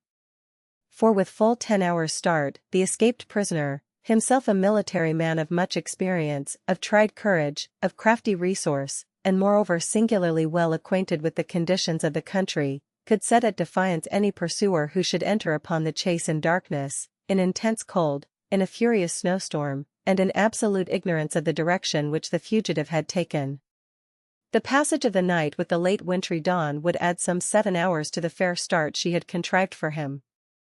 The commandant was nettled by the consciousness that this advantage might have been somewhat abridged by a trifle more precaution, for although no supper was served the prisoner, he being expected to reserve such portion as he desired from his dinner for that purpose, as was the habit, for which an allowance was duly made, the cell had been visited by the officer of the day when making his rounds. The girl was still soundly sleeping, and doubtless did not hear the opening of the door as the officer of the day unlocked it and glanced in. It was already dark, and by the faint glimmerings of the lantern held outside for him by the corporal accompanying him upon his rounds, he saw the bare walls and floor, and in the single chair a muffled figure leaning upon the table, presumably asleep or plunged in deep dejection, the head bowed upon the arms. It never occurred to him that this shadowy presence in the bleak gloom could be other than the exhausted and travel-worn prisoner, whom he did not wish to rouse unnecessarily. The officer's duties were many and pressing at this hour and called him elsewhere.